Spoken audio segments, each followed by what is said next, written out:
The azure planet etched in my heart frequently graces my dreams. Yet in this silent cosmos, how might I find the path to my home? Prologue. Whenever the night sky dazzles, and we gaze upwards at the celestial expanse, we cannot help but feel our own insignificance. The mysteries of a universe and its vastness elude explanation by any human mind. Throughout history, countless souls have sung its praises and succumbed to its enchantment. In the year 2021, in the prosperous city of Shenzhen, within the luxurious residential enclave of Han Jing's Jiulong Lake Garden, a spacious balcony adorned with vibrant potted plants welcomed the late summer evening. The air was fragrant with blooming flowers, and the night was serene. The outdoor lights remained unlit, allowing the brilliance of countless stars to illuminate the sky. Shenzhen lay on a specially crafted wheelchair, gazing up at the heavens. Beside him stood a stellar telescope from the United States. It had been purchased many years prior, but a year ago, Shenzhen could no longer utilize it to observe the stars, for he had completely lost the ability to move. Only the faintest breath remained. Even his eyelids, which had trembled with effort just days earlier, had succumbed to an unyielding stillness. "Brother, let me push you back inside," softly offered Shenzhen, his devoted companion. Her gentle voice lingered in his ears, yet his mind had grown numb, stripped of the capacity to even analyze the simplest sounds. His life was nearing its end. Once, Shenzhen had been born into a wealthy family in Shenzhen. His father, Bing, presided over a large enterprise with nearly 1,000 employees, while his mother, Yuan Ku, imparted knowledge at the physics department of Shenzhen University. Shenzhen enjoyed a blissful childhood and adolescence until that fateful year when he turned 21 to as a third-year university student. He began to feel increasingly fatigued. Yet, having been frail since birth as a preterm infant, he thought little of it. Despite his frail constitution, he excelled academically and maintained an optimistic outlook, remaining his father's ideal. By the fourth year, his symptoms had grown more pronounced, and his limbs began to betray him. It was only after a hospital examination that he received the grim diagnosis of a myotrophic lateral sclerosis, commonly referred to as Lou Gehrig's disease. From that moment on, the young Shenzhen transitioned to a life confined to a wheelchair. Fortunately, his family's affluence ensured he wanted for nothing. He experienced anger and regret, but the injustice of fate was something he could only endure in silence. During his darkest moments, his heartbroken mother gifted him an expensive telescope, igniting a fervent passion for astronomy within him. The allure of the cosmos, its intricate complexity, and a vast array of star clusters and galaxies accompanied him for 13 years, until this very day. As his chest rose and fell softly, Shenzhen, sensing a change, felt tears welling in her eyes. Shenzhen had lost all physical sensation, but found an unexpected comfort in this emptiness. The numbness and weakness seemed to dissipate, transforming into an unprecedented awareness. This new sensation allowed him to perceive the existence of surrounding entities in a manner unlike mere visual observation. It felt as though images were directly imprinted upon his very soul. Unsure how to articulate this experience, he pondered, "Am I already dead?" His dulled mind abruptly regained clarity, thoughts once again flickering to life. He sensed his own presence, slumped in the wheelchair, and felt his sister's silent tears as she grasped his hand. He yearned to reassure her, to convey that he was at peace, liberated at last, yet words eluded him. Is this truly the sensation of death? He mused. What am I now? A state of the soul? If this is a spiritual existence, devoid of a brain, how can I still think? Lacking the five senses, why am I acutely aware of this world? Perhaps even more so than when I had sight. Shenzhen quietly wheeled Shenzhen into their home, summoning their already slumbering parents. The three encircled him, their grief spilling forth in anguished cries. Though they had anticipated this moment, its arrival was still unbearable. The loss of a child is one of life's most profound tragedies. Bing and Yuan Ku, nearing their 60s, were swept away by memories of the struggles surrounding Shenzhen's birth, his endearing youth, and the anguish of his adulthood. Nearly fainting from sorrow, Shenzhen floated silently in that space. Years prior, he had lost his ability to articulate words, relying solely on the flicker of his eyelids to communicate through a computer. Now, even that solitary means of connection had vanished. He longed to comfort his family, to tell them not to mourn, for death had granted him release.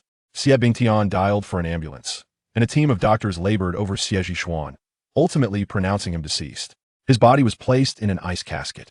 The following day, friends and relatives arrived to pay their respects. However, while many relatives came, few friends remained. Classmates from his childhood had entered middle age, having forgotten the paralyzed Xie who had been absent for over a decade.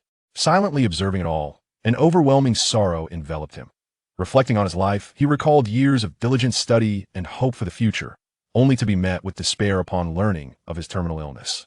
He had never even experienced romance, leaving a bitter taste in his heart. 2 days later, Xie body was cremated. The mourners gradually dispersed, and his parents and sister found themselves less sorrowful. Though they wore forced smiles during the day, they would secretly weep at night. At this juncture, Xie felt increasingly feeble. His ability to perceive the world around him had begun to blur, and fatigue washed over him, as if he were slowly fading away. Can a soul state not endure? Yet, if it could persist, where do the countless souls of the departed go? But I am so reluctant to vanish forever. This world is so vibrant, filled with mysteries awaiting my discovery. If I were to simply cease to exist, then what was the purpose of my birth? Why did I strive to learn? Why did I come to appreciate the beauty of life, only for fate to cruelly abandon me? Though paralyzed for 13 years, Xie had not been alone. He had been accompanied by the love of his parents and sister. Before his condition worsened, he would engage with others online, sharing in the world's joys. His affection for life was no less than anyone else's, especially his passion for astronomy, which had instilled within him a profound appreciation for time and the preciousness of existence. Yet, he felt a sense of indebtedness to his family, that it was their encouragement and care that had helped him rise from anger and despair, teaching him to confront reality and accept his circumstances. Time is the greatest healer perhaps. As time passes, my family will gradually find solace. After all, my parents and sister remain. Without me, perhaps they will thrive. I feel my strength waning, and my time grows short. I shall take one last look at this starry sky. Farewell, father, mother, and Xiaoli. I hope in another life, we may be together once more. This is goodbye. His thoughts soared upwards, as if he could glimpse the infinite cosmos. Gradually, Xie sensed himself lifting, rising higher and higher, unbound by the constraints of the physical form, as if no longer subjected to the pull of gravity. Watching his home gradually shrink into the distance, Xie was consumed by a singular thought: to witness the starry sky and behold the authentic universe before succumbing to complete oblivion. Prologue 2. Persevere. I must persevere. I refuse to vanish into nothingness. An ever-weakening sensation enveloped Xie. Yet he found himself at a loss as to how to shake off this feeling and maintain his consciousness. As long as the corporeal body remained, he could stimulate it to awaken his spirit. But now, the body had long since dissipated. He could only rely on the will of his soul to stave off dissolution. But was this truly effective? Xie himself did not know. After all, this was the fabled soul state, a concept he had never encountered in his lifetime. It exceeded the limits of his understanding, leaving him to surrender to fate. The perception of the soul is inherently limited. He could no longer see his home. Below him lay an endless sea of clouds that a vague sensation seemed to indicate that his ascent was accelerating. The Earth's atmosphere is exceedingly thick. Sounding rockets can still detect thin air at an altitude of 3,000 kilometers. Moreover, the farther one travels from Earth, the colder it becomes. However, for Xie, existing in a soul state, temperature held no sway over him. The pull of Earth's gravity had also lost its effect. As his ascent quickened, Xie consciousness began to blur, sustained only by a singular obsession propelling him upward. At last, even this fragment of awareness seemed to fade, as if he had lost all sense of self. Time passed unmeasured. Perhaps a day, perhaps a year. Having lost all sense of time, Xie gradually awoke. Before him lay a scene that could only be envisioned in midnight dreams, yet it surpassed even those visions in grandeur and mystery. Xie found himself at a loss for words to describe the spectacle unfolding before his eyes. In that moment, he felt the inadequacy of human vocabulary. To be suspended in space, the celestial vista before him was worlds apart from that observed from Earth. The resplendent sun, the azure earth, and innumerable distant stars formed a luminous sea of light. Against the backdrop of the profound cosmos, this tableau presented a scene both infinitely vast and ever-changing. Even if I were to perish now, to vanish forever, I would harbor no regrets, Xie thought greedily. I shall etch this moment into my memory, never to forget. This had been a long-held dream, one he had never imagined could be realized. What is this? As Xie concentrated all his spirit on observing the world from this unique soul state, he seemed to see tiny points of light, hazy and ethereal, as if they were mere figments of his imagination, yet undeniably present, or perhaps it would be more accurate to say they could be perceived. There were green, red, blue, yellow, and an array of other colored specks of light. Upon closer examination, he even discerned a colorless light, though devoid of hue. Xuan could indeed see it. When he was not paying attention, these tiny points of light eluded his vision.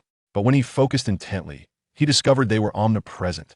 Some existed in solitude, while many others congregated in clusters, thickly scattered, boundless, and infinite. After a prolonged observation, Xuan realized these tiny points of light were not fixed in place, rather, they were gently in motion. Curiously, they seemed to be moving toward him.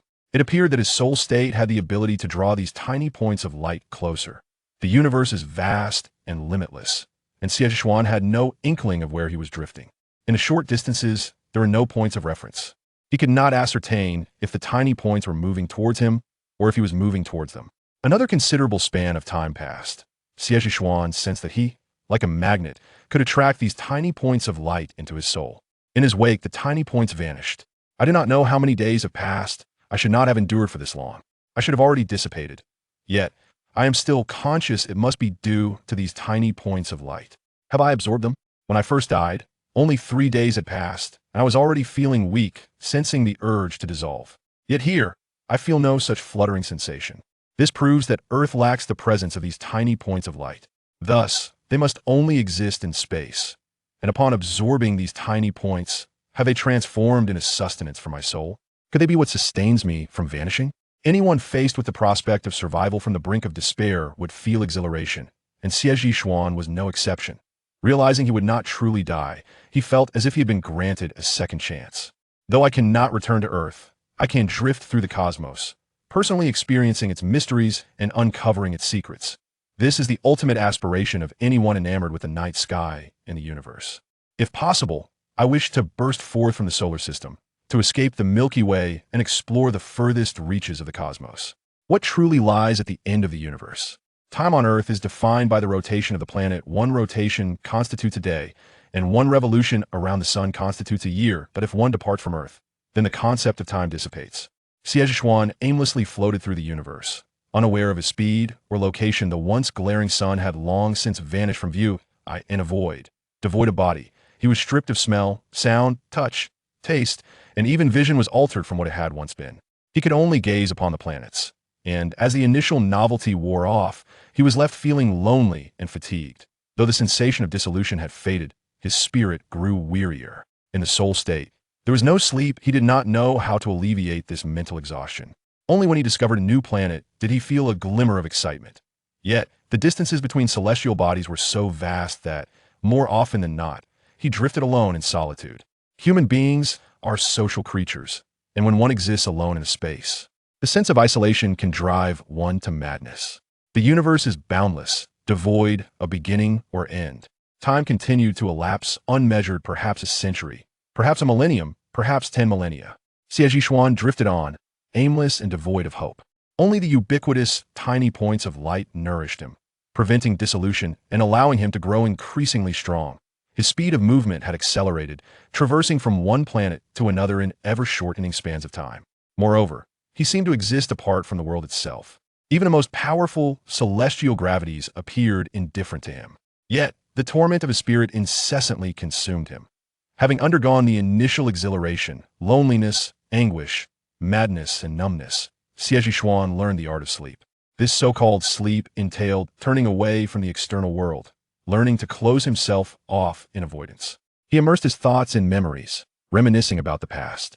He thought of his parents, his sister, and the minutiae of childhood, recalling many forgotten memories. Yet he discovered that longing was a more painful experience than solitude.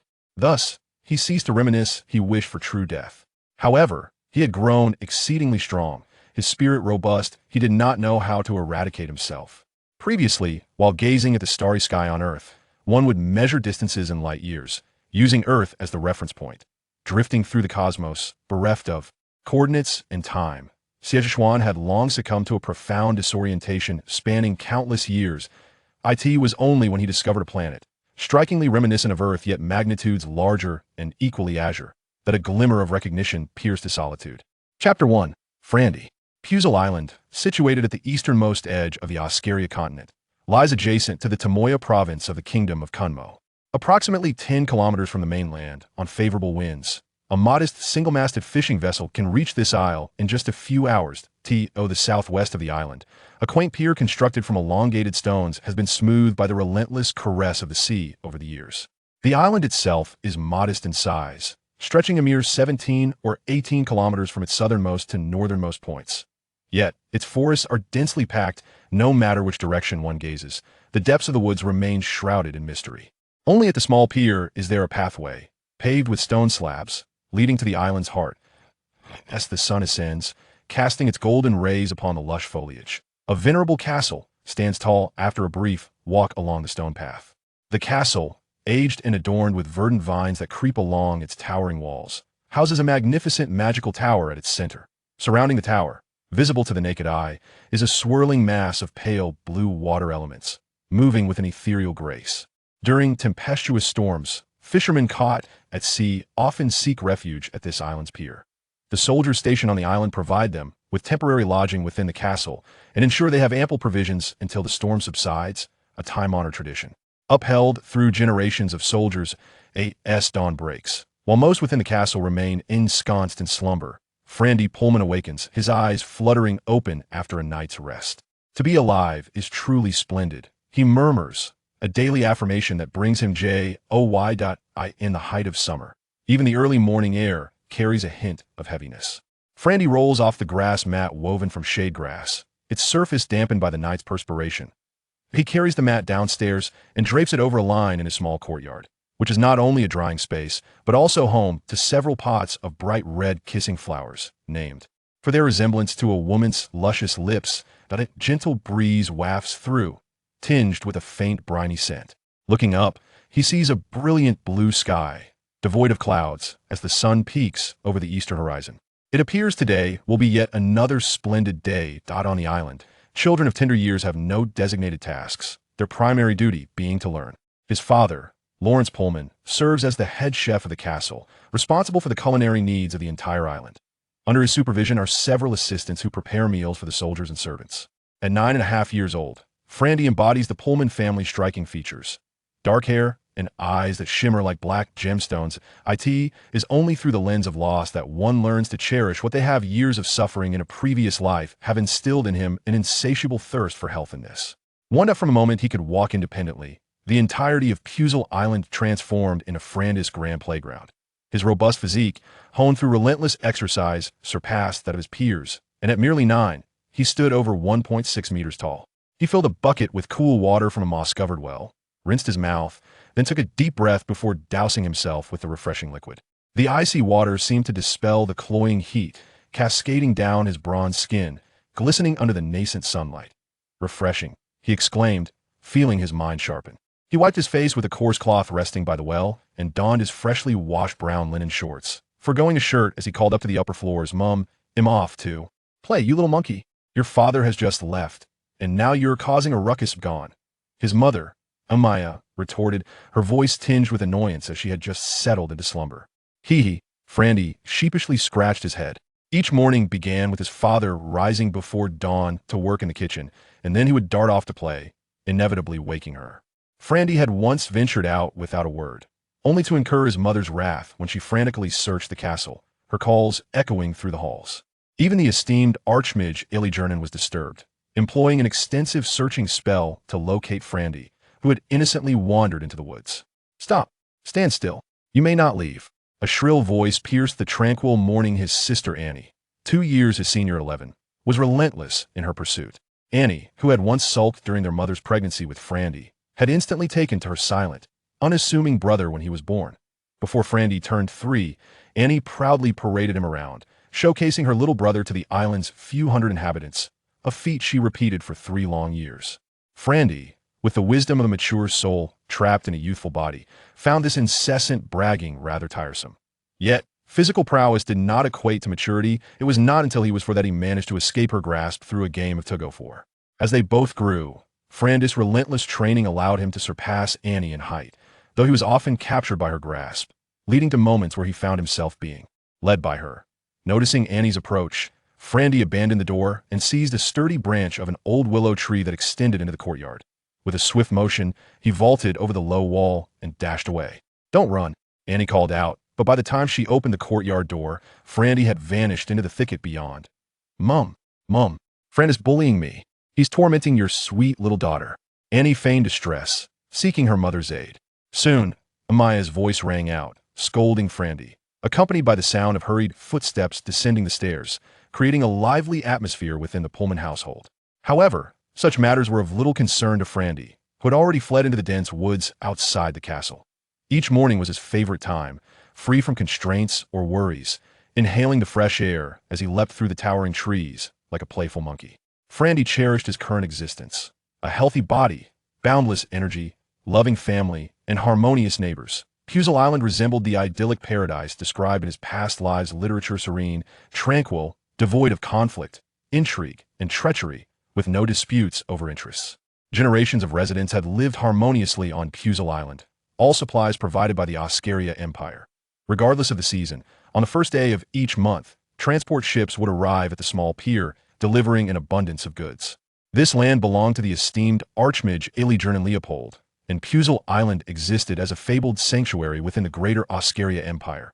Apart from the royal family, only a handful of hereditary dukes' heads would comprehend the significance of Puzzle Island for the Oskian Empire and the entire Oskian continent. Chapter 2.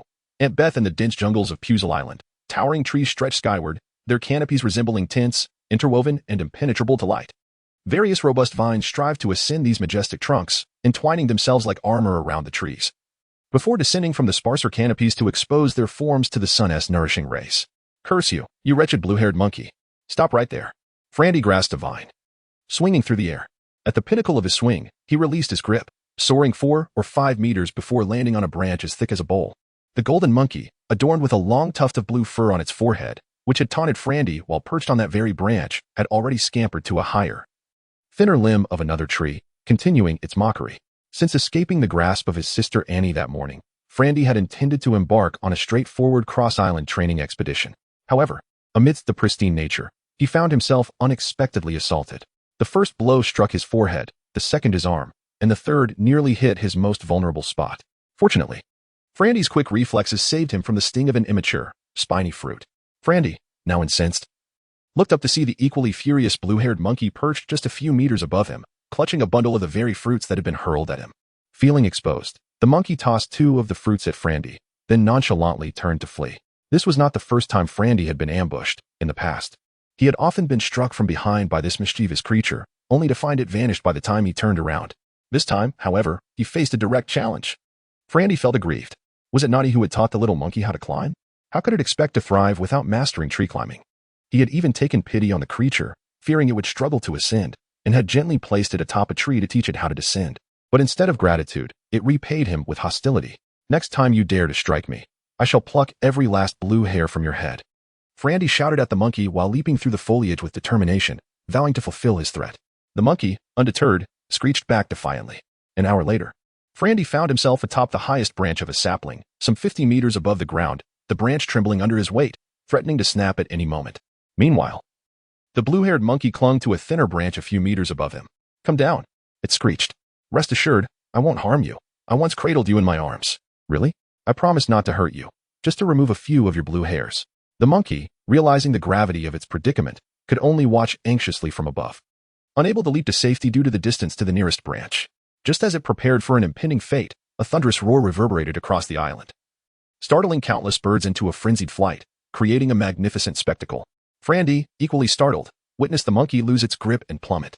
Swiftly, he caught the tuft of blue fur atop its head, eliciting a series of pained squeals from the creature. However, the branch could not withstand the added weight of the falling monkey, snapping with a sharp crack. For Frandy, it mattered little. As he fell, he reached for another branch, which also succumbed to his weight. After breaking several branches in succession, he finally landed on a sturdier limb. Just as he stabilized himself, a pained roar echoed nearby. "Aunt Beth." Frandy, momentarily forgetting his grievances with the blue-haired monkey, held it tightly, its little eyes wide with fear. "If you ever strike me again, I will ensure you lose every last hair on your head. Do you understand?" Frandy warned fiercely before setting the monkey down on a branch and leaping to a lower trunk. The monkey, now trembling and teary-eyed, scurried away, seeking comfort from its mother. Frandy descended swiftly, aiming for a thicker trunk, recalling fond memories of riding on Aunt Beth's back as a child, exploring the island. Many creatures dared not bully him, largely due to Aunt Beth's formidable presence. Aunt Beth was a saber-toothed tiger, a level 9 magical beast. Frandy vividly remembered arriving in this world and being introduced to her by his father, who placed him gently on her back. While most infants might have been frightened by such a large, furry creature, Frandy, aware of the tiger's true nature, was initially terrified. Yet, Aunt Beth had looked at him with kindness, and his father had solemnly instructed, "Frandy, remember, she is your aunt." Though a child under a year old would typically not comprehend such words, Frandy was different. He retained that memory. From then on, his father frequently brought him to visit Aunt Beth, who had 2 tiger cubs of her own, slightly larger than Frandy, though he had never encountered their father. As Frandy grew, Aunt Beth often welcomed him to her territory, allowing him to ride on her back as they roamed Puzzle Island, where she proudly introduced him to other magical creatures, including a massive crocodile with sharp horns that resided in a swampy area to the southwest. At that moment, the 8th level mid-tier magical beast, the horned crocodile, lay languidly in a pile of mud, basking in the sun. Aunt Beth, with little Frandy on her back, strutted over to the horned crocodile and, with a paw as large as a grinding wheel, delivered a resounding slap to the creature. Poor horned crocodile, lost in a delightful dream, was momentarily stunned by the blow, shaking its head for a while before regaining its senses. Subsequently, Aunt Beth's massive paw flicked out a glistening claw, pointing at Frandy on her back, and with a long, piercing howl directed at the horned crocodile. She made her intentions abundantly clear. The aggrieved horned crocodile, shedding tears from the impact, could only submissively nod in acknowledgement, intimidated by Aunt Beth's imposing presence. Satisfied with the horned crocodile's response, Aunt Beth gently patted its large head a couple of times before proceeding to introduce little Frandy to the next resident of the island. From that day forth, every sentient magical beast on the island became aware of little Frandy, who was under Aunt Beth's protective wing. The entire Puzzle Island transformed into Frandy's grand amusement park. Chapter 3, Algernon Leopold. Aunt Beth's abode resembled a modest cave, characterized by a remarkable cleanliness that was absent of the typical musk associated with wild beasts. When Frandy arrived at Aunt Beth's dwelling, he found the poor woman sprawled on the ground. Her elongated fangs had wreaked havoc on the floor, stained with blood and adorned with tufts of fur, while a pained expression marred her tiger-like visage. Nearby, 2 diminutive tigers, significantly smaller than Aunt Beth, quivered in trepidation. Beside Aunt Beth, a little girl with flowing golden locks knelt, her azure eyes misty, gently caressing Aunt Beth's fur and murmuring words of comfort. In her other hand, she tugged playfully at the nearly ground-reaching white beard of a tall elder, causing his face to contort in a mix of embarrassment and amusement as the wrinkles danced with each pull. "Old man, you've hurt her. You must apologize to Aunt Beth." The girl's voice quivered with concern. Upon noticing Frandy's arrival, she released her grip on the elder's beard out of respect. "Good morning, Your Excellency, the Great Mage." Frandy greeted the old man with a gesture customary in this realm, then knelt to embrace Aunt Beth's large head, only to discover that her saber-toothed fangs had been severely scraped down to the gums by an excessively sharp blade, likely causing her immense pain by disturbing the nerve endings. Grateful for Frandy's timely arrival, the elder cast a sidelong glance at him, straightened his beard, and earnestly remarked, "Young Frandy, how commendable it is that you rise so early for your exercises." He then patted Frandy on the head. "Is Aunt Beth's tooth injured?" Frandy inquired. "Oh, my magical laboratory requires the powdered teeth of saber-toothed tigers, but, as you know, dear Frandy, young Beth has ascended to a formidable level 9 beast, and her teeth are exceedingly tough. Thus, I was compelled to concoct a fortified dark corrosion reagent to soften her teeth. Perhaps I added a tad too much of the corruption essence, resulting in an overly potent effect during the scraping process. However, fear not, for the recovery abilities of saber-toothed tigers are remarkable. She will heal in no time," Algernon, the Great Mage, awkwardly explained. He then patted Aunt Beth's head reassuringly, saying, "Fear not, young Beth, it is but a fleeting pain, and you are a level 9 beast. Surely, you can withstand a trifling toothache. Be strong." The little girl was at a loss for words. Frandy, too, was speechless. Even Aunt Beth could only express her grievances with a soft grunt. Though she was indeed a level 9 beast, the agony of having her nerves scraped was no trivial matter. Yet, under the old man's authority, Aunt Beth could only sigh in resignation. The little girl was not satisfied. "Old man, have you tested the hardness of Aunt Beth's teeth? Has this reagent's softening effect been adequately examined?" No, the elder admitted, his awkwardness palpable. "It was merely a minor experimental material collection, and the reagent was hastily prepared. I recall you instructing us in our first alchemy lesson that every step of alchemy must be rigorous and meticulous. Is that not so, Your Excellency?" The girl, with wide eyes, earnestly questioned the elder. A fine sheen of sweat broke upon the elder's brow, possibly from the stifling heat or perhaps from embarrassment. Very well. Dear Lilia, your admonitions make me feel ashamed. Young Beth, I sincerely apologize for my carelessness, he said, placing his left hand upon his chest and bowing to Aunt Beth. The tall elder, adorned with a splendidly flowing white beard and draped in a robe reminiscent of undulating ocean waves, was none other than Algernon Leopold, the master of Puser Island. Should the denizens beyond Puser Island learn that the illustrious great mage Algernon had been admonished by an 8 or 9-year-old girl due to his negligence, they would surely deem the world mad. Algernon Leopold stands as one of the few great mages in the annals of human magical history, protector of the Askia Empire, head of the Alex Magic Academy, and at the venerable age of 287, he is the oldest living human. The Leopold family may not abound with descendants, yet each generation produces individuals with exceptional magical talent. The first great mage, Theodore Leopold, who played a pivotal role in the Unification War, was the inaugural master of Puser Island. Algernon Leopold II emerged during the tumultuous Second Dark Age on the Askia continent, wielding nearly invincible magical prowess to deter the vengeful assassinations against the Askia royal family by the Vidan Empire, thus barely preserving what remained of the Askia Empire. To the public eye, Algernon Leopold epitomizes integrity, kindness, wisdom, composure, and authority, among myriad other commendable traits. Yet, to Frandy, he appeared merely as a charming old man, lacking pretension, a tad mischievous, and possessing a fondness for children. What Frandy envied most was the old man's longevity, having nearly reached 3 centuries of life. In a world where centenarians often rely on state support, a man nearing 300 would command respect wherever he wandered, regardless of his title as a great mage. However, such extended life brings its own peculiar challenges, particularly concerning the proper address for the young girl Lilia, who is the 14th descendant of Algernon. The average human lifespan on the Askia continent does not exceed 50 years, leading to the common terms of endearment, father, grandfather, great-grandfather, which suffice for most circumstances. Occasionally, exceptionally long-lived elders are referred to as great-great-grandfather. According to this custom, Lilia would need to address Algernon as great-great-great-great-great-great-great-great-great-grandfather, posing a significant inconvenience during conversation. For instance, good morning, great-great-great-great-great-great-great-great-grandfather. Or, have you had breakfast, great-great-great-great-great-great-great-great-great-great-grandfather? Furthermore, could you tell me again the tale of great-great-great-great-great-great-great-great-great-grandfather taking great-great-great-great-great-great-great-great-grandfather to the dripping water cave in search of the mischievous great-great-great-great-great-great-great-great-grandfather? Such convoluted exchanges would indeed become a headache. To alleviate this predicament, Algernon decreed that for those within 4 generations, it would be simpler to address one another by their names.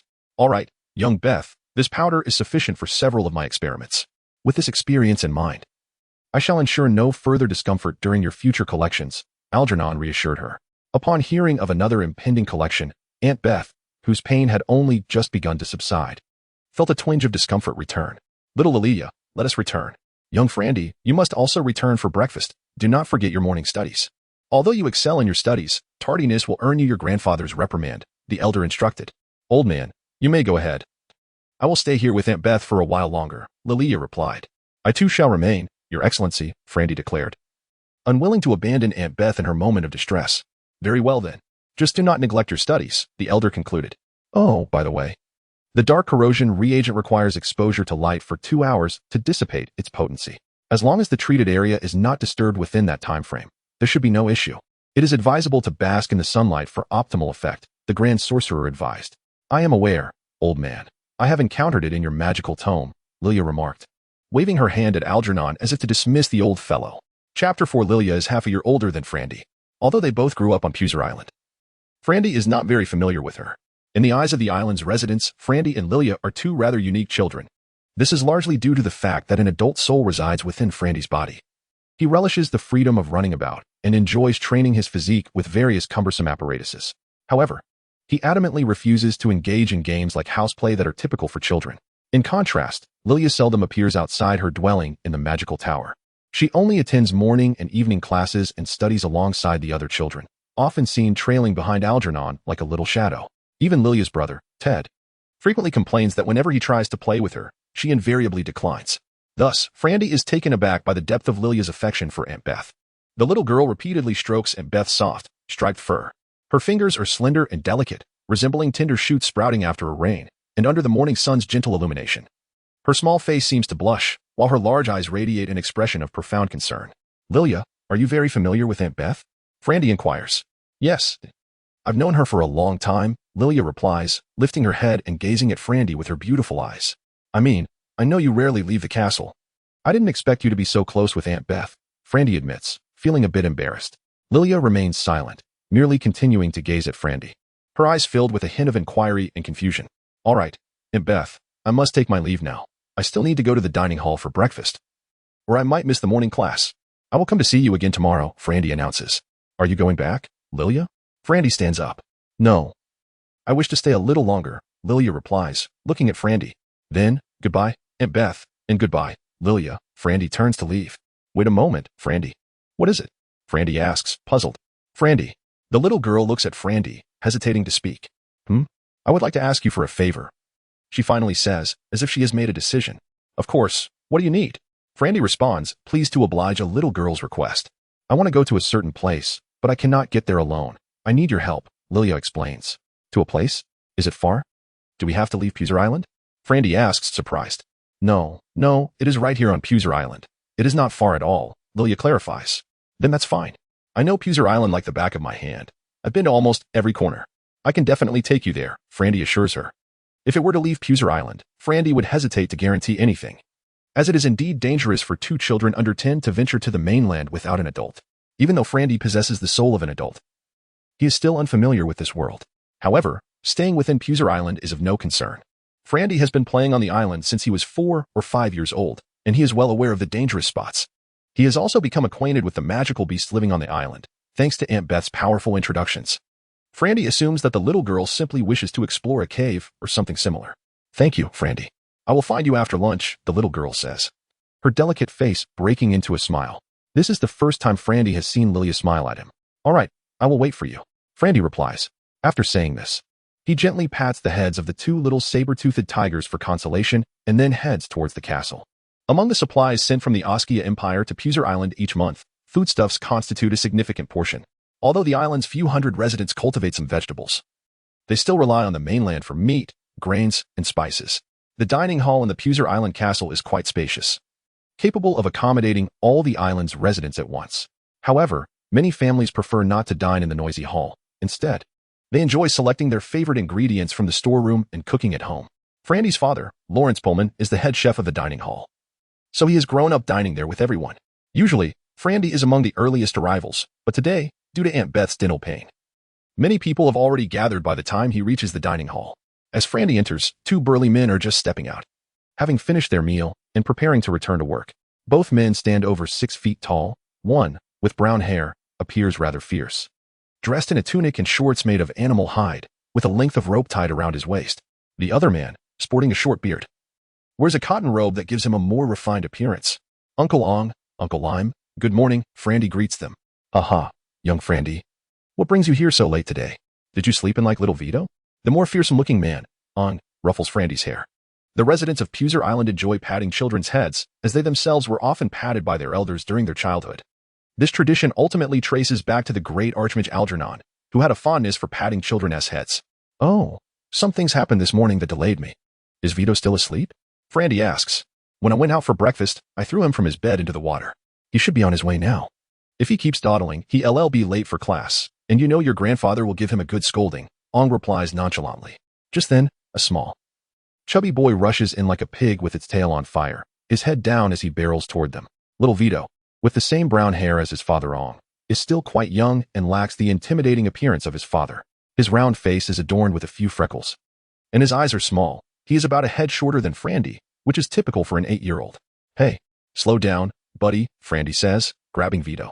Ah, Frandy, are you just now coming to breakfast? Did Mom deceive me, saying it was still early? The chubby boy asks, dazed.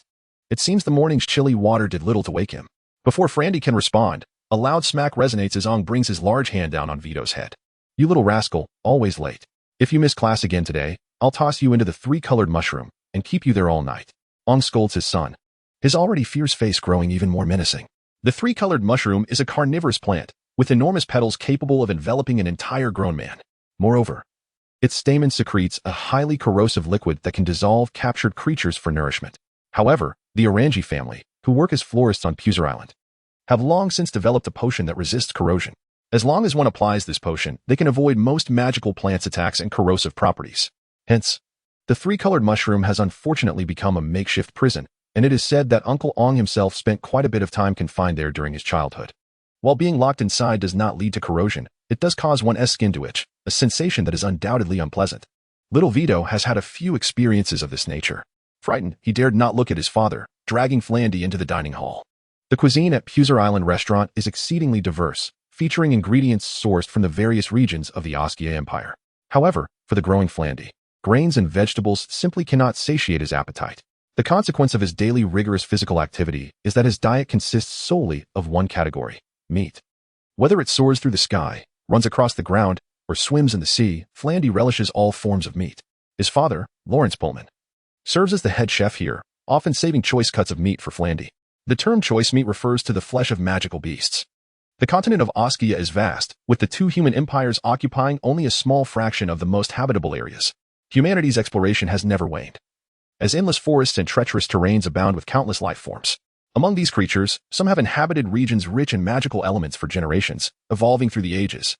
These beings are inherently capable of wielding magic and are collectively known as magical beasts. No magical beast is to be trifled with. Even the weakest among them requires utmost concentration and a decisive strike to defeat. Magic knows no bounds.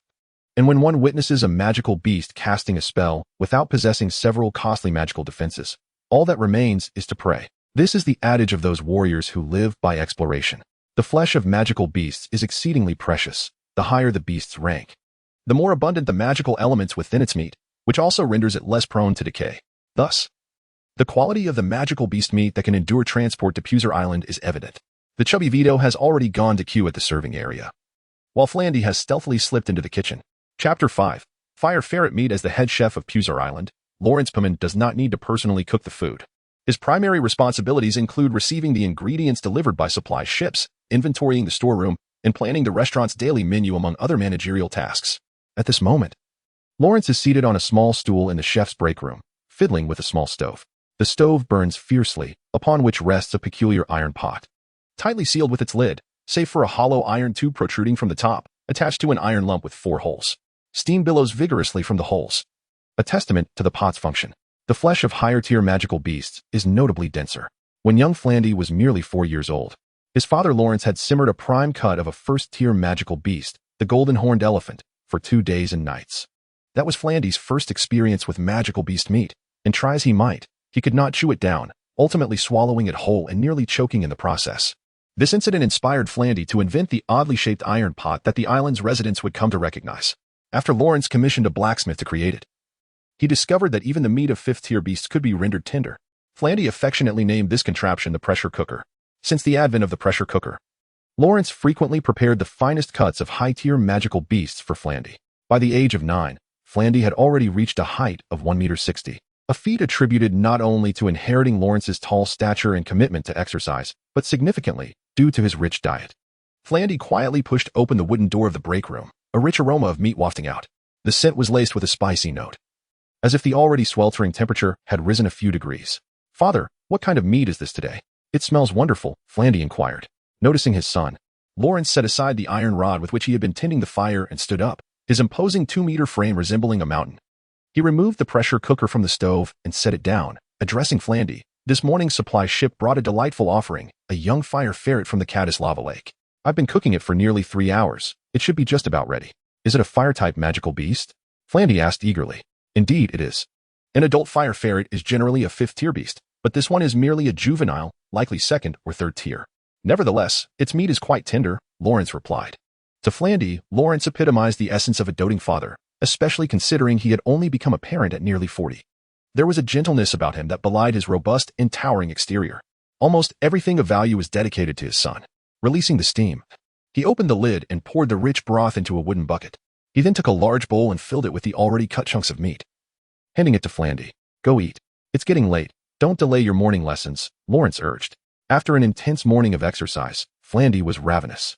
He lifted the bowl and thanked his father. "Thank you, father." With a heaping bowl of fire ferret meat, Flandy dashed into the dining area, where he immediately spotted his plump friend Vito seated at a table near the window, desperately shoveling a bowl of buckwheat porridge into his mouth. As soon as Flandy placed the bowl of fire ferret meat on the table, Vito's eyes lit up at the enticing aroma. "Oh yes, buddy, there's something delicious again today. Having a father who is a head chef is fantastic," Vito exclaimed, though his fork was already busy spearing a piece of fire ferret meat and shoving it into his mouth. Flandy didn't stop him. knowing Vito wouldn't manage to eat much. Sure enough, after just 2 bites, the little glutton was in distress. Hot. So hot. I feel so sorry for myself, Flandy. Such fragrant meat, and I can only look at it. He lamented, though he was too intimidated to eat anymore. This heat was not caused by the weather. The meat of magical beasts was not meant for just anyone. The fire elements within the fire ferret meat were something an ordinary person could hardly endure. Just as one cannot benefit from nourishment when in poor health, consuming magical beast meat requires a robust physique. Flandy had gradually acclimated to it since childhood. Now, after rigorous daily training, he could handle a full bowl of magical beast meat. After all, he was still only 9. And consuming such a substantial portion of third-tier magical beast meat was quite a challenge. The sensation within him was akin to being scorched from the inside out. And beads of sweat poured from Flandy's pores, leaving him feeling drenched as if he had just emerged from a bath. Flandy, drink this. Lawrence placed a large jar on the table. This is water infused with morning dew grass, chilled to perfection. I think you need this right now. After patting Flandy on the shoulder, Lawrence turned and returned to the kitchen to continue his work. Wow, Flandy, your father is so good to you, exclaimed Vito, who was equally drenched in sweat, as he snatched the large jar and gulped it down in one go. The jar was substantial, with a few translucent, bluish-green morning dew grass leaves floating atop. This grass was quite common on Puzar Island. The island's abundant water elements allowed this grass to absorb moisture from the air, resulting in water that was exceptionally clear and sweet. When chilled in the kitchen's cold storage, it became incredibly refreshing. Flandy seized the jar from Vito's hands, tilted it, and took several large swigs, a cool sensation coursing through him from mouth to belly, alleviating the scorching heat he felt. He then resumed his assault on the bowl of fire ferret meat. After devouring a full bowl, he felt a significant replenishment of the energy expended in the morning. Leaning back in his chair, content and satisfied, rubbing his distended belly. Vito, how was it spending a night in the 3-colored mushroom? Flandy teased, I've never experienced it. I hear it just itches a bit. Can't you just scratch it? Oh heavens, Flandy, you would absolutely loathe that sensation. Vito replied, his face contorting at the mere mention of the 3-colored mushroom. First, they douse you with a bucket of putrid black liquid, which smells horrendous.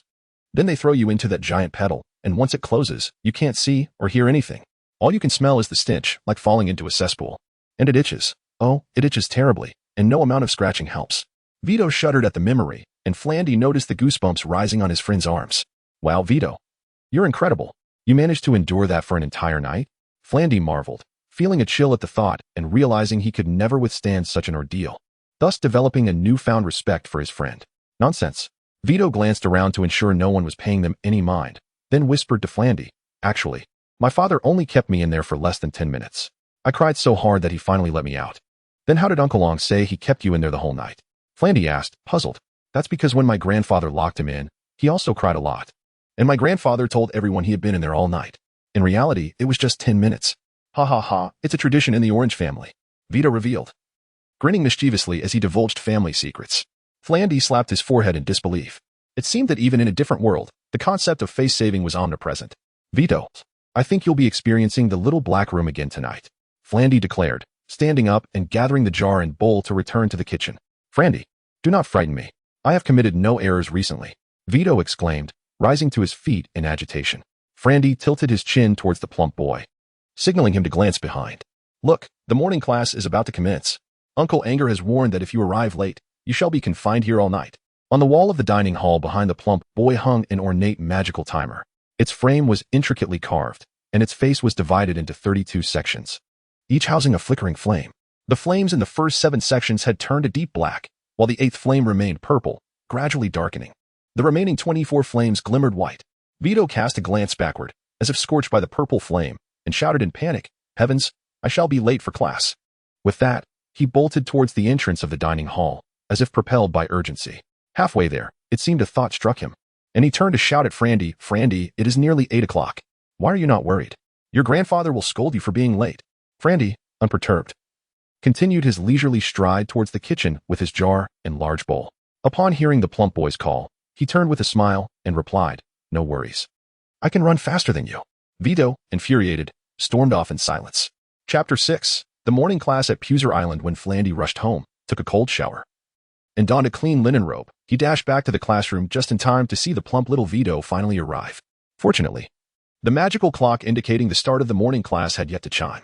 At that moment, the teacher responsible for instructing the children, Flandy's grandfather, Akir Pullman, had already taken his place at the podium. Upon noticing the breathless Vito, he merely shot him a disapproving glance without uttering a word. For Vito, the formidable archmage Algernon did not evoke fear, as the old man had never lost his temper with children nor imposed punishment upon them. Nonetheless, in the eyes of the stern elder, who had been his teacher for nearly 3 years, Vito's feelings were akin to his disdain for the three-colored mushroom. The classroom on Puser Island was situated on the left side of the ground floor of the Archmage's Tower, the epicenter of magical elements on the island. Even if one were to scour the entirety of the Oskia continent, only a handful of locations, shaped by nature's miraculous hand, could rival this magical convergence. The water element predominated here, gathering in such abundance that it almost created a misty atmosphere. Studying in this environment sharpened the mind and enhanced memory. Thus, for centuries, children of Puser Island had been sent here for education starting at the tender age of 4 or 5.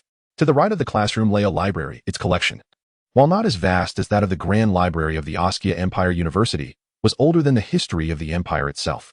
Many rare and lost texts from human history could be found within its walls. Since Flandy had mastered the language and script of this world, he often immersed himself in the library, while other children were largely preoccupied with frivolous play.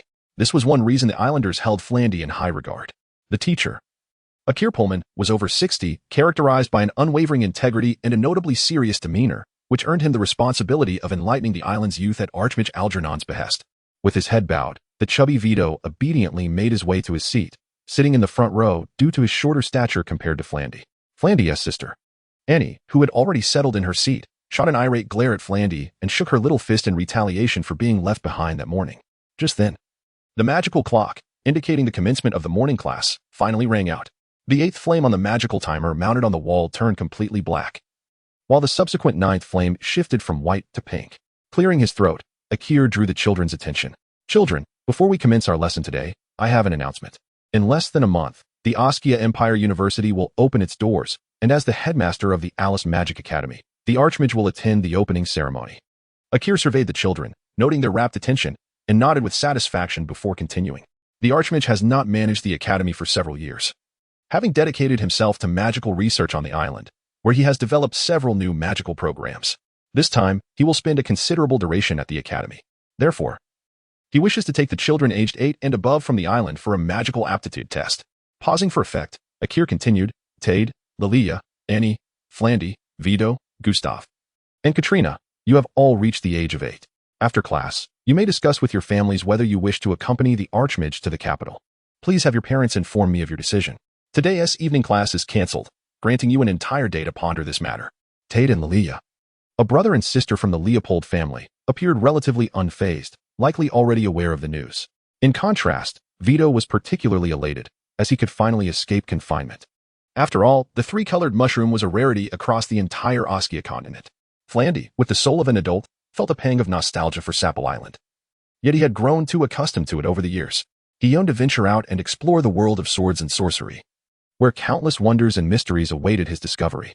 This lifetime, endowed with a sturdy physique, granted him immense confidence. Thoughts of the legends, peculiar terrains, and unique customs chronicled in books filled him with anticipation. Grandfather, will we have to live at Oskia University for a long time?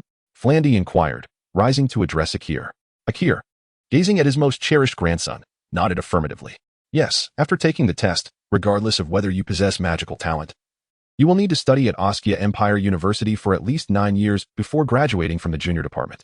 If you do possess magical aptitude, your studies at the university will extend even longer. This is a tradition of Puser Island. All island children must pursue education, just as your parents did. Wow, that's fantastic. 9 years. Finally, I can go out and play without fearing punishment from my father. Vito exclaimed excitedly. However, the youngest girl, Katrina, burst into tears, lamenting, But 9 years without seeing my mother, I don't want that. Other children joined in, some eager to explore while others lamented the prospect of being separated from their parents, transforming the classroom into a cacophony of youthful voices. Enough, enough, children, quiet down. Akir urged, raising his hands to silence them. Once the noise subsided, he continued, Children, as descendants of Puser Island, it is your destiny to lead extraordinary lives, not to languish in mediocrity. You are destined for greatness. You must acquire knowledge, become magicians, magic warriors, or alchemists. Only then can you protect Puser Island. This is your fate. With a sigh, Akir concluded, revealing a hint of sadness that only Flandy could discern. Meanwhile, Vito remained oblivious, exclaiming, I want to be a warrior, not a magician. Flandy, look at my fiery greatsword. With that, he playfully slapped Flandy's arm. Flandy, lost in contemplation of Akir's words, paid little heed to Vito, nearly tensing his muscles. With a resounding smack, Vito yelped, clutching his numbed hand. My great sword broke. Flandy, why are you so tough? Flandy remained unresponsive. Naturally, with daily training supplemented by the essence of magical beasts, if he were still flabby and weak, it would have been better to perish. Laughter erupted among the children, and Vito grew even more animated. However, a fleeting glance at Akir's stern expression sent a shiver down his spine, prompting him to sit up straight. The other children sensed a shift in the atmosphere, and the classroom fell silent once more. Seeing the children quiet down, Akir resumed, Now, let us begin today's lesson. Vito, you may respond. The chubby boy Vito, upon noticing that Archil had called his name, reluctantly stood up and replied, Yes, sir. Today's lesson was a history class. And Archil instructed him to recount the history of the continent of Oscaria. Well, just share whatever you know. Initially apprehensive about being called upon, Vito felt relieved when Archil suggested he speak freely about his knowledge. I remember it all began with humans and other races fighting fiercely, and then it devolved into humans warring amongst themselves. It was nothing but chaos and slaughter. When I grow up, I too shall engage in battle, wielding my flaming greatsword, striking down anyone who displeases me. However, after my recent encounter with Flandy, my flaming greatsword has left my hand somewhat sore. I shall need a few days to recuperate before I can fight again. With that, he rubbed his slightly swollen right hand. The classroom erupted in laughter, and little Vito proudly lifted his chin, reveling in the amusement of his peers. Archil, furrowing his brows in fury, pressed his hand against his chest and pointed at the chubby boy, exclaiming, Vito, go stand at the back and listen. The children fell silent once more, with Vito sulking as he shuffled to the rear of the classroom, muttering, Didn't you say to share whatever we know? This is all I know. Chapter 7. Oscaria. Old Archil pressed his temples and took several deep breaths before continuing, Children, remember this. Your ability to grow up healthy and happy here is due to our human alliance still standing firm against the invasion of alien races.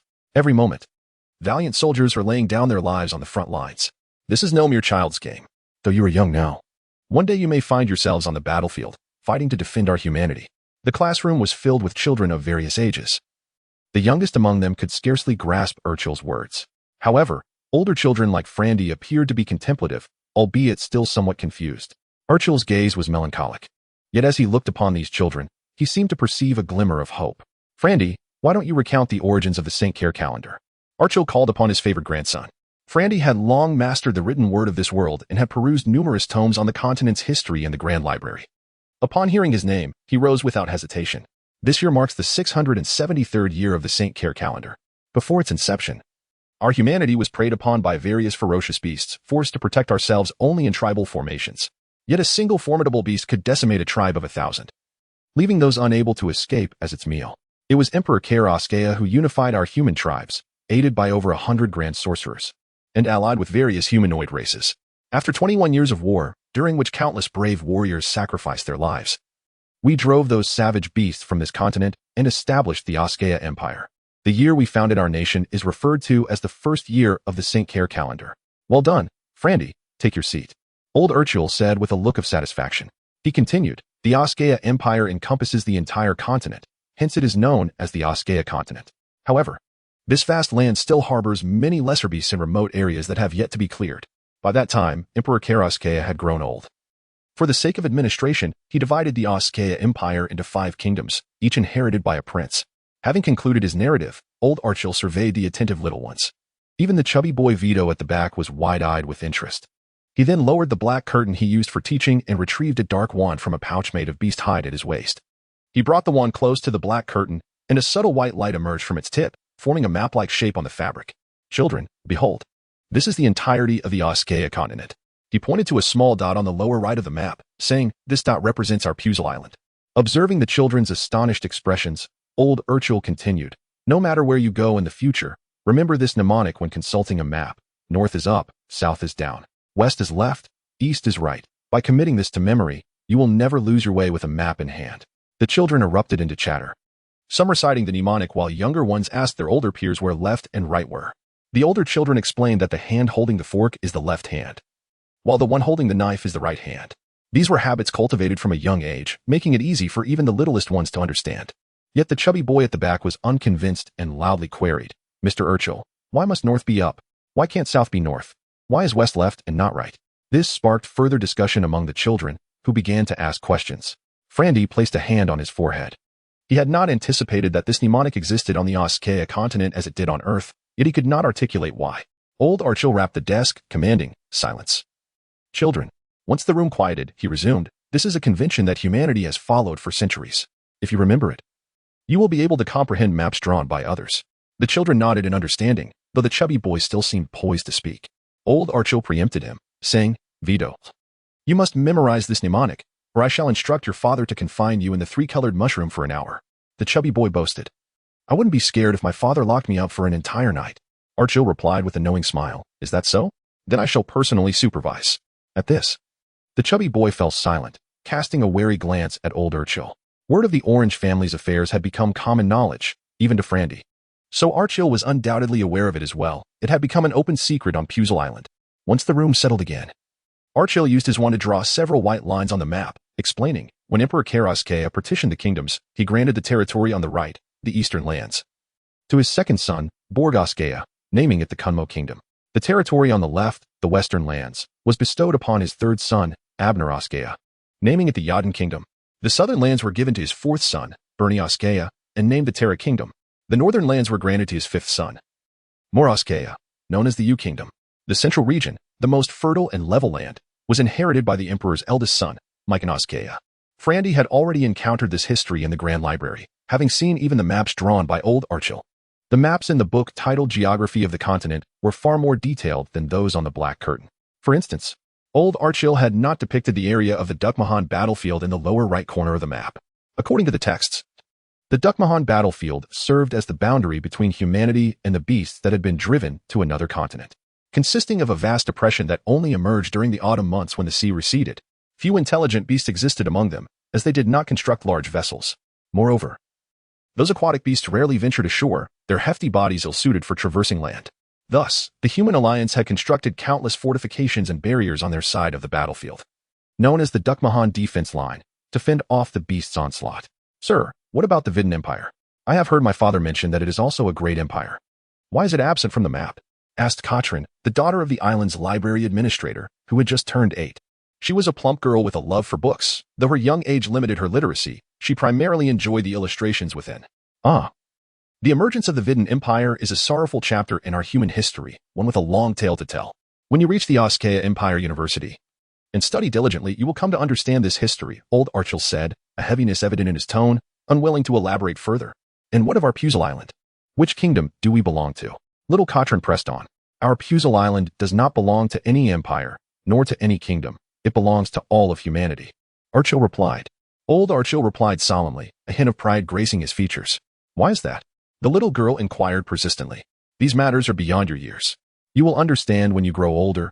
Old Archil responded with heartfelt sincerity. Chapter 8.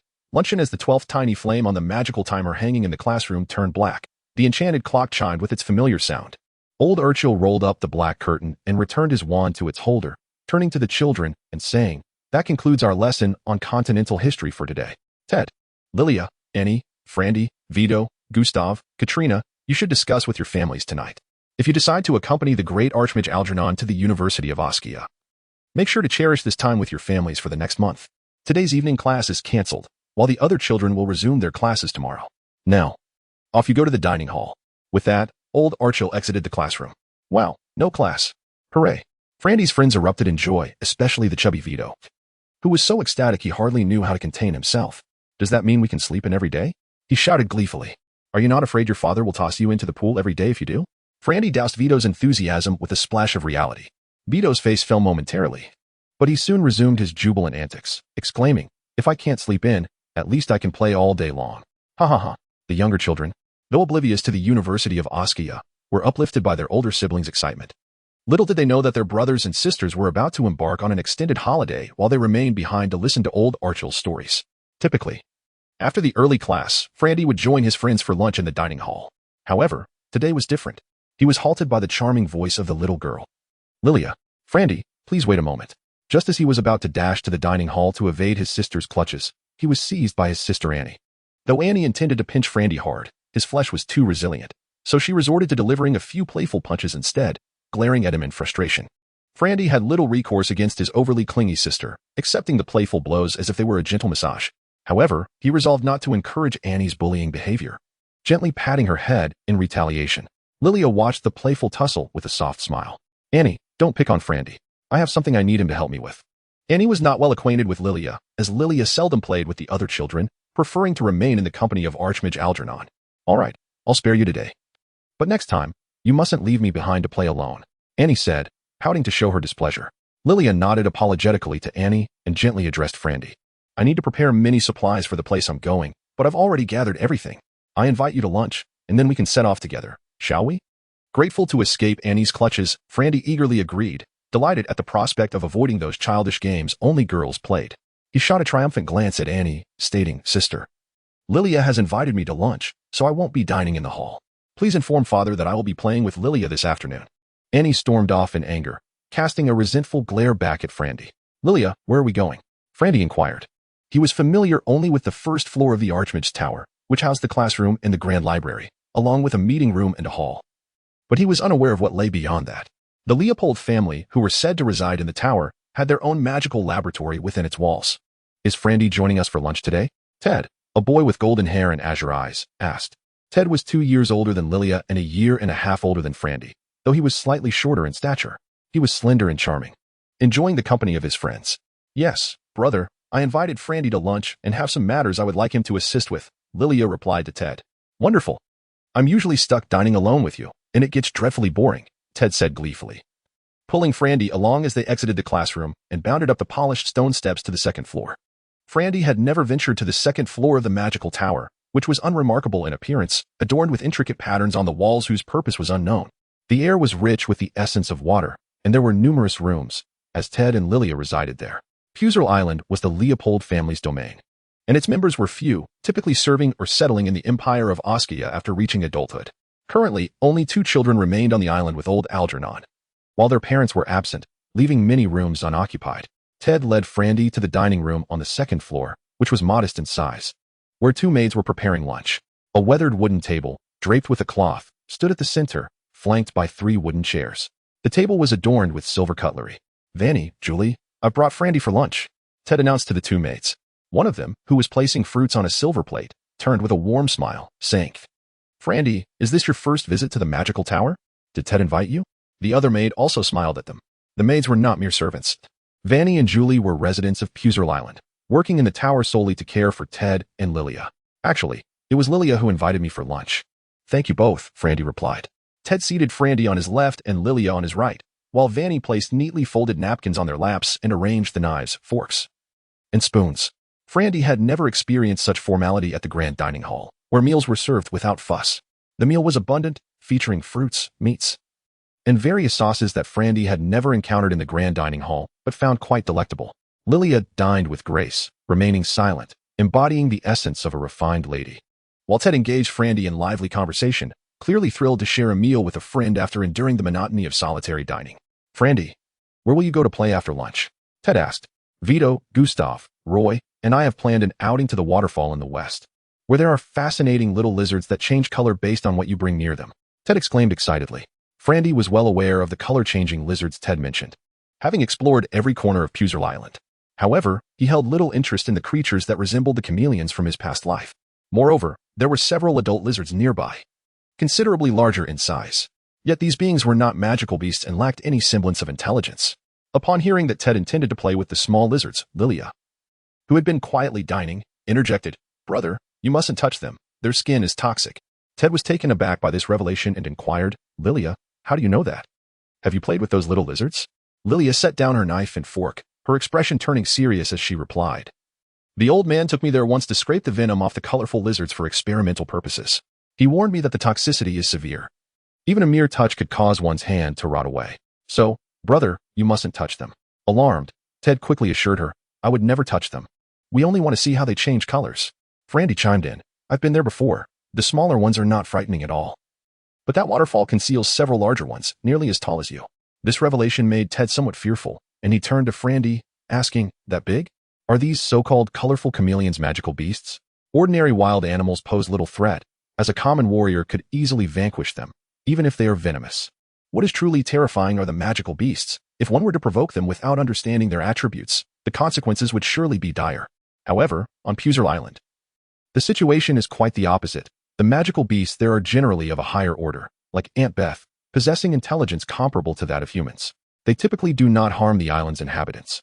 Yet, wild animals can be fearsome to children, for they lack intelligence. Provoking a wild beast could lead to a bite, leaving no place to cry for help. No, they are wild animals. They will bite, Frandy candidly informed Ted. Then Frandy, please accompany us. I fear they might bite us. Ted lamented, his face a picture of distress. Chapter 9. Departure. Ultimately, Frandy declined Ted's invitation to join him and his friends in visiting the colorful chameleon. After all, Lilia had made prior arrangements, and Frandy harbored a certain curiosity about this enigmatic little girl. Lilia's earnest request must surely stem from some matter she could not manage alone. The first to finish eating was Ted, who wiped his mouth with a napkin, chirped a quick word to Frandy and Lilia, and dashed outside. He needed to inform his friends not to provoke the small, colorful chameleons.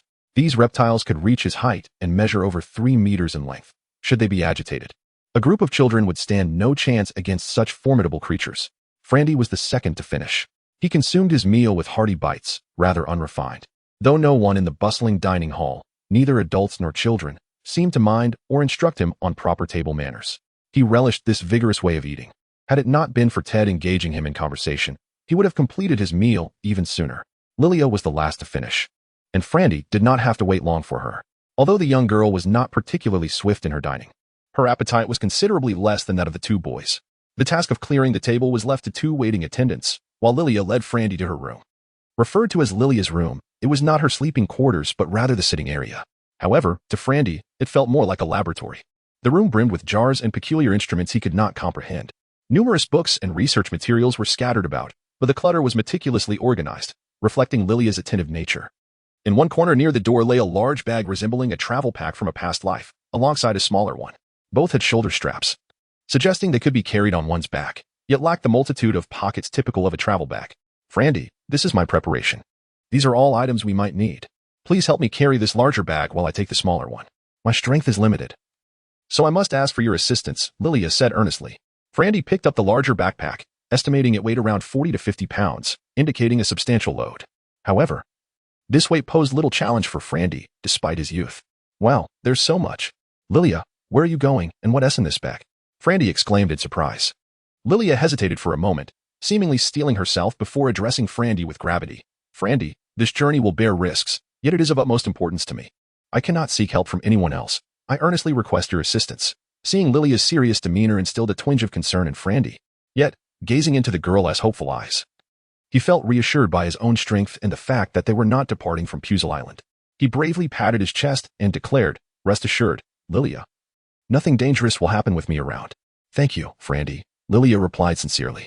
Afterward, Lilia retrieved a letter from her pocket and placed it on the table in the sitting room. I've left a note for the old man. He'll come by this evening to impart some knowledge. If we haven't returned by nightfall, he will come looking for us. This certainty provided Frandy with additional reassurance.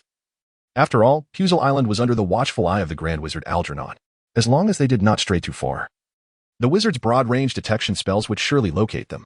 Frandy vividly recalled the embarrassment of being caught in the woods during an unfortunate moment. Let us set forth. Frandy waved his hand, shouldering the large backpack with confidence. Where are we headed? Once outside the magical tower, Frandy awkwardly realized he had yet to inquire about their destination. A smile danced across Lilia's delicate features as she replied. We are headed to the northern burrow of the Earth Muncher. Is it that burrowing giant rat? No problem. Aunt Beth took me there to teach it a lesson. And it knows me. In his youth, Aunt Beth had taken Frandy on a tour of all the high-level magical beasts on Puser Island, including this very Earth Muncher. This creature, notorious for its burrowing habits, left no trace on the surface, yet its subterranean tunnels sprawled across 2 to 3 kilometers like a labyrinth. Frandy and his companions had ventured there before but retreated quickly when fear set in, narrowly avoiding an exhausting search by the Grand Wizard. The Earth Muncher, an advanced magical beast, possessed intelligence rivaling that of humans. It could not harm the children exploring its domain. Rather, it was compelled to protect them from the shadows. Should any misfortune befall the children within its territory, Algernon would not let the creature go unpunished. Puser Island's terrain sloped from south to north, with a vast beach stretching across the southwestern edge where the island's dock was situated. Frandy and his friends often played there. To the north lay sheer cliffs inhabited by several advanced magical beasts.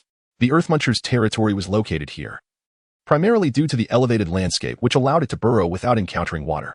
Digging in the south would likely lead to flooding after just a few meters. Upon exiting the castle, the dense forest began just under 2 kilometers away.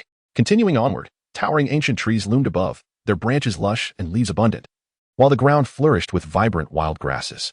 The intertwining vines created a tapestry of life. At noon, the sun generously bathed the landscape in golden light, casting rays that filtered through the foliage, illuminating countless wildflowers that adorned the verdant grass. The scene was breathtaking.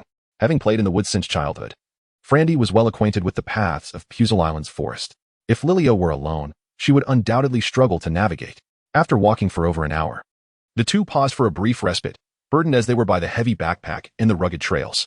Although Frandy could endure, Lilia required a moment of rest. In reality, the Earth Muncher's burrow was only 7 or 8 kilometers from the castle. Frandy could have sprinted there in one go on level ground. However, the winding forest paths extended their journey significantly. 2 hours later, Frandy and Lilia arrived at the entrance of the Earth Muncher's burrow, situated beneath a mound of scattered rocks. The tunnel's diameter was just over 1.5 meters, requiring Frandy to stoop to enter. Inside, a cool breeze greeted them, refreshing after their long trek. "Let us take a moment to rest, Frandy," Lilia suggested, beads of sweat forming on her forehead, her cheeks flushed from exertion. Frandy also felt fatigued. He placed the large backpack on the ground, propped 2 stones at the entrance, and sat on one while inviting Lilia to sit on the other. Sheltered from the sun and enjoying the cool air wafting from the burrow, they felt quite content. "Lilia, we will need torches to explore the tunnel. You rest while I make a couple," Frandy proposed. The forest offered an abundance of trees, making it easy for him to craft a torch. "No need, Frandy," Lilia interjected. Opening her small backpack, after rummaging through, she produced 2 glass spheres slightly smaller than her delicate hands. The hollow spheres contained glowing orbs resembling small flames, casting a gentle light. "The radiant light? How remarkable that you brought this. It is far superior to a torch. Enclosed within this glass orb, Lilia. You truly are a genius." Frandy took one of the glass orbs and held it in his hand, examining it closely. The orb was perfectly spherical, encasing the radiant light within it, devoid of any imperfections. "I have a waterway to traverse, and the radiant light extinguishes upon contact with water, which is why I encased it in this glass sphere," Lilia replied softly. "The radiant light is a magical artifact, commonly found in the homes of the residents of Puzzle Island. It emanates a gentle glow, devoid of heat, making it ideal for nighttime illumination. When it is time to sleep, simply cover it with a dark shroud. A single radiant light can last for an extended period, although it is not particularly precious. It possesses a degree of fragility. The wind may disperse it, and water will extinguish it." Frandy had previously contemplated using it to explore dark places, but one must exercise great caution while holding it, lest it dissipate in an instant. To his surprise, Lilia had managed to encapsulate it within this glass orb, which astonished Frandy as he shook it gently in his hand. Thanks to the protection of the glass sphere, the radiant light was shielded from the wind, rendering it completely unharmed. Chapter 10. The Adventure. The burrowing creature, slightly smaller than Aunt Beth, is nonetheless a formidable beast to humans. Its burrows are larger than its own body, facilitating its movement. Digging is both its innate talent and passion, although it lacks any discernible pattern, appearing rather whimsical. In its territory, there are several such entrances, and Frandy and Lilia have only discovered one of them. After a brief respite, Frandy and Lilia each grasped a glowing orb and ventured deeper into the tunnel. Frandy had previously explored tunnels and still remembered the paths near the entrance, leading the way with a stooped posture while Lilia followed closely behind. The glowing orbs dispelled the noxious smoke produced by torches, casting a gentle light that illuminated the surroundings without being harsh on the eyes, revealing every detail of the cavern. As they progressed, they encountered exposed tree roots lining the tunnel walls, which, when illuminated by torchlight, appeared as menacing serpents. On a previous expedition with friends, these roots had frightened them back. The passages within the tunnel crisscrossed endlessly. After turning a couple of corners, they had lost track of the entrance. Lilia retrieved a bottle of viscous liquid that emitted a faint glow from her bag, marking the walls at each junction with it. "Which direction should we take, Lilia?" Frandy inquired curiously after navigating several forks. "We must continue downward. Our destination lies beneath the northern cliff.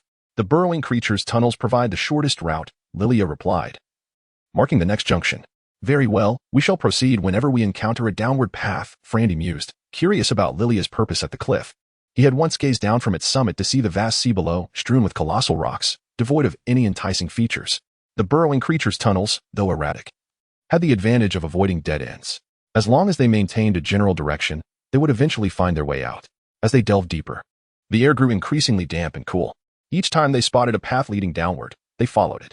With the glowing markings guiding them, they avoided unnecessary detours.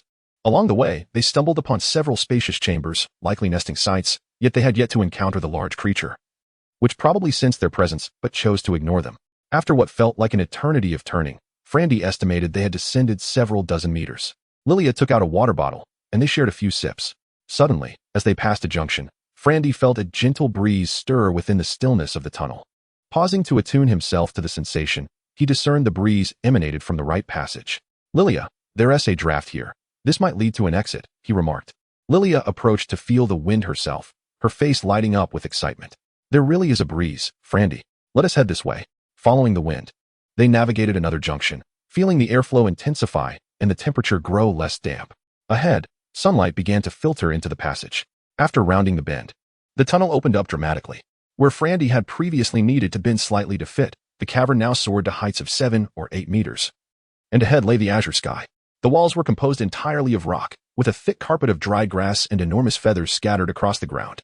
Nearby lay several shattered giant eggshells, large enough to encase Frandy entirely, their surfaces coated with a thick layer of dust, clearly remnants of long-past destruction. Ah! This must be the griffin's nest, Lilia exclaimed in astonishment. The griffin? You mean that rampaging beast from last year? Frandy recalled vividly the autumn evening when a massive creature, part lion and part eagle, had wreaked havoc in the northern region of Puser Island, uprooting trees and sending boulders flying with its enormous wings. Its deafening cries had startled even those within the castle, causing parents to rush their children indoors, Frandy included. He had been in the garden with his friend Vito, admiring the peculiar plants, when his father had hastily brought him home. Eventually, it was Archmage Algernon who had quelled the chaos with a group of powerful mages. Frandy brushed the dust from an eggshell and said to Lilia, "The dust here has accumulated so thickly, the griffin likely no longer resides here." Lilia pointed toward the tunnel behind them, saying, "Look, that large creature has burrowed into the griffin's nest. These eggs must have been stolen and consumed by it. What a pity. I wonder what griffin eggs taste like," Frandy mused, shaking his head. Lilia shot him an odd glance. Griffin eggs are highly valuable. The hatchlings can be trained from a young age and, once grown, can carry you through the skies. Ah, you're right, Lilia. Riding one would be far more enjoyable than consuming it. But alas, that wretched creature has devoured them, leaving only these broken shells. Truly despicable. We should continue our journey. It will be late if we linger, and someone may worry, Lilia urged. As they approached the tunnel's exit, they discovered it did not lead to the cliff's base. The drop to the pile of boulders below was over 20 meters high, and the tunnel's walls were too smooth to climb down. Lilia, it appears we must continue burrowing. There's no way down from here, Frandy said, disappointment creeping into his voice. Don't worry, I have a rope in my bag, Lilia replied, retrieving it from her belongings. Frandy had been unaware of the contents of his own pack until now. He quickly set it down and opened it to find a sturdy rope, thick enough to bear their combined weight, along with a water bottle and 2 silver-scaled garments, likely made from the skin of a fast-swimming fish. Additionally, there were 2 glass goggles resembling diving masks, edged with leather for waterproofing, and several small trinkets of unknown purpose. Are we going to explore the sea? Frandy surmised, recognizing the diving gear. We must traverse the seabed. That's the only way to reach our destination, Lilia clarified. Thus, the prospect of both burrowing and diving filled Frandy with a sense of intrigue, realizing that Lilia's intended destination was likely extraordinary. Yet, he couldn't help but wonder why she had not sought the assistance of Archmage Algernon, sensing that this enigmatic girl harbored many secrets. In the depths of the cavern, Frandy discovered a protruding stone pillar, to which he securely tied one end of the rope before casting the other end over the cliff.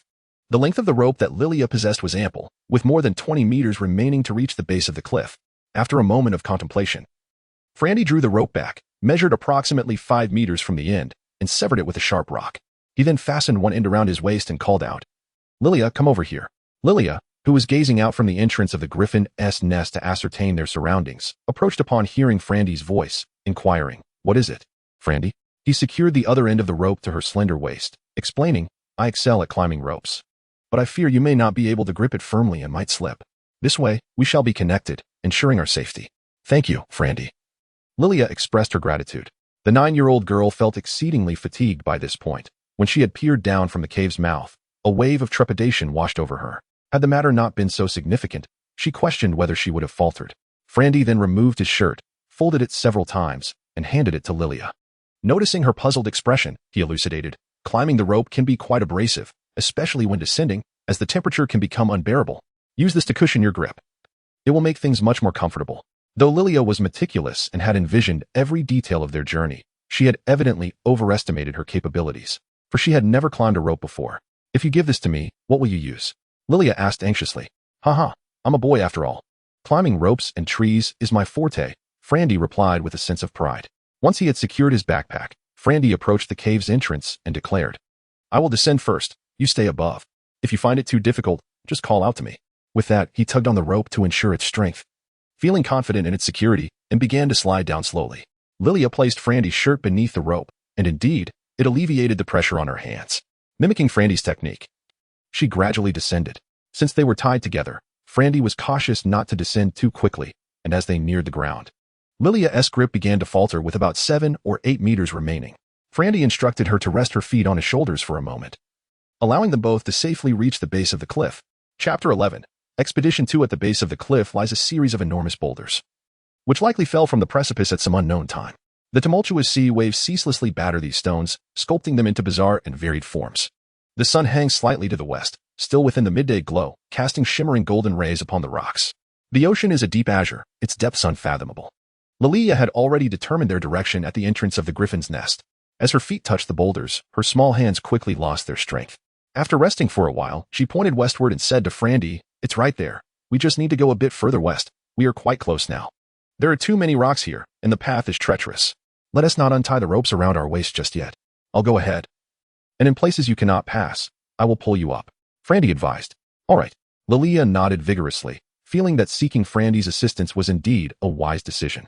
Had it been her brother Ted or the chubby Vito, they would surely have turned back halfway. The rocky coastline is dense with towering boulders. Some can be circumvented, while others must be climbed over. Frandy was able to assist Lilia over the smaller rocks by holding her hand. For the taller boulders, he would ascend first, then secure the rope around her waist and hoist her up. The short journey of less than 2 kilometers was somewhat strenuous even for Frandy. Yet they managed to reach Lilia's intended destination. Both were utterly exhausted upon arrival. After taking a few sips from their water flasks, they collapsed onto a relatively flat boulder to rest. The sun warmed the rocks, and the sky was a brilliant blue, adorned with only a few wispy clouds. A gentle sea breeze wafted by, bringing a refreshing coolness. Turning her head to glance at the little girl beside her, Lilia saw her thick golden hair spread across the rock like seaweed, glistening under the sunlight. She gently closed her eyes, her long, curled lashes fluttering slightly, while her delicate brows were furrowed, hinting at some hidden thoughts despite her tender age. After resting for a considerable time, the fatigue from their journey began to dissipate. Lilia unpacked the contents of their 2 backpacks, laying out a large assortment of items upon the boulder. Frandy was astonished to discover that Lilia had brought along a tent, sleeping bags, and some emergency food supplies. No wonder her backpack was so heavy.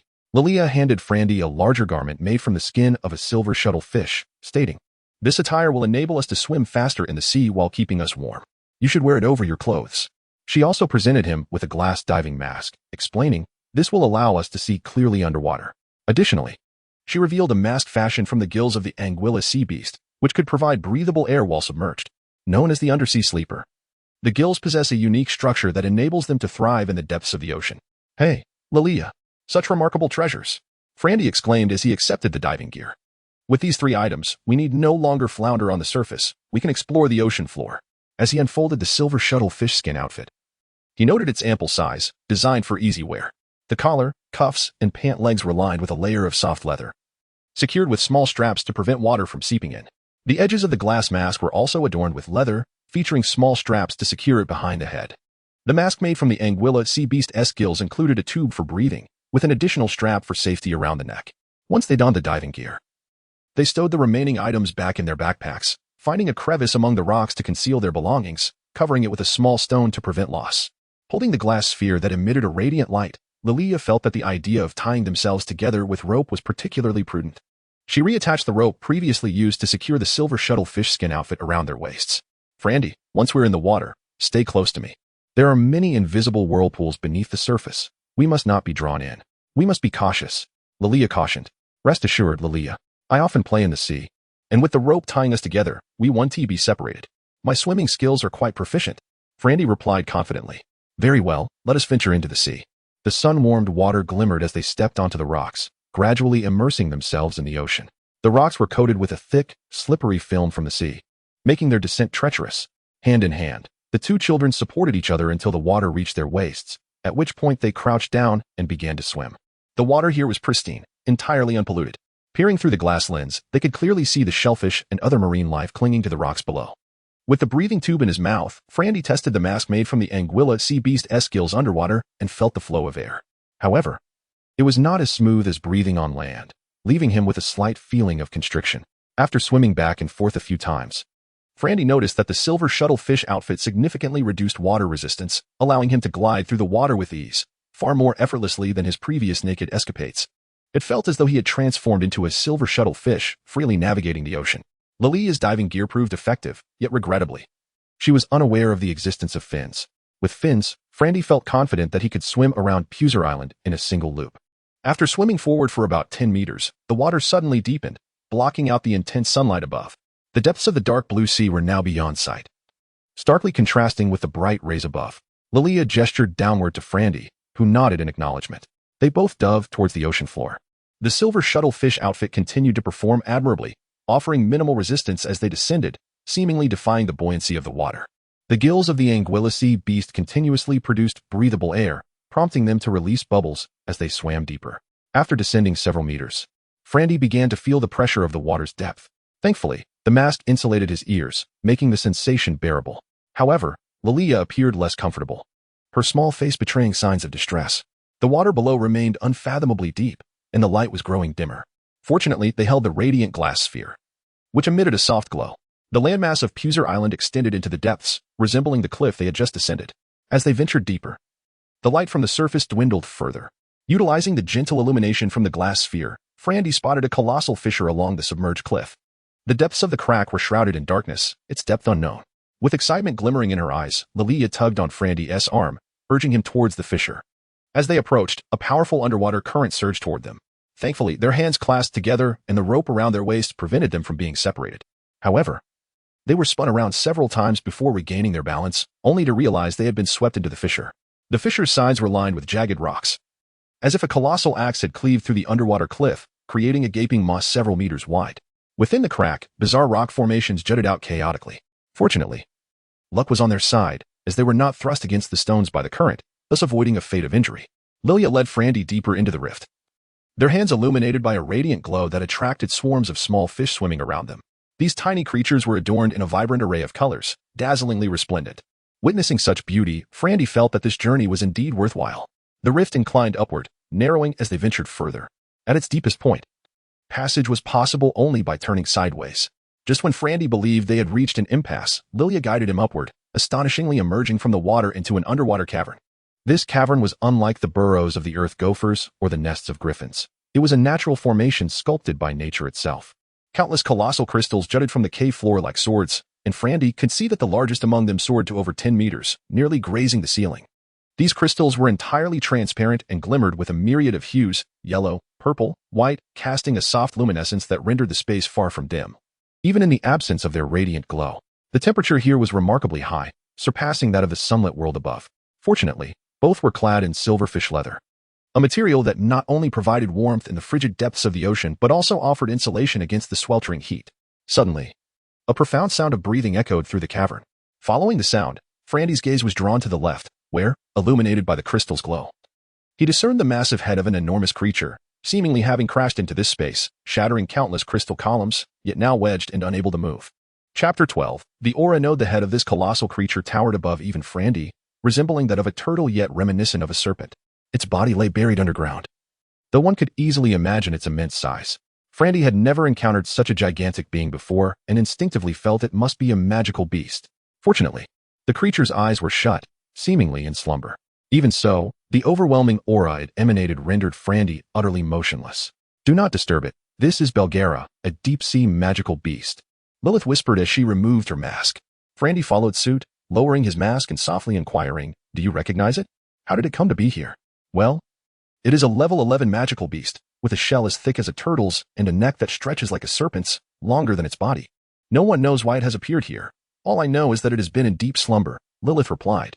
Aunt Beth is a level 9 upper-tier magical beast, and the Griffin is also a level 9 upper-tier beast. Level 9 magical beasts possess intelligence comparable to humans, while some level 10 beasts can even mimic human speech and engage in conversation. Each level 10 magical beast boasts earth-shattering combat prowess, making them fearsome entities. And this deep-sea giant, Belgara, is a level 11 beast. Thank goodness it remains asleep. Lilith, did you come here to see it? No. We must not disturb it. Even a sneeze from it could spell disaster. Let us move this way. Lilith seemed familiar with the route, cautiously guiding Frandy to the right beneath the towering crystal columns. Crystals of various sizes carpeted the ground, all equally sharp and perilous. A careless step could result in a cut or a puncture. With each step, they proceeded with utmost caution. Yet Frandy's silver-threaded leather pants still suffered the loss of several fish scales, fortunately without injury due to the resilience of the fish skin. After navigating around several massive crystal columns, the crystals began to thin out, leading them to a meadow adorned with luminescent grass and flowers, emanating a gentle glow. Frandy was no stranger to these luminescent plants, having seen them in Uncle Aang's garden cellar, managed by his chubby friend Vito. The luminous agent Lilith used for marking was derived from these two plants. All forms of fire-based light harm them. Sunlight from the sun's wheel would scorch them to death, while only light akin to the glow of crystals can promote their growth. As they approached the meadow, Frandy suddenly noticed a peculiar phenomenon. The luminescent grass was visibly yellowing and withering, only to rejuvenate back to a vibrant green, sprouting anew. And then repeating the cycle of desiccation. The same held true for the luminescent flowers, transitioning from buds to full bloom, then wilting, and reverting to buds once more. Frandy, we have arrived. This is the place, Lilith said, gazing wistfully at the sky above the luminescent meadow. Frandy looked up but saw nothing. However, he could sense an energy rippling in the air above the meadow. Stretching out his hand, he touched nothing, exclaiming, I can feel something here, yet I cannot see or touch it. How strange. This is an aura node. Frandy, your ability to sense it suggests you possess the potential of a magician, Lilith explained. Aura node? I have the potential of a magician, but I cannot see it. Ordinary people cannot perceive aura nodes. Only magicians can observe them during meditation. Yet you sensed it without meditation, indicating your magical aptitude must be remarkable. Then why are we here if we are not magicians? Frandy had long grappled with this question. Feeling perplexed, I am, Lilith affirmed. You are already a magician, Lilith? Did the great Archmage conduct a magical aptitude test for you? Frandy was taken aback. Magicians were revered figures on this continent, and he had witnessed the grandeur of great mages on Puser Island, having been awestruck by their displays of power. Thus, hearing Lilith declare herself a magician filled him with wonder. It is, indeed, Lilith replied, a faintly bittersweet smile gracing her youthful face. Frandy, I must meditate to absorb this aura node. I am uncertain how long it will take, so please protect me and do not disturb me, all right? Do not worry, Lilith. I promise not to interrupt you. Thank you. With that, Lilith turned her gaze upward toward the luminescent meadow, kneeling on the grass. She closed her sea blue eyes, her expression tranquil, seemingly entering meditation. Frandy, unfamiliar with meditation and feeling somewhat bored, chose to sit on the grass, observing the cycle of the luminescent grass and flowers as they transitioned from vibrant to withered, from buds to full bloom. The cavern was profoundly quiet, save for the distant sound of the deep-sea giants breathing from the entrance. Besides the two of them and the colossal beast, no other creatures inhabited the cave. The temperature was exceedingly high, even with his silver-threaded leather coat providing insulation. Prolonged exposure left him gasping for air. Time passed, and Frandy noticed the changes in the luminescent flowers and grass seemed to slow. It appeared that an external force interfering with their natural life cycle was gradually weakening. The sensation in the meadow also became faint. While Frandy did not comprehend how one absorbed the aura node during meditation, it seemed Lilith was successfully doing so. After some time, the grass and flowers appeared to have resumed their natural life processes, ceasing any further changes. The sensation in the meadow had entirely dissipated. Frandy waited silently for Lilith. Suddenly, her petite form could no longer maintain the meditative posture and slumped onto the grass. Frandy rushed to support her. Observing her underdeveloped chest rising and falling rapidly, a hint of an unusual flush appearing on her normally pale face, beads of sweat dotting her skin. Unsure how to respond to this situation, Frandy felt somewhat helpless. Not daring to call out loudly, he gently called, Lilith, Lilith, what is wrong? After several calls, Lilith finally opened her beautiful eyes. Her lips moved, seemingly lacking the strength to speak, yet she offered Frandy a reassuring smile. Frandy's heart eased, since she was awake. It seemed there was no grave concern. After a while, as if gathering her strength, Lilith joyfully declared, Frandy, I succeeded. Frandy was uncertain why the girl was so determined to absorb this aura node, yet it was evident that it held immense importance for her. Supporting Lilith, he inquired, How do you feel now? What caused you to faint earlier? My mental energy was insufficient. I had to forcibly absorb it, resulting in some magical backlash. I will be fine after a few days of rest. I just lack strength at the moment, Lilith replied weakly. Frandy did not understand the concepts of mental energy or magical backlash, but he recognized that the girl was too exhausted to walk. With unwavering determination, he declared, Then I shall carry you back. Very well, I entrust you with this task, Lilia replied gently. It is no trouble at all. I possess ample strength. With that, Frandy hoisted the little girl onto his back. At just 9 years old, Lilia measured a little over 1 meter 40. her weight comparable to that of the backpack Frandy had initially carried. He felt no strain as he bore her, carefully navigating through the area filled with crystalline columns. They arrived once more at the entrance of the cavern. The colossal sea beast, Belgara, remained in slumber, seemingly oblivious to the fact that two young visitors had once graced its presence. After securing Lilia's glasses in the mast fashioned from the gills of the anglerfish, ensuring she could breathe comfortably, Frandy plunged back into the ocean with her. Despite the additional weight, Frandy's swimming remained swift, particularly as they ascended from the underwater cliff's crevice, where the movement became effortless. Minutes later, they surfaced. The sun had shifted westward, approaching the horizon, while the sky retained its brilliant blue hue. It was already afternoon. A gentle breeze swept across the sea, causing gentle ripples upon the surface. Frandy returned to the rocky outcrop where they had rested earlier, retrieving the backpack from the crevice. He produced a water bottle and offered Lilia a few sips. As the tent, sleeping bag, and provisions were unnecessary, Frandy stowed them away once more in the large backpack, concealing it in the crevice. He only transferred the radiant glass orb, the glass glasses, the breathing mask, and the discarded silver needlefish skin suit into Lilia's smaller backpack. Chapter 13. The return. Upon reaching the base of the cliff, Frandy secured Lilia to himself with the rope tied around their waists, then tested the rope that had dangled down earlier, feeling assured of its stability. With some effort, he began to ascend along the rope. They returned to the griffin's nest, where Frandy gently set Lilia down, and they rested for a considerable time. Although the journey had not been long, it had been quite exhilarating. Despite Frandy's robust physique, he was still a mere 9-year-old boy, and the arduous tasks of climbing cliffs and diving into the deep sea had left him feeling profoundly fatigued. The depths of the griffin's nest were cool and dry, the ground covered in a thick layer of withered grass and enormous feathers. Leaning against a giant eggshell, they reclined to recuperate, finding great comfort in their rest. Lilia appeared significantly better than when she had first awakened in the cave, perhaps because this adventure had alleviated some of the burdens she carried in her heart. Her pretty face, often clouded with worry, now seemed to radiate hope. Frandy, please don't tell anyone about today when we return, all right? Lilia's sea-blue eyes fixed on him, a hint of concern evident in her gaze. Not even Archmage Algernon? Frandy asked, puzzled, as Algernon was a relative of Lilia's. He was uncertain why she wished to keep it a secret even from family. Yes, don't tell the old man, Lilia replied. Then added after a moment's thought, as long as he doesn't ask. Fine, I promise not to tell anyone. It will be our little secret. A smile blossomed on Lilia's face, her previously furrowed brow relaxing. Thanks to his regular training and the nourishment from beast meat, Frandy's strong body recovered swiftly, and he felt invigorated after a brief rest.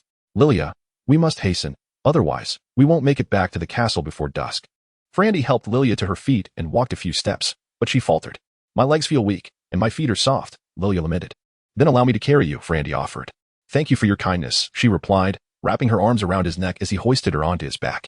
Fortunately, they had marked the paths with glow powder where they had encountered forks in the tunnels, so they could retrace their steps without concern for getting lost. Frandy quickly followed the markers back to the entrance of the cave. However, this return journey was not without its challenges. While they had descended previously, they now faced the uphill climb. Fortunately, the burrowing of the ground-digging beasts had spared them from vertical shafts, making the ascent more manageable. At last, they emerged from the tunnel, greeted by the setting sun. The vibrant hues of sunset painted half the sky in brilliant reds and oranges, illuminating the towering trees of the forest. The air buzzed with the activity of small insects, and somewhere deep within the woods, a bird called out hoarsely, possibly startled by something. The forest had always been Frandy's domain. He had played and frolicked there since childhood. During their earlier visit, he had to moderate his pace to match Lilia's, but now he could run freely with her on his back. He leaped over intertwining vines and shallow streams, significantly quickening their return. However, with Lilia on his back, he refrained from swinging between the trees as he usually would, for he could have traversed the forest in a near straight line otherwise. In roughly an hour, Frandy carried Lilia out of the forest and arrived at the edge of the castle grounds. It was now imperative that he set her down, as they could not be seen by the other inhabitants of the castle. The day was dimming, the sun dipping below the horizon while the moon began to rise in the east. The homes of the castle's residents glimmered with light, and wisps of smoke wafted from the direction of the island's dining hall. Lilia dismounted from Frandy's back and took tentative steps, still not fully recovered, her legs somewhat shaky. Nevertheless, they were close to the magic tower and could walk back slowly. Their garments were tattered, Frandy's were slightly worse for wear, as he often returned from the forest in such a state. However, for Lilia, the little princess of Puser Island, it was a first to appear so disheveled. Yet, the joy of their adventure eclipsed her concern for appearances. Her heart seemed lighter than ever, her genuine smile reflecting pure happiness. Lilia, are you returning to the magic tower? Yes, I must return. There is much to do, she replied joyfully. Then let us part ways here. I shall head to the dining hall for dinner. Oh, and here. This is for you, Frandy said, handing her the small backpack he had worn around his neck. No, Frandy, please consider these items a gift from me to you. Thank you immensely for your assistance today. With that, Lilia gently embraced Frandy. Caught off guard by her gesture, Frandy stammered. Well, all right. Then I shall go play in the sea. Goodbye, Lilia. With that, he dashed toward the dining hall. Lilia beamed, waving as she called back. Goodbye, Frandy. In the kitchen, several chefs and assistants were bustling about, fervently preparing dinner. Dozens of island residents dined at the clean, well-arranged long tables, engaging in lively conversation. A somewhat portly woman, having finished her meal, made her way towards the exit when Frandy dashed past her like a startled wild horse, nearly colliding with her. The woman gasped, her ample form swaying to the side, causing the dining hall's door to tremble violently. Ouch! Who is that little monkey who nearly knocked me over? Frandy, feeling particularly spirited today, had sprinted towards the dining hall without managing to stop in time. Fortunately, though the woman was somewhat stout, she proved agile enough to avoid a collision. Upon seeing who it was, Frandy inwardly groaned. It was Aunt Evelyn. She was the wife of Uncle Lime and tended to some of the newly born magical beasts on the island. Having never had children of her own, she possessed a rather fiery temperament. Frandy vividly recalled how Aunt Evelyn had once chastised the chubby boy Vito for some unknown transgression, berating him for over half an hour and even summoning Uncle Long to join in the scolding. Since that incident, Vito had taken to avoiding her at all costs, likely due to the severity of the reprimand. I'm terribly sorry, Aunt Evelyn. I almost bumped into you by accident. Frandy quickly apologized, eager to avoid a lengthy lecture. Upon realizing it was Frandy, Aunt Evelyn's ire softened. He had always been regarded as a diligent and eager student by the island's residents. Oh, it's just little Frandy. What is you in such a hurry? She inquired, her tone more measured. Frandy pointed towards the restaurant, feeling somewhat embarrassed as he said, I'm hungry. Let us go eat. Aunt Evelyn chuckled, ruffling Frandy's hair and remarked, Oh dear, how famished you must be to run so fast. Hurry along to your meal. Frandy felt as though he had been granted a reprieve and was about to head to the kitchen in search of food when Aunt Evelyn called him back. Little Frandy, I've heard that the Grand Sorcerer intends to take you all to the prestigious Askia University in the Imperial capital soon, she inquired. Grandfather mentioned it in the morning class, telling us to discuss it with our parents. I haven't spoken to them yet, he replied. Your parents will surely allow you to go. Generally, the children of Puser Island attend school unless they have disabilities. Once you reach the capital, could you assist me by delivering a letter to my sister? I haven't seen her in over a decade. That's no problem. You can count on me. Frandy assured her, having no reason to decline such a simple request. Thank you, dear Frandy, Aunt Evelyn said, giving his head another affectionate pat before contentedly returning home. Chapter 14. Only in the morning does Lawrence provide Frandy with the flesh of the beasts. Given Frandy's current state, a single meal a day suffices. Consuming more would be detrimental to his health. For dinner, he joins the other residents, partaking in a modest repast of wild game and vegetables. Without disturbing his father, Frandy helps himself to some food in the dining hall. Puzel Island operates without the concept of currency. All residents, including the soldiers, simply retrieve what they need from the storerooms and eat in the dining hall when hunger strikes. As long as the dining hall has it, they may indulge freely. After dinner, darkness envelopes the land, and the sun, which has wreaked havoc throughout the day, sinks below the horizon. The silvery moon adorns the deep blue sky, while unknown insects commence their serenade. The castle at night is more vibrant than during the day. While the daylight hours demand labor, the evening invites camaraderie and entertainment, with groups of 3 or 5 engaging in various amusements. Radiant lights twinkle from every corner of the castle. Adults gather in clusters, engaging in light-hearted conversation, while others partake in a game called Curlian, wherein they mark a flat space and toss balls inside, divided into 2 teams, each striving to score by landing the ball in the opposing team's goal. The children's games are even more numerous, with hide-and-seek reigning as the most delightful nighttime pastime. Bathed in the moonlight's silver glow, children scurry to find dim corners to conceal themselves, eagerly awaiting their friends to seek them out. Each evening before slumber, Frandy enjoys a brief sojourn in the Grand Library. However, today's adventures have left him somewhat fatigued, prompting him to head straight home after dinner. The journey from the dining hall to his abode is a mere 10 minutes, during which he exchanges greetings with the residents he encounters. A serene tranquility pervades the castle, as those who have finished their meals meander about, passing the time. Frandy's home is a quaint 2-story building, its walls crafted from finely hewn stone, with a roof of shingles laid tightly like fish scales. In some corners, lush green moss thrives, a testament to the years that have passed since its construction. A small courtyard in front blooms with vibrant flowers, while a few clotheslines stand empty, having recently been cleared of garments. Frandy, you're finally back. A voice, tinged with a mix of grievance and inquiry, calls out. It is his sister, Annie. As the saying goes, one can escape the monk, but not the temple. No matter how much Frandy evades Annie's persistence during the day, he invariably finds himself ensnared upon returning home. It is a bittersweet predicament. He is touched by her reliance yet overwhelmed by her dependence. "What is this?" Annie exclaims, noticing the backpack in Frandy's hands. "This is a splendid item I requested from Lilia for our seaside adventures. Please take care not to ruin it." Frandy explains the repurposed contents of the backpack. "Are you taking me with you?" she inquires hopefully. "Of course, I would never dream of leaving my dear sister behind." Frandy responds, unable to say otherwise. Elated, Annie snatches the backpack from his grasp, exclaiming, "No wonder Lilia called for you this morning. She must have intended to gift you this."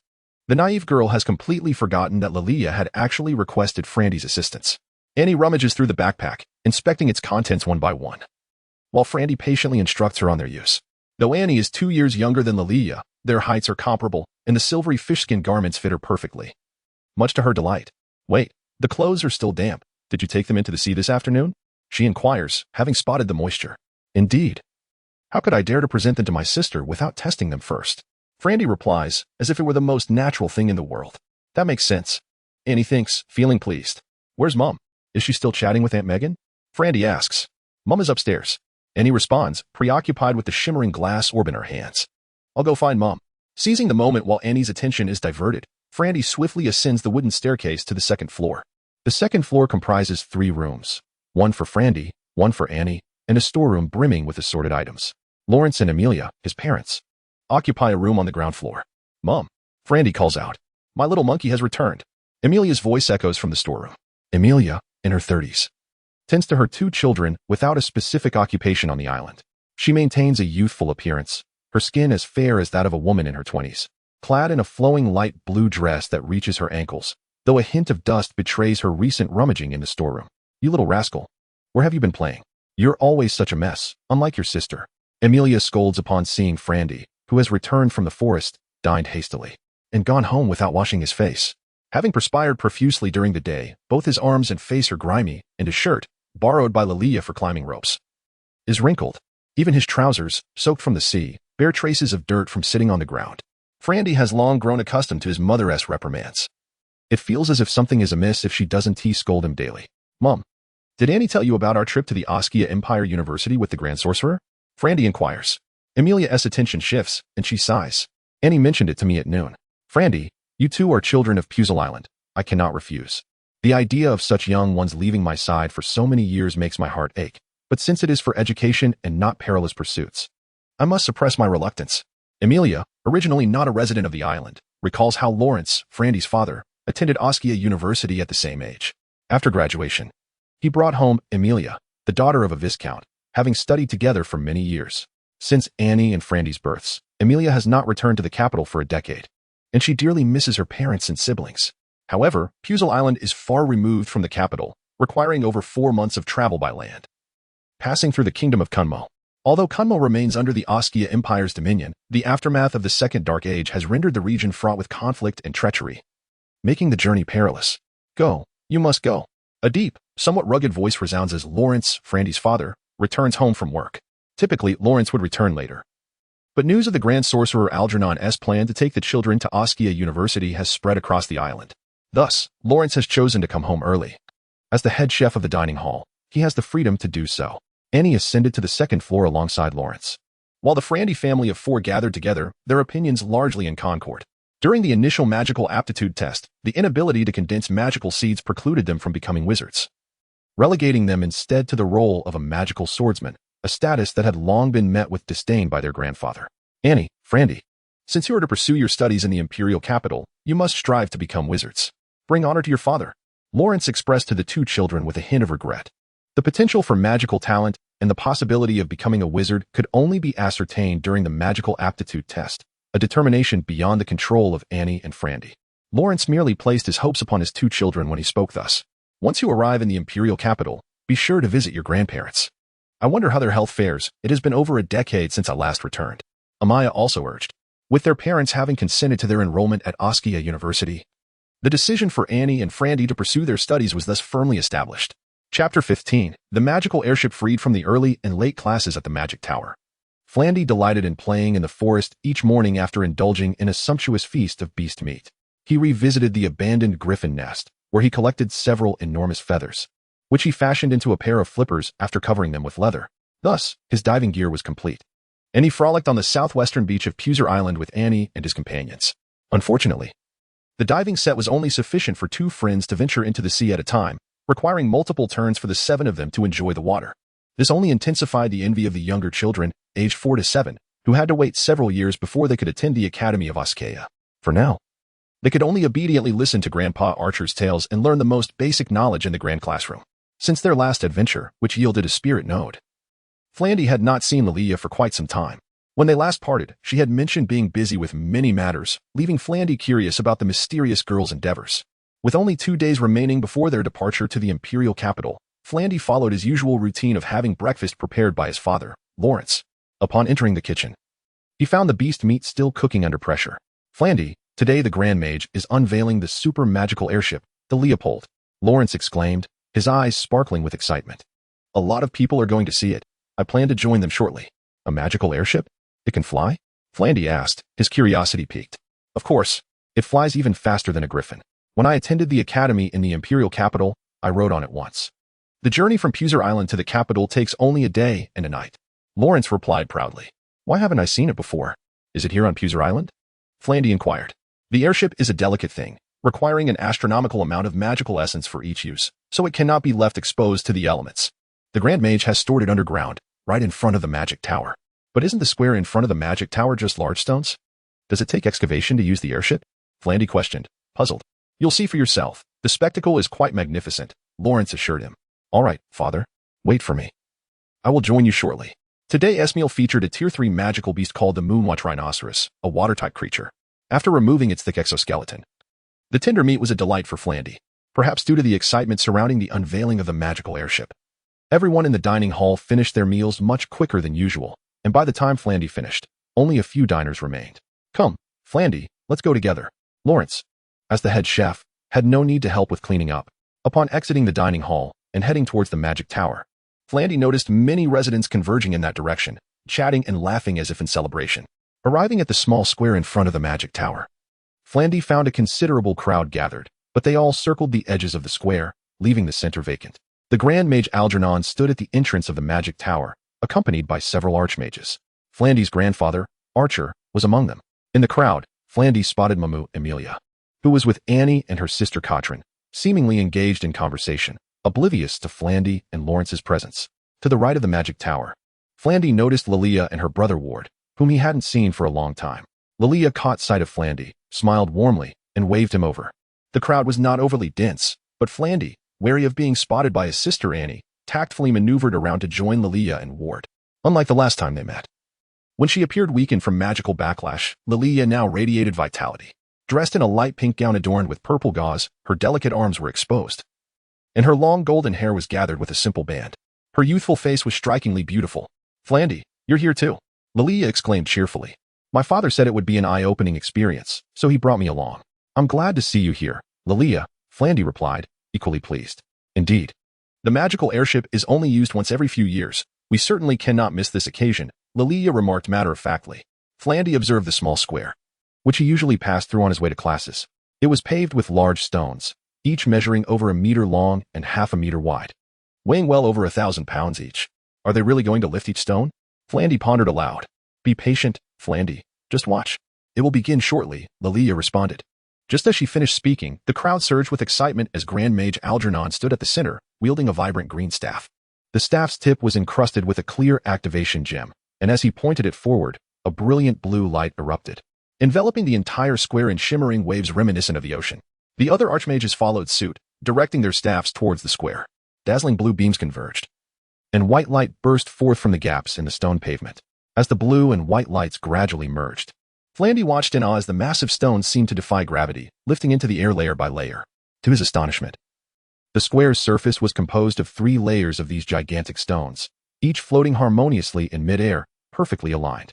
The sight of hundreds of heavy stones suspended in the air was nothing short of breathtaking, instilling in Flandy a newfound respect and understanding of magic. As the square unveiled its hidden treasure, the peculiar shape of a magical airship came into view. Measuring at least 50 meters in length and 7 to 8 meters in width, the airship, carved from a massive tree, resembled an elongated egg with a streamlined design. Larger at the front and equipped with 4 enormous stabilizers at the rear. Its surface was coated in a thick layer of tung oil, which glistened in the sunlight, revealing intricate patterns embedded in the hull. Just then, 8 more mages emerged from the magic tower, each carrying 2 jars filled with viscous liquids of various colors. The front 5 held yellow liquids, while the last 2 carried red, and the final mage bore a white liquid. "Look, Flandy, the old man is quite generous." Bringing out so many magical essences, Lilia whispered excitedly. Flandy, still unfamiliar with magic, asked softly, "What are magical essences? Are they valuable?" "Extremely valuable. Magical essences are the liquid condensation of magical elements. Each drop contains a wealth of magical energy. The yellow one is wind essence, the red is fire essence, and the white is order essence," Lilia explained. Although Flandy struggled to grasp the intricacies of magic, he understood well enough that these substances were exceptionally precious. The majority of the island's inhabitants have previously studied at the Academy of the Osceola Empire, rendering them quite familiar with the principles of magic. They are well aware of the precious nature of magical essence. 8 sorcerers, bearing magical essence, arrived at the base of the small square. Beneath a multitude of floating, elongated stones, they circled to the left side of the magical airship and opened a door in its hull, proceeding to enter in single file. Before long, a deep humming sound emanated from the airship, and the exterior of the hull began to glow with distinct stripes. It appeared as though the magical essence was flowing through it, gradually forming a complex and arcane luminous pattern. Suddenly, below the airship, powerful gusts of wind erupted at intervals of approximately 10 meters, intensifying with each moment. The onlooking residents retreated several meters to evade the force of the winds. The gusts grew ever stronger, lifting dust from the small square, causing Flandy to struggle to keep his eyes open. At that moment, a flicker of flame emerged from the tempest, coinciding with the airship's gradual ascent. With adjustments to the angle of the jets and the massive tail fins at the rear, the enormous magical airship lifted away from the base of the small square, deftly avoiding the colossal floating stones above, and moved forward. Initially, it did not travel swiftly, but soon flames mixed with the gusts erupted from the tail, propelling the airship into a sudden acceleration. At this juncture, Master Algin intoned, "Descend," directing his wand downward. The gigantic floating stones in the sky cascaded down layer by layer, returning to their original positions with impeccable precision. When the final layer settled, the small square remained impeccably level, had it not been for the absence of soil and the gaps between the stones. None would have suspected that these stones had once been entirely displaced. The magical airship completed 2 circuits around the magical tower, and as the small square returned to its pristine state, the sorcerer piloting the airship expertly brought it down to land within the small square. In less than half an hour, the airship had ascended from beneath the stones to hover above them. Chapter 16. Preparations for departure. The magical airship serves as the exclusive mode of transportation for the Grand Sorcerer Algernon, utilized only when venturing to distant lands. Many inhabitants of the island recall their childhood experiences aboard it while journeying to the Academy of Osceola Empire, thus it is not entirely unfamiliar to them. Are we truly embarking on this magical airship to the imperial capital? Flandy was taken aback, his mouth agape in astonishment. He had never anticipated encountering something reminiscent of an aircraft from his previous life in this mystical realm. Of course, he had witnessed even more extravagant contraptions than this airship in his past. An Ananafin 225 could easily accommodate this magical vessel within its belly. Yet, his previous existence belonged to a technological era, whereas this world, as he had gleaned from literature, seemed to belong to a more primitive age. He was astonished to discover that magical civilization had advanced to such an extent. Lilia found amusement in Flandy's astonished expression and cheerfully remarked, "Of course. Although I have never been aboard myself. Come, let us explore the inside." Most of the onlookers had dispersed, leaving only a group of curious children chattering excitedly around the magical airship. 8 sorcerers carrying magical essence canisters emerged, conversing with Grand Sorcerer Algernon near the airship's entrance. Flandy scanned his surroundings and noticed that his companions, who were also bound for the imperial capital, had gathered. Even the lethargic chubby boy Vito had appeared in the square, seemingly eager to broaden his horizons. "Old man, let us board and play." Lilia tugged at the Grand Sorcerer's long beard, her tone laced with playful affection. Algernon, deeply fond of his granddaughter, affectionately ruffled her hair and replied, Little Lilia, you may look around, but do not tamper with anything inside. It would be quite troublesome if something were to break." "All right, old man, we'll just take a look inside." Lilia agreed, and, accompanied by Flandy and her friends Annie, Ted, Vito, Gustav, and Katerina, they boarded the airship. The interior of the airship was enveloped in a layer of brown leather, with a thick red carpet adorning the floor. Upon entering, Flandy discovered that the airship was composed of 2 distinct sections. The front half was filled with an array of intricate magical machinery, with circuits of exquisite gold and mithril intricately connecting various devices. Some machines emitted light, while others vibrated gently. The magical essence canisters brought in by the sorcerers were installed upside down into various interfaces, providing power to the airship. For reasons unknown, the airship lacked glass windows. Only a few radiant orbs illuminated the space. Beyond the machinery room, the rear of the airship featured 20 seats with backs, upholstered in orange leather for passengers. The companions sat down to test the seats, finding them exceptionally soft and comfortable. Further back was a simple restroom, which held little interest for Flandy. His curiosity remained fixed on the machinery room, although he had yet to study magic and did not comprehend its workings. Nevertheless, being a boy, he found himself naturally drawn to the mechanics, pretending to examine them for quite some time. Grand Sorcerer Algernon entered the airship and observed the children behaving themselves and not damaging any equipment. He clapped his hands and announced, "Children, we shall set forth for the imperial capital the day after tomorrow. Tomorrow, ensure that your parents prepare everything you need and bring it aboard the airship. However, do not overpack, as it will burden the vessel." With that, he instructed the children to disembark, as the airship required further inspection. Flandy, being only 9 years old, need not worry about preparations. His guardians, Lawrence and Amelia, would see to it that he and Annie were well equipped. However, he did not forget his promise to Aunt Evelyn to deliver a letter to her sister. As a child of integrity, Flandy made his way to the beast nursery, where Aunt Evelyn cared for newborn magical beasts. On Puser Island, magical creatures outnumbered wild animals, leading to natural propagation. The world of magical beasts was harsh. Those unable to adapt were often abandoned by their parents, left to perish before their eyes.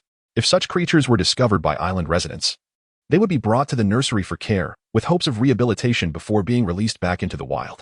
Inside the nursery, Flandy found only 5 or 6 young beasts, which Aunt Evelyn managed with ease. "Hey, Aunt Evelyn, I'm here." Upon entering the nursery, Flandy immediately spotted Aunt Evelyn's ample figure feeding a small leopard with milk. "Oh, little Flandy, you're here. You must be preparing to depart for the imperial capital soon," Aunt Evelyn exclaimed warmly upon recognizing him. "Yes, indeed. You asked me to deliver a letter to your sister, and we depart the day after tomorrow, so I've come to collect it." "What a trustworthy child you are. The letter has long been written. I was just about to hand it to you tomorrow." After speaking, Aunt Evelyn retrieved a folded letter from her work uniform's pocket.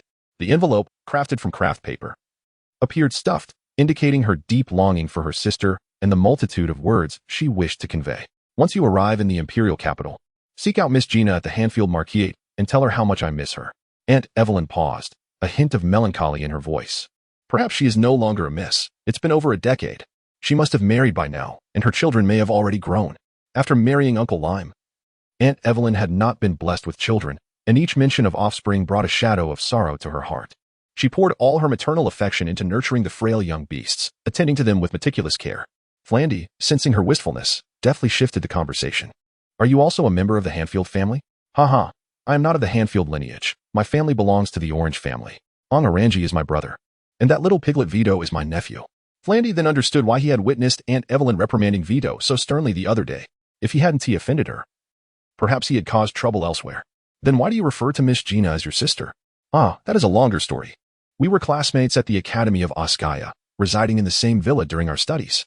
She later became a sorceress while I became a magic swordsman. We shared our learning and adventures. Once, in the scorching desert of the kingdom of Kumo, I even saved her life." In those days, Aunt Evelyn seemed to be consumed by nostalgia for her adventurous days with her dear sister, recounting tales until lunchtime, when Flandy finally managed to excuse himself. That night, Lawrence had finished his shift in the kitchen, and the family of 4 gathered in Flandy's living room to discuss preparations for their journey to the Academy of Oskaya. "This is Evelyn's letter. This is Coliant's letter. This is Barona's letter."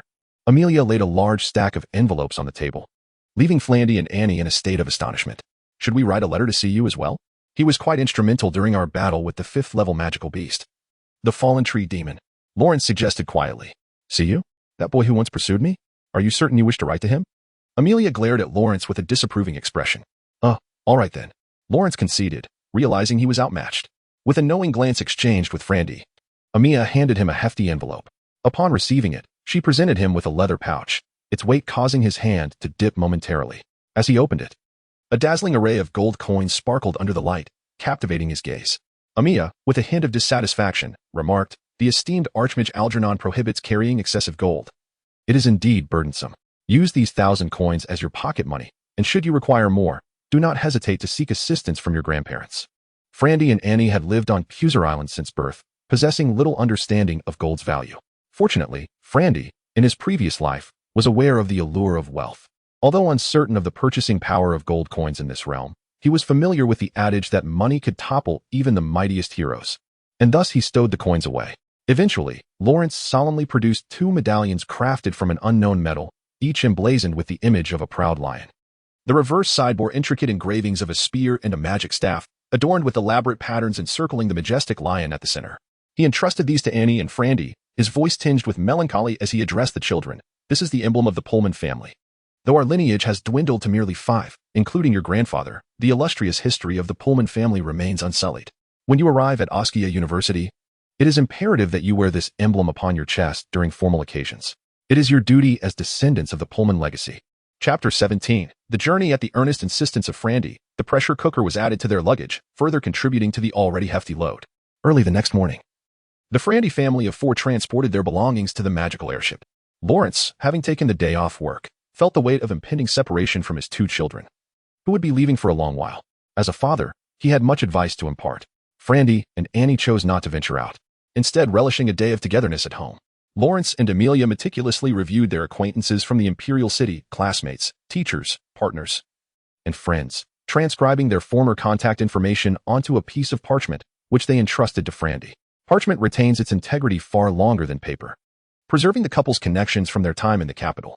Though years had passed and circumstances had shifted, it was prudent to prepare for potential reconnections. Finally, the moment of departure arrived. For breakfast, Frandy had no beast meat to offer, as the pressure cooker had been loaded onto the magical airship. It was a rare occasion that Ted and Lilia joined them in the grand dining hall. After their meal, the 7 companions, accompanied by their parents, made their way to the small square. Residents from all over the island gathered to bid them farewell, filling the square with vibrant energy. Elderly uncles and aunts blessed the 7 children embarking on their journey, offering encouragement and hope. Even the oft-overlooked chubby boy, Vito, received support today, free from reprimands. The children boarded the magical airship first, followed by the Grand Mage Algernon, who led 4 esteemed mages, his experimental assistants and disciples, aboard. These mages, typically reclusive on Puser Island, devoted their time to magical research within the tower. The day was clear and bright, as usual, with the sun shining high in the sky. Under the gaze of all, the airship's hull expelled 4 fierce gusts of wind, intermingled with flickers of flame, as it ascended gracefully. The residents gazed skyward, waving farewell until the airship vanished from sight. The journey aboard the magical airship was remarkably smooth, albeit regrettably devoid of windows to glimpse the outside world, leaving Frandy somewhat disappointed. The cabin felt stagnant, lacking airflow. And the children, still adjusting to their departure from their parents, were subdued. They sat in the plush, heavy-backed chairs, exchanging few words. At that moment, Grand Mage Algernon emerged from the mechanical room, noticing the children's melancholy demeanor. He chuckled lightly and said, "Children, you are the future of Puser Island. Your journey to Askia University will introduce you to many new friends and vast knowledge. It is the very same place where your parents once studied. Do not be disheartened. Life's path is long, and this is merely the first step. Like the majestic eagle, you must spread your wings and soar. Do not let the small island of Puser hinder your progress. Only by venturing out will you discover the world's vastness." Frandy, possessing the heart of an adult, felt differently from the other children. Ted and Lilia had always been around Algernon, yet the sudden shift from familiarity was challenging. With Frandy by her side, Annie found solace. It was only Vito, Gustav, and little Katrina who truly faced separation from their families. "Old man, will we see father and mother?" "I miss them terribly," Ted expressed, referring to his parents in the imperial city whom he hadn't seen in years. "Naturally, they worked in the capital. And you shall also reunite with your grandparents during this visit," Algernon replied. "How wonderful! I have never met them," Ted exclaimed, clapping his hands joyfully. Algernon laughed heartily, saying, "You have seen them, but you were too young to remember." "Have I met them?" Ted scratched his head, genuinely perplexed. "What about Lilia? Did she meet them too?" Algernon explained. "You were born in the imperial city and only came to Puser Island when you were 3. Lilia was just 1. Your parents returned to the capital after accompanying you for a few years, which is why you lack memories of your grandparents." "Old man, how much longer until we arrive?" Ted asked, eager to reunite with his parents. "Probably by tomorrow morning. We will be flying for a day and night. Now, you little rascals must refrain from noise. The 4 esteemed mages need silence to navigate the airship." "Understood. We won't make a sound." The children nodded in agreement. The cabin accommodated 20 seats, with 1 mage overseeing the machinery in the control room. The other 3 mages alternated in meditation to guide the airship's course, along with Algernon and the 7 children. Several seats remained unoccupied, and with only 2 seats filled with luggage, the space did not feel cramped. The flight was predominantly smooth, with only occasional slight bumps. Due to the absence of windows, Frandy was unaware of the altitude or speed at which they traveled. Behind him, chubby Vito poked him gently, whispering, "Frandy, This is so boring. I want to go play. Frandy, taken aback, replied quietly. We're flying in the sky. How can we go play? Vito's eyes widened in shock as he exclaimed, We're flying in the sky right now? How did I not know? Didn't you see the magical airship take off yesterday? Frandy asked. We are sitting in the airship now. Then I can fly? Vito inquired, bewildered. But I don't feel anything. Well, it's not surprising. We boarded the airship directly from the ground, and it's completely enclosed. It's normal not to feel it flying. Anyway, we can't go out, so you might as well stay put. Alas, Vito sighed, this is really quite dull. I have a splendid remedy for your boredom, Frandy said with a smirk. What remedy? Do tell. Sleep. If you sleep, you won't feel bored at all. And we have a whole day and night ahead. Don't you adore sleeping? Vito's eyes lit up as he cautiously asked if I sleep. Will the Grand Mage scold me? He seemed to think it akin to classroom behavior. As long as you remain quiet and composed. The Grand Mage will certainly not reprimand you. You can sleep as much as you like. Frandy chuckled in response. How wonderful. Vito exclaimed, clearly delighted by this revelation, and promptly shut his eyes. True to his nickname, Piglet, it wasn't long before soft snores filled the air. In this world, there are 32 hours in a day. A third more than the Earth of his former life. The cabin walls of the magical airship were adorned with a magical timepiece, segmented into 32 small compartments, each containing a flickering flame. Each flickering flame symbolizes an hour, as the flames transition from white to orange, then to red, purple, and finally black. It signifies the passage of time. When the 15th flame turns black, it indicates that noon has arrived outside. All the children, except for the already slumbering Vito, find themselves hungry and eagerly unearth their pre-prepared lunches. The emotional states of children are fleeting. Once their lunch has concluded, the initial pang of homesickness dissipates, and they regain their vivacity. Yet, they all remember Algernon's admonition to speak softly. If one dedicates their heart to a task throughout the day, time seems to fly. But if one merely waits idly, the hours stretch interminably. Forbidden from playing outside, Frandy and his companions spend the day in hushed conversation aboard the airship. After dinner, when the 24th flame of the magical timer turns black, weariness envelopes everyone. With no beds available, they must endure the night in their seats, fortunately.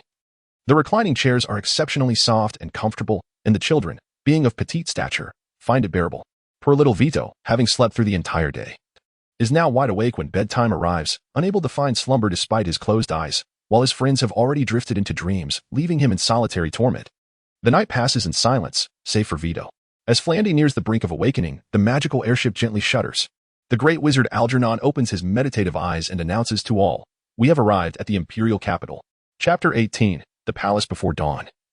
The world lay cloaked in darkness, the deepest shadows enveloping the slumbering capital of the Oscaria Empire. Only the flickering light of the patrol guards bearing torches pierced the gloom. The populace remained ensconced in the depths of their dreams, save for a few nocturnal creatures that emitted faint, weary sounds. Silence reigned supreme. At the heart of this ancient city, a fortified moat encircled the towering walls that guarded the very core of the Oscaria Empire, the royal palace. For imposing watchtowers, even taller than the palace itself, stood sentinel at each corner of the fortress, offering a panoramic view of the entire capital, even under the shroud of night. A small contingent was stationed to keep vigil. Atop the lofty tower, a blazing bonfire crackled, its flames producing soft, popping sounds in the stillness of night. It was midsummer. The pre-dawn hour, the most refreshing yet prone to drowsiness. Boris, recently awakened for the final shift, stifled a deep yawn. Gripping his longbow a tad tighter while adjusting the quiver strapped to his back, he ambled about the watchtower, surveying the pitch-black expanse below. The palace area appeared secure, with over 10 armed patrols, clad in armor and wielding long spears, executing their well-rehearsed routes. Key locations shimmered with light, illuminating the surroundings, while countless hidden sentinels lay in wait throughout the palace. Turning his gaze beyond the moat towards the city, Boris observed the vast urban landscape, where only a few night watchmen with flickering torches created dim, intermittent glimmers, accompanied by the distant barks of dogs. In but 2 hours, the dawn would break, and his team could return home for much-needed rest. He hoped no untoward incidents would transpire. The bastards from the Vidon Empire thrived during these hours. The night sky was resplendent, promising another clear day ahead, and as Boris gazed upward, lost in thought, a meteor streaked across the tranquil heavens, trailing a faint glimmer. His grandmother once told him that each star represented a soul, and the fall of a meteor signified the passing of a life. Later, his daughter imparted that each meteor was a blessing, granting wishes to those who dared to dream at their sight. Yet, he pondered, was it truly a soul's departure or merely a wish? If it was a loss, whose was it? And if it were a blessing, what should he wish for? As the meteor crossed the sky, a multitude of thoughts flooded Boris's mind. He wished for his beloved daughter's safety and happiness, hoping she would marry a good man and live joyfully. However, as a royal guard, should he not also wish for the health of his majesty? A headache ensued. This meteor was breathtaking, its beauty lying in its transience, illuminating the night for but a fleeting moment, in ephemeral brilliance. Boris, endowed with a poet's spirit, marveled at its splendor. But wait, this meteor seemed different from the usual. Initially a mere speck, it had not vanished as expected. Instead, it grew increasingly vivid and radiant. Boris stood transfixed, having never witnessed such a phenomenon. Why had it not faded? In an instant, the meteor drew nearer, seemingly hurtling toward the palace. Captain, come quickly and see the meteor, Boris called down to the resting quarters below. In the lounge, the members of Boris's night watch team were resting. Their leader, Captain Balim, had been on the first shift but was now roused from slumber by Boris's urgent shout. Groggy, Balim barely comprehended Boris's frantic call to witness the meteor. Damn it, Boris. What meteor? You're disturbing my sleep. Haven't you had enough of a beating last time? Balim grumbled. Captain, you must come quickly. It's a meteor that won't fade. Boris insisted. Curse this meteor that refuses to vanish. I'll make you disappear. Balim fumed. Feeling humiliated by Boris's insistence on a grown man watching meteors, he leaped from his bed and climbed the ladder to the watchtower, intent on confronting Boris. Boris, in a state of panic, pointed toward the sky and shouted, Look, Captain, just look. Perhaps Boris's frantic demeanor caught Balim off guard, for he halted his advance and turned to gaze in the direction Boris indicated. The tiny speck had morphed into a vibrant orb of yellow, red, and white, racing toward the palace at an alarming speed. By the heavens, what is this? This is not a meteor. It's an enemy attack. Aerial assault, Balim shouted. Abandoning thoughts of reprimanding Boris, he seized the bow from Boris's grasp and, selecting a signal arrow from his quiver, shot it into the sky. A piercing whistle echoed throughout the palace, and the patrols immediately rushed toward the royal chambers. The once dark corners burst into light as countless torches ignited, illuminating the palace as bright as day. Numerous hidden sentinels emerged, searching for the enemy, while the royal guards formed ranks atop the towering walls, bows at the ready. Haman Oscaria, the 34th emperor of Oscaria, was roused by the commotion outside his chambers. At 64 years of age, having ruled for nearly 3 decades, he devoted himself tirelessly to the empire's affairs, often sacrificing sleep. Recently, assassins from the Vidon Empire had been increasingly active, stirring unrest among the populace, though none of his important ministers had yet fallen victim. Marta, what is happening? Haman inquired, weariness evident in his voice. Marta, a maid who had just returned with news, quickly replied, Your Majesty, the watchtower has signaled an alert. There are assassins. Assassins? Have they been apprehended? Haman remained composed. To breach the palace and assassinate him was a fool's errand for Vidon's assassins. The royal guards at the entrance report that the assassins have not yet been located. She answered, Not located? Then why the alert? Marta was at a loss. Humph. I shall see what manner of fool dares to assassinate me. Haman, already troubled by the thought of assassins, was incensed that they had the audacity to approach the palace. Without changing out of his night attire, he donned his shoes and stepped to the chamber door. The royal guard had secured the area around the chambers, forming an impenetrable barrier. Captain Minal stood guard at the door, weapons drawn. Minal, where are the assassins? Haman inquired. Your Majesty, according to Captain Balim's report from the watchtower, the enemy comes from the sky. Minal replied earnestly. Is it so? The assassins from Vidon have learned to fly? Haman responded, a mix of astonishment and anger in his voice. Due to the angle, Haman could not see the meteor from within his chamber. Stepping outside, he advanced a few paces, surrounded by layers of protection from the royal guards. With Captain Minal accompanying him, the meteor discovered by Boris drew ever closer to the palace, revealing a colossal object shimmering in hues of yellow, red, and white as it approached. The brilliance of the celestial display overshadowed the twinkling stars, rendering the moonlight almost dim by comparison. His Majesty, Haman, gazed skyward and suddenly erupted into hearty laughter, exclaiming, What assassin? How could an assassin from the Vidon Empire possess a magical airship? Raising his voice several octaves, Haman commanded. Minal, at your service, came the prompt reply from Minal. All sentinels, return to your posts. Lead the guard to the main hall to receive our esteemed guests. Additionally, summon Carol. He added, I shall change my attire.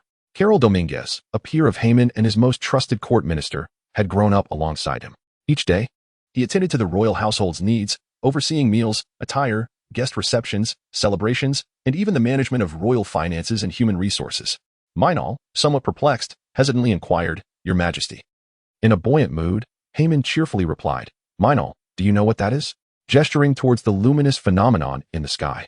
I believe it is referred to as a magical airship, Minal responded, albeit with uncertainty. Ah, Minal, you remain too young, Haman remarked, as Minal's cheeks flushed. Having only served as the captain of the royal guard for 2 years. Before Minal could respond, Haman continued, across the entire Oskia Empire, nay, The entire Oskia continent. There exists but a single magical airship. Only one individual possesses it, a privilege denied even to the emperor of the Oskia Empire.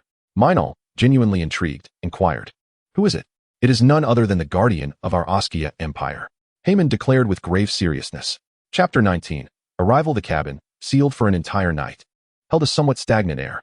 One by one, the companions were roused from their slumber, though poor Vito found himself still drowsy at this hour. The hatch had been opened, allowing a refreshing breeze to flow in, invigorating the children. Peering out, they saw that night still enveloped the sky, yet the ground was aglow with radiant light and torches. Royal guards could be seen outside, standing in neat formation as if on parade, their posture erect like javelins firmly embedded in the earth. His Majesty Hammond adorned a lavish circlet crown, encrusted with an array of gemstones, enamel, and pearls, dazzling in its brilliance.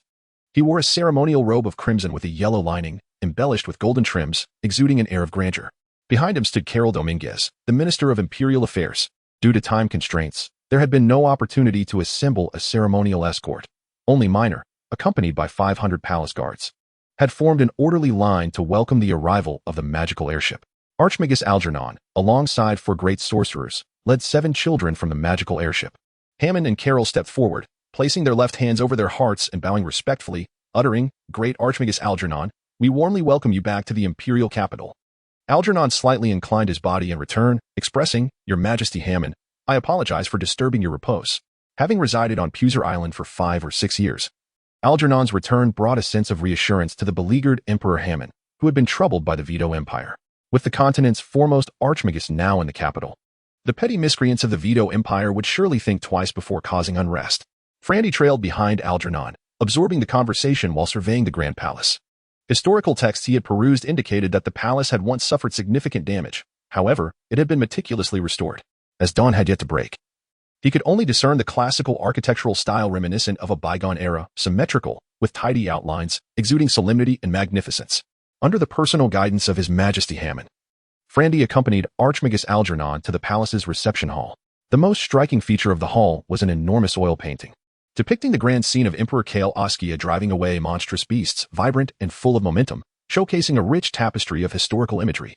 A colossal crystal chandelier hung majestically in the center of the hall, far larger than the one in the Puser Island restaurant, casting a radiant glow as the crystals sparkled under the light, illuminating the gilded walls with a dazzling brilliance. The reception hall displayed precious artworks from various regions of the Oskia continent, with a circle of luxurious crimson-upholstered seats arranged centrally. As the children trod upon the thick, soft carpet, they seemed awestruck by the opulence of the hall. Even the most boisterous among them, the plump Vito, felt out of place, akin to a rustic bumpkin. Once seated, they hesitated to partake of the fresh fruits presented by the charming attendants.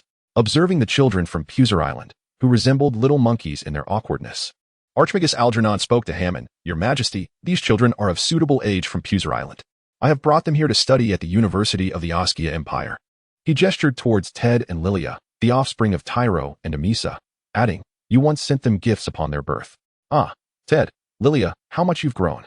I recall how heartbroken Amisa was when she returned from Puser Island years ago, unable to see your children. She will surely be overjoyed this time, as will General Conrad, who misses them dearly. Tyro is their father, and Amisa is their mother. Their grandfather, Conrad Leopold, commands the Royal First Legion of the Oskia Empire, holding the rank of 5-star general and duke. The Royal First Legion, an elite guard unit stationed in the capital, comprises the finest soldiers from various legions, ensuring the capital's security. Tyro Leopold serves as a regiment commander in the 1st Legion's 1st Division, living predominantly within the military and only returning home during holidays.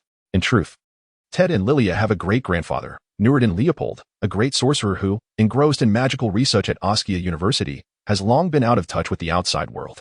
Algernon then pointed to Annie and Frandy, declaring, "These are Annie Pullman and Frandy Pullman, the grandchildren of Archil." Hammond, beaming with familiarity, replied, "Ah, the children of Lawrence. I have met your father and mother. How enviable for Urchil, who became a sorcerer while I lacked such talents, relegated to the role of emperor. If only he could receive your guidance on Puser Island." Hammond expressed his delight, clearly well acquainted with the Pullman family. "This lad is Vito Orange." A descendant of the Orange family, Algernon indicated. Hammond chuckled, addressing the chubby Vito, "The Orange family, haha? Have you ever been locked in a 3-colored mushroom?" Vito, elated that Hammond was aware of his family's lore, eagerly replied, "Absolutely. My father locked me in for an entire night, and I didn't mind at all." Hammond laughed heartily. "I suspect you would have been in tears within 10 minutes. Vito's eyes widened at the revelation of Hammond's knowledge of his family's secrets. Your Majesty, how did you know? I once resided on Puser Island as well, and was a good friend of your grandfather, though he departed too soon, Hammond reminisced, a hint of melancholy gracing his expression. I never had the chance to meet my grandfather, Vito lamented. Your grandfather was a remarkable man, Hammond mused, seemingly lost in thought. Algernon then introduced Gustav and Katrina, with Hammond expressing familiarity with their forebears as well. Having introduced all the children, Algernon continued, Your Majesty, the children are still adjusting to the capital, and after a day and night of travel, they are weary. It would be best for them to rest. Seeing the descendants of old friends brought immense joy to Hammond, who instructed his Minister of Affairs, Carol, please escort the children to the sleeping quarters and arrange suitable rooms for their rest. With several days until the commencement of the University of Oskia, let them reside in the palace during this time. Carol rose, bowing slightly to Hammond. Yes, Your Majesty. I will make the necessary arrangements. He then addressed Frandy and the others. Come, children, I shall show you to your resting quarters. The sleeping quarters, connected to the main palace, also constituted a part of the royal residence, where direct royal lineage resided. After navigating several turns and traversing a long corridor, they arrived at the sleeping quarters. The chambers were numerous, adorned with exquisite and splendid decorations, typically reserved for the royal family's direct descendants. However, as the emperor had aged, and the princes had all come of age and established their own families, the quarters were left with many vacant rooms. Hammond regarded Frandy and the other children as his own grandchildren, and due to their youth, arranged for them to stay in the sleeping quarters, a privilege not afforded to others. Carol assigned each child a bedroom and instructed the maids to attend to their needs. He then returned to the grand parlor. After spending a day and a night aboard the magical airship, he felt quite fatigued, despite having taken a brief nap in the large armchair. Particularly, Vito found it impossible to sleep while others rested. Having endured a sleepless night, he was now bleary-eyed. Each bedroom, though not overly spacious, was luxuriously appointed, featuring exquisitely carved fireplaces and opulent canopied beds, along with delicate pastries adorning the tables in each room. While dawn had yet to break, the children felt a twinge of hunger and each nibbled on a few pastries, treating them as breakfast. Vito was the first to succumb to fatigue. After forcing down a few bites, he sighed, I can hardly keep my eyes open. I must go to sleep. I also wish to sleep. I feel so drowsy. Timidly added the youngest, Katerina. Very well, let us all retire to our rooms and play together once we awaken, suggested Flandy. The children unanimously agreed and proceeded to their assigned bedrooms to rest. Awakening from a plush bed, the day outside was already bathed in resplendent sunlight. The fatigue of travel had vanished without a trace. Frandy stretched languidly and descended from the bed, gazing through the floor-to-ceiling windows. He saw a vast garden below the palace chambers. A myriad of exotic flora resembled a constellation of shimmering stars, tended diligently by several palace maids. Upon opening the heavy chamber door, a handmaiden stood in attendance.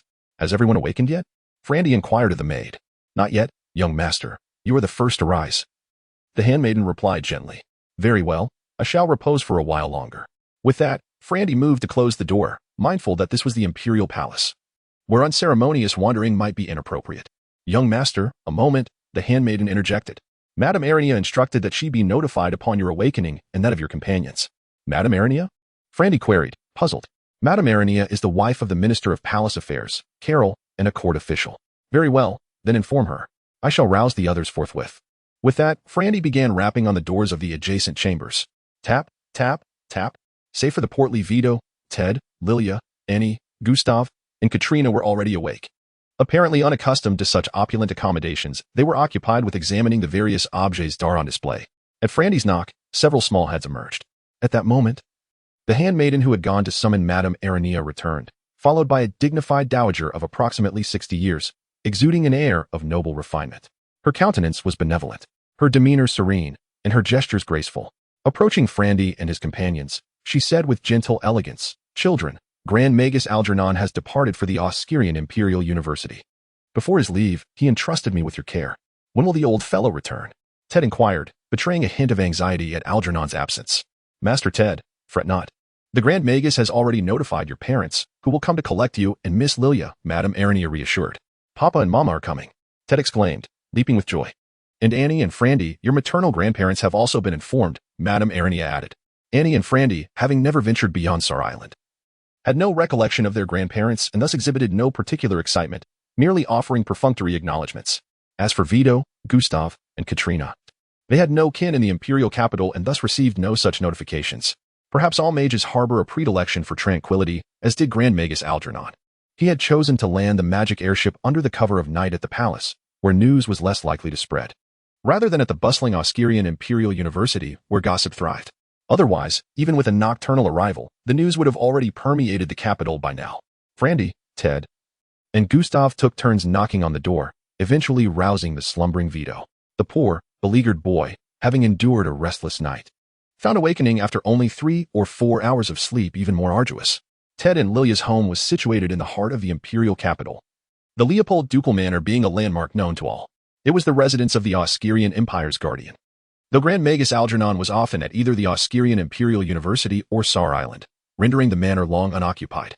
The current Duke Conrad Leopold remained a pillar of the Oscurian Empire, as Madame Arania led the children out of the chambers. A handmaiden arrived with news that Duke Conrad and Duchess Amisha had arrived at the palace's main hall to receive Master Ted and Miss Lilia. Overwhelmed by longing, the 2 children sprinted down the long corridor toward the main hall. Frandy and the other children followed suit, with Madame Arania and the handmaidens lifting their skirts, hurrying to keep pace. Mama! Little Ted flung himself into the arms of a graceful noblewoman clad in a deep azure brocade gown. Amisha, embracing her 2 children, wept tears of longing after years of separation. Ted, Lilia, my darlings. Mama has missed you terribly, she sobbed. We miss Mama too. The children cried, their emotions mirroring hers. Donning a military uniform, General Conrad Leopold, as stalwart as an ancient pine, smiled with gratification. His grandchildren had been taken to Saar Island at a tender age, and he had scarcely held them before Grand Magus Algernon had taken them away. Though he was an imperial general, he could only suppress his discontent. Now that his grandchildren had finally grown and returned to his side, he felt a profound sense of contentment. Amisha gazed at her children, unable to satiate her longing. No one could comprehend the anguish of a mother separated from her children, holding them in her arms at last. She felt that the years of yearning had finally been requited. Mama has hugged you, now it's Grandpa's turn. However, the children had been too young when they were sent to Saar Island to remember their grandfather well, and they did not display the same intimacy as with their mother. Tyrol Leopold, Ted and Lilia's father, served as a regiment commander in the Oscurian 1st Legion. His Majesty Harman had personally decreed that the family be reunited. However, the palace was some distance from the military camp, so he had not yet arrived. Your Majesty, you must excuse our behavior, Amisha said. Feeling slightly discomposed after the emotional reunion, she offered an apologetic glance toward Harman. His Majesty Harman chuckled and said, the Leopold family's reunion is a joyous occasion. Duchess Amisha's heartfelt display is a testament to a mother's nature. There is no need for formality. Let us all partake in luncheon at the palace today to celebrate Duke Conrad and Duchess Amisha's family reunion and to welcome the children to the capital. We are grateful. Your Majesty, Duchess Amisha replied, curtsying gracefully with a slight bend of her knees and a lift of her skirt. Before luncheon, Tyrol Leopold, Ted and Lilia's father, finally arrived at the palace. As a member of Harman's extended family, he had often played at the palace as a child and thus needed no excessive formality. The royal luncheon was indeed extraordinary, far more lavish than anything on Saar Island. There were numerous ingredients that the children had never seen before, prepared in imaginative ways. However, Frandy still found the beast meat most satisfying. After luncheon at the palace, Ted and Lilia returned to the ducal manor with General Conrad and their parents. The remaining 5 companions, guided by Madame Arania, explored the palace's architecture. Construction of the palace had begun in the 1st year of the St. Cale calendar, after Emperor Cale Oscuria declared the unification of the continent. It had taken 4 emperors and nearly a century to complete. The palace had been severely damaged during the early stages of the Second Dark War when the Viton Empire captured the capital, but it had since been restored and now stood with a history spanning over 6 centuries. The palace was surrounded by vast gardens. Now in the height of summer, one could see a riot of colors from any room, with myriad exotic flowers vying for attention, some as white as jade, others as yellow as silk, still others as purple as amethyst or as red as fire. Compared to the palace's gilded interior, the companions preferred to roam the gardens. As night approached, a maidservant sought out Lady Alania, informing her that the 2 uncles of Annie and Flandy had arrived at the palace and had been granted an audience with His Majesty. Lady Alania was requested to accompany the children to the main palace. The titles of Annie and Flandy's maternal family, the Melvards, were merely those of Viscount, a stark contrast to the lofty standing of the Leopold family. The 2 uncles had never set foot in the palace and had only glimpsed Emperor Haman from a distance during his public appearances, lacking the familiarity exhibited by General Conrad and Lady Amisa. Now, standing in the grand halls of the palace, they felt as though they were walking on thin ice, hesitant to meet anyone's gaze. Nevertheless, as relatives of the Pullman family, His Majesty treated them with a certain courtesy. Annie and Flandy, born on Puzzle Island, had never ventured beyond its shores and held no recollections of their uncles. only hearing through their mother that the Melvard's title had been purchased with gold, revealing their true nature as a family of merchants. The two uncles held no official positions. They were merely businessmen. Despite this, the two brothers had showered their younger sister with affection, and she often longed for their presence. After meeting His Majesty, Annie and Flandy approached their uncles, bowing respectfully and greeting them. Cod and Laurie gazed at Annie and Flandy with palpable excitement. Their sister, Amy, had married into Puzzle Island over a decade ago and had not returned since. Suddenly, news arrived from the palace announcing the arrival of their niece and nephew. Without hesitation, they abandoned their tasks and followed the palace messenger, astonished to find themselves in the presence of His Majesty himself. They felt a mix of trepidation and disbelief, as if caught in a dream. Chapter 21. The beginning of school. The grandeur of an established commercial family is evident from the carriage that greets Annie and Flandy. Two impeccably groomed black stallions draw a lavish brown and black carriage, adorned with gold trimmings that glisten under the radiant sunlight. As the curtain is drawn back, the interior reveals seats upholstered in luxurious silk, so plush that they resemble beds, providing a remarkably smooth ride devoid of any jarring vibrations. In response to His Majesty's invitation for dinner, Uncles Code and Laurie tactfully declined, citing their longing for their grandchildren as a plausible excuse. They were well aware of their standing and could hardly fathom dining with the Emperor of Oskia. The estate of the Viscount Melvard, situated in the southwestern part of the imperial capital along Main Street, is sprawling, a testament to the wealth accumulated over generations.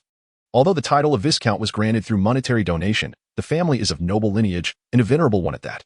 During the Second Dark War, when the Emperor of Oskia returned from the Kingdom of Iowa to find the capital in ruins, it was the Melvard family that, alongside other major commercial houses, contributed significantly to the city's reconstruction. As a result of their efforts, they were awarded hereditary titles. Over a century, the Melvard family's enterprises have expanded throughout the Oskia Empire, even reaching the barren Kingdom of Iowa and the tumultuous Kingdom of Kunmo. The family has grown, with members thriving in various fields. Today marks the homecoming of the family patriarch's grandson, and although the news arrived only half a day prior, visitors have been flocking to the estate to offer their congratulations. Many distant relatives are eager to present themselves to the head of the family. Thus, when Annie and Flandy arrive at the Viscount's residence, it is already bustling with guests. The two uncles escort them directly to the main hall, where they meet their grandparents. The elderly couple, upon seeing their grandchildren, appear as if they have encountered their long-lost daughter. They shower Annie and Flandy with affection, holding their hands and inquiring about their well-being with utmost care. Flandy presents a letter from Mama Maya to their grandparents, which brings tears to their eyes. Flandy, accustomed to such emotional gatherings from his two lifetimes, remains composed. However, Annie, who dislikes crowded places despite the kindness of her grandparents, longs to be with her friends. After just 3 days at the Viscount's estate, she and Flandy return to the palace, with many letters still left undelivered. Yet, Flandy is entirely unfamiliar with the capital and too young to manage the task, so they must wait. In the following days, Flandy and his friends remain at the palace, exploring the vast halls. Each day brings sumptuous meals, luxurious accommodations, and delightful scenery, allowing the children to momentarily forget the pangs of homesickness. Every September 1st marks the commencement of classes at Oskia University, an ancient institution founded by the great Emperor Kyle Oskia, which has endured countless wars yet remains untouched. Even during the occupation of the capital by the Vidin Empire, the university was treated with the utmost respect, for it symbolizes the foundation of humanity, belonging not only to the Oskia Empire, but to all mankind. Over centuries, Oskia University has expanded into a colossal entity, dwarfing the entire capital area. Including the northern forest designated as training grounds, it spans an area 10 times that of the capital. The university comprises primary, secondary, and tertiary divisions. Most students in the primary division hail from noble families, who, regardless of their innate talents, are granted access upon reaching the appropriate age. Even those without magical gifts can learn various skills such as literature, mathematics, geometry, and music. In contrast, commoners must possess exceptional magical aptitude to gain entry, as wealth and connections alone cannot secure a place. The secondary division is more complex, with students advancing from the primary division and exceptionally gifted youths, known as prodigies, who can prove their abilities through examinations. Finally, the tertiary division, originally the sole division at the university, was established later by the royal and noble families. Its primary purpose is to enhance the knowledge and skills of imperial officials and military elites, although the overarching aim of Oskia University is to cultivate skilled magicians. The expense of training a proficient magician exceeds the weight of gold, consuming precious magical resources that could bankrupt even the wealthiest commercial houses. Only through the collective strength of humanity can the Empire continually nurture exceptional magical talent, crucial for the fate of mankind. It was with the aid of great magicians that Emperor Kyle expelled monstrous beasts from the continent, ensuring humanity's survival against becoming prey to these formidable foes. The authority of the university rests solely with the Emperor of the Askia Empire, an office that cannot be entrusted to others. Any ambition to usurp this power would be tantamount to challenging the royal family. Even the vice-chancellor, responsible for the university's daily administration, is appointed personally by the emperor to ensure comprehensive oversight. The Alice Magic Academy is the most significant institution within Askia University, named after the renowned founder of magic. It has been under the leadership of Grand Magus Algernon for over 150 years. Due to his unique status, he relinquished the daily operations of the academy many years ago, focusing instead on the development of advanced, powerful magical techniques. His return to the school is to experiment and calibrate several formidable magical formulas unearthed on Puzzle Island in recent years, enhancing humanity's arsenal against magical beasts. On the 1st of September, the roads from the palace along Triumph Avenue to the gates of Askia University are under strict military guard. Countless soldiers stand vigil, while a procession of royal horsemen clears the way, followed by a convoy of royal carriages. As the Chancellor of Askia University, Emperor Harmon attends the opening ceremony annually, delivering the inaugural lecture to the new students. Frandy and his friends sit in the rear carriages, gazing out the windows as they approach the university gates, where throngs of people gather. Students arrive for enrollment, accompanied by family and friends, each face alight with excitement at the prospect of studying at humanity's foremost institution of higher learning. Each year, thousands of new students embark on their journey at the university, contributing to a total student population exceeding 30,000. Alongside this vast cohort of learners, there exists a substantial faculty and an array of supporting staff, culminating in a community that swells to over 100,000 individuals residing within the university. At noon, on the grand practice field, tens of thousands of students stand in an orderly fashion, grouped by their respective colleges and classes, awaiting an address. Banners flutter around the arena, adorned with countless colorful lights. Emperor Haman delivered a motivational speech during the opening ceremony, encouraging the students to strive diligently and aspire to greatness. The applause resonated like thunder throughout the practice field. This year's intake of children is modest, with only 35 pupils, including 7 from Puzzle Island. Madame Alania personally assisted Flandy and his companions in completing their enrollment at the primary division. In recent days, the great mage Algernon has been absent, with Madame Alania accompanying the children. It is evident that only the offspring of nobles, specifically high-ranking aristocrats, are admitted to the primary division of the Askia Empire University, making it unattainable for lesser nobles such as viscounts or barons. To foster independence and self-reliance among the children, residency at the primary division is mandatory. This regulation has been in place since the establishment of the primary division, with even princes and princesses subject to it. Each villa accommodates 4 children, each with their own private room, complemented by servant quarters, which can either be filled by family servants or assigned by the school. The boys and girls from Puzzle Island occupy 2 villas, with 1 room in the girls' villa still vacant, leaving the identity of its future occupant unknown. Each villa is attended by 2 maids appointed by the school to ensure the children's well-being. These maids, still youthful, consider serving the young lords and ladies a delightful opportunity that promises a bright future. Flandy and his peers express satisfaction with their new living conditions, which, while less lavish than a palace, significantly surpass their homes on Puzzle Island. The classrooms of the primary division are a short 15-minute walk from their residences. Yet they lack the rich, elemental ambience of the magical towers on Puzzle Island, failing to provide the invigorating clarity they are accustomed to. On the first day, a young and enchanting female mage teacher gathered the newly enrolled children for class and introduced herself. "Dear students, my name is Yulia Bemi, and I have attained the rank of a 6-star mage. You may call me Teacher Bemi. I have been appointed by the school to impart to you some foundational knowledge of preschool magic." A 6-star mage is considered to be on the cusp of being a high-ranking mage, with this status determined by one's mastery of magical knowledge, as well as the variety, quantity, and strength of spells one can cast. Only through examination can an individual's magical rank be established. The young ones will undergo 3 days of foundational magical education to gain a preliminary understanding of magic, preparing them for subsequent talent assessments. No longer can they indulge in the carefree whims of childhood. They are now entering a phase where knowledge must be pursued, and all exhibit mild discomfort in this transition. It is likely that prior to enrollment, their parents have imparted well-meaning advice, urging them to study diligently and heed their teachers. Consequently, in class, the children listen attentively to Teacher Bimi's lecture. "Do you wish to become mages?" Teacher Bimi inquired from the front of the classroom. Yes. The children responded with bright enthusiasm. From an early age, they have been immersed in the ideals of becoming knowledgeable and powerful mages, a dream shared by all, including the youngest among them. "Very well, I shall teach you how to become a true mage. The first prerequisite is possessing magical talent. Only those endowed with such talent can wield magic, and we will assess your abilities in 3 days' time. During these 3 days, I will enlighten you on the nature of magical talent. The classroom fell into a hush, with only teacher Bimi's voice resonating. From birth, depending on our environment and locale, our bodies undergo a certain assimilation with nature.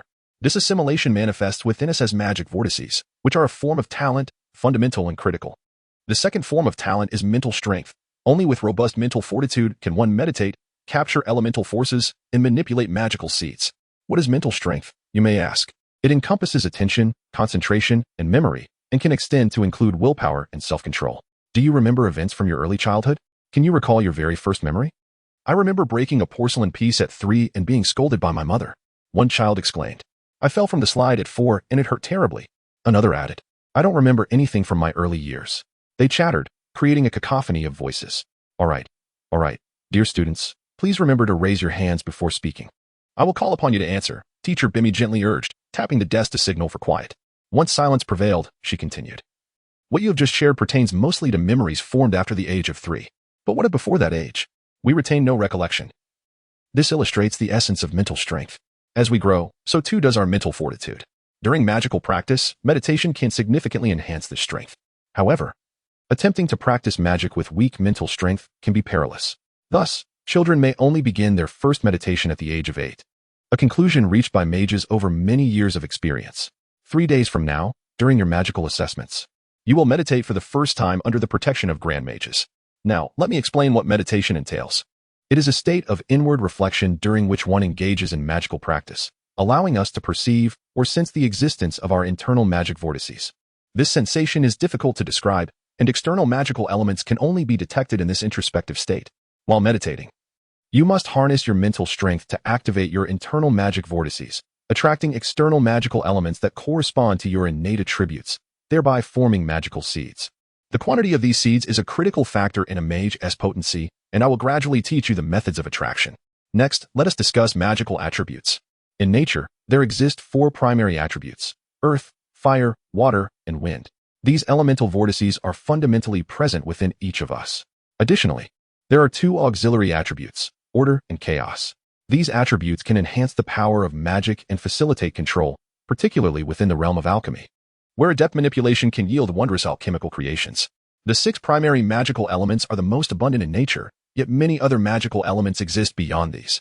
For instance, in the forest, one can find abundant plant magical elements, while eerie graveyards may resonate with elements of death and the undead. However, these elements are scarce and can only be cultivated by mages who reside in those areas and possess the corresponding affinities. Dear students, the art of magic is the most vital skill for our existence on this continent. To become a sorcerer, one must immerse oneself in a vast reservoir of knowledge. Only through diligent and earnest study can one master and wield this power. Did everyone comprehend this? They responded in unison, affirming their understanding. Teacher Bimi, what if I do not possess a magical vortex? Inquired a boy, even heftier than the chubby Vito. A magical vortex is a manifestation of nature's influence on the body. Since it is referred to as a gift, it is indeed an ability bestowed upon us by the heavens. There is also a concept known as magical affinity. If you have survived in the sea for a decade and your body possesses a high affinity for water elemental magic, a water attribute vortex may indeed emerge. Teacher Bami elucidated. But how can I ascertain my magical affinity? The boy pressed on. You will need to experiment one by one. However, this process may be protracted.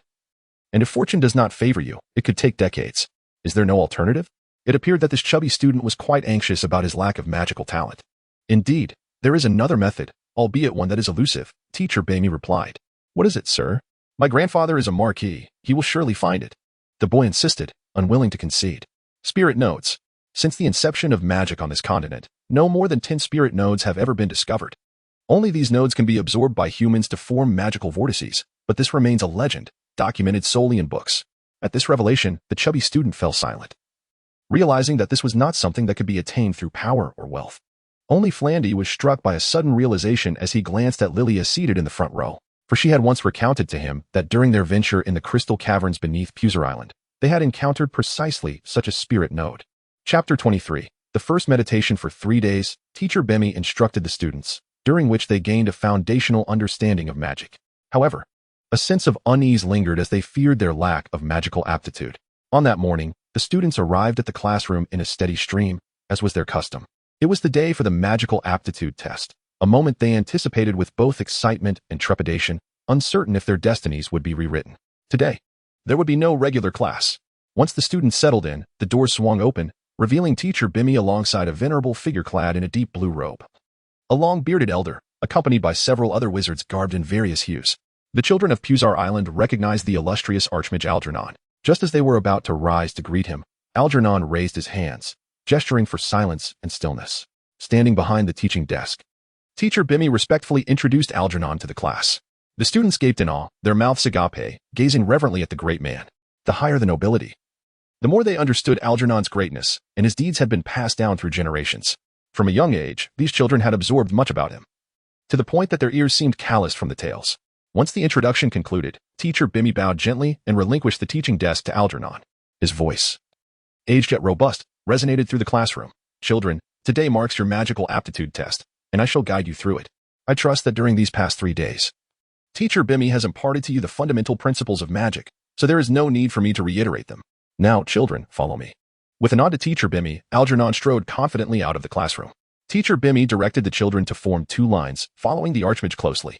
The silent chamber was a remarkable structure, situated deep underground. Algernon led teacher Bimmy and the students down a lengthy staircase until they reached this unique room. The floor was adorned with dozens of mats, while the walls and ceiling were embedded with numerous orderly protrusions, crafted from an unknown material in triangular shapes. Curious, Frandy reached out to touch one. It felt soft, akin to sponge. Suspended in the center of the room was a glimmering orb of light, casting a dim glow. The atmosphere was profoundly quiet, with even the faintest whispers sounding softer than in other places. The children surveyed the room with curiosity, pondering what would transpire next. Teacher Bimmy approached and instructed each child to sit cross-legged on a mat. Though her voice was firm, it was barely audible, only those nearest could hear her. As the students settled into position, Algernon's voice echoed in their minds, not through their ears, but as if directly imprinted within their consciousness. Students, we are about to embark on your first meditation. This experience is crucial. You must remember this sensation. Such an opportunity comes but once, so cherish it. Now, close your eyes and immerse yourselves in the experience. Frandy obediently shut his eyes. As the final words faded, he felt a force wash over him, flowing gently like water and caressing him like a breeze. In that moment, he experienced a clarity of mind he had never known before. Following teacher Bimmy's teachings, he began to introspect. In an instant, it felt as though his soul had separated from his body, yet he was still aware of his physical form's existence. The sensation of drifting through the cosmos returned to him. Although the room was dim, he was no longer reliant on sight. He perceived it as he once did in a state of spiritual awareness. It was a sensation beyond the 5 senses, allowing him to see every detail vividly.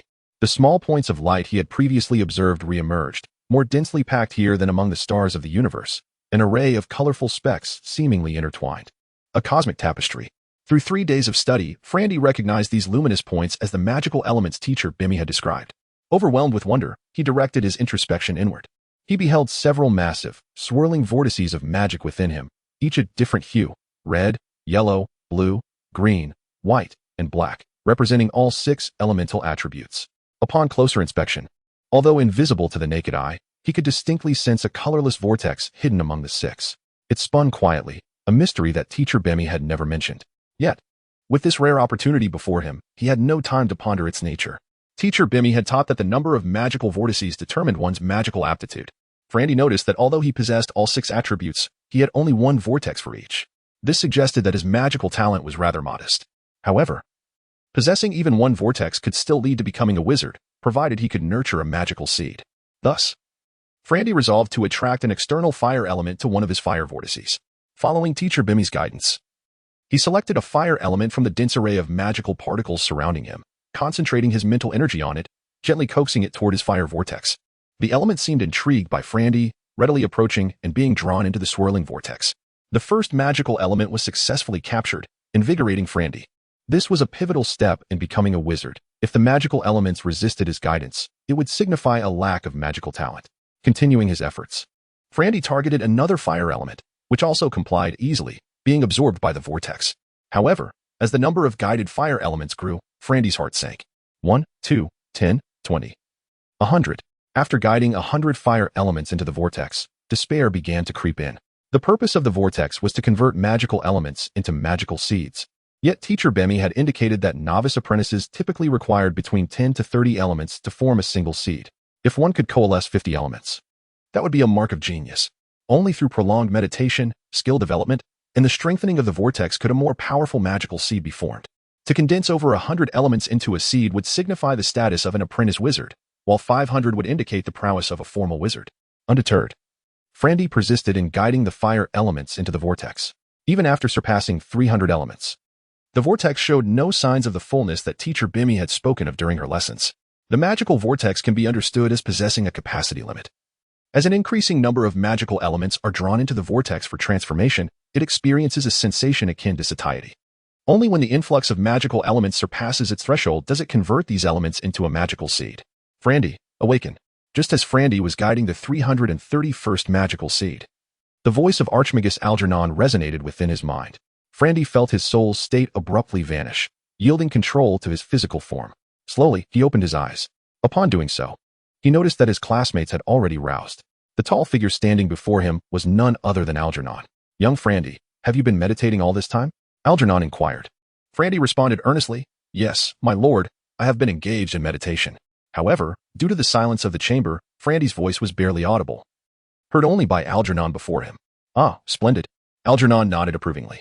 Children, the magical aptitude assessment has concluded. Please return to the classroom. The voice of Algernon echoed once more in the minds of the students. Chapter 24, The Gift of Magic Even After Merely 3 Days of Study.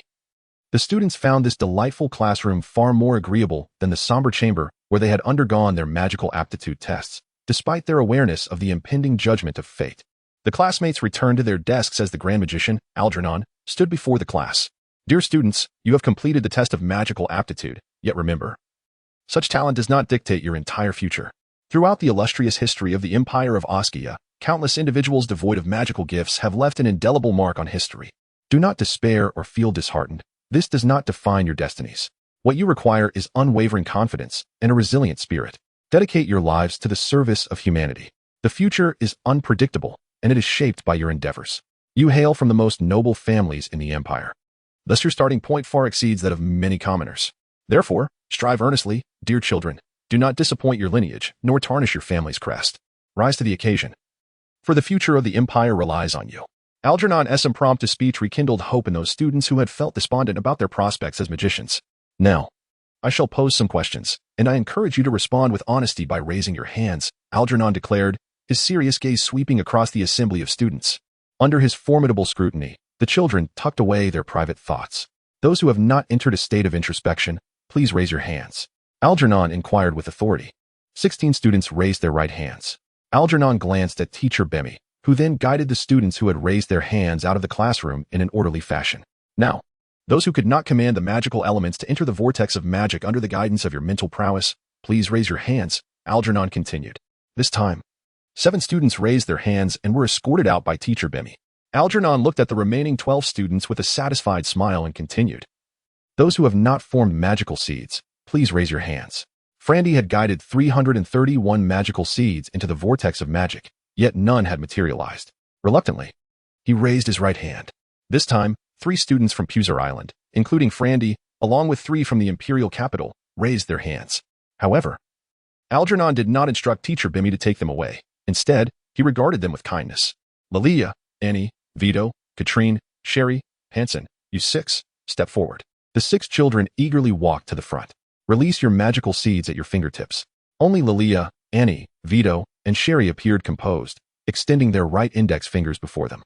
In contrast, Katrine and Hansen were visibly anxious, a sheen of sweat forming on their brows, betraying their inner turmoil despite their identical gestures. Frandy distinctly sensed a force emanating from the fingertips of his 4 classmates, a presence pulsating with magical energy, distinct from the vortex of magic and the magical elements. Perhaps this was what was referred to as a magical seed. Yet, Algernon did not press Katrine and Hansen, allowing them to return to their seats. Standing behind the teacher's desk, he attentively sensed the magical seeds at the fingertips of the 4. After a considerable pause, he resumed, Lilia, the strength of your magical seed measures at 71. Remarkable. A chorus of astonished gasps erupted from the 12 students present. A magical seed with a strength of 71 indicated that she had successfully guided 71 magical elements to coalesce into a single seed. To possess a strength exceeding 50 denotes a magical genius. Thus 71 signifies a prodigy among prodigies. Before the astonishment could settle, Algernon announced, "Vito, your magical seed registers at 54, excellent." Another wave of gasps followed. The chubby Vito, known for his vivacious spirit on Puzar Island, had surprised everyone with such a high aptitude, qualifying him as a magical talent.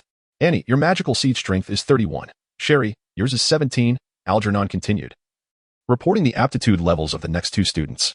However, with the preceding revelations, no further gasps arose. "Dear students, you have demonstrated your magical aptitudes. Yet remember that such gifts are not immutable. The essence lies in diligent practice. Your efforts can compensate for any shortcomings in talent. Consider the great magicians. Some possessed aptitudes inferior to Sherry's, yet through perseverance and hard work, they ascended to greatness." After offering words of encouragement, Algernon turned to teacher Bimmy, stating, "Yulia, these children will henceforth be under your tutelage. Please devote your efforts to their education." "Understood, Your Excellency. I will diligently instruct the children," teacher Bimmy assured Algernon. With a nod, Algernon departed the classroom with several other magicians, for he was the esteemed head of the Alice Magic Academy at the University of Oskia, and numerous responsibilities awaited his attention. The once lively classroom now felt somewhat desolate, as only 12 students remained from the original 35. Among them, only 4 had secured their paths to becoming magicians, a stark and unyielding reality. The previously hopeful chubby student who had inquired about alternative paths to becoming a magician had also been eliminated, embarking on a divergent life journey. Those unable to introspect or guide magical elements had long been proven incapable of wielding magic throughout the centuries of magical development. Yet, those who could guide magical elements still held the potential to become either magic warriors or alchemists, professions that evolved as branches stemming from the foundation of magic. Magic warriors could wield magic through enchanted equipment, although the potency of their spells depended on the quality of their gear. Unlike magicians who could enhance their abilities through meditation and training, such magical equipment was exceedingly costly, attainable only through power and considerable wealth.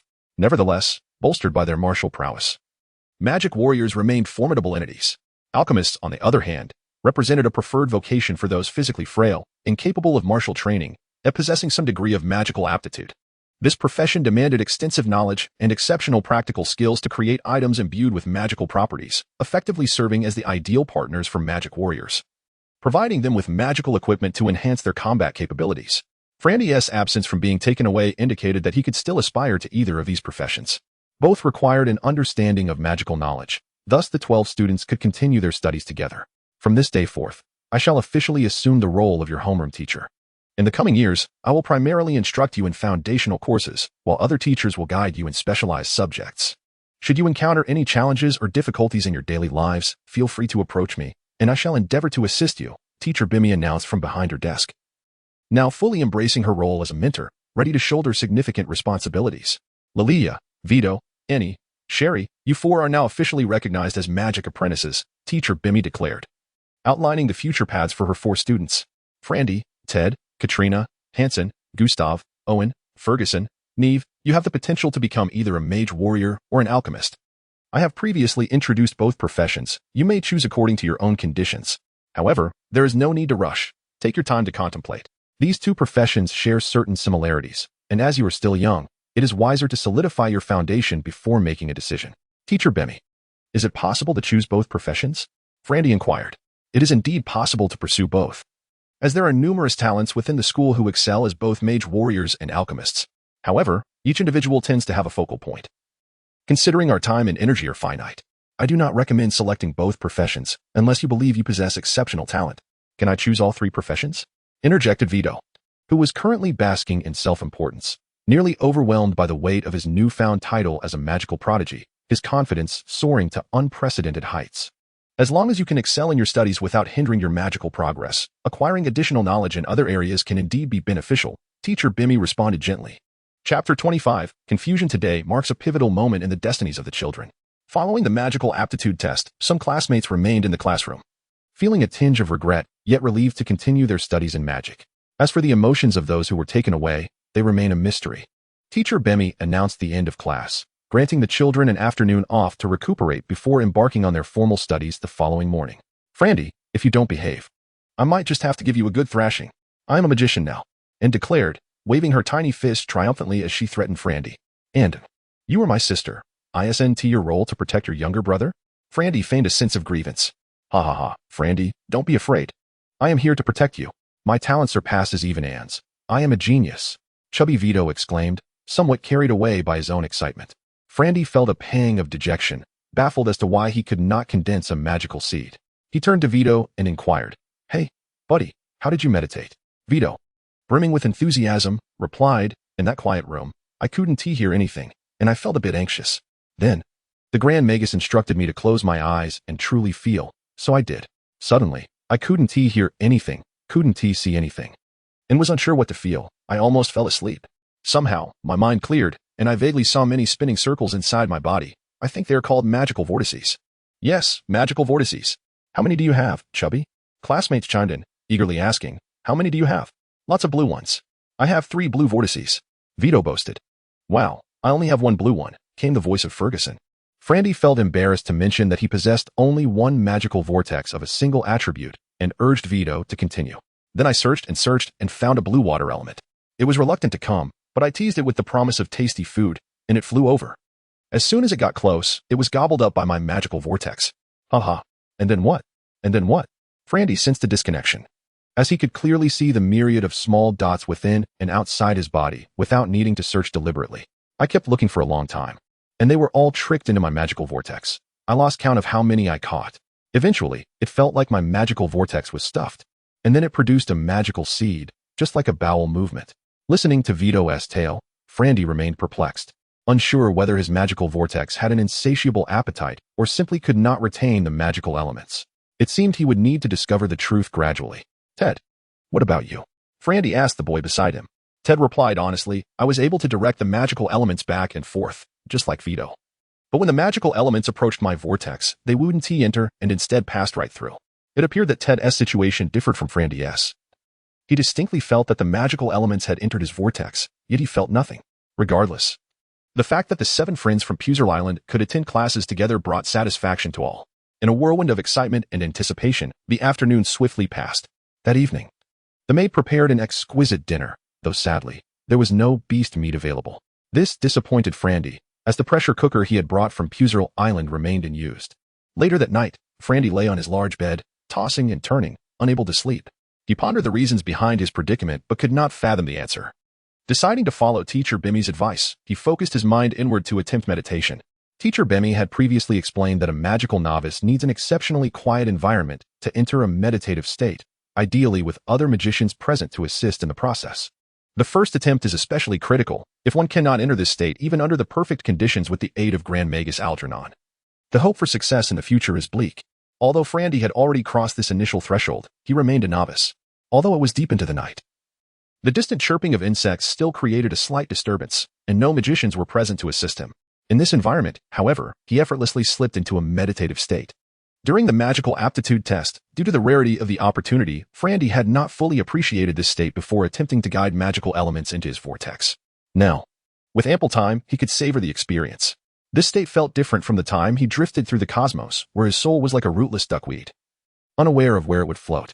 Now, with the tether of his physical body, it felt as if the duckweed had taken root. Although he could only meander a few meters from his body, he could move at will, no longer feeling as though he was at the mercy of external forces. The surrounding magical elements remained dense and seemingly infinite. Frandy could not understand why Vito claimed it took him half a day to find a single magical element. With so many present, why bother searching? Continuing to guide the fire elements, Frandy had already successfully directed over 300 during the aptitude test and had become quite adept. Repeating the process felt merely like accumulation. 1, 2, 10, 100, 200, 500, 1000. In meditation, he felt no fatigue in his body, yet the drain on his mental energy began to overwhelm him. As he attracted over 1,100 elements, Frandy finally found himself unable to continue. Thus, he concluded his meditation. When he awoke, he discovered that dawn had arrived. Unbeknownst to him, he had meditated throughout the night. Perhaps due to the depletion of his mental energy, Frandy felt somewhat lethargic throughout the morning. Vito, Ted, and Gustav assumed he was disheartened by the prospect of not becoming a magician and urged him to cheer up, which touched Frandy deeply. After breakfast, the friends returned to their familiar classroom. From this moment forward, the students would truly enter the realm of primary education. In the preceding days, only Teacher Bemi had instructed them in the most fundamental aspects of meditation. Now that they were officially engaged in their studies, various subject teachers would impart new knowledge to the students. The morning consisted of 4 classes, each lasting 1 hour, covering 2 lessons in language and 2 in mathematics. All at the most basic level. Although the children from Puser Island had already mastered these subjects, they listened attentively. In the afternoon, Teacher Bemi led the 12 students back to the quiet room. This time, the magician assisting the students in entering a meditative state was not Grand Magus Algernon, but a grand wizard clad in a fiery red robe. Teacher Jimmy introduced this grand magician to the students. He was the esteemed instructor for the higher grades. Grand Magus Craig Valentine. Not all magicians are grand magicians, but every grand magician is qualified to be a magician instructor. In terms of classification by strength, the profession of magician consists of 4 levels: magical apprentice, apprentice magician, magician, and grand magician. The title of magician instructor is not based on power, but on knowledge, signifying one who can teach other magicians. Many mages, though lacking in natural talent, attain the rank of archmage through their profound magical skill and extensive knowledge, seeking to pass on their magical philosophies. Indeed, every archmage possesses a deep understanding of magic, commands numerous magical formulae, and wields formidable power. The title of Grand Archmage, as held by Algernon, transcends mere rank, becoming a mark of profound respect. Historically, only a select few have been honored as Grand Archmages, individuals who have made monumental contributions to humanity. Reggie Valentine, a preeminent fire magic Grand Magus and formerly a University Magus instructor, was dispatched by the Academy to aid the students in their meditative practices. As they had done in their initial session, the students settled onto their mats within the tranquil chamber, maintaining an absolute silence. Subsequently, Grand Magus Reggie Valentine projected his mental energy to assist the students in entering a meditative state once more. Having achieved independent introspection the previous evening, Frandy entered meditation without assistance from the Grand Magus. Meditation remains the paramount method for enhancing mental fortitude. Whether mage, magic warrior, or alchemist, all require substantial mental energy as a foundation. Consequently, even those students without complete magical aptitude engage in daily meditation, continuing to guide magical elements into the mana vortex. Frandy observed that the fire elements entering his fire-attributed mana vortex did not dissipate. However, the generation of a mana seed remained elusive. With increasing proficiency, Frandy channeled over 600 fire elements into the mana vortex throughout the afternoon, yet the vortex remained unresponsive. Undeterred, Frandy persevered, resolving to continue his efforts during his meditation sessions. As the session concluded, the students opened their eyes, exhibiting a degree of listlessness due to mental exertion. With little inclination for other activities, they dispersed to their respective villas. Chapter 26. A history of magic and unveiling mysteries overcome by profound drowsiness. Young Vito succumbed to fatigue shortly after returning to the villa, a common consequence of mental exertion. "It's hardly bedtime yet," remarked Ted. "At the very least, we should partake in supper before retiring." "Ted, I must confide that I conjured 2 magical seeds today," Vito exclaimed, ever eager to boast, as he was the sole magic practitioner among the 4 boys residing in the villa. "That still pales in comparison to Lilia," Ted retorted. "Her innate talent exceeds yours. And I dare say she manifested even more seeds today." Ted, unwilling to concede, invoked his sister's name to quell Vito's pride. "Humph, I shall endeavor to surpass Lilia," Vito declared, albeit with a hint of uncertainty. "But alas, I am overcome by weariness. I shall seek slumber before resuming my efforts." The others chuckled at Vito's feigned bravado.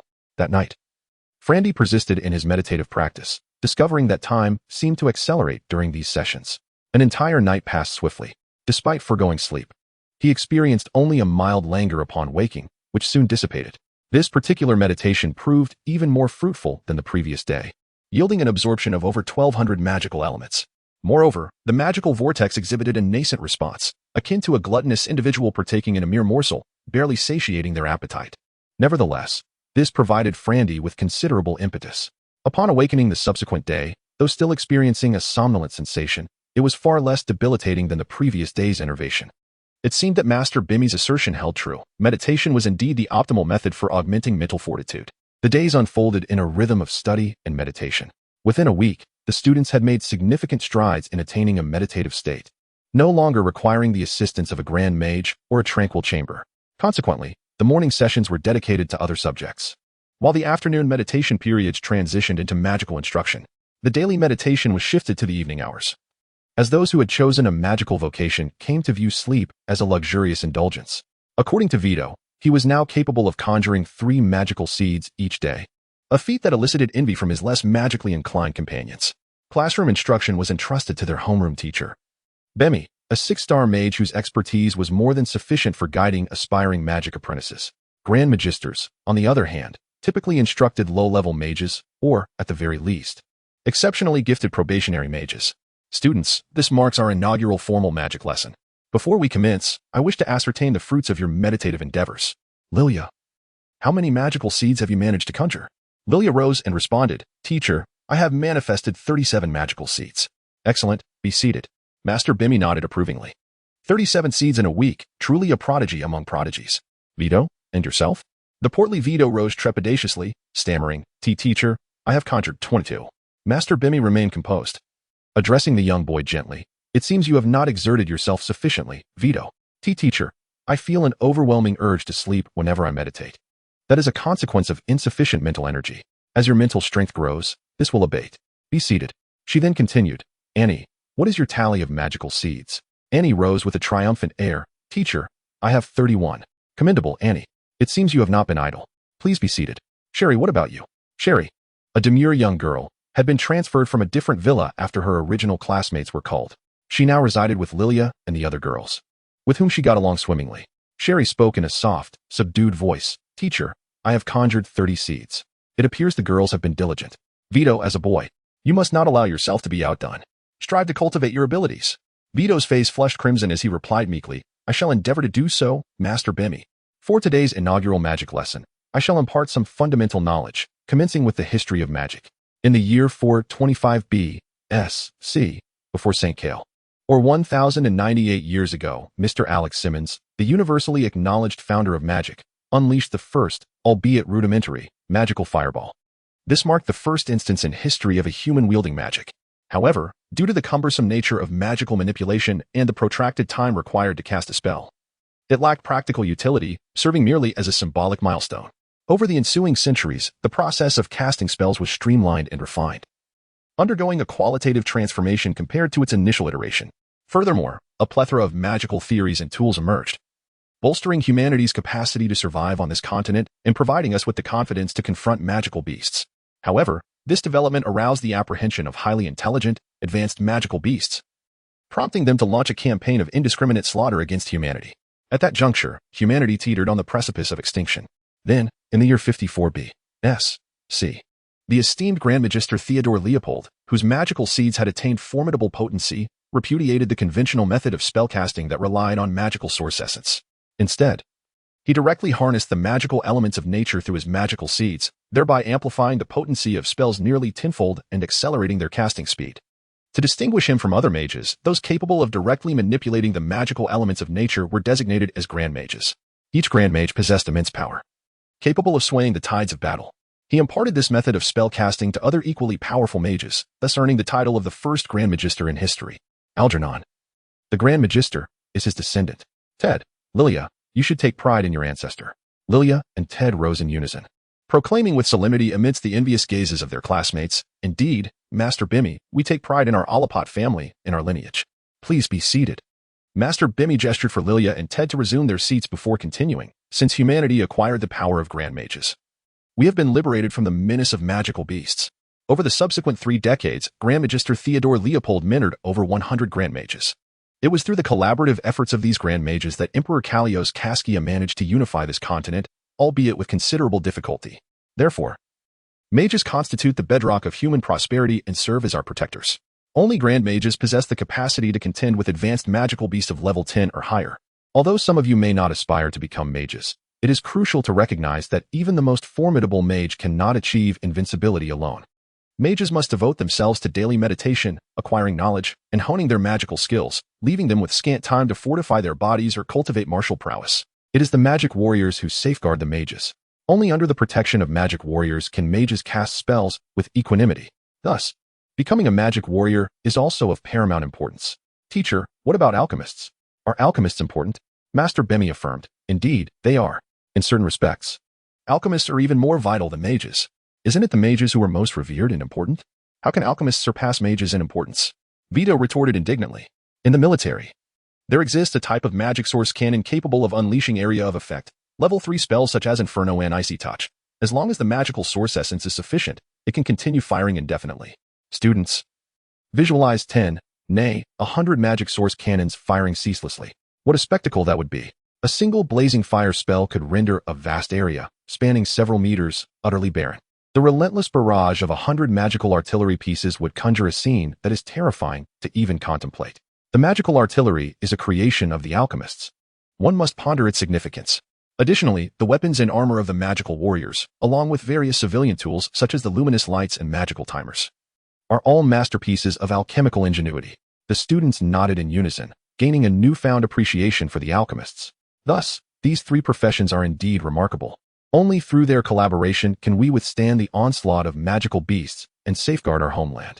This lesson opened Frandy's eyes to the world of alchemy, making him feel as if alchemists were akin to scientists, and he imagined how delightful it would be to become one himself.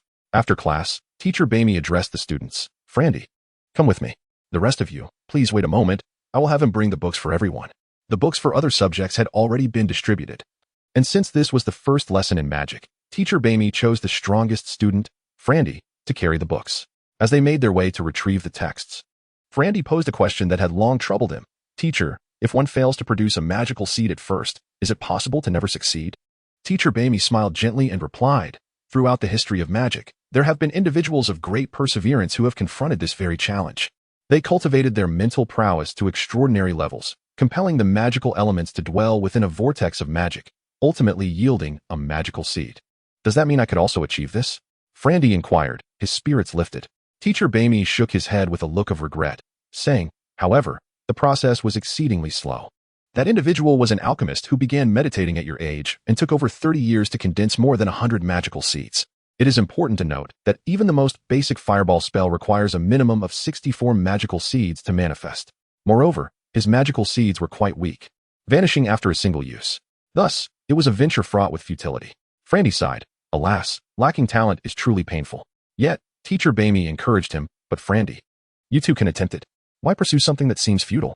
With patience, Bamey explained, because of his immense perseverance. Most alchemists cultivate their mental strength to a sufficient degree. But he dedicated decades to unwavering meditation, striving to condense his magical seeds. Although he ultimately did not become a mage, his mental prowess rivaled that of a grand sorcerer.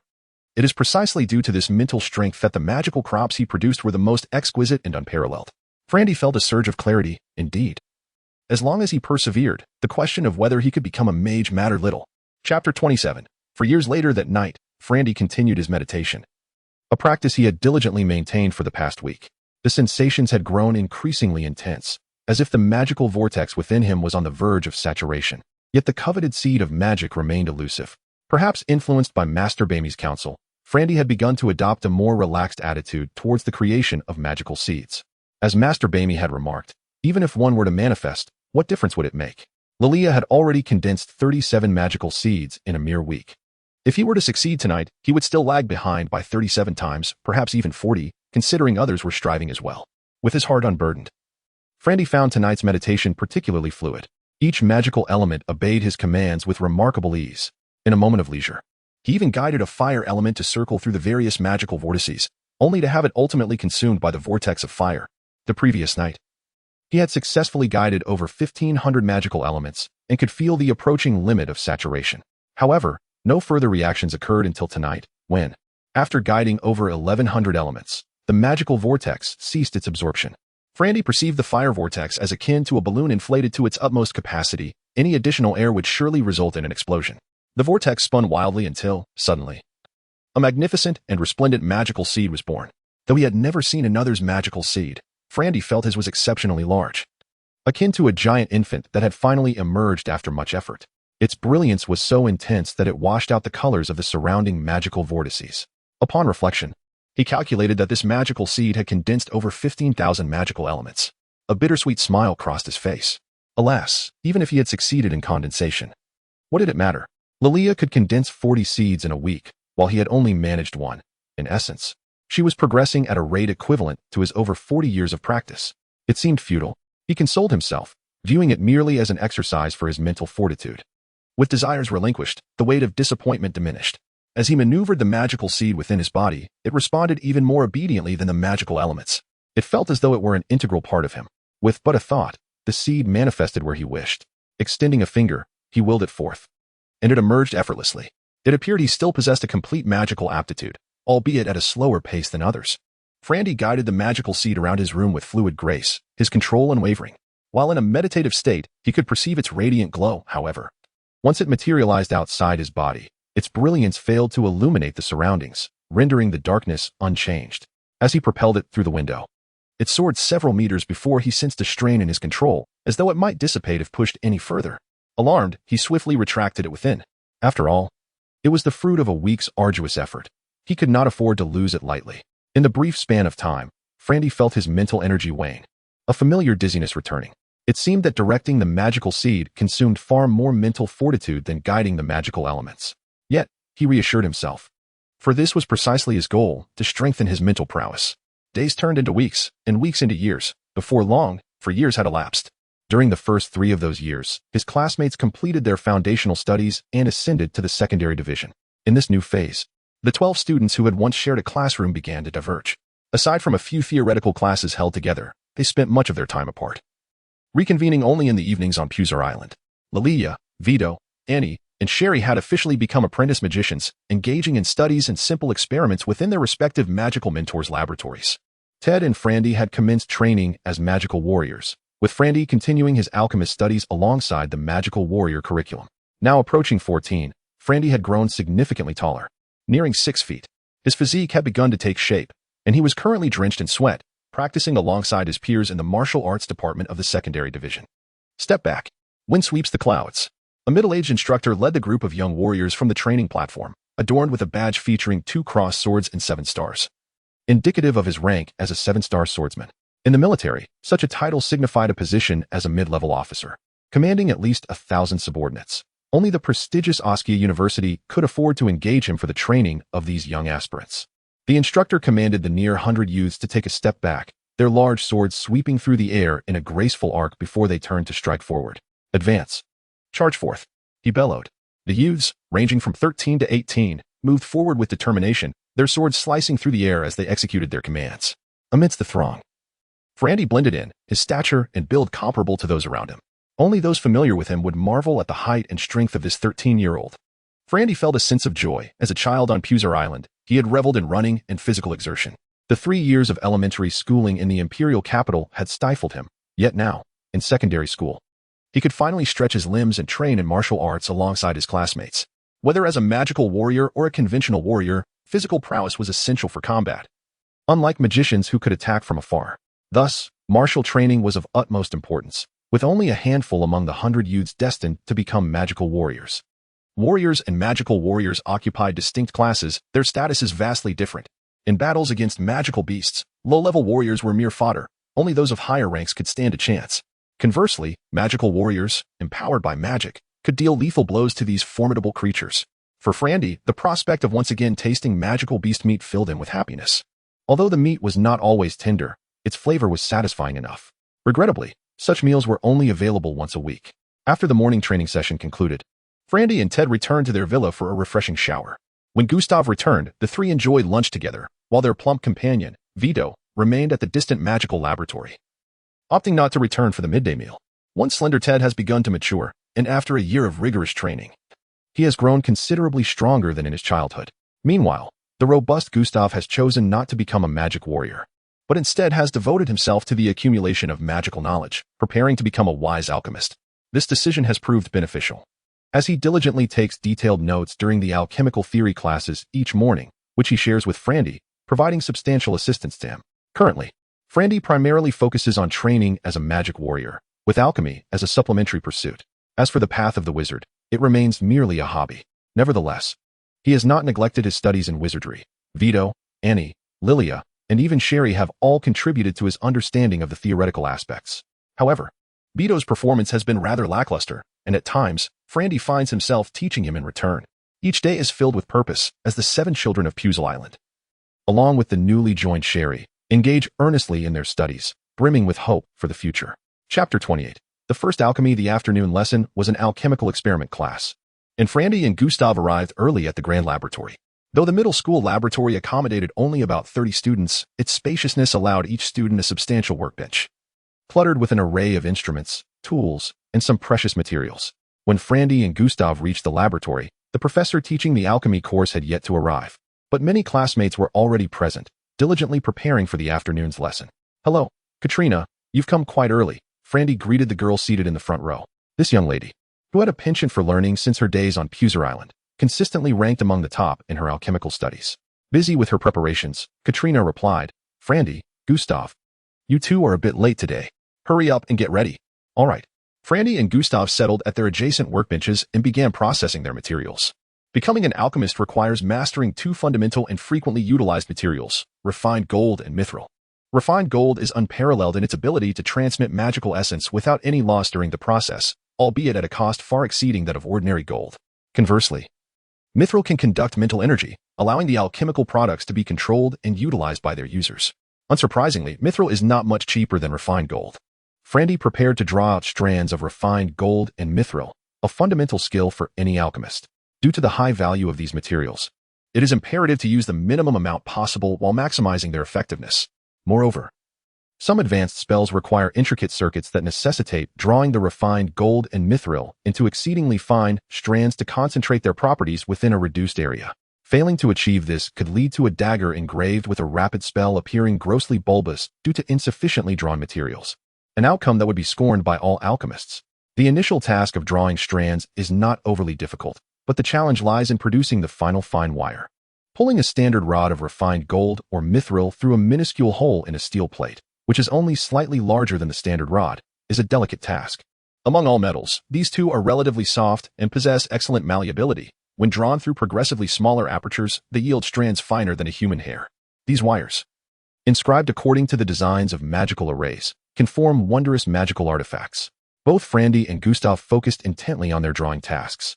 In reality, such work does not necessitate the personal involvement of noble alchemists. It merely requires diligent effort, as anyone meticulous enough can perform the task. Professional wire drawing artisans can produce strands even finer than those crafted by the students. Nevertheless, this remains a foundational skill that every alchemist must master. Indeed, Frandy recalls that during his initial foray into alchemy, he even wielded a heavy hammer to learn the basics of forging. As alchemy reaches advanced levels, the wires used become exceedingly fine, so delicate that they are nearly invisible to the naked eye beyond the capabilities of mere wire drawers. Such precision requires the alchemist to exert mental control, rendering mental fortitude training essential for any aspiring alchemist. Of course, students in middle school can only be considered apprentices and need not yet achieve such refinement. Before long, the alchemist responsible for instructing the experiment course entered the grand laboratory, clad in a specialized lab coat. The attire is simple, a white lab coat designed to protect against harmful substances and to allow for immediate removal upon exposure. However, middle school students do not yet encounter such hazardous materials, so the requirement for a change of clothing is not strictly enforced. Class is now in session, announced Professor Fyodor Santini, prompting the busy students at their workbenches to cease their activities and direct their gazes towards the front.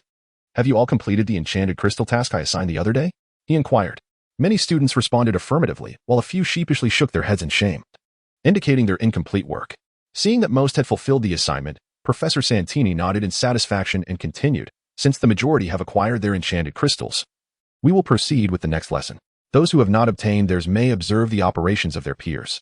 Consequently, those who had secured enchanted crystals took them from their belongings and placed them on their workbenches in preparation for the next steps.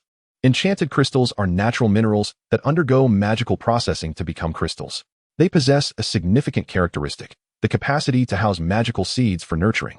Low-grade enchanted crystals are readily available and can be purchased for just a few hundred gold coins.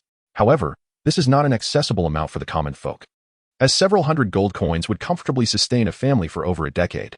In the eyes of the wealthy nobility, however, this price is considered quite modest. Anything purchasable with gold coins is not deemed precious. High-grade enchanted crystals, on the other hand, are classified as strategic national resources and cannot be measured in gold coins. Even the affluent nobility find it exceedingly challenging to acquire one. Low-grade enchanted crystals can only accommodate a limited number of magical seeds, and these seeds lack potency. Forcing a powerful magical seed into a low-grade enchanted crystal would cause it to shatter. The prestigious Academy of Oskia generously provides each novice alchemist with a low-grade enchanted crystal. However, the magical seeds intended for insertion must be procured by the students through their own efforts, often requiring assistance from wizards. Frandy aims to create a two-handed greatsword imbued with flame, necessitating the infusion of fire attribute magical seeds into his enchanted crystal. Unfortunately, both his sister Annie and friends Vito and Lilia, likely due to their upbringing on Puser Island, have all focused on water attribute magic. Sherry, on the other hand, has pursued wind attribute magic. After much effort, Frandy finally persuaded one of Vito's senior mentors to insert 64 fire attribute magical seeds into his enchanted crystal, incurring a considerable cost. Naturally, the magical seeds that could be placed within a low-grade enchanted crystal were relatively weak. As for his personal magical seeds, Frandy was reluctant to part with them. After 4 years of cultivation, he had yet to gather more than 100 seeds, each requiring considerable time to crystallize. Frandy had long since crafted the blade of his greatsword from exceptional Terra steel, a material renowned for producing extraordinarily sharp weapons, rare even among military ranks. Many magical warriors utilize weapons made from this steel. Under Professor Santini's guidance, Frandy commenced the creation of his very first magical weapon. To forge a weapon or other equipment capable of unleashing magic, one must first meticulously plan the paths of refined gold and mithril, the locations for inscribing magical arrays, and the positioning of the enchanted crystal. Finally, a convenient access point must be designated for the placement of the source essence ampoule. Frandy had thoroughly considered all of these elements, having already sketched the intended pathways onto the sword's surface. The enchanted crystal would be embedded at the junction of the hilt and blade, with the upper half of the hilt housing the inscribed magical array, while the lower half remained hollow to accommodate the source essence ampoule. With utmost care, he applied the dark corrosive agent along the meticulously drawn lines on the sword's blade. After approximately 10 minutes, the coated lines began to soften. He then embedded finely crafted gold and dense silver threads into the softened pathways. The dark corrosive agent was a substance utilized by the great wizard Algernon on Puser Island to erode the lengthy fangs of Aunt Beth. This agent possesses the remarkable ability to soften nearly all materials, with the exception of glass, and exhibits particularly potent effects on metallic substances, making it a staple among alchemists. The sword's blank had been designed during the forging process to accommodate the magical crystal, allowing for effortless embedding. Subsequently, it was connected to the filaments of gold and silver. The remaining and most crucial task was to inscribe the magical array. The intricacies of etching the magical formation were quite elaborate. However, the fundamental arrays were relatively straightforward. Frandy had long memorized the patterns, and it sufficed to inscribe them accordingly. There are 2 methods for inscribing magical arrays. One involves engraving the design on a material of the same kind first, then embedding it like the magical crystal before connecting the pathways. This method offers the advantage of allowing for the replacement of different magical arrays, granting versatility to the magical artifacts functions. The alternative method entails directly carving the magical array into the designated space, which, despite its lack of adaptability, ensures remarkable stability. Frandy opted for the latter, directly inscribing the magical array into the space reserved on the sword's hilt. To carve the magical array, a quartz engraving knife was required. Quartz, when isolated, is inherently fragile and crumbles at the slightest pressure. However, when amalgamated with certain metals, it significantly enhances their strength. The engraving knife was thus crafted from this composite metal. Additionally, quartz possesses a unique property of magic resistance, effectively obstructing any magical influence, whether it be elemental, source-based, or spiritual. He first applied a layer of the dark corrosive agent to the designated area, and once it softened, Frandy took up the engraving knife, inhaling deeply and concentrating intently as he began to carve. Merely augmenting the weapon with fire damage constituted the most rudimentary magical array, and after approximately 2 hours, Frandy successfully completed the inscription. Chapter 29. Essence Ampoule. Master Santini, I've finished, Frandy exclaimed, raising his hand. Master Santini, who was inspecting the students' alchemy in the grand laboratory, approached Frandy's workstation upon hearing his call. Frandy presented the great sword, holding it horizontally, to the approaching Master Santini. The master alchemist received the blade and examined it meticulously. After a moment, he commented, "The circuitry is well routed, and the magic circles are inscribed without flaw." He then sensed the magic seed within the mana crystal. The magic seed is a bit weak, but that's acceptable. As long as it can release magic, you pass. Frandy, come with me. With that, he led Frandy out of the grand laboratory and into the adjacent trial chamber. The trial chamber appeared more robust than the laboratory, with stone slabs covering the walls to prevent damage. Several metallic models stood in the center, some humanoid, some bestial, and others simply metallic pillars. Frandy, test the sword's durability against the models first. Yes, Master Santini, Frandy replied, raising the great sword above his head with both hands. He swung with all his might at a cylindrical metal model. Frandy, having trained in the warrior department of the middle school for over a year, possessed greater strength than his pure alchemist peers. The steel greatsword collided with the metal model, producing a sharp clang. A gash, several centimeters deep, appeared on the model. Master Santini reclaimed the greatsword and re-examined it, finding the circuitry intact. Satisfied, he produced a phial of fire essence and inserted it into the designated slot in the hilt. With the fire essence providing a source of magical power, the greatsword truly became an enchanted weapon. Otherwise, like a car without fuel, the sword, however sharp, would be merely a mundane weapon. Moreover, having been corroded by the darkness erosion reagent during the wiring process, Its durability was even inferior to that of unprocessed ordinary weapons. Only A with enchanted equipment is worthy of the name. Without it, they are no different from ordinary warriors. Frandy excitedly received the greatsword, composed himself, and used his mental power to manipulate the magic circles inscribed within. The magic circles activated, controlling the mana crystal's magic seed according to the pre-designed parameters, forming a combination of fire augmentation magic. The fire essence flowed through the circuitry to the mana crystal. After being processed and arranged by the magic seed, it formed the fire augmentation magic. It then traveled along the circuitry throughout the blade. Frandy's mental power, guided by the circuitry and the magic circles, allowed him to control the augmentation magic with ease. Controlling the greatsword's magic circles with all his might, waves of heat emanated, and the blade glowed faintly red. He swung again at the metal model, the damage significantly greater than before the enchantment. The cylindrical model was cleaved more than halfway through, reaching a depth of 6 or 7 centimeters. After another inspection by Master Santini, who found it still intact, he solemnly returned the greatsword to Frandy with both hands. Congratulations, Frandy, you have completed your first magical item. You have become a true alchemist. I hope you continue to strive and create more powerful magical items. Frandy bowed respectfully. Thank you for your guidance, Master. I will certainly work hard. This phial of essence is your reward. Be sure to treasure it and not waste it, Master Santini instructed. I understand. Thank you, Master, Frandy replied with another bow. The essence ampoule was something Frandy had long desired. However, it was exceedingly precious. A national strategic resource like high-level mana seeds, subject to state control. No amount of gold could buy a single drop, whether magician or alchemist. All relied on magic essence for their craft. Without it, these professions were impotent. The essence ampoule, a finger-sized glass vial encased in iron to protect the fragile glass, contained magic essence, a liquid formed from condensed magic elements. These elements differed from those found in nature. Natural elements, living and naturally occurring, were manageable individually. However, controlling them en masse to form magic required strong magic seeds and powerful mental strength, a feat only grand mages could achieve. The magic elements composing magic essence, on the other hand, were inert, extracted from plants, animals, or minerals through alchemical furnaces. They were then distilled and categorized using magic distillers. Finally, these elements were condensed into magic essence using essence condensers. If the source material contained little magic, such as certain plants or minerals, a mountain's worth might be needed to yield a single small phial. However, a single from a high-level magic beast, even one the size of a fist, could produce several or more essence ampoules. Of course, acquiring a magic beast was no easy task. A single essence ampoule could last a long time. Vito, Annie, Lilia, and Sherry had each received essence ampoules of their respective elements from their mentors on their first day as apprentice mages. After a year of practicing magic, they had used less than a tenth of their supply, partly because they could only cast low-level spells. It was only today, a year later, that Frandy became a low-level alchemist and received an essence ampoule as a reward. It was clear that magicians were magic's favored children, while an alchemist were mere stepchildren. Even for true mages, essence ampoules were their most prized possessions.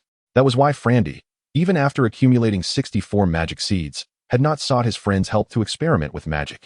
He had been waiting for his own essence ampoule to arrive. Enchanting the greatsword with fire augmentation magic was all for the sake of obtaining a phial of fire essence. Today, his wish was finally fulfilled. Even during dinner back at the villa after a long day of classes, Frandy was still excited. Less than a year ago, little Vito had mastered his first spell, Water Arrow, and had eagerly demonstrated it to Frandy that very evening. Vito, wielding a low-level magic wand, waved it in the air. After nearly 2 minutes of arranging magic seeds, a small stream of water finally emerged from the wand's tip. The water shot out a little over a meter, soaking Frandy's shoes. The chubby boy proudly declared that he would never need to use a hose to water his father's flowers again, as a single spell would suffice. Frandy was envious. Knowing his own limited magical talent, he did not aspire to cast powerful spells. Just one would be enough. At least he wouldn't have to carry a water bottle everywhere he went. After dinner, Frandy did not meditate, but instead slipped out of the villa alone. He did not want Vito to see him casting the lowest level fire spell, Fireball. Otherwise, Vito, who has already mastered second-tier magic, would undoubtedly mock him. The magical seeds within him are nearing a total of 100, and the mere mention of these seeds brings tears to Frandy's eyes. It seems that ever since the first magical seed was formed, his magical vortex has developed an insatiable appetite, demanding increasingly more energy to satiate its hunger. The formation of the first magical seed required an astounding 15,000 magical elements, taking an entire week to accomplish. The second seed consumed over 16,000. Each subsequent seed has necessitated a greater number of magical elements than the last. The most recent, the 97th seed, required over 34,000 elements to condense. Despite Frandy's fervent efforts to channel magical elements each night, he can only manage to guide just over 2,000, which is already his limit. The upcoming 98th magical seed is approaching a staggering 35,000 elements, yet he still lacks the sensation of imminent formation. However, these magical seeds are growing larger, with the largest nearly the size of a fist. Their radiance is intensifying, resembling miniature suns, though fortunately, this brilliance is only visible during introspection, even when projected externally. It fails to illuminate surrounding objects, existing solely to be sensed rather than seen. Chapter 30. Trouble arises to the north of the Oscaria Empire University lies an expansive forest, which intersects with the Magical Academy and serves as a testing ground for its students. Many undergraduates from the academy venture into this wilderness for practical training. The villa where Flandy resides is approximately 10 kilometers from the testing area. He does not rush, opting for a gentle jog, and after a little over half an hour, he arrives at the forest's edge. As night falls, the testing ground appears ominously dark under the luminous glow of the moon, devoid of any human presence. The forest is teeming with wildlife, including magical beasts, yet all are monitored by the academy, posing no threat to the students undergoing trials. Flandy has come merely to experiment with magic and does not intend to delve deep into the woods. Thus, he wanders less than a kilometer in, reaching a clearing that is typically used by students for magical experimentation. This clearing is favored by students, as some area effect spells can be too destructive for indoor practice. Of course, some upperclassmen also take the opportunity to showcase their prowess under the guise of testing spells. At this hour, the clearing is completely deserted. Most students and professors are meditating in their dorms, and few would venture out for magical practice at night. Standing alone in the clearing, Flandy carefully retrieves the fire elemental essence ampoule he had earned earlier that afternoon, delicately placing it into the specially designed slot sewn into his chest. Each magician must position their essence ampoule in a location where the magical seeds can absorb it most effectively, thereby hastening the formation of spells. Some choose their sleeves, others their waists, but the chest is the most common choice. As Flandy lacks a magical mentor, he has yet to acquire a wand. However, this is of little consequence. Wands merely facilitate the arrangement of magical seeds. For advanced spells, they can significantly reduce the time required, but for basic spells, their assistance is minimal. The primary determinant in spellcasting remains one's mental strength, which is why all magicians place immense importance on cultivating their mental prowess. A magician with formidable mental strength can quickly arrange their magical seeds, and with diligent practice, may even achieve instantaneous casting. Yet Flandy's mental strength is still relatively weak, especially as this is his first real-world magical operation. He resorts to using his fingers to outline the coordinates for arranging the magical seeds in the air. He has long memorized the configuration for the fireball spell. As a basic first-level spell, it requires a total of 64 magical seeds, meaning he must remember 64 precise coordinates, each with rigorous spacing. With his finger, Flandy lightly taps the air, directing his mental energy to summon the magical seeds to the designated points. The first seed is successfully placed. He angles his finger downwards at 57 degrees, a distance of 15 centimeters, and with another gentle tap, the second seed is positioned. In total, there are 64 coordinates, and Flandy completes the arrangement in just a minute and a half, slightly quicker than his friend Vito, though still somewhat clumsy as it is his first attempt. Once the final magical seed is in place, the embryonic form of the fireball spell begins to take shape, with the 64 seeds absorbing the magical elements from the essence ampoule. Generally, each drop of magical essence is composed of a considerable amount of liquefied magical elements. A typical fireball spell only requires a minuscule fraction of the essence contained in a whole ampoule, even allowing for the casting of hundreds of fireballs without exhausting a single drop.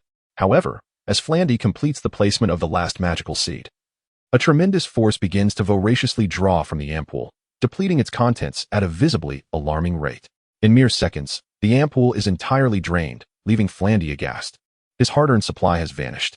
Yet the formation of the fireball spell continues. Once the magical elements from the ampoule are exhausted, it begins to absorb the living fire elements from the surrounding environment with even greater fervor.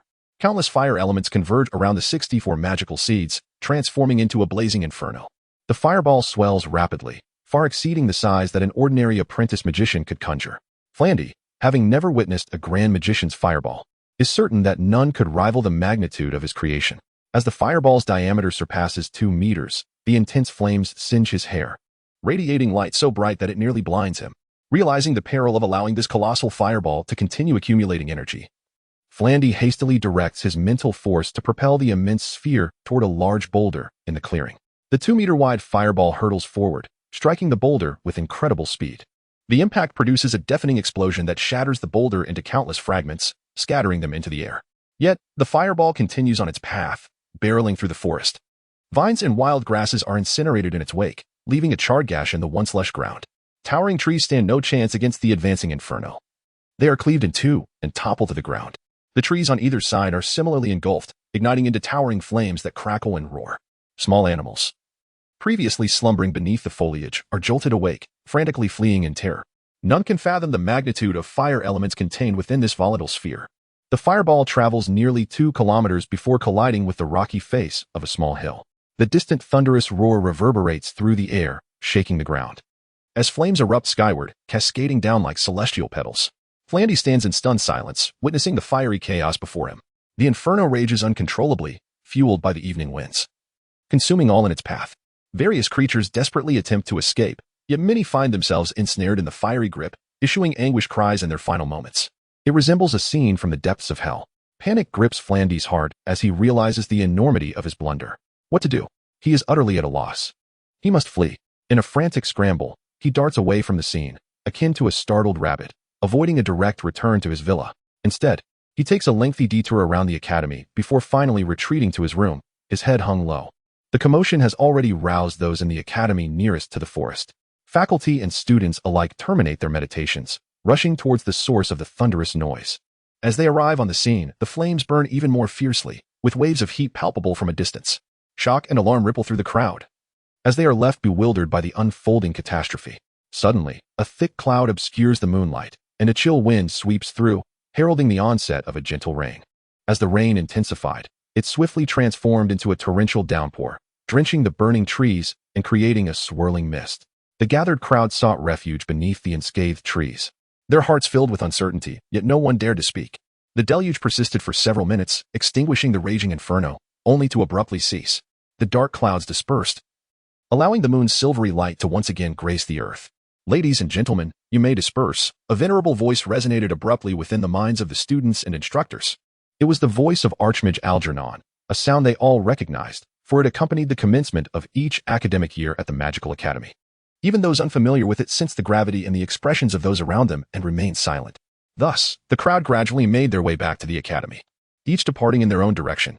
Frandy, however, found no solace in meditation, his heart heavy with trepidation. He wondered whether anyone had discovered the trouble he had caused. Just as anxiety enveloped him, a nightingale fluttered in through the window. This nocturnal bird, cloaked in darkness, was often elusive to the untrained eye. Yet its penchant for vocalizing while in flight earned it the name nightingale. It was early summer, and Frandy's window stood open. The nightingale perched on the sill, chirping softly to him. Curiosity piqued, he leaned closer and noticed a blue pendant adorning the bird's neck. This was indeed peculiar, a bird entering his room at night, adorned with a pendant. As he reached out to touch the pendant, the bird remained unperturbed, as if awaiting his caress. The moment his fingers brushed against the pendant, the familiar elderly voice echoed in his mind. Little Frandy, come and follow this bird to see me. It was indeed the voice of Archmage Algernon. Chapter 31. The shock of Algernon. Frandy felt a wave of anxiety wash over him. Having caused such a significant disaster, leaving the trial grounds in utter disarray, he was certain that the formidable Archmage Algernon had identified him as the culprit. The only silver lining was that no one had been harmed. This was indeed a blessing amid misfortune. Had anyone been caught in the crossfire, he would have found it impossible to voice his suffering. The nightingale flew ahead, and Frandy obediently followed, arriving at the base of a grand magical tower situated in the heart of the Magic Academy. Though not the tallest structure in the academy, the tower boasted a respectable height of over 10 stories, exuding an air of ancient solemnity and majestic grandeur. Ascending the spiral staircase alongside the nightingale, they reached the 7th floor, where Archmage Algernon sat in deep contemplation upon a bamboo couch. The nightingale perched on a nearby stand, chirping a couple of times before Algernon finally opened his eyes. Ah, young Frandy, you have arrived, Algernon said kindly, devoid of any trace of anger. Frandy, filled with trepidation, replied softly, I am here, my esteemed Archmage. Do you know why I summoned you? Yes, I have caused a calamity. Algernon smiled slightly and continued, please, tell me what transpired. Frandy felt aggrieved. He had merely conducted a clandestine magical test, casting a fireball spell of the lowest tier, never anticipating such dire consequences. To make matters worse, he had lost the precious essence ampoule he had long coveted. Thus, he poured out his grievances to Algernon, recounting his ordeal in detail. A fireball spell? Algernon echoed, surprised. Indeed, my esteemed Archmage, I am troubled by the damage I have wrought, yet I assure you, it was merely a single fireball spell. Oh, even I, as the Archmage, would struggle to unleash such devastation with a fireball. Frandy, however, was not one to lie. for Algernon had known him since childhood, aware of his character and experiences. I recall during your magical aptitude assessment years ago, you failed to coalesce a magical seed, did you not? Yes, sir. Due to time constraints, I guided over 300 magical elements without forming a single seed. Frandy spoke the truth. You were only 9 at that time, Algernon reminisced. To manage over 300 magical elements is indeed a sign of exceptional talent. Yet how did you eventually coalesce your magical seed? Algernon was perplexed, for there were no historical records of anyone successfully forming more than 100 magical elements on their first meditation. It was Master Bemi who encouraged me, stating that even if I could not form a magical seed, perseverance would greatly benefit my mental growth. Indeed, Bemi's counsel is wise. So you persisted? Yes, sir. I maintained my practice for a week, guiding magical elements into the vortex of mana each night during meditation, which eventually led to the formation of my first magical seed. A week. Just how many magical elements did you employ in forming that seed? Algernon was astounded, stepping down from the bamboo couch. Approximately 15,000, Frandy replied. His spirits dampened, yet even now, I have yet to reach 100 magical seeds. All your magical seeds exceed 15,000? Even with Algernon's extensive experience. He was taken aback. Not quite, sir. I have guided 35,000 magical elements, and still have not formed any. 35,000. Algernon felt a rush of dizziness.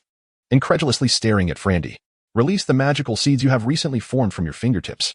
Very well, sir. At the moment the colossal fireball spell was unleashed, the 64 magical seeds that had been arranged were retracted into his body. Aside from their slightly dimmed glow, they retained their impressive size. Frandy controlled his mental energy to release one of his recently formed magical seeds into the air, where it floated gracefully, even without focusing intently. A powerful surge of magical energy emanated from his fingertips. A mere touch revealed the strength of this magical seed, which was unlike anything Algernon had encountered in nearly 3 centuries of life. Retrieve it, Algernon commanded after a moment of contemplation. Young Frandy, would you be willing to become my magical apprentice? Frandy, momentarily taken aback, stammered, Huh? You wish for me to become a magician? But I have only meditated for 4 years and possess less than 100 magical seeds. Algernon smiled, calmly asserting, Your talent cannot be easily assessed at this stage. I wish for you to be my student, under my guidance. Be your student? That sounds wonderful. However, I am also undertaking training in alchemy and warrior techniques. To Frandy. Algernon appeared as a somewhat charming old man who adored children. Having seen him frequently since childhood, the prospect of direct instruction was enticing. Yet, he remained unaware of the significance of being acknowledged as a student by the esteemed Archmage Algernon. Even those grand magicians who had followed him for decades had never received such recognition. The last individual to be publicly acknowledged as a student, still living, was Master Riley Gavin, the current vice president of the Magic Academy, an event that had transpired nearly a century ago. Countless grand magicians had dreamed of the opportunity to become his pupil. Achieving that status would elevate them to equal footing with even the emperor. No one could have anticipated that this aspiration would be bestowed upon a mere boy who had just mastered the fireball spell, albeit one of considerable potency. Of course, you may continue your warrior training, and I shall teach you the alchemical arts, Algernon said warmly. Thank you, esteemed Archmage, Frandy expressed, filled with gratitude at not facing repercussions and being accepted as a student. From now on, you may call me Master. There is no need for such formalities. Very well, Master. Algernon nodded in satisfaction, gesturing towards the bamboo couch. Come, young Frandy, meditate here while I examine the condition of your inner self. Let us uncover the wonders within. Not only was Algernon curious, but Frandy was equally eager. To have the most knowledgeable Archmage of the age personally assess him was a rare opportunity. Thus, he obediently seated himself on the bamboo couch and began his introspective meditation. This internal examination could not be resisted. Only those with the utmost trust could conduct such a thorough inspection, revealing all secrets without reservation. Frandy trusted that Algernon would not harm him, so he lowered his guard completely. A powerful force of mental energy swept over Frandy's body, and as he meditated, he sensed this formidable presence meticulously observing his mana vortex, particularly the enigmatic, colorless vortex that was scrutinized for an extended duration. Even Frandy's process of guiding magical elements into the mana vortex was observed for a considerable time. After a full half-hour, sensing the powerful mental energy receding from within, Frandy ceased his meditation. Upon opening his eyes, he noticed Algernon was deep in contemplation but hesitated to interrupt. After a further interval, Algernon remarked, Young Frandy, your magical aptitude is exceptional, truly exceptional. Frandy was overjoyed. Really, Master? You should express gratitude to Teacher Bemi. Were it not for her encouragement to persevere, such a remarkable magical gift would have been squandered. I shall thank Teacher Bemi. Frandy affirmed solemnly. He then inquired, Why is it that I've condensed so few magical seeds? Algernon responded with a wry smile. precisely because your magical talent is excessively prodigious, almost to a fault. And while your mental energy has diligently striven in meditation, it still falls short of matching your mana vortex. Hence, this constitutes your deficiency. Frandy felt helpless, realizing that mental energy could only mature gradually, a matter not to be rushed. Furthermore, you possess an intangible mana vortex within you. Have you ever been aware of it? Yes, I have sensed it, but as I have primarily been cultivating fire magic, I have disregarded it. Algernon asked with a hint of anticipation. Could you possibly ascertain the magical element to which it corresponds? Certainly. I have experimented with each type of mana vortex, albeit primarily channeling fire elements. And are you cognizant of its attribute? No, Master. I merely experimented briefly, without conducting any rigorous investigation, Frandy replied earnestly. After a moment of reflection, Algernon said, Come with me, let us proceed to the laboratory to conduct an analysis. Chapter 32. A new method of meditation. Frandy followed Algernon all the way to the 11th floor of the magical tower. This level was a vast laboratory, entirely distinct from the large laboratory in the middle school section. The lab was adorned with an array of peculiar and bizarre machinery. Frandy could only identify a few common devices, such as crucibles, magical centrifuges, and magical deconstruction platforms. The majority of the machines were beyond his recognition. Algernon led Frandy to the northeast corner of the laboratory, where 3 neatly arranged rows held a total of 27 source quality vials. Each vial bore a label indicating the properties of the source material contained within. Some of these sources were abundant, while others were scarce, suggesting they were frequently utilized for experiments. Frandy was astonished, realizing that the small vial of source material he had recently lost appeared utterly insignificant in comparison to these large containers, each capable of holding hundreds of such ampoules. Frandy, here is where humanity can find all varieties of magical source materials, including 4 types that are transparent and colorless. Try to see if you can absorb them. Teacher, I shall give it a try. The magical elements emanating from the source materials could also be guided into one's body and could form magical seeds. However, these magical seeds were inert, beyond the control of mental strength, rendering them useless. Thus, no one utilized magical source materials for the condensation of magical seeds. Frandy entered a meditative state and first attempted to absorb the magical elements from the 7th vial in the first row. Although the source material was transparent, it had a certain murkiness. He attempted to guide the emanating magical elements with his mental strength, yet these elements seemed unresponsive, refusing to move in accordance with his guidance. Unable to proceed, he reluctantly enveloped the elements with his mental strength and forcibly drew them into his body.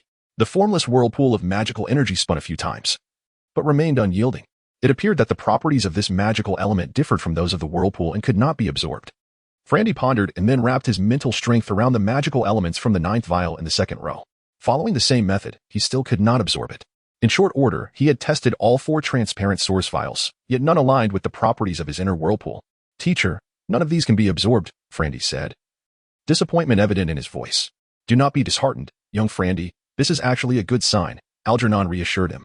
Frandy, perplexed, inquired, Teacher, how can this be a good thing? The fact that you cannot absorb them proves that the property of your magical whirlpool is one that humanity has yet to discover, holding infinite potential. However, the absence of discovery implies the absence of that type of magic. Young Frandy, all magic known to humanity has been developed from nothing to something, bit by bit. Just because it does not exist now does not mean it will never exist in the future. Since you possess a whirlpool with this unique property and can locate absorbable magical elements in nature, you ought to condense magical seeds. If you can successfully condense the minimum requirement of 64 magical seeds, I can assist you in discovering their purpose. Teacher, but I condense too slowly. It would take me several years, Frandy lamented. Algernon hesitated briefly but responded, Frandy, there exists a method that can enable you to rapidly condense magical seeds and significantly enhance your mental strength. This method may involve some discomfort. I wonder if you can endure it. Rapidly condensing magical seeds? Enhancing mental strength? Both are urgently needed by me, Frandy thought. Yet he was uncertain of the associated pain. After contemplating, he said to Algernon, Teacher, I do not know if I can endure it, but I wish to give it a try. Very well. I shall take you to the meditation room, where you will conduct your meditations from now on. Frandy did not fully articulate his thoughts, which pleased Algernon. He proceeded to lead Frandy down the spiral staircase of the magical tower. They descended further from the 11th floor, and Frandy lost track of how many levels they had traversed, yet they continued downward. After a considerable descent of over 10 minutes, they finally arrived at the bottom. Following a corridor for a short while, Algernon pushed open a wooden door, leading Frandy into the meditation room. This room was slightly smaller than the tranquil chamber where Frandy had first meditated, but the walls and ceiling were adorned with a denser array of triangular protrusions. Upon entering the meditation room, Frandy immediately felt a clarity of mind, and his thoughts became lively, akin to the sensation he experienced during guided meditation with a Grand Mage. But here, that clarity persisted. Within the meditation room, 5 Grand Mages were engaged in meditation. Frandy recognized 4 of them. These 4 had accompanied Algernon from Puser Island to the Imperial capital, serving as his experimental assistants. The 5th Grand Mage appeared familiar. Yet Frandy could not recall where he had seen him. As they meditated, Algernon refrained from disturbing them, merely signaling for Frandy to sit down and meditate as well. Observing him from the side, meditating in this room proved remarkably easy. In an instant, Frandy entered a state of introspection, just as Algernon had indicated. The enhancement of mental magic made his thoughts remarkably sharp and his mental strength vibrant. He attempted to guide 2 magical elements simultaneously, and indeed, the 2 magical seeds were effortlessly directed into the colorless, formless whirlpool, easily absorbed. He then tried guiding 3, 5, 8, and eventually 10 magical elements all at once into the whirlpool, feeling he still had the capacity to continue. However, he hesitated to increase the number further, realizing that his mental strength was depleting rapidly. Since he could absorb 10 of these unknown elements at once, he wondered if he could also guide fire elements simultaneously. Without hesitation, he split his mental strength, directing one portion towards the fire elements and the other towards the unknown elements. To his surprise, he succeeded in bringing back 5 fire elements and 10 unknown elements in one go. His excitement surged. This was a 15-fold increase in speed. He pressed on, this time guiding 10 fire elements and 10 unknown elements together. Frandy felt that he had reached the limit of his mental strength utilization. Any further would truly be beyond his capacity. Nevertheless, a 20-fold increase was exhilarating. Sadly, before he could revel in his triumph, Frandy sensed that his mental strength was nearing its breaking point. No longer as vigorous as at the outset, his control over the magical elements had diminished significantly. Guiding all 5 at once had become rather taxing. Recalling the admonitions of Master Algernon, Frandy decided to withdraw from the meditative state entirely. The familiar sensation of dizziness, which he had not experienced in quite some time, washed over him once more, though fortunately he had not persisted any longer. Within the meditation chamber, the depletion of mental energy occurred at a far more rapid pace than in the outside world. Should one overestimate their capabilities? The exhaustion of mental energy could lead to perilous consequences. Algernon had been observing Frandy's meditation closely and, upon witnessing Frandy's prudent restraint, nodded in approval. This session of meditation lasted approximately 2 hours. Although it was merely a brief period, the gains surpassed those achieved in Frandy's nightly 10-hour meditations. Well done, Frandy. Algernon praised him, continuing, now that your mental energy is considerably diminished, it is time for you to endure some hardships. Chapter 33. Whispering Grass. Though Frandy was not afraid of hardship, he felt a twinge of anxiety in his heart. However, he was aware that Professor Algernon's instructions posed no real danger. Following his mentor, Frandy exited the meditation chamber and traversed the lengthy underground corridor, passing through several imposing doors, the mysteries of which were left unexplained by Algernon. After a short while, Algernon pushed open a large iron door on one side of the corridor and led Frandy inside. The room was vast, shaped like a cone, with the narrowest point at the entrance, widening as one ventured deeper. A narrow path ran straight to the end of the chamber, flanked on either side by neatly arranged patches of grass. The grass was lush, adorned with elongated tufts, its leaves gracefully drooping, exuding vitality. Here we are, Algernon declared, gesturing towards the path. What do you perceive about this grass? Professor, I see nothing particularly special, Frandy replied. This grass is known as whispering grass. You will understand its essence as you approach, Algernon explained. Obediently, Frandy took a few steps forward, and when he was about a meter from the nearest whispering grass, a cacophony of sounds suddenly filled his ears. It resembled distant chatter, a murmur that was indecipherable yet persistent. Ah, so this is the meaning of whispering grass. It feels as though someone is whispering in your ear, Frandy realized, enlightenment dawning upon him. Indeed, it disrupts your focus. While this grass holds little value in the external world, it can be quite bothersome. Yet, if one endures the clamor while their mental faculties are fatigued, it can significantly accelerate the growth of their mental strength over time. However, this method of enhancement is rather arduous, which is why few are willing to attempt it. But it doesn't seem all that painful, Frandy remarked. Algernon chuckled softly. You will understand its potency the further you proceed. This room narrows towards the entrance, and the whispering grass becomes denser deeper within. Skeptical, Frandy took a few more steps forward, only to find the noise intensifying around him, accompanied by a plethora of other sounds, metal striking metal, the quacking of ducks, each more irksome than the last. Summoning his willpower, he pressed on, only to be overwhelmed by a multitude of sounds that churned his mind into a chaotic mess. Eventually, he could bear it no longer and retreated hastily. How do you fare now, young Frandy? You have experienced its power, I see, Algernon observed with a smile. Frandy's cheeks flushed as he replied, "The noise is terrifying. I felt an overwhelming urge to uproot those grasses." "Ah, that would be unwise. Though the whispering grass is not particularly rare, it is not easily obtained," Algernon said, ruffling Frandy's hair in approval. "You shall train diligently here, but remember not to push yourself too far. Know your limits." "I understand, Professor. You need not worry," Frandy assured, bowing respectfully to Algernon. Once Algernon departed, Frandy found himself alone in the expansive chamber. After several experiments, he discovered the fascinating phenomenon that as long as he remained outside a meter's range of the whispering grass, all was profoundly silent. Yet, stepping within that boundary unleashed a barrage of sounds, penetrating his ears even if he covered them. His mental strength, having waned during meditation, coupled with the noisy environment, left him feeling quite uncomfortable. Nevertheless, Frandy possessed a resilient spirit and resolved to step into the realm of the whispering grass, striving to endure just within the threshold of his capacity. At first, he gritted his teeth, but as time passed, he realized that while the sounds bombarded him, they could not solely originate from the grass. He began to discern echoes of chaotic noises from his past life, the blaring of a ship's horn, the clattering of trains, the cheerful chirping of birds, and even the sound of a Nokia phone powering on. These were not sounds of this world, but rather remnants of memories, extracted by the whispering grass and resonating in his mind. Compelled, Frandy took another step forward, and the cacophony grew even more complex. The familiar sounds enveloped him, immersing him in recollections of his former existence. These memories, drifting through the cosmos, had been recalled countless times, as if etched indelibly in his soul, never to be erased.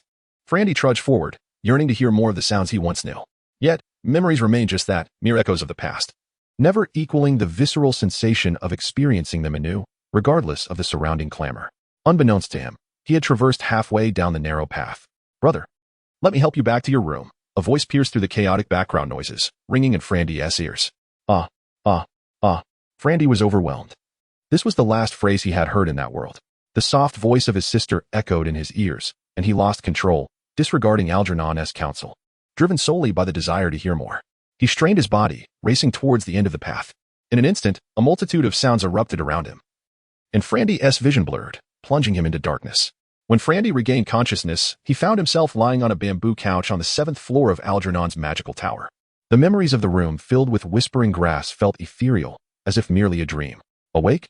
Algernon's voice resonated nearby. "I'm awake, Professor," Frandy replied. "How reckless you are, young one. I warned you not to overexert yourself, yet you rushed in heedlessly. The disturbances to your mental faculties there would overwhelm even me, let alone a novice like you. Had I not been concerned and checked on you, your mental strength might have completely shattered, leaving you in eternal slumber." "I'm sorry, Professor. I was impulsive," Frandy admitted, feeling a sense of shame. "Have you learned your lesson?" "I have, and I shall not act impulsively again," Frandy replied, accepting his reprimand. "Very well, rest here for now, and depart only when you feel rejuvenated." Algernon turned away, visibly perturbed, leaving Frandy to recuperate. A warmth surged within Frandy's heart. Indeed, his mentor cared for him deeply. Though he had awakened and departed from that room, the after-effects lingered. Shaking his hazy head, he still felt lightheaded and decided to succumb to sleep once more. Frandy, who had not slept in quite some time, perhaps spurred by the whispering grass, slipped into a dream where his parents, sister, friends, and classmates all flickered into view. Upon awakening, tears streamed down his face. The sun had risen high outside, and suddenly Frandy sat up, realizing he was late for his morning samurai training.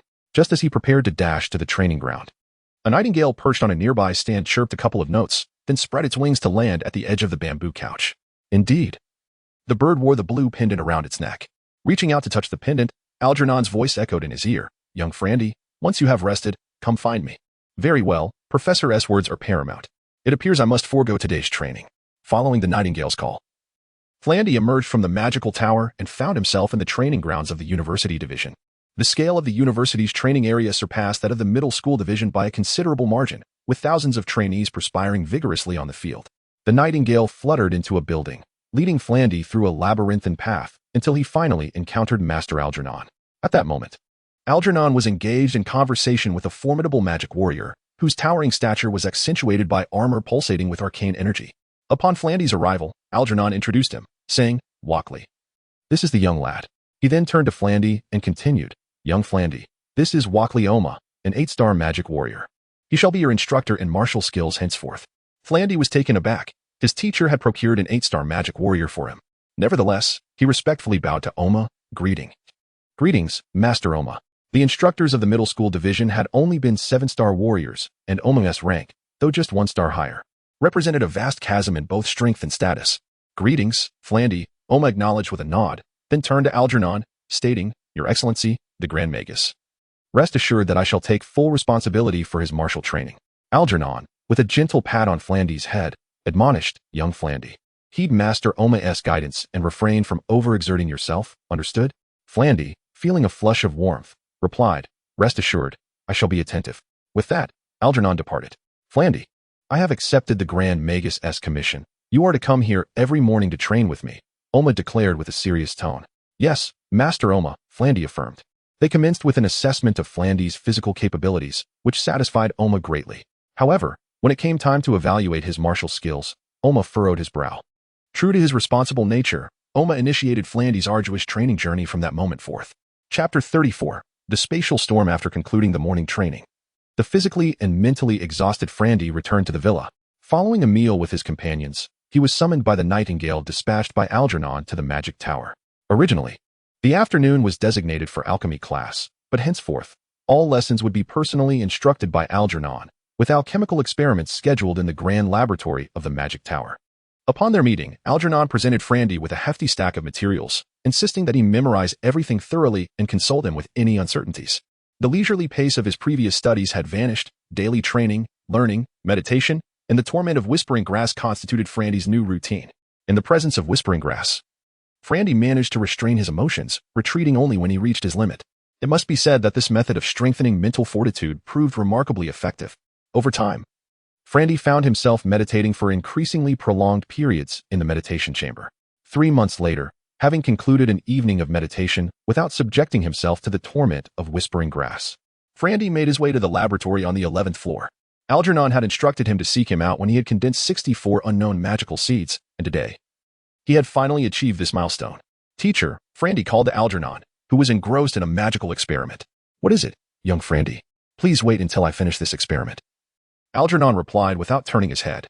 After a brief wait, Algernon completed his experiment and inquired, "Young Flandy, what brings you here?" "Teacher, I have condensed 64 of those unknown magical seeds." "Oh, excellent." With that, Algernon retrieved a box from a nearby shelf and handed it to Flandy. "This is a high-grade magic crystallization gem. Place the magical seeds within it, and I will conduct my research." "Yes, teacher." Placing the magical seeds into the gem was a straightforward task, requiring only mental focus to manifest the seeds externally. Once inside the gem, the seeds were left undisturbed. And over time, they would completely sever their connection to their original forms, which would permanently lose these 64 magical seeds. Flandy felt a twinge of sadness as he placed the magical seeds he had painstakingly condensed over the past 3 months into the gem and handed it to Algernon. In less than a week, Algernon presented Flandy with a magical diagram for arranging the seeds. However, at that moment, Flandy's unknown magical seeds had yet to reach 64. So he had no choice but to continue waiting. The time taken to condense 64 unknown magical seeds this time was even shorter than before, as months of mental training had significantly enhanced his mental capacity. Moreover, he had refrained from channeling fire elements, focusing intently on this unknown element instead. It took less than 2 months to condense the 64th magical seed again, but the haunting memories of his previous fireball incident made him hesitant to experiment alone. Instead, he sought out Algernon to share the news. Considering the immense power of Flandy's magical seeds, Algernon was reluctant to allow him to conduct experiments within the Magic Tower. Thus, he led Flandy to a secluded lake on the outskirts of the Trial Forest, a place far removed from human activity, surrounded by disordered rocks, ensuring that even the most potent magic would cause minimal damage. "Flandy, have you practiced the arrangement?" Algernon inquired. Flandy, brimming with confidence, responded affirmatively, "I am well acquainted with it." "Then let us commence." Since receiving the magical diagram from his teacher, Flandy had diligently practiced the arrangement coordinates in the air whenever he had a spare moment, achieving remarkable proficiency. This marked Flandy's second attempt at casting magic.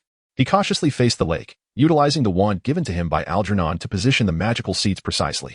The wand, designed to expedite the arrangement of magic, was used by Flandy more slowly than when he practiced with his fingers, especially when placing the final seed, hesitating before setting it in position. This was not due to the wand's inefficacy or Flandy's lack of skill, but rather the traumatic memories of his last magical endeavor that lingered in his mind. Although the magical diagram was meticulously crafted by Algernon, the outcomes of the spell remained uncertain. This arrangement merely activated the elemental properties. Only through testing could they adjust based on the magical attributes. Thus, he eagerly anticipated the formation of the magic. As the last magical seed was positioned, the 64 seeds began to voraciously absorb the surrounding magical elements. A small black hole manifested in the air, and with its emergence came a tremendous gravitational pull, drawing both Frandy and Algernon toward it uncontrollably. They hastily retreated, running several meters before escaping its grasp. The black hole expanded rapidly, its pull intensifying. Small stones were drawn in, vanishing without a trace. Gradually, larger rocks began to succumb to the black hole's allure, followed by the soil and plants, all being inexorably consumed. The very earth that once held them captive began to rise, swept away into the void. The black hole appeared to connect to another realm, devouring everything that ventured too close, and its voracious appetite only grew stronger. The ground morphed into a vast pit as the lake's water surged forth, mingling with soil and debris, all drawn into the black hole. The distance of a few meters was no longer safe, and the gravitational force compelled Algernon and Frandy to retreat repeatedly. Eventually, they found themselves at the forest's edge, where they could finally halt their retreat. The pull had intensified into a tempest, lifting a myriad of objects into the air, all spiraling toward the black hole. Even the trees at the forest's edge bent beneath the force of the whirlwind. The area where they had tested the magic was now unrecognizable, obscured by swirling dust and debris. The black hole relentlessly consumed everything in its vicinity. The two stood in awe, speechless, as Algernon's excitement caused his beard to tremble. After a prolonged silence, he pointed toward the black hole, exclaiming in astonishment, "Space! That black hole must connect to another dimension. This is spatial magic." Frandy, equally astonished by the cataclysmic scene before him, could scarcely believe that he had conjured this magic. His first attempt had incinerated a large portion of the forest, and now his second had wrought such devastation. He resolved to keep his magical abilities to himself in the future to avoid such overwhelming consequences. It took more than 20 minutes for the black hole's pull to diminish gradually, and the dust in the sky began to settle.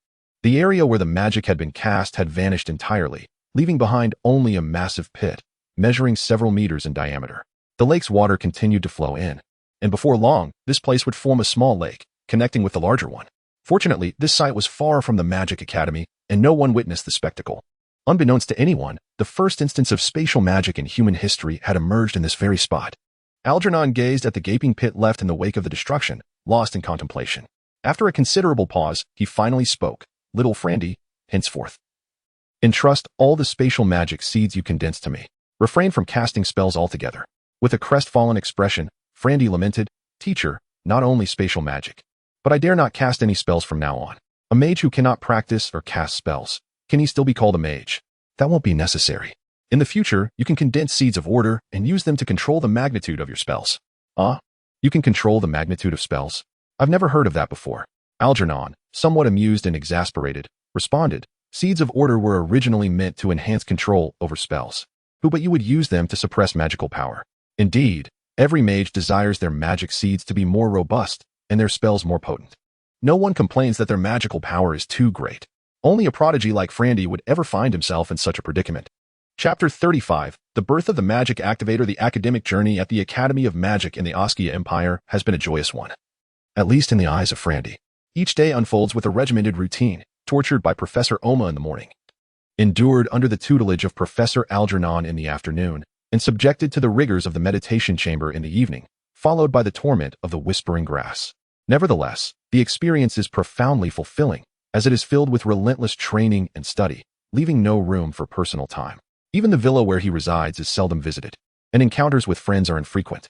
Thus, Frandy has spent 9 years at the academy, immersed in the study of magic. Whether it is due to the martial training or the exceptional genes bestowed by his parents, the 18-year-old Frandy has reached an impressive height of 2 meters. A fact that fills him with pride. At least Professor Algernon can no longer easily pat him on the head. This year, his companions have entered the university division, enabling them to forge new friendships. However, upon being accepted as Algernon's apprentice, Frandy transcended the confines of grade levels. His studies diverged entirely from the official curriculum, focusing solely on what Algernon chose to impart. This arrangement afforded him immense autonomy, stemming from his mastery of all foundational magical courses. His daily tasks revolved around conducting magical experiments with Algernon, while also pursuing personal interests. During morning sparring sessions with Professor Oma, Frandy has reached a level where he can hold his own within 10 minutes. Professor Oma harbors a fondness for this student, thrust upon him by the esteemed Grand Magus Algernon, which manifests in particularly rigorous training sessions. Under Oma's guidance, Frandy's training intensity surpasses that of ordinary students by several multiples. with sparring sessions devoid of leniency. Although he has avoided severe injuries, minor ones are a constant companion. Yet, as Frandy matures, Professor Oma finds it increasingly challenging to maintain the same level of intensity in their sessions. While defeat is not an option, surpassing Frandy requires a serious approach and a display of genuine skill. As the sole student of Professor Oma, Frandy enjoys a particular privilege. He is included on the Academy's special supply list. Those on this list receive unlimited quantities of monster meat daily, with a minimum quality equivalent to level 3. This boon significantly aids in his physical development. In the afternoon, Frandy ventures to the laboratory on the 11th floor of the Magic Tower. In recent years, this space has become akin to his classroom, where Professor Algernon has consistently instructed him. With the accumulation of knowledge, Frandy has gradually transitioned into the role of the teacher's assistant. However, Algernon's primary assistants remain 4 esteemed Grand Magi, and Frandy's contributions are limited to the realm of spatial magic.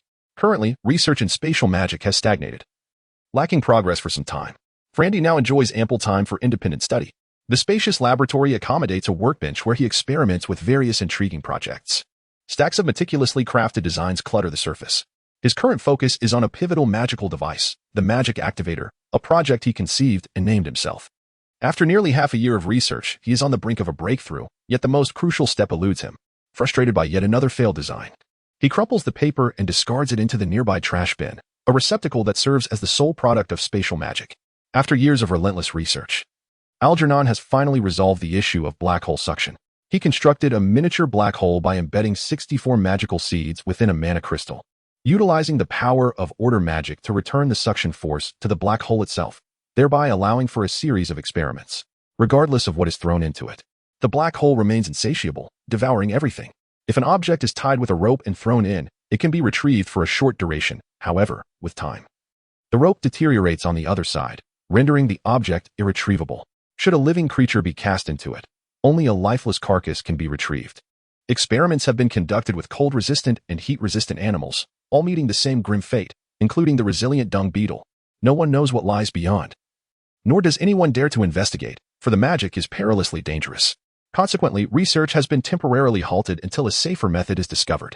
Nevertheless, it serves well as a waste disposal unit, facilitating the disposal of toxic or corrosive byproducts from magical experiments without concern.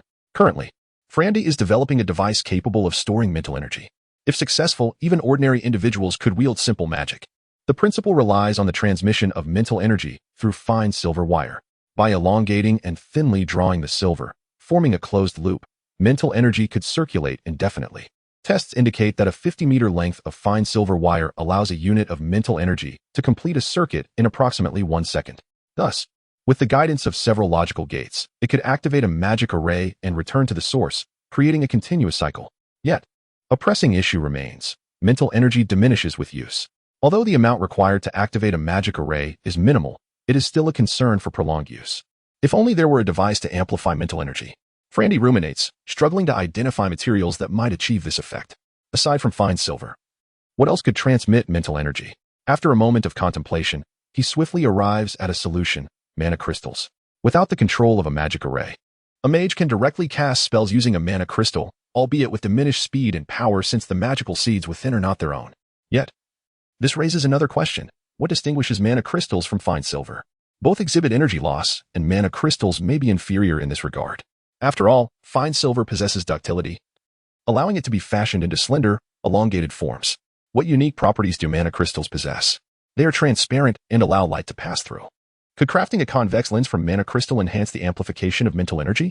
Resolute, Frandy sets to work, for mana crystals are common materials, and low-grade variants are not precious.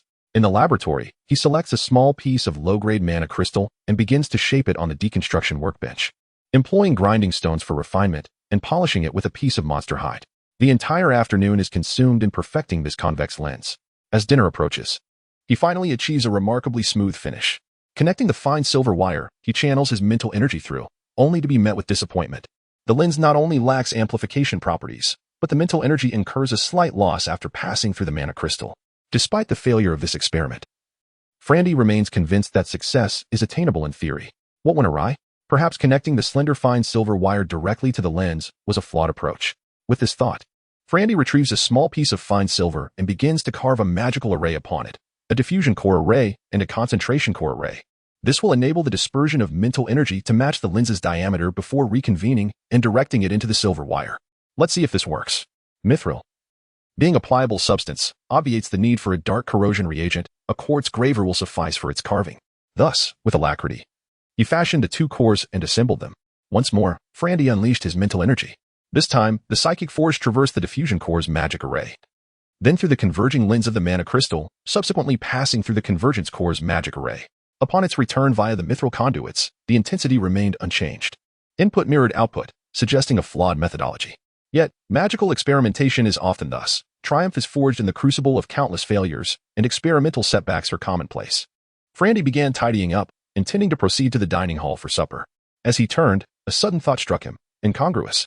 The initial iteration incurred losses, whereas the second exhibited identical input and output intensities, validating the efficacy of the converging lens.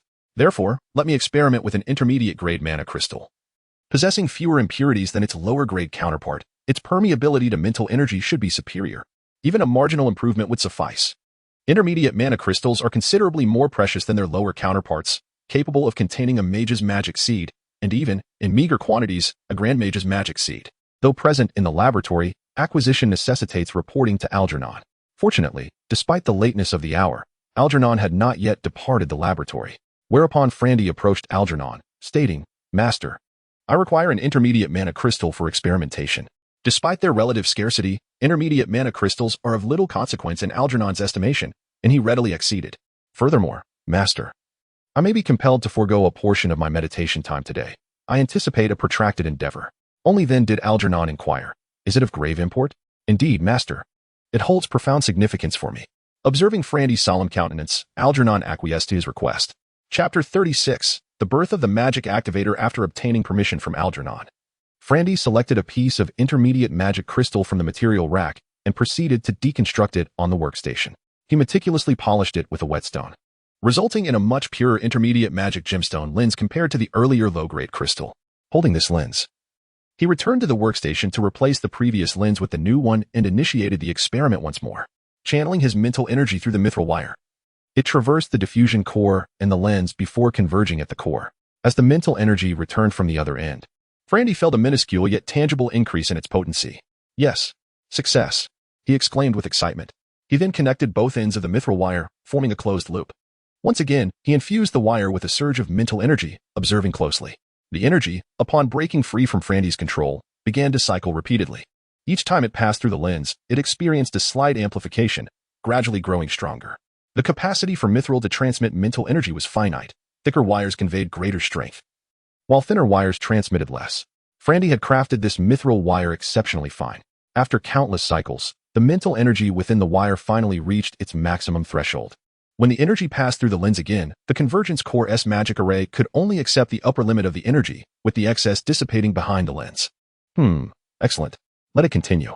I shall assess the results tomorrow, Frandy mused, satisfaction swelling within him as he gazed at his research accomplishments, feeling an unparalleled sense of achievement. It was now late into the night, and Frandy had not even dined, having worked tirelessly until this hour. He decided against dinner, heading straight to the meditation room with an empty stomach. Within him, the seeds of magic had amassed considerably, their growth accelerated by the years of torment from the whispering grass. Each night, he could now guide over 15,000 magic seeds, and the appetite of the magic vortex seemed to have diminished. Currently, each seed required approximately 50,000 magic elements to coalesce, meaning he could form one approximately every 3 to 4 days. Although it may seem that he could only condense over 100 seeds in a year, Frandy's magic seeds were distinct from others. Typically, during meditation, practitioners not only condense magic seeds but also nurture them. Both the quantity and quality of magic seeds are crucial. Focusing solely on quantity, even if one can cast high-level magic, the power would be minimal. Even the seeds of a grand mage would weaken after several castings. If forcibly used again, they might even shatter and vanish. Frandy himself was unaware of how many times his magic seeds could be utilized. Throughout these years, even while practicing magic, he had restrained its potency, never allowing his seeds to fully unleash their potential. Since he had arrived late at the meditation room today, the session concluded only in the early morning of the next day. There was no time left for further torment from the whispering grass. After breakfast, he headed directly to the university's training grounds to receive instruction from Professor Omar. It was not until after lunch that he hurried back to the laboratory. Eager to see his workstation, he sensed with his mental energy that the magic activator was functioning perfectly. With the certainty, he suppressed his joy and resumed assembling the item of his dreams. First, he coiled the long mithril wire of the magic activator, placing it alongside the diffusion core and the lens into a small box. He drew out 2 mithril wires, creating an XOR gate on one, then connecting it to a closed switch. Finally, he attached both mithril wires to a pre-etched magic array. The array was inscribed with 2 spells. One was a suppression magic, and the other an explosive fire spell, both classified as secondary magic, belonging to the lower tier. The suppression magic, a spell of order, was specially designed by Algernon for Frandy, allowing him to diminish the power of his own spells. Unfortunately, Frandy had developed a psychological barrier against casting spells, leading to infrequent use, though he discovered it was effective in alchemy. The explosive fire spell was an upgraded version of the fireball spell, producing a violent explosion upon release. 3 fine golden wires extended from one end of the magic array, connecting to 2 source element vials, one containing order attributes and the other fire attributes. The third wire linked to another small box featuring a knob that could be turned left or right, used to manipulate the intensity of the suppression magic. At the opposite end of the magic array, fine golden wires and mithril wires connected to a peculiar machine. This machine, recently crafted by Frandy, was luxuriously made of terra steel. Frandy had devoted nearly 2 years to constructing this machine, acquiring a substantial amount of materials from Algernon and enlisting 2 mages to create the magic crystals. One crystal was imbued with fire attributes and the other with order attributes, both installed within the peculiar machine. Without being Algernon's student, gathering such materials would have been impossible. The cost alone could have bankrupted a minor noble. Finally, with all connections complete, Frandy felt a twinge of anxiety as he pressed the closed switch. A surge of mental energy activated the magic array within the magic activator, causing the 2 source element vials to begin supplying magic elements to the magic crystal. Under the control of various logic gates within the peculiar machine, the magic crystal unleashed explosive fire spells in rapid succession, each creating a minute explosion that propelled the rotor inside the machine. The rotor began to rotate along with the central steel shaft through the gears. Indeed, this was the engine Frandy had developed over the years, operating on the principles of a rotor engine. He decided to adjust the intensity knob, which activated the suppression magic array, increasing the magic element output from the source files.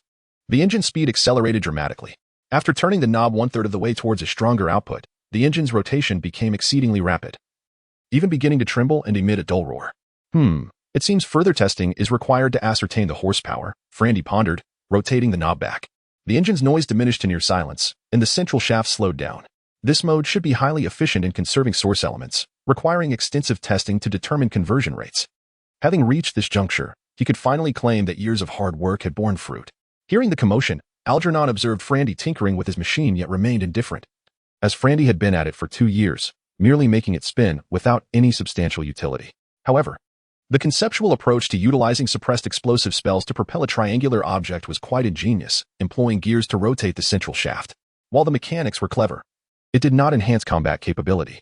"Professor, my magic engine is a success," Frandy exclaimed, calling Algernon and his 4 assistant grand mages over to showcase his proud creation. "Frandy, hasn't it been able to spin for quite some time? Why do you claim success today?" One of the grand mage assistants, Noah, inquired. "Mr. Noah, I only just perfected the final component today. Only now can it be considered entirely complete." Another grand mage, Beavis, remarked, "A commendable concept, albeit seemingly of limited utility." This grand mage offered only a fleeting compliment. "Mr. Beavis, this is a mana engine. It has considerable application." Algernon chuckled, somewhat dismissive. "Oh, little Frandy, beyond rotation. What else does it accomplish?"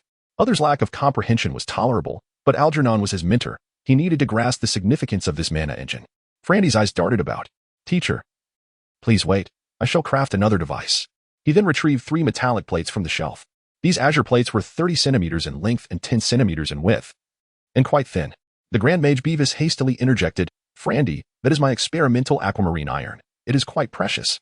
Rest assured, Mr. Beavis, I shall not damage it. I merely require it for a moment." He then procured a piece of silverwood. This material was plentiful, merely a common magical component. Bearing these materials, he approached the deconstruction workbench, disassembling the silverwood into a circle, perforating its center, and then dividing it into 3 equal sections, obliquely carving 3 wooden grooves. Finally, he adhered the 3 aquamarine iron plates into the wooden grooves with adhesive. Once the adhesive had partially solidified, Frandy returned to the workbench, first activating the cutoff switch to deactivate the mana engine. Then, he affixed the aperture of the silverwood onto the central axis of the mana engine. Thus, a mana-powered fan was complete. After its assembly, he reactivated the circuit. The mana engine propelled the aquamarine iron blades into motion, generating a gust of wind. Chapter 37, The Flame Lance. Well, it does have some utility, it can generate wind. But wouldn't it be simpler to create an alchemical construct using wind magic directly? Grand Magus Noah remarked with a smile. Frandy elucidated, Mr. Noah, this is merely one application, and this magical engine is exceptionally economical with magical essence. Conserving magical essence is indeed advantageous, but I wonder if it possesses other uses, Grand Magus Noah conceded, albeit reluctantly. Hold on, Frandy, Algernon exclaimed, pointing at the magical engine. His expression was grave as he addressed Frandy. I noticed that you didn't input any mental energy, you simply pressed a switch, and the magic array activated? Indeed, teacher. This is the magical activator I just completed today, Frandy replied, opening the activator's casing to reveal the circuitry within. Magical activator? Algernon probed its operational principles with his mental energy, discovering a stream of mental energy circulating endlessly within the fine mithril threads. It can store mental energy in this manner. Algernon inwardly marveled. He attempted to deactivate the circuit breaker, then reactivated it after a few moments. He sensed the mental energy within the mithril coil activating the magic array along the conductive wires, though it diminished slightly as it was transmitted back to the coil. After passing through several small devices, the mental energy reappeared in the mithril wire, having gained a subtle increase. Following several cycles, it regained its initial intensity. This is. Algernon exclaimed in disbelief. Frandy, how did you achieve this? The intensity of the mental energy is actually recovering? Frandy detached a convex lens made from mana-infused crystal and presented it to Algernon, proudly stating, Teacher, I invented this. Mental energy experiences a minute augmentation when it passes through it. Algernon scrutinized the lens, then channeled his mental energy through it. Indeed. He detected a change in the mental energy, albeit a minuscule increment. After passing the lens to the other Grand Magi for examination, Algernon pondered somberly for a moment. Then declared with gravity, Frandy, do you realize what the advent of this magical activator signifies? Before Frandy could respond, Algernon continued, This is a momentous invention. And as its creator, you are worthy of being inscribed in the annals of magical history. The four Grand Magi had already grasped the operational principles of the magical activator and were becoming increasingly animated. With this, the magic warriors. Precisely. Ordinary warriors can become magic warriors. Furthermore, ordinary individuals can operate mana cannons, freeing up the mages and magic warriors who currently operate them. Well done, lad. This is a genuine invention, far superior to your rotating contraption. Frandy attempted to interject, but seeing the Grand Magi engrossed in discussing the applications of the magical activator, he hesitated to interrupt. He murmured quietly, Actually, the magical engine is my most significant invention. However, he surmised that no one would appreciate it at the moment. So he resolved to gradually unveil its myriad uses in the future. Frandy, I have a task for you, Algernon stated decisively. Create a weapon capable of automatically triggering magic as quickly as possible. Inform me of any requirements, and we will all assist in its creation. Frandy understood his teacher's intent. This was potentially the first magic weapon usable by ordinary individuals in history, and its creation would undoubtedly bring immense honor and benefits to its originator. The four Grand Magi also eagerly supported Frandy. Even as Grand Magi, they were thrilled to participate in the creation of a weapon that could alter the course of warfare.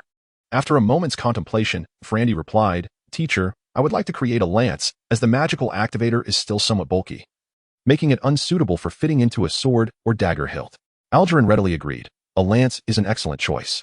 What do you require? I need a flame blessing enchantment on the lance to enhance its fire attack power. I require fire-aligned mana-infused crystals and magic seeds. Flame blessing was an enhanced version of flame augmentation, possessing significantly greater power. Although he himself cultivated fire magic, he was reluctant to use his own magic seeds to create mana-infused crystals. Flame blessing was a level 3 spell, requiring a substantial 256 magic seeds, which would take nearly 2 years to cultivate. Cromwell, you will create the mana-infused crystals, Algernon instructed a fire-aligned Grand Magus. He then inquired of Frandy, What else do you need? Frandy responded without hesitation, I also require a convex lens crafted from a mid-grade mana-infused crystal, similar to this one. I can handle the rest myself. Noah, you will create the convex lens, Algernon instructed Noah, who specialized in order magic. He then turned to Frandy and said, Make haste. I will escort you to the Imperial Palace to meet His Majesty. Frandy assured him, Rest assured, teacher, I will do my utmost. When crafting the first two-handed greatsword, Frandy had spent several days wielding a hammer to complete it. However, in this laboratory, the process would be far less arduous. The deconstruction workbench was the most efficient tool for processing materials, especially metallic objects, allowing for rapid and precise shaping using magical forces. However, it was unsuitable for processing overly complex components, such as the cylinder block of the magical engine. Otherwise, it wouldn't have taken so long to complete. In just over an hour, the rough form of a lance crafted from Terra steel was complete. Frandy returned to his workbench with the lance blank and began to assemble the circuitry. With readily available fine strands of adamantite and mithril, the process was remarkably swift. As the sun began to set, and the students of the Magic Academy were nearing the end of their day's studies, the lance, which Frandy had christened the Flame Lance, was complete. Emperor Suman was now 73 years old, his health declining.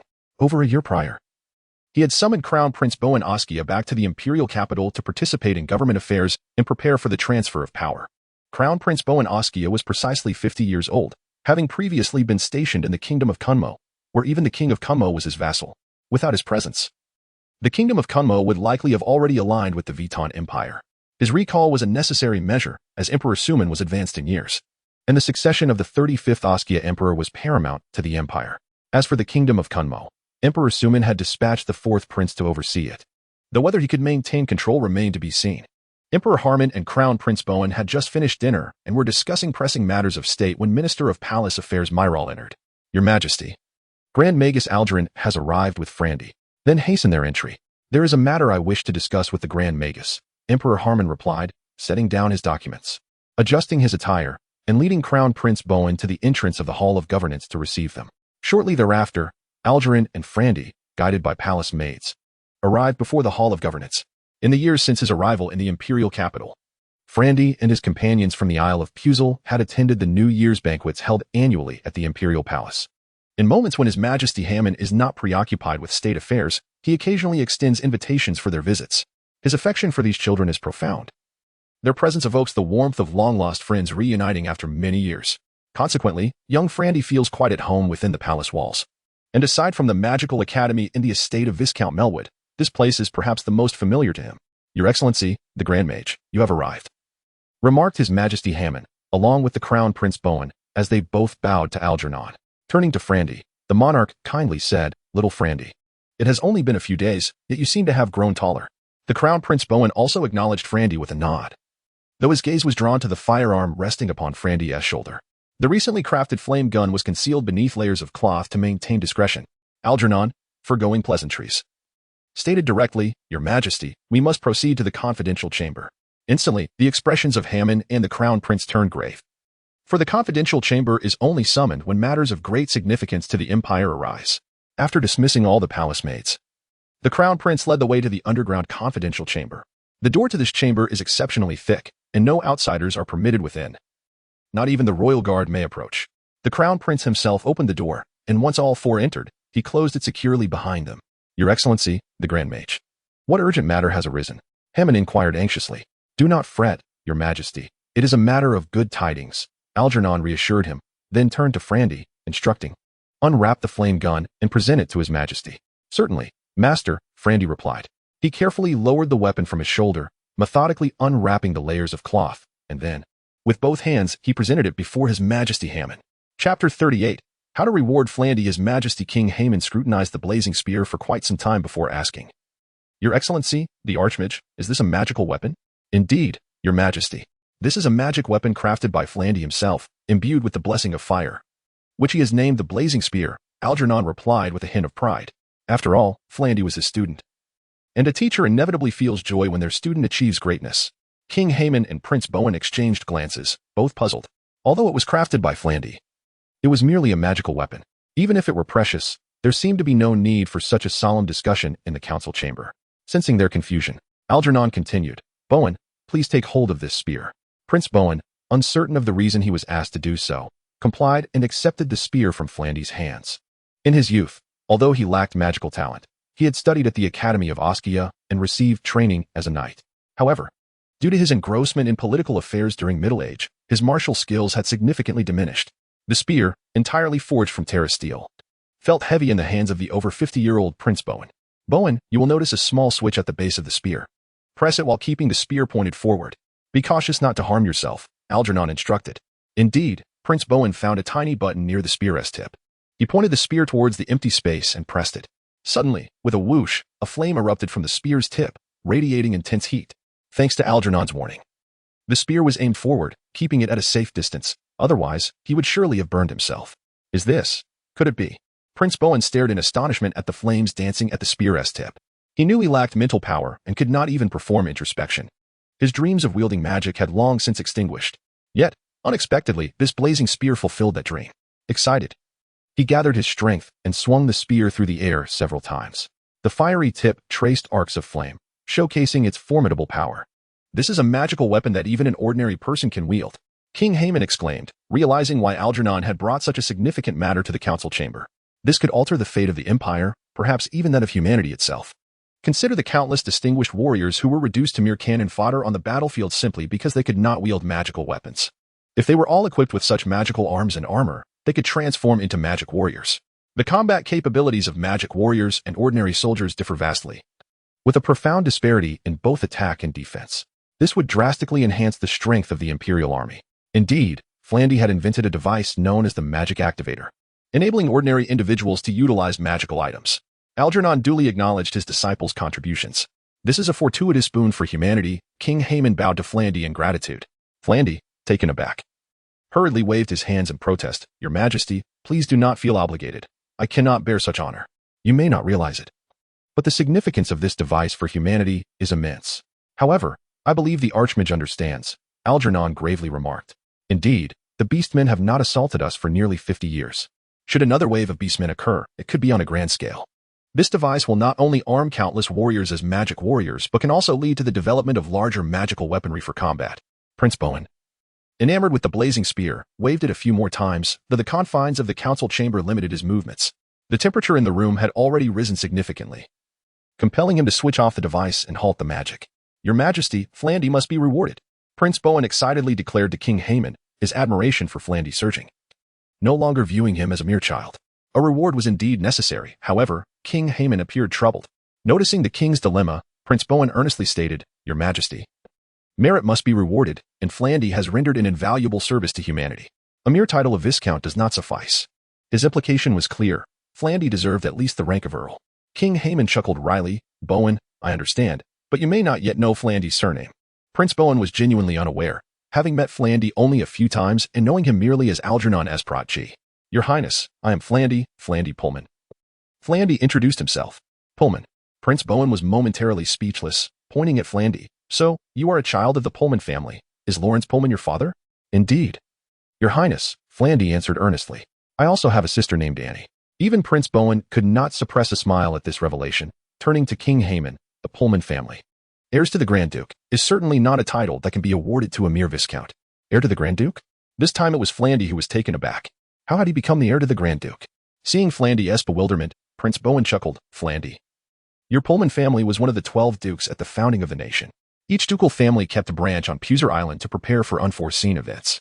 Centuries have passed, and after 2 dark ages, your family's members in the imperial capital were all slain by the Wheaton Empire. Thus, the current Grand Duke's title should belong to your grandfather. The Wheaton Empire.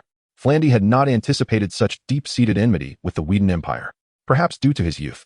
His grandparents had never disclosed such matters to him. And Vito and Gustav, Katrina. Yes, they are also descendants of the Grand Duke. Most of the inhabitants of Puser Island are descendants of the original 12 dukes. King Haman, observing Flandy's shock at this revelation, kindly remarked, Now do you understand why a title cannot be conferred upon you? I comprehend now, Your Majesty. Since a title cannot be granted, then perhaps a monetary reward. Before he could finish, Prince Bowen recalled another matter and chuckled again. Then Amy is your mother, correct? Flandy replied honestly, Yes, Amy is my mother. And my grandfather is Willard Melwood. Very well. As a direct descendant of a family capable of purchasing a viscountcy, gold held little value for Flandy. What would you like as your reward, Flandy? Prince Bowen asked, somewhat helpless. Since status and wealth held no allure for Flandy, it would be best to let him choose. Your Highness, I would like to request a brief leave from Archmage Algernon. This had been Flandy's intention before coming, as he wished to demonstrate that the magic engine he designed and built served not just to spin, but held significant importance. Oh, Prince Bowen paused, smiling. It seems that the Archmage has burdened you with too much academic work. Do you wish for a break? Your Highness, it is not that. I merely have some ideas and wish to allocate time to create them. Ideas? What do you intend to create? Is it related to magic? Prince Bowen expressed his intrigue. The purpose behind my creation of this magical activator was to utilize it in the magical engine, which has now been completed. However, the machinery to harness its potential has yet to be fabricated. The magical engine? His Majesty Hammond also showed interest, marveling that a mere accessory for the magical engine could wield such immense power. I wonder what extraordinary invention this magical engine truly is. Flandy turned to His Majesty and remarked, Your Majesty, It took me 2 years to construct this magical engine. Although it currently operates merely as a rotating machine, it holds the promise of significant applications across various contexts. What kind of applications? His Majesty Hammond inquired with keen interest. Frandy pondered for a moment before responding. It could allow vehicles to speed across the ground, enable ships to navigate the seas, and even permit individuals to soar through the skies. Individuals soaring through the skies? The 3 attendees were captivated, some unable to comprehend the notion. It is worth noting that apart from riding certain flying magical beasts, only Algernon's magical airships could facilitate prolonged aerial travel at the cost of substantial magical resources. Thus, the claim that Frandy's newly crafted magical machine could achieve flight was astonishing. However, having just demonstrated his capabilities with the magical activator, no one doubted the veracity of his words. Theoretically feasible, yet it necessitates extensive experimentation. Frandy refrained from making overly ambitious assertions, as the foundational industrial capabilities of this world remain notably rudimentary. Relying on magical forces to substitute for the intricate manufacturing of certain items, a process that requires time to accumulate. Chapter 39, My Magic Tower. After a moment of contemplation, His Majesty Hammond solemnly addressed Frandy. Frandy, would you like to possess your own magic tower? His own magic tower? Frandy was momentarily taken aback. The smile on His Majesty's face suggested a firm resolve as he continued. Frandy, I believe the best reward for your invention of the magical activator is a magic tower. How do you find this reward? Are you satisfied? Frandy remained silent, utterly astonished that His Majesty would permit him to have his own magic tower at the Magic Academy. He turned to Algern with hopeful eyes. Algern chuckled and remarked to Hammond, Your Majesty, this reward is quite commendable. Frandy truly deserves to establish his own magic tower. In terms of magical prowess, Frandy was already a grand sorcerer, although only he and Algern were aware of this. His mastery of alchemical knowledge was unequivocally demonstrated by the magical activator. Hearing his teacher's acknowledgement filled Frandy with pride. At the Magic Academy, even grand sorcerers might not possess their own magic towers. A magic tower is not merely a laboratory and residence for a sorcerer. It symbolizes the identity and status of its owner. As the principal of the Oskia Empire University, Hammond's promise was one that no one dared to contest, save for Algern. Yes, I am very satisfied. Thank you, Your Majesty. Frandy exclaimed with uncontainable joy. Seeing Frandy's delight, Hammond secretly sighed in relief. He could not conceive of a reward more fitting for Frandy, given the immense value and significance of the magical activator. Without a reward, it would have been a blow to his own prestige. Having decided on Frandy's reward, Hammond felt his involvement was concluded. The mass production of the magical activator and its deployment to the troops were matters beyond his purview. After Algern insisted on confidentiality, Frandy departed from the palace. On his way back to the Magic Academy, Frandy remained exhilarated. He had never dared to dream of owning a magic tower before entering the palace. This unexpected stroke of fortune was almost beyond belief, as if a delectable pie had fallen from the heavens.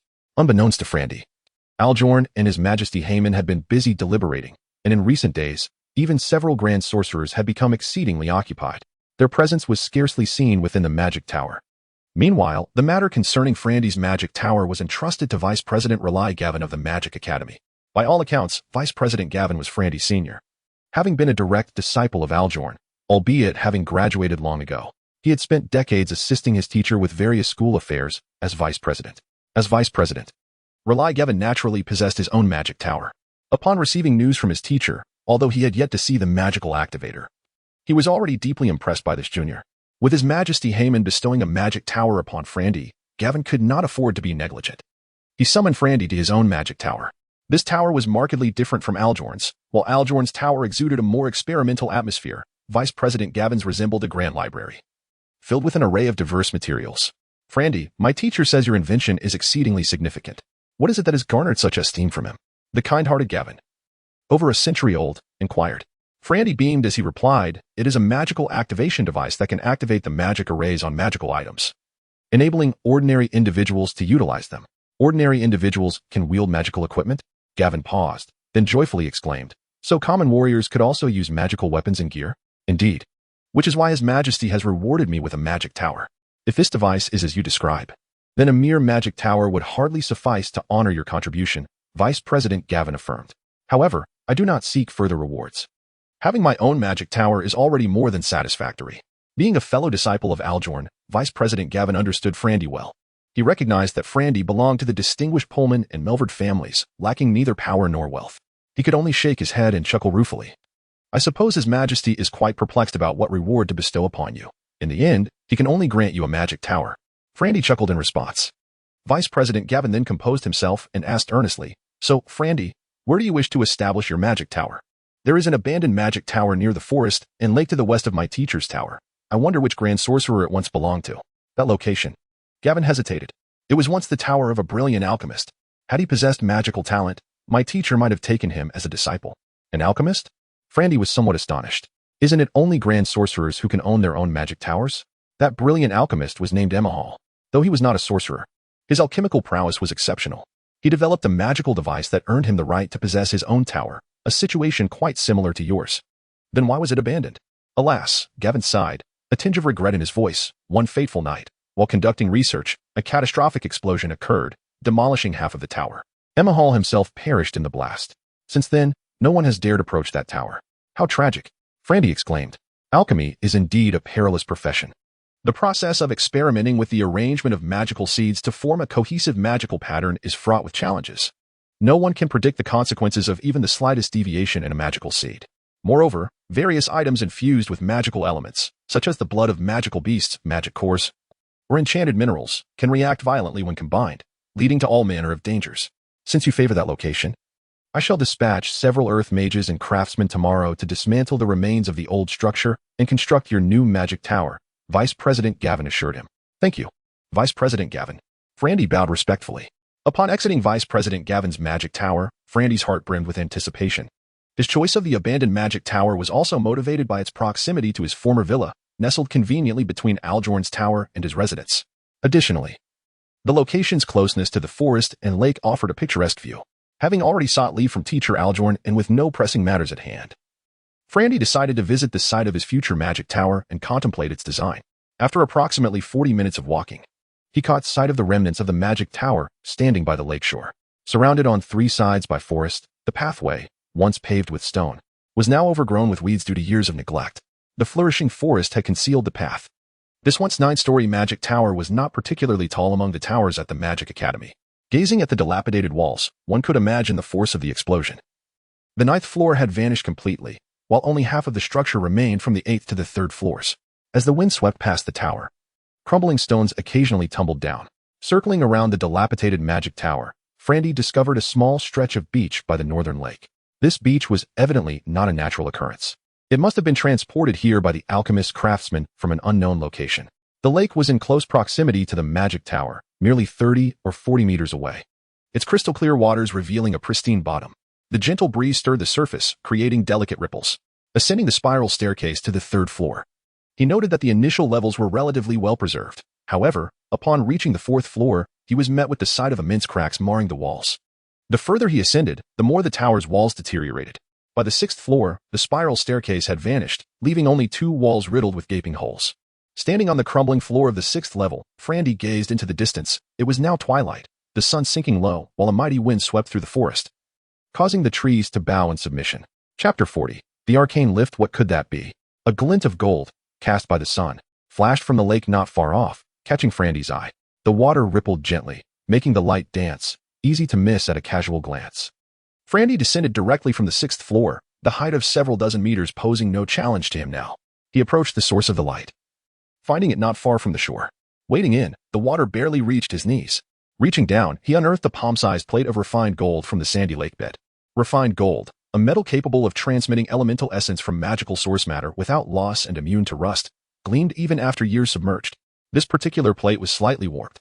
Frandy glanced back at the ruined magic tower, the cause of its abandonment now a distant memory after the explosion. He surmised that the blast had likely flung it here, only to be discovered by him years later. Examining the plate, he noted intricate patterns etched upon it, clearly a magic array. Despite the slight deformation, the array remained largely intact. This piqued Frandy's curiosity. The array was unlike any he had encountered. Its complexity suggested at least an intermediate-level enchantment. Applying his knowledge of magic arrays, Frandy attempted to deduce its function by tracing the patterns. However, the array's principles defied conventional understanding. Nearly all magic arrays drew elemental magic from source matter and channeled it into magic crystals, allowing the seeds within to form predetermined patterns for spellcasting. This array, however, lacked any such pattern, instead appearing to reverse the process, drawing magic from the crystals and feeding it back into the source matter. Theoretically, this was impossible. Frandy was perplexed. Natural magic elements were far too volatile to be contained within source matter. Forcibly collecting them, especially fire elements, would inevitably lead to a disastrous outcome. Frandy gazed at the ruined tower, a dawning realization in his eyes. This novel approach, if successful in harnessing ambient magic elements for use in magical items, would rival the importance of the magic activator. However, considering the tower's fate, caution was warranted. Silently pocketing the refined gold array, Frandy checked the sky and headed towards the dining hall. With the aid of magic, erecting a magic tower proved relatively straightforward. A team of earth elemental mages dismantled the ruins and cleared the area in just 4 days. However, they were bewildered by Frandy's architectural plans, which included 2 subterranean structures, one 50 meters below ground and the other at a depth of 100 meters. These underground spaces were substantial. The shallower one was intended for Frandy's meditation chamber and whispering grass garden, while the deeper one would serve as his magic training ground. He planned to construct it entirely from Gaia steel, a material renowned for its magic resistance. Although less durable than Terra steel, Gaia steel excelled at deflecting magical energies. Wealthy warriors often used it for armor to protect against magical beasts. To further fortify the training ground, Frandy incorporated quartz into the Gaia steel mixture, enhancing its resilience and magical resistance. Even Vice Dean Gavin expressed concern. While quartz was readily available, the sheer amount of Gaia steel required represented nearly half the Empire's annual production, all for a single underground training facility. Moreover, Frandy was merely an alchemist, not a mage. Even factoring in his status as a magic warrior, it seemed an extravagant waste. Regarding Frandy's magical abilities, both Algernon and Frandy had discreetly kept it to themselves, given the extraordinary nature of his spells. Algernon, upon learning of it, wholeheartedly approved and advocated for an even more robust, cost-no-object construction of the training ground. The earth mages and artisans were further puzzled by the absence of a spiral staircase in Frandy's design. Instead, a straight vertical shaft connected the training ground to the tower's summit. This was a personal convenience for Frandy, who had grown weary of the daily trek from his 11th floor laboratory in Algernon's tower down to the deep meditation chamber, a journey that consumed at least half an hour each day. Thus, he intended to install a magic-powered elevator, or, more appropriately, an arcane lift, in his own tower. During the tower's construction, Frandy remained busy. In addition to overseeing the worksite, he crafted over a dozen magic engines for various purposes. 3 months passed swiftly.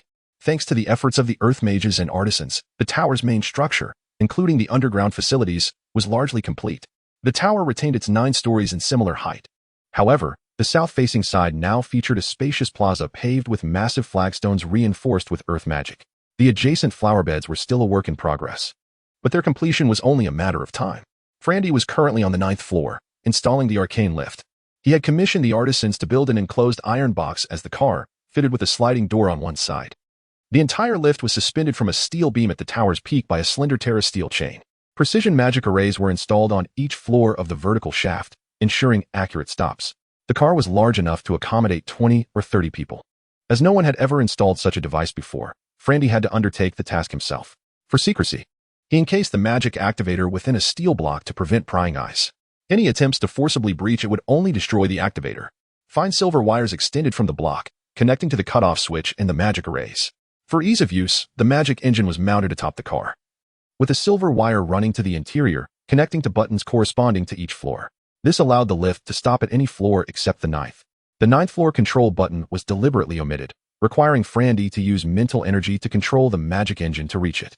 He intended to use the 9th floor as a secure vault for his most prized possessions, accessible only to himself. This was standard practice in all magic towers, where the storage of valuable items was always heavily guarded. After several test runs, Frandy was satisfied. The descent from the 9th floor to the magic training ground 100 meters below took less than a minute.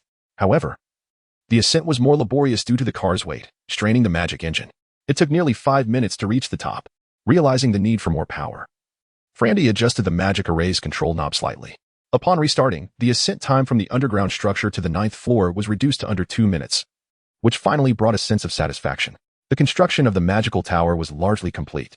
Earth mages had employed Tier 3 earth magic, stonecraft, to reinforce both the tower's body and the subterranean levels, thus fulfilling their tasks. The remaining miscellaneous tasks were left to ordinary craftsmen to continue.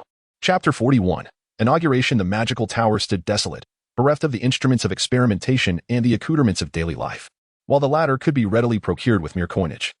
Allowing for lavish embellishments as desired, the precious materials and apparatus vital to magical pursuits necessitated the endorsement of Vice Dean Gavin.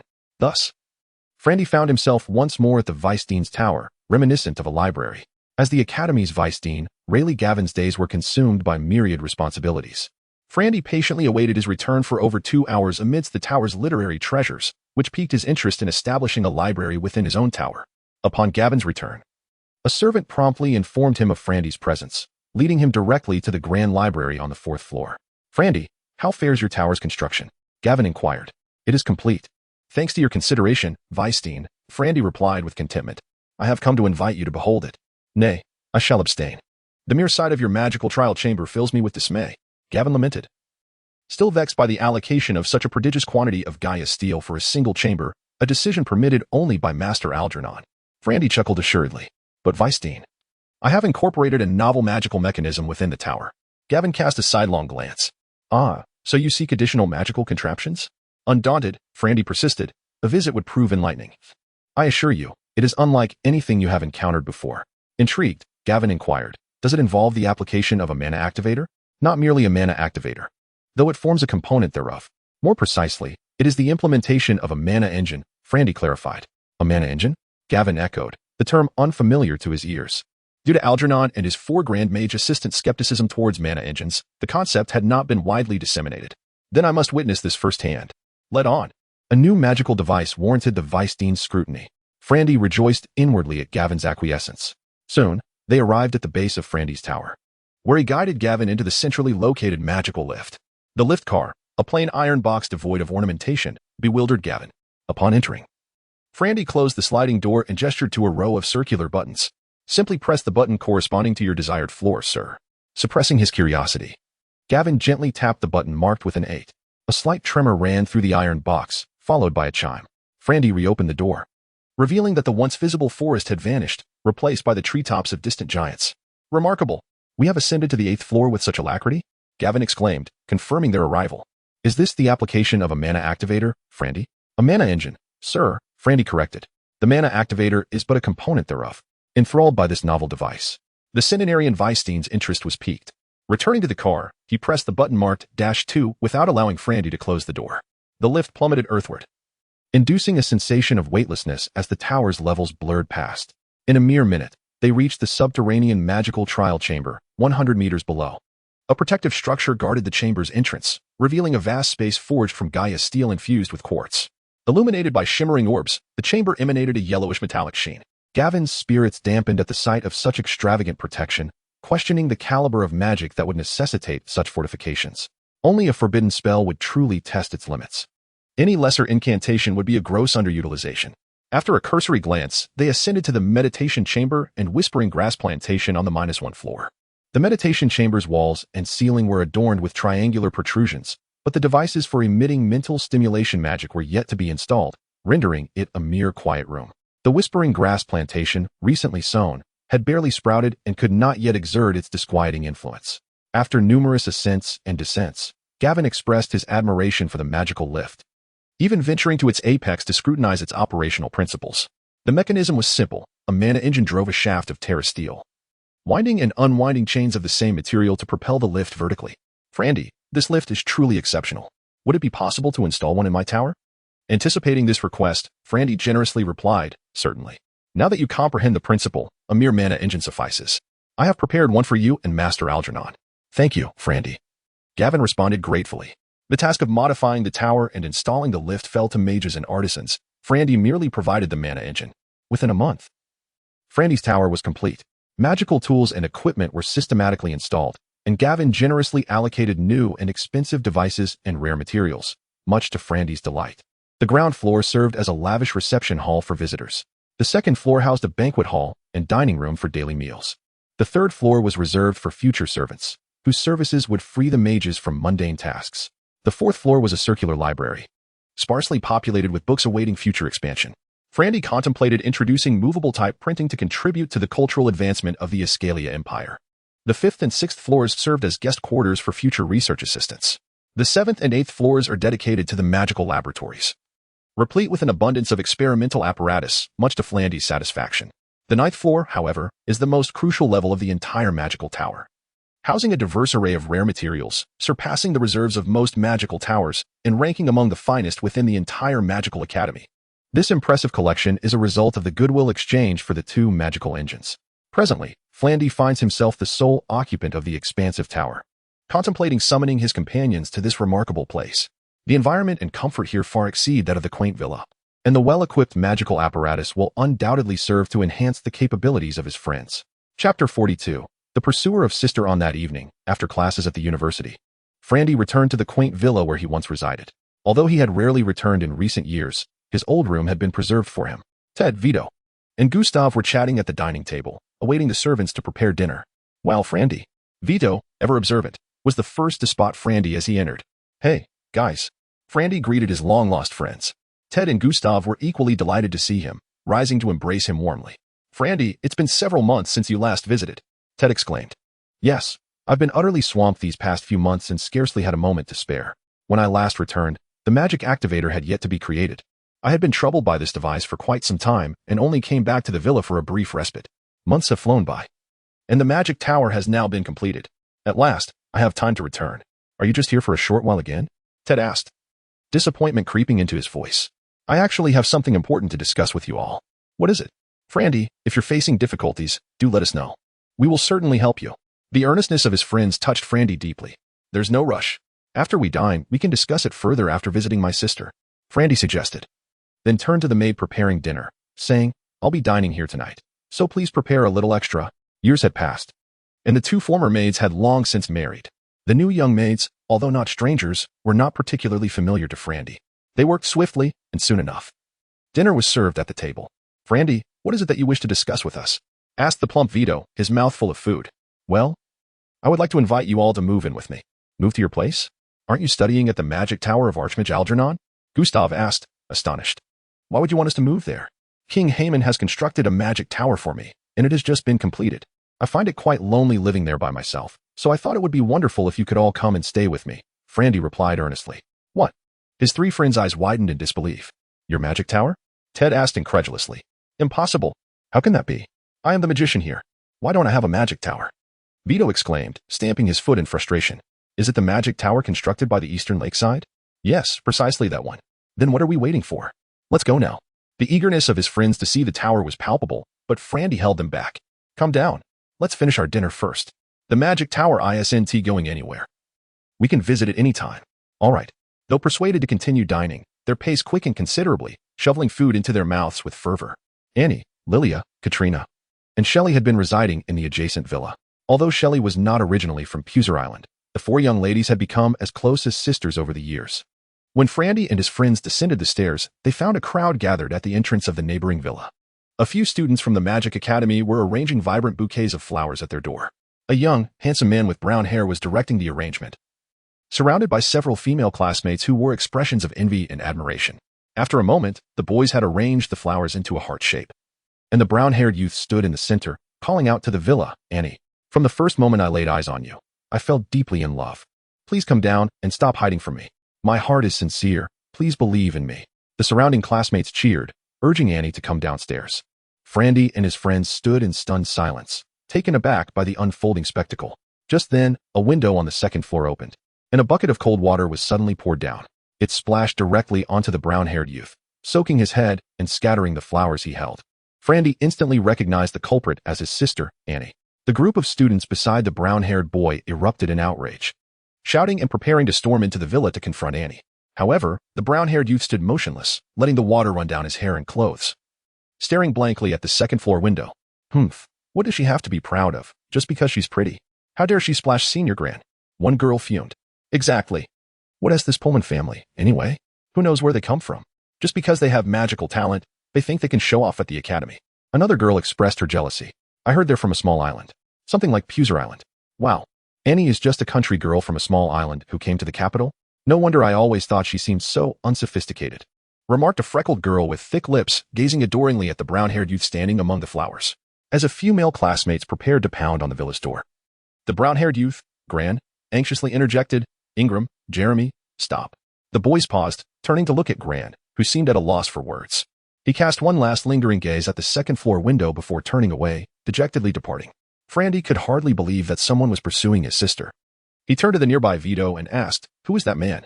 He asked Gran, a second-year student in the university department. "I hear he is of royal descent. Since we moved up to the university department, he has been pursuing your sister daily," Vito teased. In Frandy's memories, Annie was still the clingy little girl. and now she had someone pursuing her. As her brother, he felt a complex mix of emotions. The surrounding classmates remained engrossed in the spectacle. Lingering at the doorway of the villa, Frandy stepped closer and nudged the boys who were preparing to break down the door, causing them to stumble. "Hey, what are you doing?" Ingram, who had been the most raucous, nearly fell over and turned to shout at Frandy. "Looking for someone." Frandy replied without sparing him a glance. "Who are you looking for?" Annie Pullman." Ingram fumed. His friend had just been doused with water, and he assumed she must be feeling heartbroken. He was ready to teach this towering figure a lesson. However, upon seeing Frandy's imposing stature and robust build, he hesitated, realizing he might be at a disadvantage. He called out, "Jeremy, you lot come over here." The other boys rallied in solidarity, surrounding Frandy. Ted had intended to intervene but was held back by Vito. The plump boy chuckled nonchalantly. "No need to worry, Ted. They wouldn't stand a chance against Frandy. Trust me." Ingram recognized Vito and, incensed by his words, shouted, "Vito, you're also in our magic department. Why don't you come help us?" "Vito," he chuckled, "he is a mage warrior, and I certainly cannot contend with him." Ingram stood in astonishment, incredulously gazing at Flandy. "A mage warrior? You are merely a mage warrior?" "Indeed. What of it?" Flandy replied with an air of indifference. "How dare a mage warrior lay hands on a magician? If I strike you, would you dare retaliate?" Ingram was taken aback. This was the residential area of the Magic Academy. The use of magic was strictly prohibited here.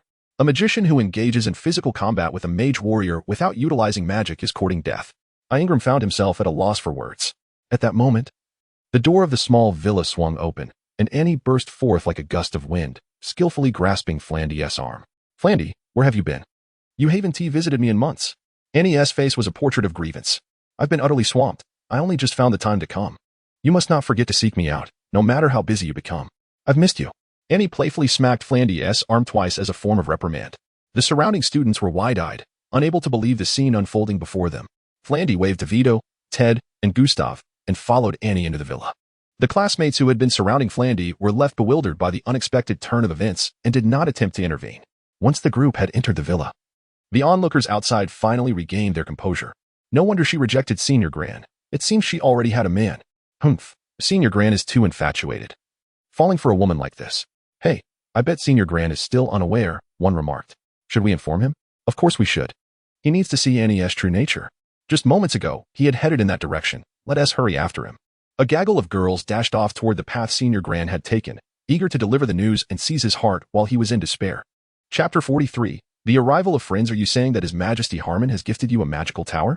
Annie gazed at Frandy in astonishment, disbelief etched across her face. "Indeed, and it has been beautifully furnished, with numerous rooms. I wish for all of you to come live with me," Frandy replied. Yes, let us move together." Annie was the most delighted, as living together meant she could be with Frandy every day. "But we are quite comfortable here. Why should we leave?" spoke the youngest, Katrina, who preferred the status quo and showed little interest in relocating to Frandy's magical tower. "Katrina, I have a magical laboratory there, equipped with far more instruments than those in your classes, plus many precious materials." Frandy enthused. "Really? Can I use it?" Katrina, the most studious among their circle, had always excelled in her alchemy classes. "Of course, as long as you avoid any hazardous experiments, you may use whatever you like." "Then I shall move as well."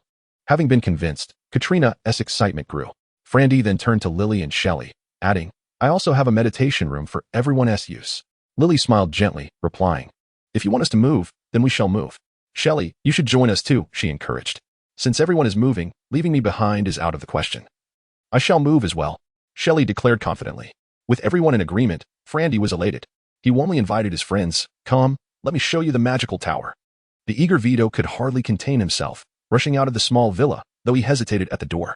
Upon Frandy's exit, he noticed that more classmates had gathered outside, including the recently disheartened Senior Gran, who stood in the center, despondent. Why? Annie," Gran lamented. His gaze fixed on Annie, who was holding Frandy's arm, his voice heavy with sorrow. Annie, feeling intimidated, instinctively hid behind Frandy. "Who are you?" Gran pointed at Frandy, his tone laden with defeat. "I am Frandy. May I ask what your concern is?" Frandy responded politely. "How long have you known each other?" Gran persisted, unwilling to relent. "How long? We have known each other since birth," Frandy began. But Gran interrupted. "You traveled from Puzzle Island to the capital together, didn't you? It seems you share a deep bond." "Indeed, we grew up together," Frandy replied matter-of-factly. "Very well. Thank you for clarifying my doubts. I hope you treat her well and never bully her. She deserves happiness." Gran turned to leave, clearly disheartened. "Bullying her? She barely bullies me," Frandy chuckled, patting Gran on the shoulder. Is there anything else? Gran turned back, fixing his gaze on Frandy. Hey, shouldn't you challenge me to a duel to win back your beloved, instead of leaving in such a pitiful manner? Frandy provocatively queried. The surrounding classmates were incensed by Frandy's words. Gran had shown remarkable grace in accepting their relationship, only to be mocked in return. Ingram and Jeremy clenched their fists, ready to confront Frandy. If a duel could win Annie's heart, I would fight to the end. But what if I lose? She would surely despise me. Gran pondered aloud. Haha, indeed. If you were to lose to me, she would likely harbor resentment towards you, Frandy retorted, extending his hand toward Gran. Pleasure to meet you. I'm Frandy Pullman. The Pullman family. Annie is your... Gran stuttered, his expression shifting to one of embarrassment. She is my sister. My biological sister. Frandy declared triumphantly, relishing Gran's flustered reaction. Your sister. Gran felt his earlier gloom dissipate, a wave of happiness washing over him as he extended his hand to shake Frandy's. Hello, Frandy. I am Gran Oskia. It is a pleasure to meet you. The same scene unfolded, yet Gran's perspective had entirely shifted upon seeing Annie embrace Frandy's arm. The onlookers were left bewildered by the sudden change in atmosphere, momentarily frozen in place. Let us go. Frandy disregarded them and beckoned his friends towards the direction of his magical tower. Everyone was in high spirits, having witnessed an entertaining exchange, though Annie's cheeks flushed with embarrassment. Hey, Frandy, where are you all headed? Gran called out urgently. To my magical tower. Would you like to join us?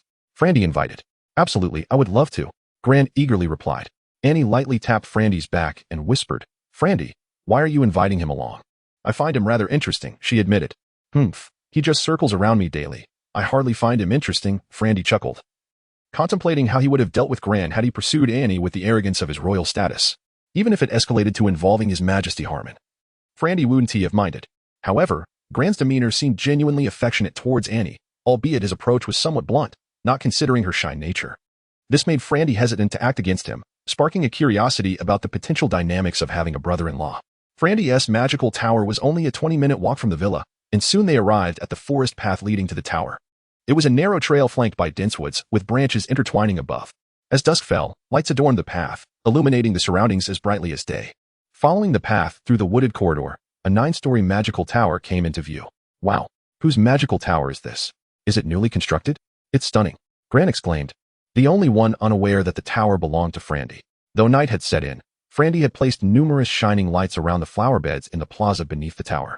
Most of the flowers were still in bloom, their vibrant colors competing for attention even in late autumn. On the sandy beach by the northern lake, more shining lights illuminated the area, casting a mirror-like glow upon the lake's surface. This is my magical tower, Frandy proclaimed proudly, emphasizing the possessive my. Stop joking. Tell me, is it your mentor's? Which great sorcerer does it belong to? Gran questioned, skeptical. It is mine, gifted to me personally by His Majesty Harmon. Do you see anyone else here besides us? Frandy asserted. Wait, His Majesty is your grandfather? Gran stammered. Harmon is your grandfather? Then who is your father? Frandy inquired. My father is Prince Bowen. I am his third son. He returned to the capital last year, and I followed him back, Gran explained candidly. So your father is Prince Bowen. His Majesty was present when I received the magical tower. You can verify this with your father, Frandy added, leaving Gran in silent curiosity, pondering the true identity of Annie's brother. To possess one's own magical tower before reaching the tender age of 20? Such a notion would surely be met with disbelief. Ignoring Gran, Frandy led his companions into the magical tower. Wow, can we really live here from now on? Exclaimed the chubby Vito. The group wandered around the hall on the first floor. While it lacked the opulence of a royal palace, it was a significant improvement compared to their previous modest villa. Frandy, where are the stairs? How do we reach the second floor? Gustav inquired, puzzled. Come, everyone gather around. I have something entertaining to show you. Frandy proudly unveiled the sliding door of the magical lift. With the 9 of them, friends from Puser Island, along with Sherry and Gran, standing inside the tower, there was ample space. Feeling quite comfortable, once everyone was inside, Frandy closed the sliding door and pressed the button for the 8th floor. After a brief ascent, the lift came to a halt. And upon opening the sliding door, they had arrived at the 8th floor. Wow, this is so cool. Every time I attend lessons at my mentor's magical tower, I have to climb stairs for ages. Frandy, this is incredibly convenient.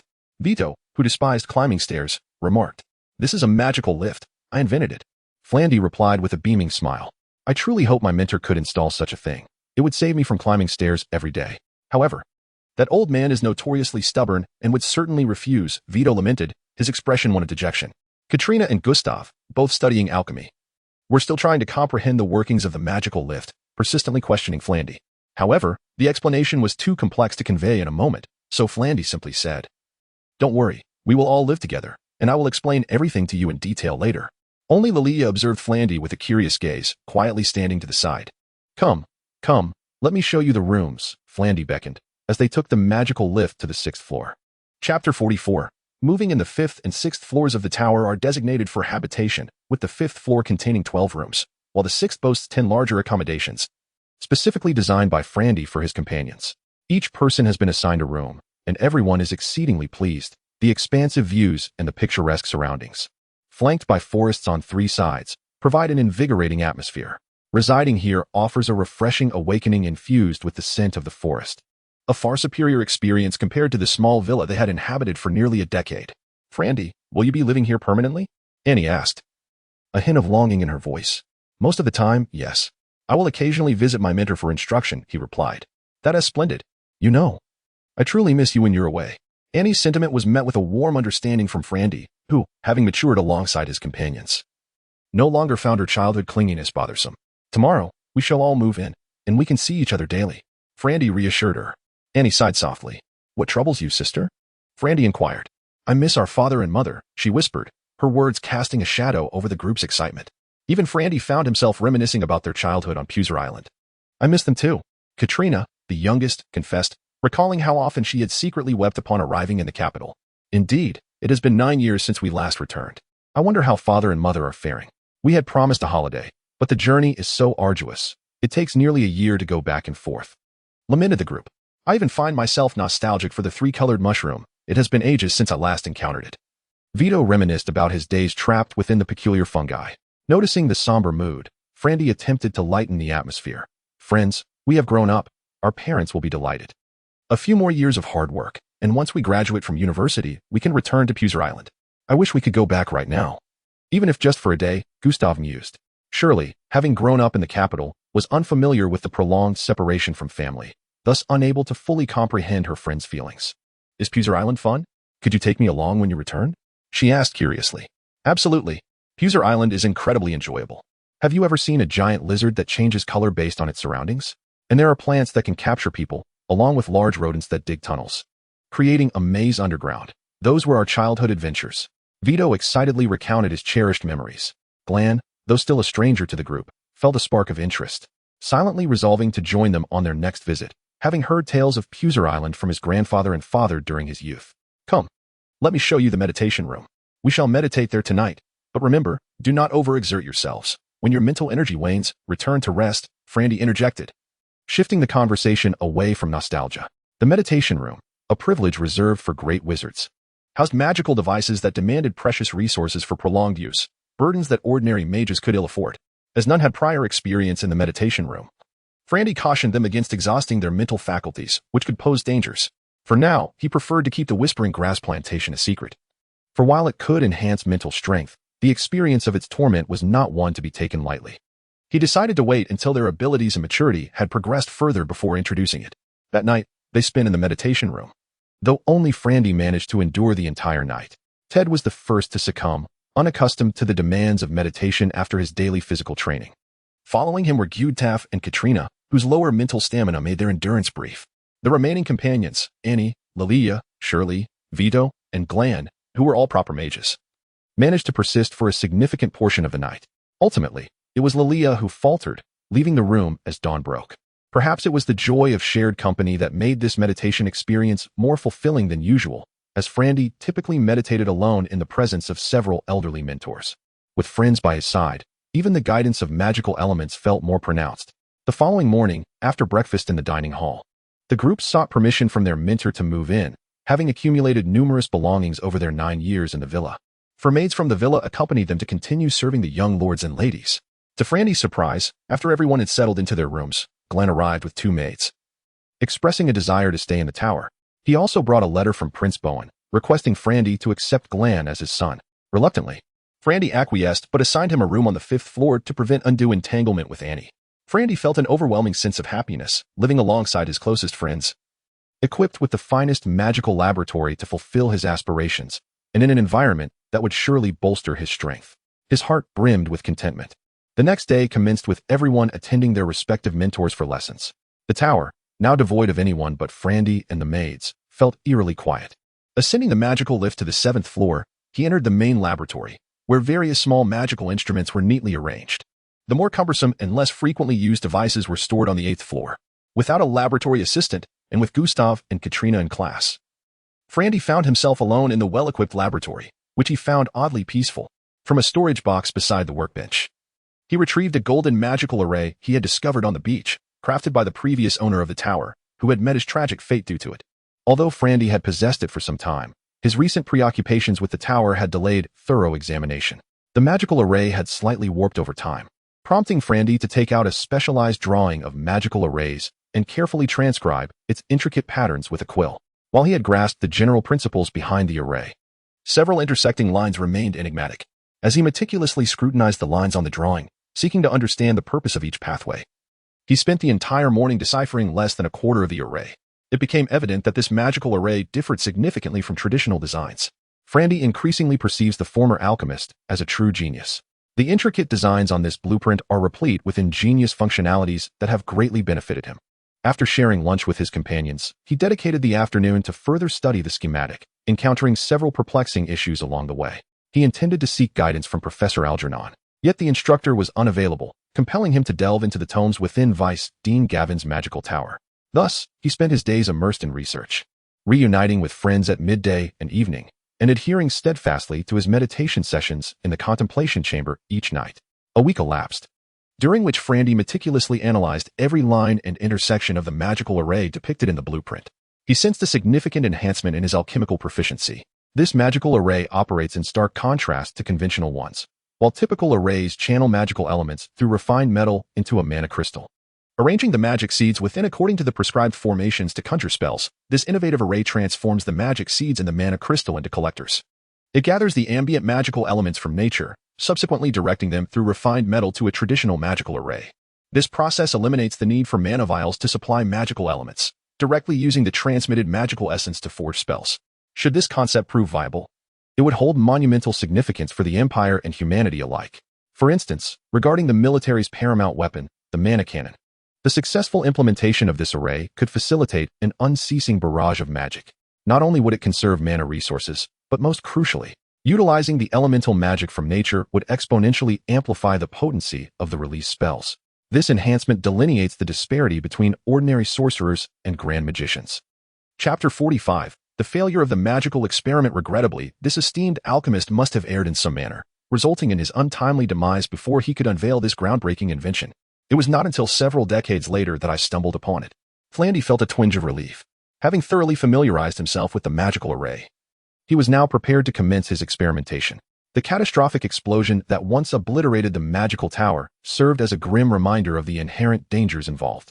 It was precisely this tragic event that inspired Frandy to conceive a plan for constructing a completely safe magical practice chamber. However, this ambition proved to be quite costly, eliciting considerable concern from Vice-Dean Gavin. Following the designs depicted in the magical blueprints, Frandy meticulously reconstructed the magical array using a piece of exquisite gold. After some contemplation, he retrieved a medium-grade magic crystal from his storage room. The magical array required only a minimal number of magical seeds. One would suffice, primarily to attract magical elements of the same attribute. Frandy hesitated to utilize a high-grade magic crystal, as such resources were exceedingly precious, serving strategic national interests for formidable weapons akin to the magic source cannon. The lower-grade magic crystals, however, were inadequate to contain his robust magical seed, which would inevitably cause them to shatter. Thus, he was left with no option but to employ the medium-grade magic crystal. Carefully guiding a fire attribute magical seed into the magic crystal, he discovered that even the medium-grade crystal could only accommodate a few of his seeds. Beyond that threshold, it would reach its limit and break. In addition to this magic crystal, Frandy required a standard one capable of releasing magic. Unable to produce it himself, he sought the assistance of his companions. That evening, while they gathered for dinner at the magical tower, Frandy conveyed his request to the group. To his surprise, the most enthusiastic response came from Gran, who perhaps sought to endear himself to Frandy. Without hesitation, he agreed to assist. After their meal, he took the low-grade magic crystal Frandy had provided and sought out a classmate to infuse it with magical seeds. When the group convened in the meditation room to prepare for their practice, Gran returned with the magic crystal in hand. It contained an impressive 128 fire attribute magical seeds, which he handed to Frandy. Frandy was immensely pleased with this efficiency. The remaining materials were readily available in the magical tower, consisting primarily of fine gold and silver wires and ordinary metals. The following day, Flandy completed the installation of the 2 magical arrays within half a day. He inscribed a second-level magic, Flame Roar, onto the magic crystal array. Though he had not cast it himself, he had observed others perform it in the forest training grounds. Essentially, it manifested as a ball of flame that could burn for a time upon contact with the ground, serving as an upgraded version of the minor fireball. However, unlike the concentrated minor fireball, the flames were more diffuse, albeit with a significantly larger range.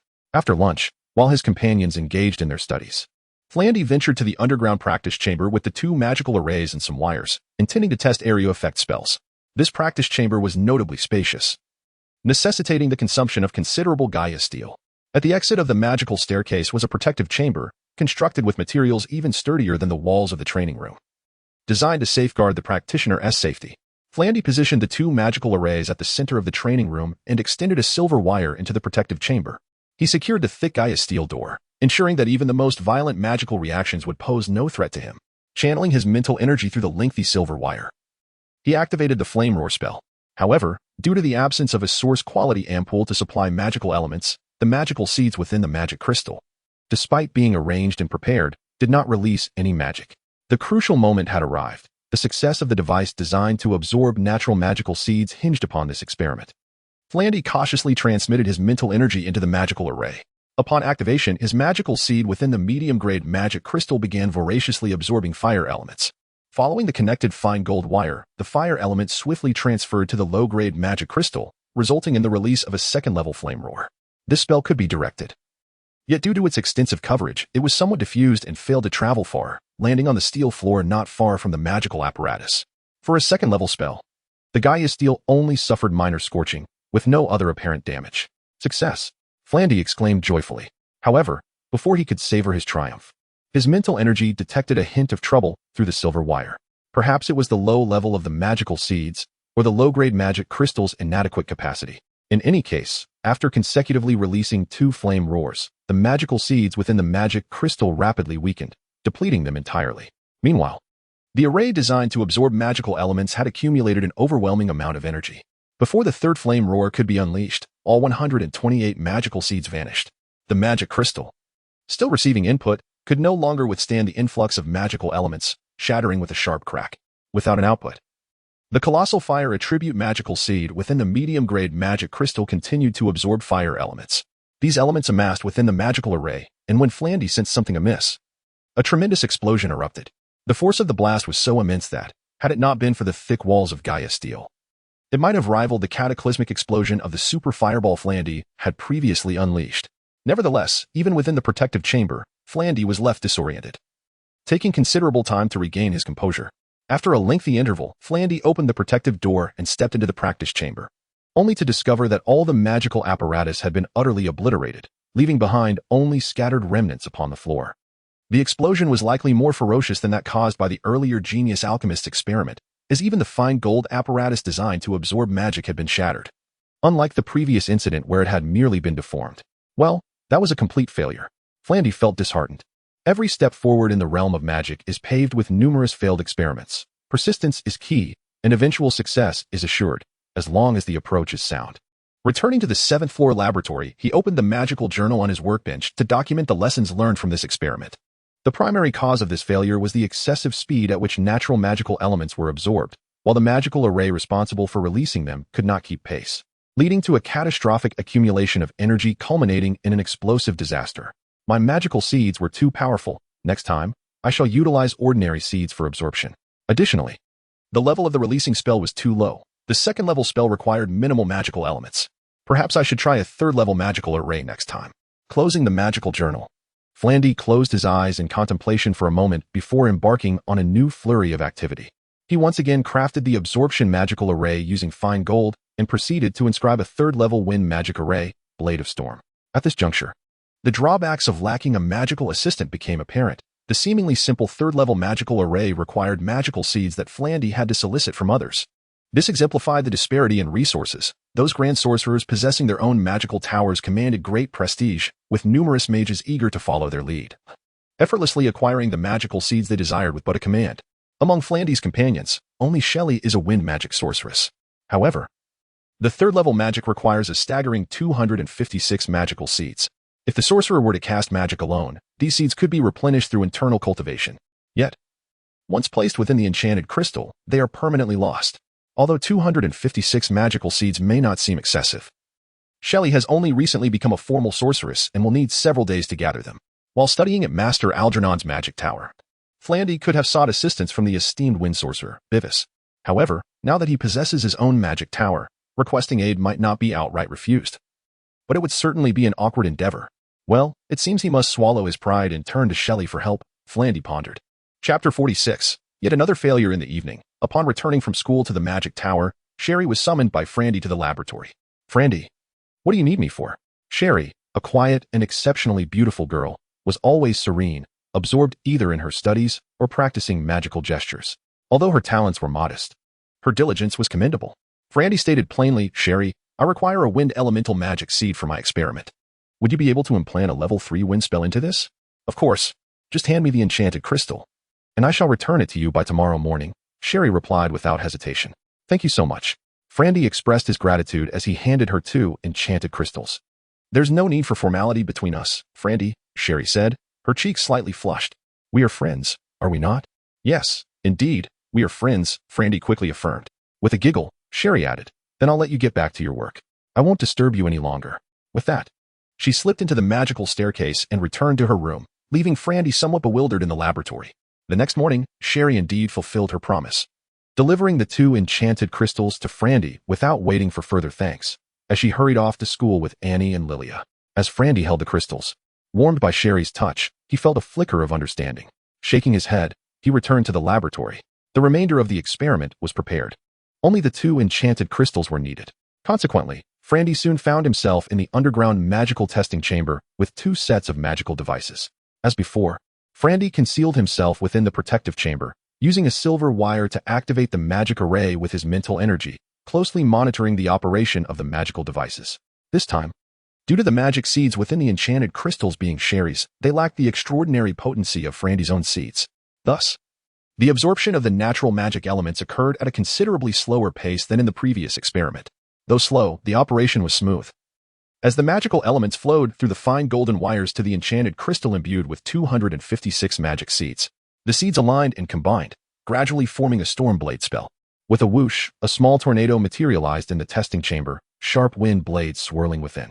As the spell was solely produced by the magical device without a mage to mentally direct its path, the storm blade shot straight ahead. The power of a level 3 spell was already formidable, yet this version, crafted from the elements of nature, exhibited significantly greater strength than that of a typical mage's spell. When the wind blades struck the steel wall, a series of sharp clinks echoed throughout the chamber. After the first spell was released, about a minute later, the absorbed magic elements coalesced into a second storm blade. Frandy felt a surge of hope. Perhaps success was within reach. However, it wasn't long before. Following the release of the 4th spell, he noticed through his mental observation that the enchanted crystal used to release the storm blades had developed several cracks. It appeared that the natural magic elements were far more volatile than those generated from source material, and the lower-grade enchanted crystals could not withstand the strain. Frandy felt a hint of disappointment. Indeed, after releasing the 9th storm blade, the enchanted crystal shattered into 2 pieces. This time, unlike the previous experiment, where the crystal broke due to the excessive accumulation of magical elements, the amount of magic elements transmitted through the fine gold was minimal. Yet the crystal still could not endure. It was a matter of material quality. Frandy closed the magic array, absorbing the elements with his mental energy to prevent further accumulation that might lead to another explosion. He then pondered deeply. Since the lower-grade enchanted crystals were inadequate, he wondered how the medium and high-grade crystals would fare. Previously, when crafting a magical activator, switching to a medium-grade crystal had resolved the issue. This time, Frandy resolved to use a high-grade enchanted crystal directly. If the medium-grade shattered, it would be a waste to replace it with a high-grade later. However, high-grade enchanted crystals were exceedingly rare, and Frandy's magic tower did not possess any. He would have to seek assistance from Professor Algernon. During this period, Professor Algernon had been quite busy, and Frandy had not seen him for several days. Uncertain if he would be at the tower today. If not, he would seek out Vice Dean Gavin. Acquiring a high-grade enchanted crystal was imperative, for this experiment held immense significance. With determination, Frandy made his way to Professor Algernon's magic tower. From a distance, he noticed a crowd gathered around the tower, including several familiar faces, those earth mages and craftsmen who had helped construct the tower. A grand mage clad in a yellow robe was directing the activities. Upon closer inspection, Frandy recognized it was Vice-Dean Gavin. "Good afternoon, Lord Gavin." Frandy greeted him with a respectful bow. "Ah, Frandy, what brings you here today?" Vice-Dean Gavin jested. "I came to seek the professor's assistance." "What about you?" "I was tasked with overseeing the renovation of the magic tower. Having inquired with the professor about the 2 magical engines you provided me, he expressed interest, but he has been quite preoccupied lately. So I'm here to assist with the renovations." "Ah, so the professor is not here today?" Frandy asked, disappointment evident in his voice. "He visited a few days ago, but he is not at the tower today." "Very well. If the professor is unavailable, I can seek your help." Vice-Dean Gavin immediately became cautious. "What do you require?" I'm conducting an important magical experiment and require a high-grade enchanted crystal." "A high-grade enchanted crystal? For what purpose do you need such a precious item? Would a medium grade not suffice?" "Though a medium grade would do, I assure you, regardless of the experiment's outcome, I will return it to you." Upon hearing the assurance of its return, Vice-Dean Gavin relaxed. It was known that high-grade magical crystals were scarce even within the Magic Academy, as they were classified as a strategic national resource, primarily utilized in large-scale weaponry for warfare. Vice-Dean Gavin summoned one of the earth mages involved in the tower renovations, exchanged a few words, and then turned to Frandy, saying, "The professor has instructed me to look out for you. Should you encounter difficulties in his absence, do not hesitate to come to me. Now, let us retrieve what you need." Frandy felt a warm gratitude swell within him. How fortunate he was to have such a mentor. Following Vice-Dean Gavin, they arrived at an ancient building situated at the heart of the Magic Academy. This venerable structure had existed since the founding of the Oskaya Empire University, and centuries had left their marks upon it, exuding an air of antiquity. This was the administrative hub of the Magic Academy, where both Dean Algernon and Vice-Dean Gavin had their offices, although Dean Algernon seldom visited anymore. Vice-Dean Gavin led Frandy into his office and instructed him to wait while he retrieved the high-grade enchanted crystal. With few acquaintances, Frandy quietly awaited in the office. After a brief interval, Vice-Dean Gavin returned with a transparent high-grade enchanted crystal in hand. He presented it to Frandy, cautioning, "Please take care not to damage it. Otherwise, I may hesitate to lend you such a precious item in the future."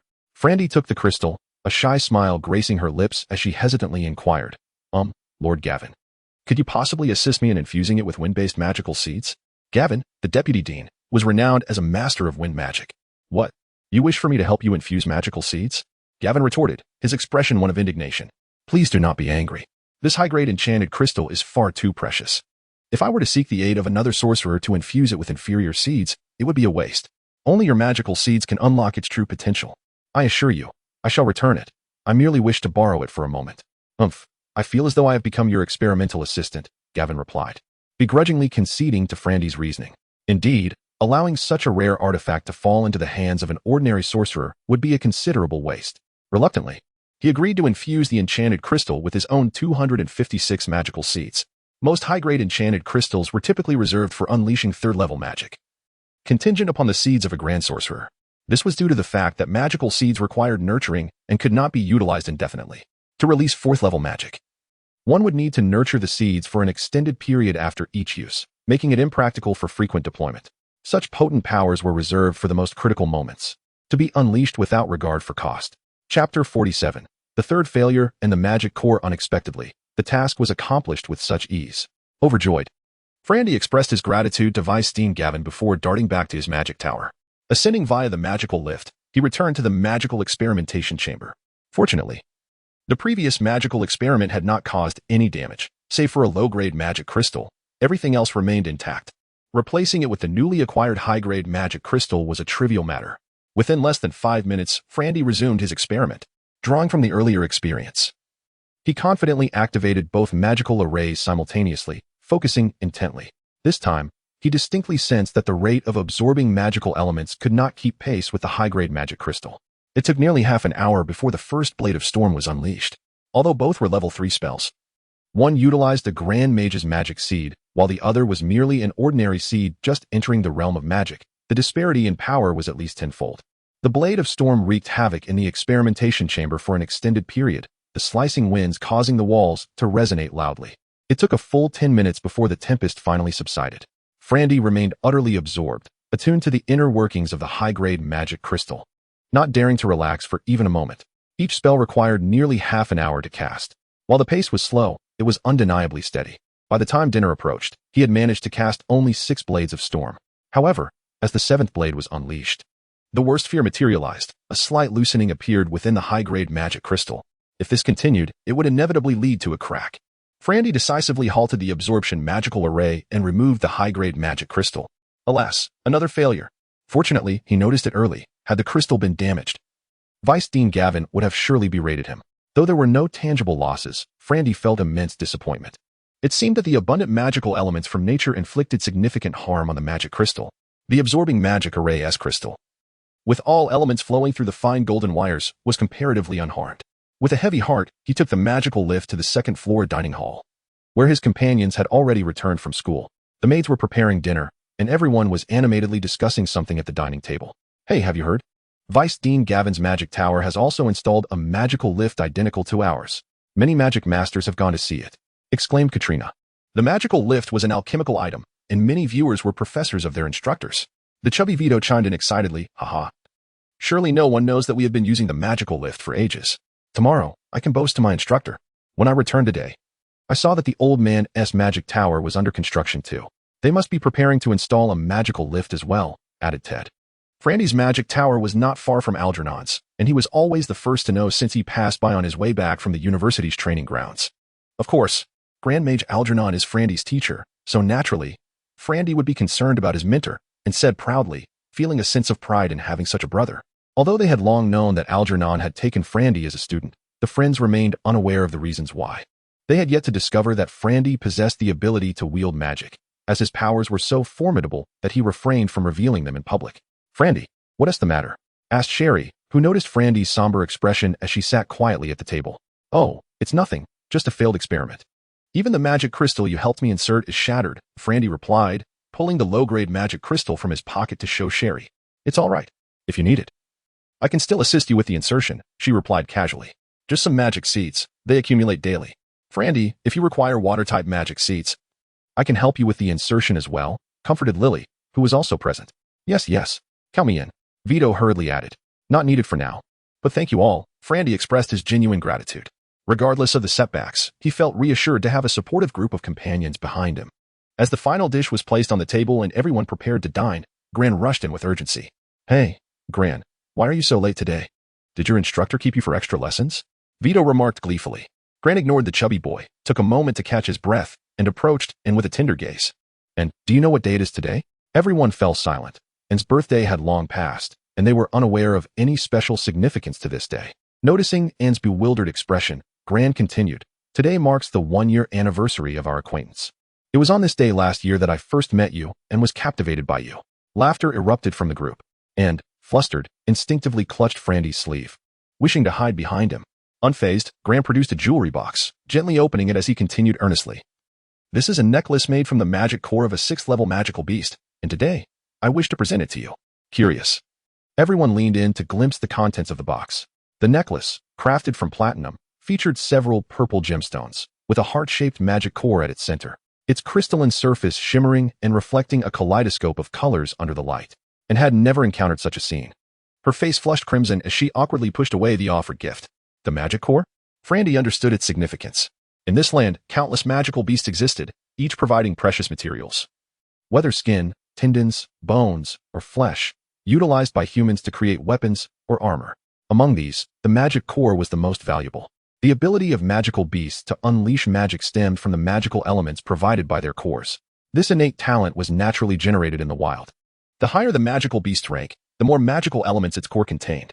Initially, upon acquiring magic cores, humans would treat them like ordinary items containing magical elements, incinerating them in alchemical furnaces to extract the elements. However, it was later realized that this method was wasteful, as many magical elements dissipated during combustion. Consequently, a magical device was invented to directly extract the magical elements from the core. Moreover, this extraction process yielded magical elements of superior quality compared to those obtained through incineration.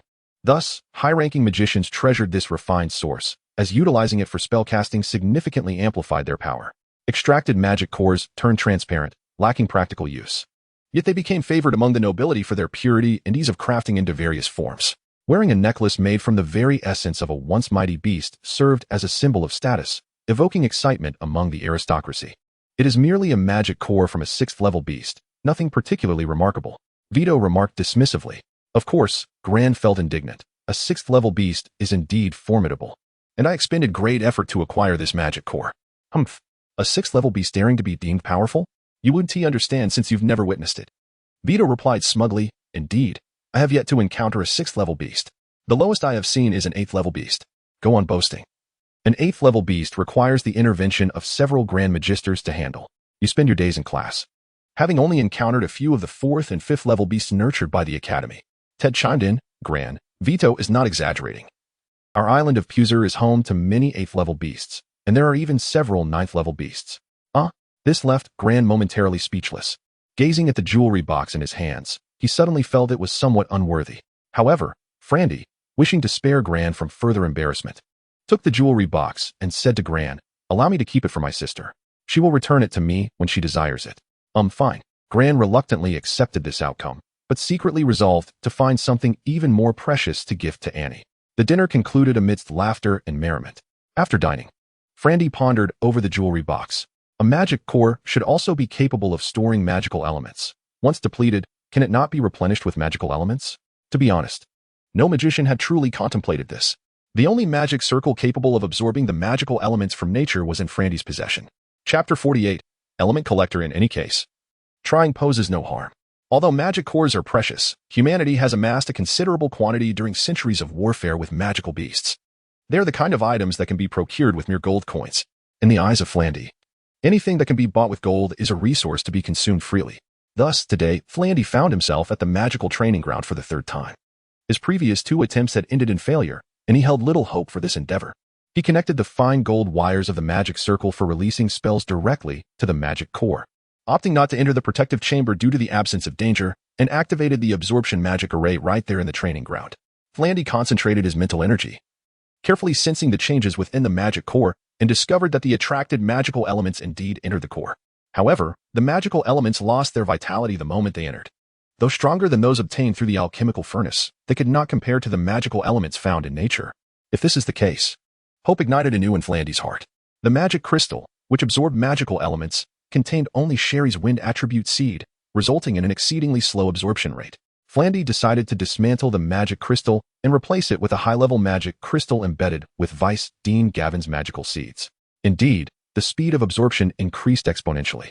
A torrent of wind elements surged toward the magic core, causing its color to subtly shift to a yellow hue, indicative of wind attribute magic.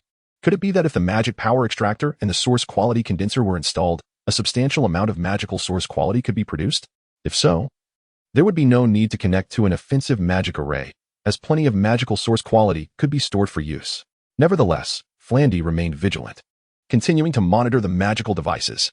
After all, the previous afternoon's experiment had taken several hours before a problem arose. No one could predict what changes might occur with prolonged use of the magic core.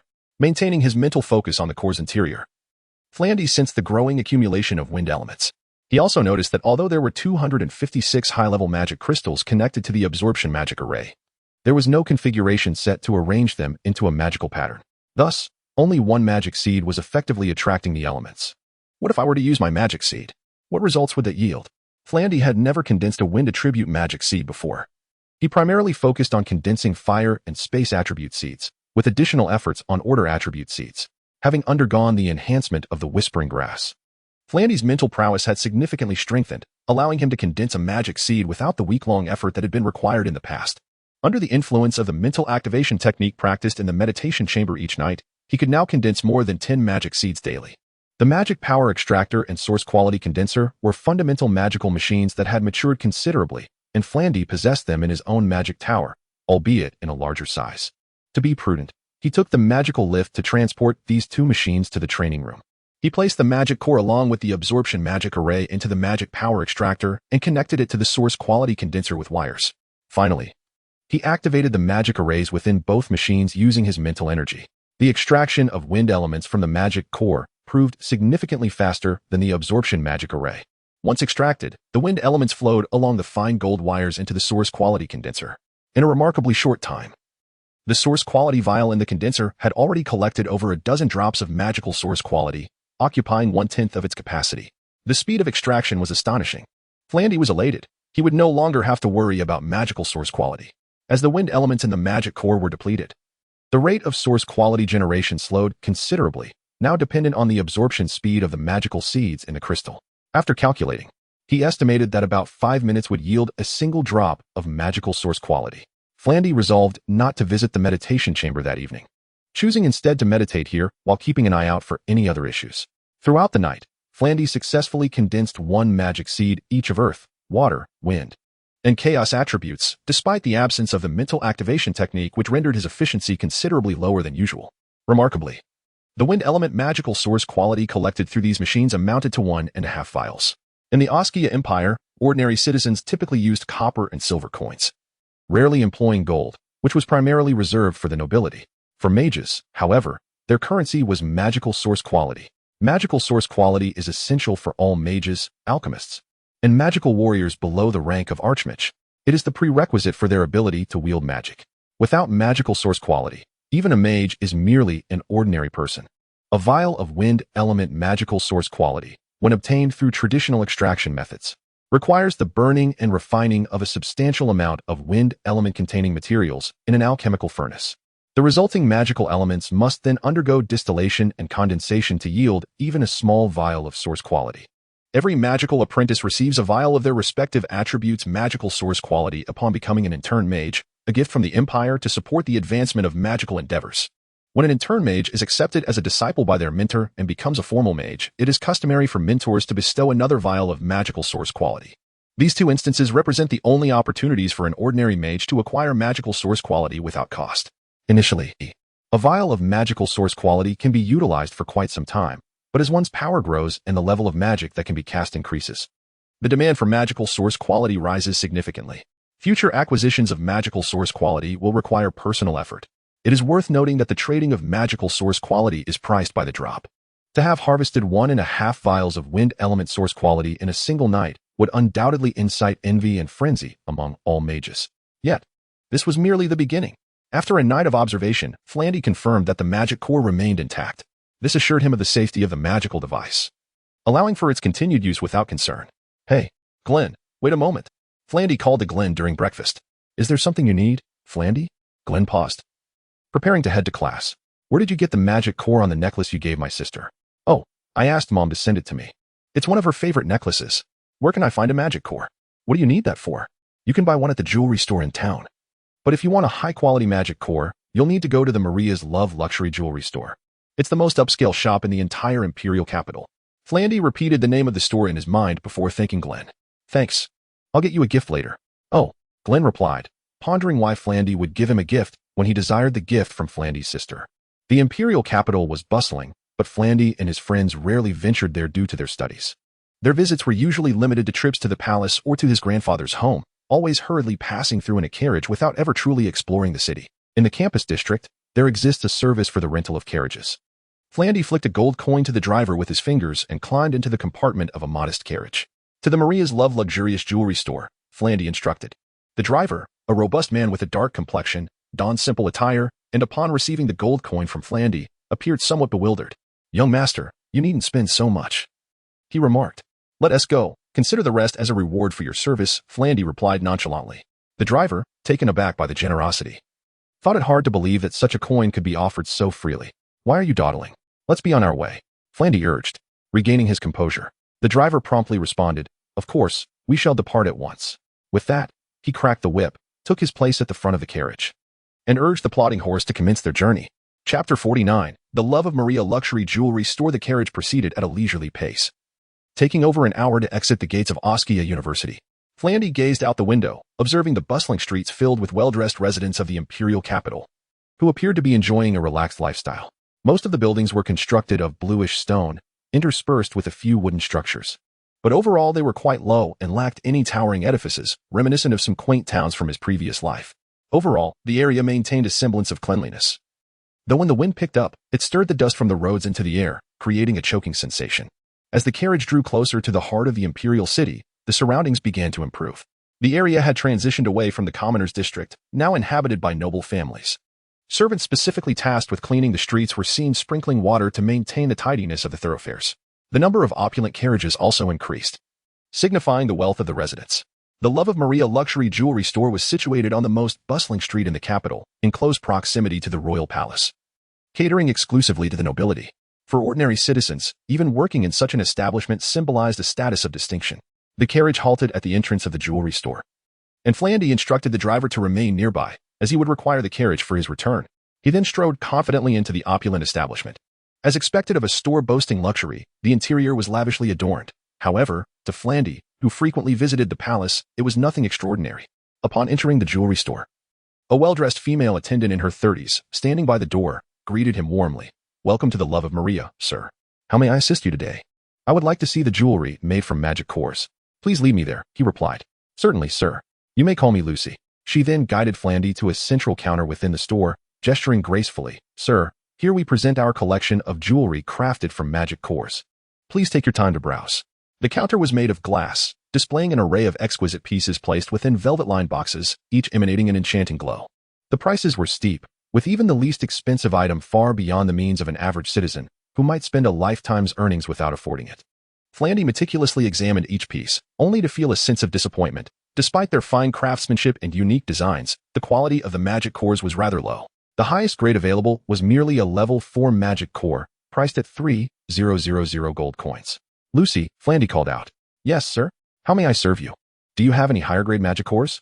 Lucy replied politely. "High-grade magic cores are quite valuable and can only be presented by our manager." "Then please summon your manager." Flandy remained unfazed. Observing Flandy's attire, Lucy hesitated momentarily, but ultimately acquiesced. "Very well, sir. Please wait a moment while I fetch the manager." Before long, Lucy returned with a portly middle-aged man. Without waiting for an introduction, the man's eyes brightened upon seeing Flandy. He stepped forward, bowed respectfully, and addressed him. "Young Master Flandy, are you here to select some jewelry today?" "Ah, you know me?" Flandy inquired, intrigued. "I met you once at a gathering of the Melvert family." The man replied. "Who are you?" Flandy asked, recalling the multitude present during such events. "I am Hansecleist, the manager appointed by the Melvert family's commerce division here." He explained. "Is this jewelry store part of my family's business?" Flandy was taken aback. He knew the Melvert family was vast in its enterprises, but did not expect to stumble upon one of their establishments so casually. "Indeed, sir. This store is managed by Mr. Lowry, who is currently inside. Would you like to meet him?" Realizing that his second uncle was present, Flandy replied. "Since my uncle is here, please take me to him." "Yes, sir." Hansecleist bowed once more and led Flandy to the office area of the store, where he found Lowry engrossed in writing at his desk. "Uncle," Flandy called out as he approached. "Ah, Flandy. It's been a while," Lowry exclaimed, placing his quill back in its holder and rising to greet him. "You've grown quite tall. I haven't seen you in almost a year. What brings you here today? Are you looking to buy a gift for a girlfriend?" "Uncle, I don't have a girlfriend. I came to purchase a magic core, only to find that this jewelry store belongs to our family." "Magic cores? Take whichever you like," Lowry said generously. Flandy expressed. "The magic cores here are of too low a grade. Do you have any higher grade ones?" Lowry appeared puzzled. "Magic cores are merely for decorative purposes. Why does the grade matter?" "I intend to use them for a magical experiment," Flandy clarified. Though Lowry lacked magical talent and was somewhat ignorant of its intricacies, he understood that magic cores, once drained of their magical essence, held little value. He inquired curiously, "Do magical experiments require magic cores? But since you need them, I'll have the staff fetch all the high-grade magic cores we have," Lowry declared before instructing Hansecleist. "Hansecleist, go to the warehouse and bring all the high-grade magic cores here." "At once, sir." Hansecleist exited the room, leaving Flandy and Lowry alone. Flandy leaned in and whispered to Lowry, "Uncle, the current prices of magic cores should not be too steep, I presume?" "The prices are reasonable. Magic cores themselves hold little value due to their lack of utility. It's the labor involved in crafting them that is time-consuming. Lower-grade cores are simpler to work with, but higher-grade ones are exceedingly tough, and few sculptors are willing to invest months or even years on them." "Uncle, I've discovered a significant purpose for magic cores. You should collect as many as possible," Flandy urged. "Oh, a significant purpose?" Lowry's eyes sparkled with interest. "Extremely significant," Flandy insisted. "Very well, Flandy, I understand." Flandy, being a disciple of Algernon, had filled his grandfather with immense pride upon this revelation, leading to sleepless nights of excitement. The Melvert family, while affluent, had long yearned for status. After centuries of development, their wealth was immeasurable. Yet, no matter how much gold they amassed, they were often met with disdain from the nobility. This dynamic shifted only after they were granted the title of Viscount. The family's direct descendant becoming a disciple of the empire's guardian was a monumental change for their standing. Many ambitious nobles, who once considered encroaching upon the family's wealth, withdrew their ambitions. Flandy's quest for high-grade magic cores would undoubtedly garner the unwavering support of the entire Melvert family. Before long, Hansecleist returned with 2 store attendants, struggling to carry a heavy chest that glistened with sweat. Upon opening the chest, Flandy was astonished to find it filled with magic cores haphazardly wrapped in crumpled paper, numbering in the hundreds. Some smaller cores were no larger than an infant's fist, while the largest was comparable in size to Flandy's own head. The unrefined magic cores are irregularly spherical and appear quite unsightly. Yet, Flandy gazed upon these cores with unbridled delight. For here, the lowest grade was a level 5 magic core, while the largest undoubtedly belonged to level 8. How magnificent it is to behold such a bounty. These have accumulated over several centuries. Aside from crafting a few ornaments, I never anticipated possessing so many. He chuckled. Please take all of these. In the future, we shall gather even more for the shop. Thank you, dear uncle. I shall not be modest. Flandy exclaimed. I will return home now. It's been difficult to see you. Let us enjoy lunch here before you depart, suggested his uncle. With so many magic cores, it would be inconvenient for you to carry them. I shall have my assistant help deliver them back. Uncle, now that I have these magic cores, I am exceedingly eager to return and continue my magical experiments. I shall forego lunch here. Upon hearing that he intended to conduct magical experiments, Lowry assumed it was a task assigned to Flandy by Master Algernon and refrained from further persuasion. Very well, he conceded, since you are in haste to return. I shall have Hansa arrange my carriage to take you. Lowry's private carriage was certainly far superior to the one he had arrived in, and Flandy did not decline. As they walked outside, Lowry remarked, in just over a month, it will be your grandfather's 70th birthday. A grand banquet will be held at home to celebrate. And you must bring Annie along. Your grandfather has been thinking of you both, he added. Of course, I shall certainly attend. You need not worry, dear uncle. Flandy assured him. Chapter 50, the valued blueprint. The carriage arranged by Lowry delivered Flandy to the foot of the magic tower, where 2 attendants unloaded a large chest containing a magic core. Flandy dismissed them and took the chest up the magical lift directly to the laboratory on the 7th floor. The issue of the magic core had been more than adequately resolved. Now, it was time to meticulously design the magical element collection device. Flandy intended to integrate the collection array, extraction array, and the essence condensation array into a cohesive unit, significantly enhancing the efficiency of magical element collection. After 2 days of diligent effort, Flandy successfully assembled the peculiar device he named the Element Collector. Given the limitless supply of magical elements, a wild idea struck him. This time, the Element Collector was equipped with a mid-level enchanted crystal infused with Flandy's own magical seed, a seed of order. He aimed to amass a considerable reserve of order elements and subsequently create a device capable of continuously releasing a mental stimulation spell, assured of its safety. He commenced testing in the 7th floor laboratory. Upon pressing the activation switch, the entire apparatus sprang to life. In an instant, countless order elements were drawn in. And through the transformation within the Element Collector, the output terminal began to drip with order essence. During earlier experiments with Vice Dean Gavin's wind attribute magical seed, it took approximately 5 minutes to produce a single drop of wind essence. However, with Flandy's magical seed, the output skyrocketed to 6 drops of order essence per minute. A single essence vial could hold around 100 drops of magical essence, meaning it would take merely a few minutes to fill an entire vial. This was merely one element collector. If several were constructed, the critical limitation of magical essence that hindered magical development would be substantially alleviated. Flandy had prepared a large container for the order essence, each capable of holding roughly 100 vials. It would take less than a day to fill this container.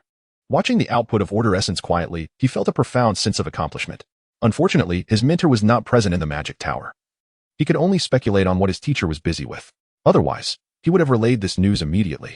It seemed prudent to keep the element collector a secret. For while its revelation would undoubtedly cause a stir, the consequences remained unpredictable. He resolved to inform his teacher first. Since handing over the magic activator to His Majesty Haman, there had been no further news. Such a significant invention should have generated considerable excitement, yet Flandy had not heard anyone mention it. Perhaps Professor Algernon was currently preoccupied with secretly assembling a magical warrior army. Where to conceal the element collector? The underground was out of the question due to its enclosed nature. Storing the device in a closed space would rapidly deplete the magical elements within, necessitating placement in the upper levels of the magic tower. He decided to position it on the 9th floor, a suitable location for valuable items. Flandy had made arrangements in his mind. This was the first element collector, and it appeared to be a resounding success. He intended to construct 6 more, one for each of the magical attributes he could condense. This way, he would no longer have to worry about the magical essence of the 6 primary attributes and the spatial attribute. Flandy had already drafted the blueprints for all the magical arrays, and he had ample tools and materials. The only difference lay in the attributes of the magical seeds he would implant. For the past few days, Flandy had remained at the 7th floor laboratory, dedicating his time to work, aside from meals and meditation. After transferring the last element collector for Earth element collection to the 9th floor, Flandy found himself pondering an issue. The first order element collector had already filled 3 large containers with order essence over the past few days. At this collection rate, he would have to change the containers daily, which seemed rather cumbersome. What a delightful dilemma to have. It appeared he would need to commission a few large essence containers. At this rate, the issue of essence would no longer leave his teacher's magical airship idle. With the element collection task nearing completion, Flandy had planned his next endeavor, to use his magical seed to create a mental stimulation spell. This spell was merely a secondary order magic, an upgraded version of the mental guidance spell that Professor Algernon had first demonstrated during meditation sessions for students.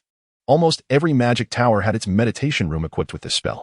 Despite being only a secondary magic, it required continuous operation, resulting in astronomical consumption of order essence, thus making it quite expensive, even for high-ranking mages. Since Flandy's order essence was no longer a burden, the need for a more effective mental stimulation spell was paramount, as the consumption directly translated into an enhancement of one's power. However, a new challenge arose. Flandy's magical seed could only be housed within high-grade enchanted crystals. Standard mid-level enchanted crystals could barely withstand one magical seed, and attempting to insert a second would cause them to shatter. It seemed he would need to consult either his teacher or Vice-Dean. He had previously promised to return the enchanted crystal that contained the wind a tribute magical seed. With the high-grade enchanted crystal in hand, Flandy first made his way to his teacher's magic tower, as it was the closest. He had been unsuccessful in his previous attempts to find his teacher, who had been occupied. To his surprise, upon arriving at the magic tower and inquiring with a servant, he learned that not only was Professor Algernon present, but Vice-Dean was as well. The magical lift in the tower had been renovated. Yet the traditional spiral staircase remained, with the lift installed on the opposite side. This magic tower was significantly larger than Flandy's, providing ample space. Taking the lift directly to the laboratory on the 11th floor, Flandy immediately spotted his teacher, Algernon, along with 4 esteemed mage assistants, and Vice-Dean. Notably, a grand sorcerer whom Flandy recognized, the head of the alchemy department, Primo Rowell, was also present. The group was gathered around the workstation where Flandy had once studied, intently examining various items. As Flandy approached, he realized they were reviewing the blueprints he had designed. "Teacher, you have finally returned." Flandy greeted Algernon and then bowed to the other esteemed mages present. "Flandy, you arrived just in time," Algernon remarked, setting down the blueprint. "Primo, allow me to introduce my student. He is the mind behind these designs." Flandy recognized Director Rowell, though Rowell did not initially recognize him. They had met before, but only through Algernon's introduction did their names and faces align. Upon seeing Flandy, Rowell's face lit up with delight. "Ah, so you are Flandy. I believe we've crossed paths before." "Greetings, Lord Rowell." "I am Flandy," he replied. "Indeed, Professor Algernon has imparted remarkable wisdom, leading to such ingenious ideas. Your alchemy has ushered in an era." The director of the Lowell department exclaimed excitedly, waving the blueprints in his hands. Flandy, utterly perplexed, was at a loss as to what was happening. These blueprints were crafted for the design of the magical engines, much like the ones he had presented to His Majesty, featuring flying mechanisms, subterranean vehicles, and aquatic vessels. Numerous intricate machines had been designed, yet they had long been completed without attracting any attention. He could not fathom why they were receiving such significance today. Vice-Dean, noticing Flandy's confusion, chuckled heartily and elucidated. "Flandy, do you recall the 2 magical engines you once gifted me?" After the renovation of the magic tower, many alchemists came to visit, including Director Lowell, who developed a keen interest in the magical engines. He was present throughout the transformation of your mentor's magic tower and subsequently discovered the blueprints you had designed. Originally, he intended to visit your magic tower after reviewing the blueprints, but lo and behold, you arrived first. Chapter 51. Enhanced mental activation technique. During the construction of Flandy's magical tower, various engines of all sizes were being crafted in the teacher's tower. The initial intention was to move once the tower was completed, but the ongoing task of collecting elemental resources delayed this plan, leading to its discovery by Director Lowell. With humility, Flandy remarked, "Your Excellency Lowell, these are merely my immature ideas, untested and unproven." Algernon gazed at Flandy with pride and said, "Flandy, there is no need for such modesty. Even I am astounded by these blueprints. Previously, when you mentioned the significant role of magical engines, I was skeptical. I now realize that was my error." Flandy quickly replied, "Teacher, until they are realized, no one can guarantee success." "Please do not say that." He had never encountered such intricate machinery, yet the design was remarkably logical. What was most impressive was that these machines did not require precious materials. A single magical engine could unleash their potential. "Flandy, do you wish to produce them?" Director Lowell inquired eagerly. Without hesitation, Flandy replied, "Of course. since they are already designed. They must be crafted. However, I have other matters to attend to, so I will have to wait a few days. Though complex, these machines could be constructed by ordinary craftsmen. They could initially manufacture the components, and then Frandy could assemble them, saving considerable time. That would be splendid, thank you. Your Excellency, Frandy expressed sincerely. Having others handle these fragmented parts would indeed lighten his burden. In alchemy, many mechanical tasks were handled by specialized craftsmen, all managed by Director Lowell of the alchemical department. Since he had agreed, it would surely be completed in a short span. I shall copy these blueprints and take them with me. Do you consent, Frandy? Director Lowell stated earnestly. Certainly, you have my permission. I entrust these to you, Frandy affirmed. Wonderful. With Frandy's approval, Lowell eagerly sat at the workbench, utilizing the blank sheets and a quill to begin sketching. Assist Director Lowell in this endeavor. It will expedite the process. Algernon instructed his 4 assistants, helping with the transcription, as a vast array of blueprints required considerable time to copy. Then he turned to Frandy and asked, You have sought me several times, yet I have been unavailable. Is there something pressing this time? Indeed, teacher. I am in need of a high-grade enchanted crystal, Frandy responded. Did you not request one not long ago? Vice Dean Gavin inquired, surprised. That crystal has been embedded with a wind attribute magical seed. I require a new one. I intended to visit your tower, but since you are here, I can return the previous crystal to you. Saying this, he produced the enchanted crystal and handed it to Vice Dean Gavin. The crystal was intact, and embedding it with a Grand Mage's magical seed was not deemed wasteful, a result that pleased Gavin. Oh, Frandy, do you have yet another ingenious idea? Algernon asked with a smile. Teacher, should the experiment yield success, you will be the first to know, Frandy replied, withholding further details. He planned to embed his own magical seeds, a secret known only to Algernon. Thus, he concealed the intention of creating a mental activation device. With the emergence of the magical activator and these ingenious designs, Algernon held great affection for this student who frequently surprised him, though the high-grade enchanted crystal was precious. Since he had previously bestowed one, it was not an issue now. There was a stock of high-grade enchanted crystals in Algernon's tower, and he directly handed one to Frandy. Grateful, Frandy accepted the crystal, thanked his teacher, and bid farewell to the Grand Mages before returning to his own tower. The embedding of magical seeds was swift and required little time. Upon embedding 128 order magical seeds into the high-grade enchanted crystal, Frandy sadly discovered that even this superior crystal was nearing its limit, unable to accommodate his 256 magical seeds. This indicated that crafting a device capable of unleashing third-tier magic was impossible without utilizing a top-grade enchanted crystal. The high-grade enchanted crystal was already a national strategic reserve resource. What then of the top-grade? To employ a top-grade enchanted crystal would necessitate discussion at the founding council convened by His Majesty Harmon, only to be invoked in times of existential crisis for humanity or the Empire. The top-grade enchanted crystal could accommodate nearly infinite magical seeds, requiring the collaboration of numerous Grand Mages to avoid waste of such a precious resource. Historically, the use of top-grade enchanted crystals had not exceeded 10 instances, each meticulously planned against the enemies and circumstances at hand. Moreover, the top-grade enchanted crystal possessed a significant characteristic, the ability to embed magical seeds of different attributes, facilitating the release of large-scale composite spells, colloquially feared as forbidden spells. After embedding the order magical seeds, Frandy was uncertain to what extent his mental power would be activated. To err on the side of caution, he added a suppression magic array to regulate the potency of the mental activation technique. This comprised 2 sets of magical apparatus, which took Frandy an entire day to assemble. As both spells were of the order attribute, only a single order essence ampoule sufficed for operation. During the construction of the magical tower, the underground level was not solely designated for the meditation chamber and whispering grass plantation. Several rooms were reserved for contingencies. Frandy brought this magical apparatus into a relatively small room, which lacked the soundproof triangular structure, yet this was merely a test. Installation could follow upon success. He first set the control knob for magical potency to its lowest setting. Instantly, Frandy entered a meditative state, sensing that the activation level of his mental power was comparable to that experienced in the meditation chamber. To ensure safety, he tested the effectiveness of the magic by incrementally increasing the potency by 1 and entering a meditative state each time. Upon reaching the 5th scale mark, representing 5 magical potency, the effects of the mental activation technique mirrored those of a standard meditation chamber. Yet, this was merely 5. It appeared that utilizing his order magical seeds significantly enhanced the effects of the mental activation technique. In pursuit of identifying the optimal effect for himself, Frandy patiently conducted testing, and upon adjusting the knob to the 16th scale, he felt his mental power fully mobilized.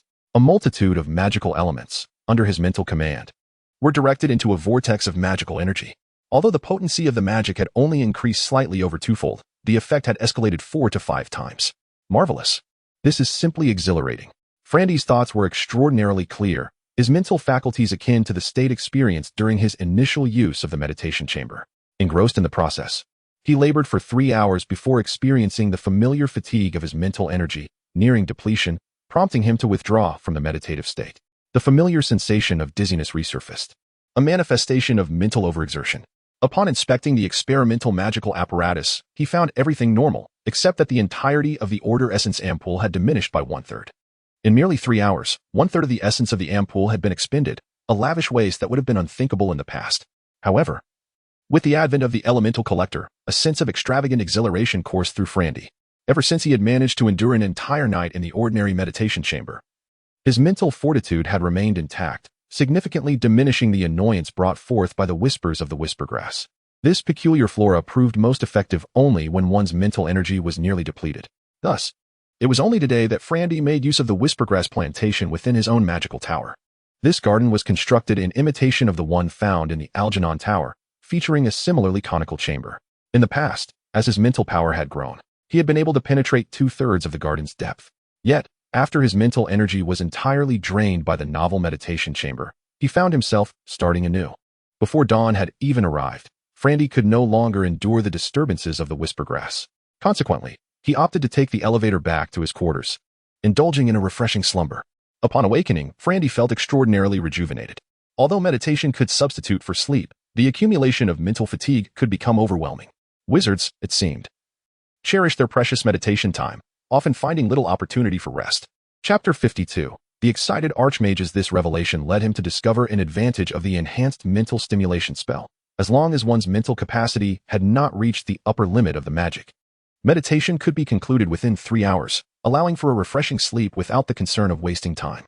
He believed that this device, which could tailor the intensity of magic according to one's mental prowess, would be highly coveted by every archmage. Naturally, such a remarkable invention should first be employed by those closest to him. His companions, for the time being, were not in need. They could hardly endure a full night in a standard meditation chamber. Moreover, the enhanced version was even more demanding. Thus, the most suitable candidate was none other than Master Algernon. With enthusiasm, he arrived at Algernon's tower, only to find the master absent. However, unexpectedly, the 4 archmage assistants remained within the tower. "Mr. Noah, is the master not here?" Flandy inquired, disappointment evident in his voice. Master Noah of the Order, upon seeing Flandy, smiled and replied, "Flandy, what brings you to seek your teacher today?" Years ago, after being taken as a disciple by Algernon, Flandy had grown under the watchful eyes of the 4 archmages. They had taken special care of him, often providing guidance in Algernon's absence. "Mr. Noah, I recently completed the magical device for crafting high-level mana crystals that I requested from the master a few days ago. The results are quite promising, and I would like to invite you all to experience it." Flandy exclaimed excitedly. "What magical device could bring you such joy?" inquired Master Bywazy, intrigued. Flandy feigned mystery. "I shall reveal it only when the master arrives." "Ah, it seems young Flandy is still closest to his teacher," Noah teased. "Mr. Algernon and Mr. Gavin have gone to handle some matters in the warrior department, but they should return shortly. Please wait for them here," spoke Master Crenware of the fire department. "Very well.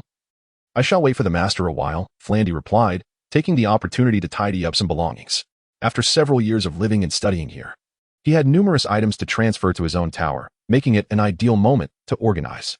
A large collection of magical blueprints had been reviewed by Director Lowell, originally left on the workbench, alongside various study notes, experimental logs, and assorted items. After gathering these into a large bundle, Flandy noticed his peculiar garbage bin. This bin, crafted by Algernon using Flandy's spatial magic, could stably absorb and eliminate anything tossed into it without any discernible function beyond that. Furthermore, only Flandy could manipulate it using spatial magic seeds. Suddenly inspired, Flandy realized he could now collect spatial elements. If he utilized the essence of spatial elements in conjunction with a magical energy activator to control it, then everyone could employ it. Alas, it seemed wasteful to expend a precious high-level mana crystal merely for a garbage bin. Yet since it was already created, a slight modification could allow for repurposing it. After all, the essence was no longer an issue for Flandy. As he continued tidying up, it wasn't long before Master Algernon and Vice Dean Gavin returned together. "Master, you're back. I've been waiting for you for half the day," Flandy exclaimed. "Oh, young Flandy, are you moving?" Vice Dean Gavin remarked, noticing the large bundle on the floor. "Children grow up. They must eventually move away," Algernon commented generously, unfazed. Haha, do not forget to visit your teacher often, Gavin added. Jokingly, though with a hint of sincerity. The two towers were but a short distance apart, after all. Of course, I still have much to learn from you, master. Flandy replied earnestly. Flandy, are you here to request high-level mana crystals again? Yes, Vice Dean Gavin, I need 3 more high-level mana crystals. 3 more? Gavin had initially jested, surprised to find Flandy genuinely requesting 3 crystals. He turned to Algernon. I happen to have 2 high-level mana crystals available, and I can give them to you without issue. However, for 3, we would need to tap into the Academy's reserves. After a moment's contemplation, Algernon decisively stated, Flandy, what exactly are you conducting that requires 3 high-level mana crystals? Hearing Algernon's willingness to supply the crystals, Gavin felt a pang of concern. It should be noted that even the Royal First Legion of the Oskia Empire possessed only 10 mana cannons, treating them as treasures and meticulously maintaining them for every training exercise. The most crucial component of these magical cannons was the high-level mana crystals, each one equated to the power of a mana cannon.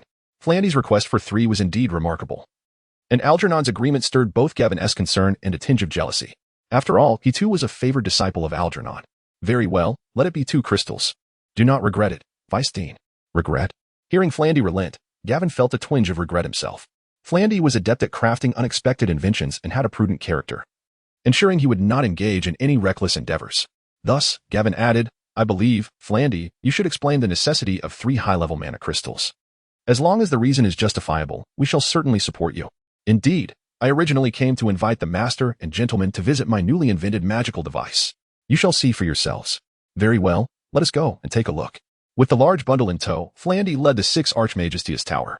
After handing the bundle to a maid and instructing her to deliver it to the laboratory on the 7th floor, Flandy invited his master and the 4 assistants, along with Vice Dean Gavin, to enter the magical lift, descending to level -1, 50 meters underground. The auxiliary room was relatively small, housing the enhanced mental stimulation device in the center. With Flandy included, there were 7 individuals, creating a somewhat cramped atmosphere, though none seemed to mind. Flandy activated the magic circle for mental stimulation, saying, Master and esteemed guests, let us commence meditation. The 6 archmages immediately recognized the magical device, noting that it was similar to what they typically used for meditation, albeit powered by high-level mana crystals with a flawless magic circle, energized by a vial of order essence. Although unsure of the differences, they complied with Flandy's instructions and entered a meditative state. Flandy gradually turned the dial from 0, pausing at the 5th mark before continuing to increase the intensity of the mental stimulation spell. The 6 archmages instantly sensed a distinct difference from their usual meditation. As the dial reached the 16th mark, Flandy remarked earnestly, This is the optimal intensity for my meditation tested yesterday. Further increases may deplete mental strength. Mr. Noah, please take control of the device to find the most suitable intensity for each person's meditation. I shall withdraw for now. In the midst of meditation, the great sorcerer Noah heard the words of Flandy, forcibly suppressing his excitement as he opened his eyes. He nodded at Flandy, signaling his understanding. Subsequently, Flandy exited the auxiliary chamber, closing the door behind him. It wasn't long before the door swung open once more, revealing 4 esteemed assistants of the great sorcerers, leaving only Vice Dean Gavin and Professor Algernon inside. It appeared that the mental prowess of the 4 assistants was remarkably similar, each having discovered their optimal intensity. Exiting the room, they exchanged glances, fully comprehending the potential efficacy of this magical apparatus, their faces alight with uncontainable exhilaration. Chapter 53. From excitement to astonishment, the mental fortitude of the archmages is remarkably robust, even with the aid of ordinary mental enhancement techniques. They find themselves with a substantial reserve of mental energy following daily meditation. However, this enhanced version of the mental stimulation technique allows for the complete utilization of that surplus mental energy, significantly aiding the speed of magical seed condensation and nurturing. An increase in the number and strength of magical seeds directly correlates to a bolstering of magical prowess. Mr. Noah, what is your optimal intensity level? I turned the dial to scale 29 and felt my mental energy fully mobilized. This magic is simply extraordinarily useful, Noah stammered. At that moment, the door swung open and Vice Dean Gavin emerged. Upon stepping out, he eagerly addressed Flandy. Flandy, are you crafting this meditation aid to produce high-grade magic crystals? Indeed. I intend to create 3 sets for you, my mentor, and the 4 archmages, allowing us to invite other archmages with similar mental capacities to meditate together. Precisely, Flandy. Your reasoning is sound. Dividing into 3 tiers will enable the maximum number of individuals to utilize their mental energy effectively, facilitating rapid enhancement of strength. I shall wholeheartedly support you. Previously, Vice Dean Gavin had expressed some discontent over Professor Algernon's favoritism towards Flandy, But this enhanced mental stimulation device completely dispelled any lingering biases he held against Frandy. Elated by Gavin's endorsement, Frandy mysteriously declared, "Rest assured, Your Excellency. More surprises await you. I shall not disappoint you." "Oh? What other surprises could there be?" Gavin inquired skeptically, unable to fathom anything more significant than the prospect of rapidly augmenting magical strength. "That will have to wait until our mentor emerges," Frandy teased.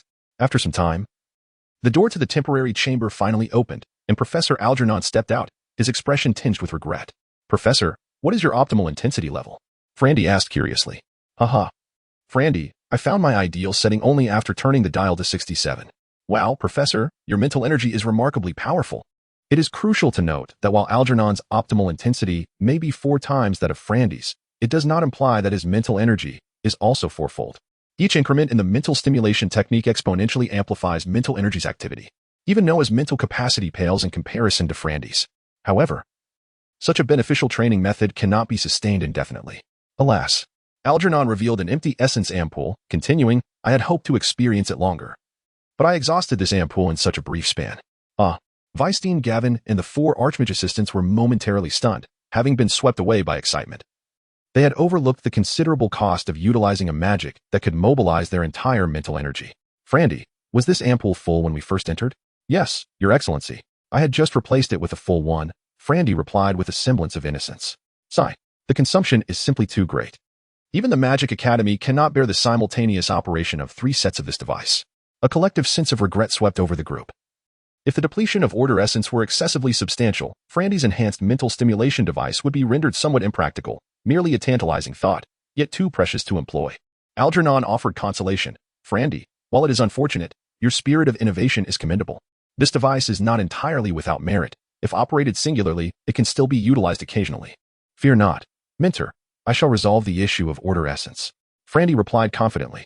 The production of order essence is already significantly less than that of the 4 primary elements of earth, fire, water, and wind, and the extensive consumption further exacerbates the situation.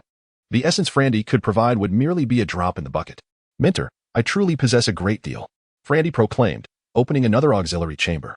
Due to the rapid collection of magical essence by the elemental gatherers, he could not allow it to accumulate on the 9th floor. Thus, he repurposed a spare room on the 1st underground level as a storage facility for the essence. Over the past few days, he had amassed 4 canisters of order essence, along with at least 1 canister of other essences stored in the repository. "Hey, Frandy, how do you have so much essence?" One of the assistants, Bivis, gazed in astonishment at the canisters in the storage room. In truth, even disregarding the Magic Academy's essence reserves, the amount stored in Algernon's tower far exceeded what Frandy had gathered in just a few days. Those reserves had been accumulated over many years. Should they fully utilize this device, it would not be long before the essence was depleted. Furthermore, these essences serve other purposes and cannot be entirely dedicated to enhancing strength. Algernon felt a wave of emotion. His disciple, having recently completed constructing a magic tower and only having stepped into the magical realm a few years prior, had grown under his tutelage. The essence he had gathered, undoubtedly requiring immense effort, was offered without hesitation, a truly rare and commendable gesture. "Indeed, I appreciate your intentions. But these essences should remain for your own use. Even if you were to give them all to me, it would only suffice for a few days of consumption, yielding minimal benefits for enhancing magical strength, rather a loss than a gain. Mentor, acquiring these essences is quite easy for me. If you don't believe me, follow me," Frandy responded. Observing the expressions of regret on their faces, he decided it was time to disclose the workings of the elemental gatherers to his mentor, as it was only a matter of time. "Easy?" The others looked perplexed as they followed Frandy into the magical lift. The lift lacked control buttons for the 9th floor and could only be activated by mental energy. Under Frandy's command, the lift ascended rapidly. As the door slid open, it marked the first time anyone other than Frandy had entered the 9th floor since its completion. As they emerged from the lift, their eyes were immediately drawn to the 7 elemental gatherers arranged side by side. Each gatherer had a canister in front, filled with varying amounts of magical essence. The elemental gatherers were an unfamiliar sight to all, and just as they began to observe closely, one of the fire elemental gatherers produced a droplet of fire essence, which fell into the canister. Within mere seconds, the other elemental gatherers followed suit, each producing a droplet of essence. The spectators widened their eyes, transfixed by the mesmerizing phenomenon occurring before them. Fire, order, and space, these 3 elements, which Frandy had practiced the longest, corresponded to the most robust magical seeds and collected essence at the fastest rate, almost yielding a droplet every 10 seconds. In contrast, The remaining 4 magical essences took nearly 30 seconds to produce a single droplet. After only a few minutes of observing, the group was left in astonishment. Their heavy breaths echoed in the air, as they stood like statues, entranced by the spectacle of the 7 elemental gatherers. Even Algernon's long white beard trembled slightly with excitement. This is... Vice Dean Gavin stuttered, struggling to articulate his thoughts. This is an elemental gatherer, Your Excellency, Frandy beamed with pride. Knowing that the unveiling of the elemental gatherer would undoubtedly leave an indelible impression on everyone present. Frandy, was this also your invention? Or was it Professor Algernon who first grasped the reality before him? It is indeed because this disciple has surprised him on several occasions. Not entirely my invention. It is as such with a mentor. Frandy recounted the moment he was awarded the magical tower by His Majesty Haman. His excitement leading him to visit this place, where he stumbled upon the exquisite golden magical array. Algernon sighed. I am aware of that brilliant alchemist. His name is Emahal. The magical relay device is his creation, and the tower that was once destroyed was a reward for him. It was during an experiment that led to his tragic demise in that explosion. Later, while I was conducting firestorm magic tests in the magical practice chamber, a similar catastrophic explosion occurred due to the magic seeds being too feeble and fire elements accumulating too rapidly. Fortunately, the chamber was remarkably sturdy, preventing any losses. Upon hearing this, Vice Dean Gavin felt a sense of relief, grateful he had heeded his mentor's advice and spared no expense in constructing the magical practice chamber. Otherwise, Frandy could have met a fate akin to that of the brilliant alchemist during his experimentation. He inquired, so, your request for high-grade magic-infused crystals is also for this experiment, correct? Indeed, you are correct. I believe that a powerful magic requiring a substantial amount of magical elements should be employed for the experiment, which is why I sought your assistance. Then why did it not succeed? Vice Dean Gavin asked, perplexed. As it would seem that his magical seed should be sufficient to consume the absorbed magical elements. It is due to the nature of the magic-infused crystals. The absorbed magical elements are exceedingly volatile and would cause damage to the crystals. Even the high-grade ones are no exception. I see. Then how did you transform the magical elements into their primal essence? Chapter 54. The Potent Magical Seed, the Magic Core. The notion of the magic core struck me, prompting a visit to the opulent Maria's Love jewelry store in the Imperial City to procure a high-grade magic core. At this point, Frandy offered a sheepish smile, admitting, I had no idea that store belonged to my grandfather's estate. Conveniently, my second uncle was there and gifted me all the high-grade magic cores.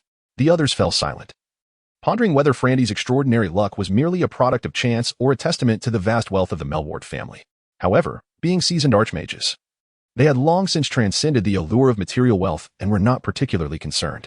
I regarded the magic core as a conduit for magical elements, channeling the natural magical elements absorbed through the absorption array into the core, thereby rendering these elements inert within it. Subsequently, I utilized a magical extraction device, passing it through a condenser to yield the essence of magic. Thus, the magic core was revealed. The realization dawned upon everyone. This matter must be swiftly communicated to His Majesty, as magic cores should no longer be permitted in the hands of commoners, asserted Algernon firmly. I have already informed my uncle to gather all high-grade magic cores, and I believe a considerable number have been collected by now. Very well done, Frandy, praised our instructor. Vice Dean Gavin scrutinized the elemental collector meticulously and suddenly inquired, why employ mid-grade magical crystals for the attraction? Wouldn't the high-grade magical crystal infused with my magic seed you provided extract the magical elements more rapidly? Frandy chuckled awkwardly, replying, the crystal you gave me contains 256 magic seeds, while only 1 magic seed suffices for extracting magical elements. It must be the most powerful magic seed to be suitable. Gavin insisted, my single magic seed can be accommodated by a low-grade magical crystal. Let's switch to mine.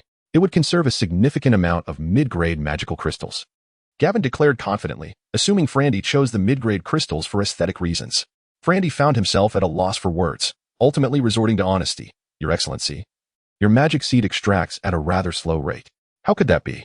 Gavin exclaimed, his magical prowess ranking among the top 10 in the entire Oskea Empire. Otherwise, he would not have been appointed as Vice Dean of the Magic Academy. Apart from Master Algernon, only a few archmages, engrossed in magical pursuits and oblivious to worldly matters, could surpass him. We were on the 9th floor, designated as a storage room, where many low-grade magical crystals were readily available. Gavin casually picked one, infused it with his magic seed, and replaced the mid-grade crystal on the wind elemental collector. Frandy wished to intervene, but found himself devoid of a valid reason, thus resigned to inaction. Upon the installation of the new low-grade magical crystal, the output of the wind elemental collector abruptly ceased. Gavin stared anxiously at the collector, and after several minutes of anticipation, just as he feared he had broken the device, A single drop of wind essence slowly emerged from the outlet. Why is it so slow? Gavin pondered, perplexed. A few minutes later, another drop of wind essence appeared, trickling into the essence container. Could the low-grade magical crystal be impacting the absorption of magical elements? Gavin murmured, turning to Frandy. Wouldn't a high-grade magical crystal yield faster results? At that moment, he seemed unperturbed by the loss of high-grade magical crystals. Frandy found himself in a quandary, finally responding, Your Excellency. The extraction speed is not significantly influenced by the quality of the magical crystal. Then why the vast disparity? One absorbs several drops of essence per minute, while the other collects merely a drop every few minutes. Whose magic seed are you utilizing, Frandy? Gavin inquired, bewildered.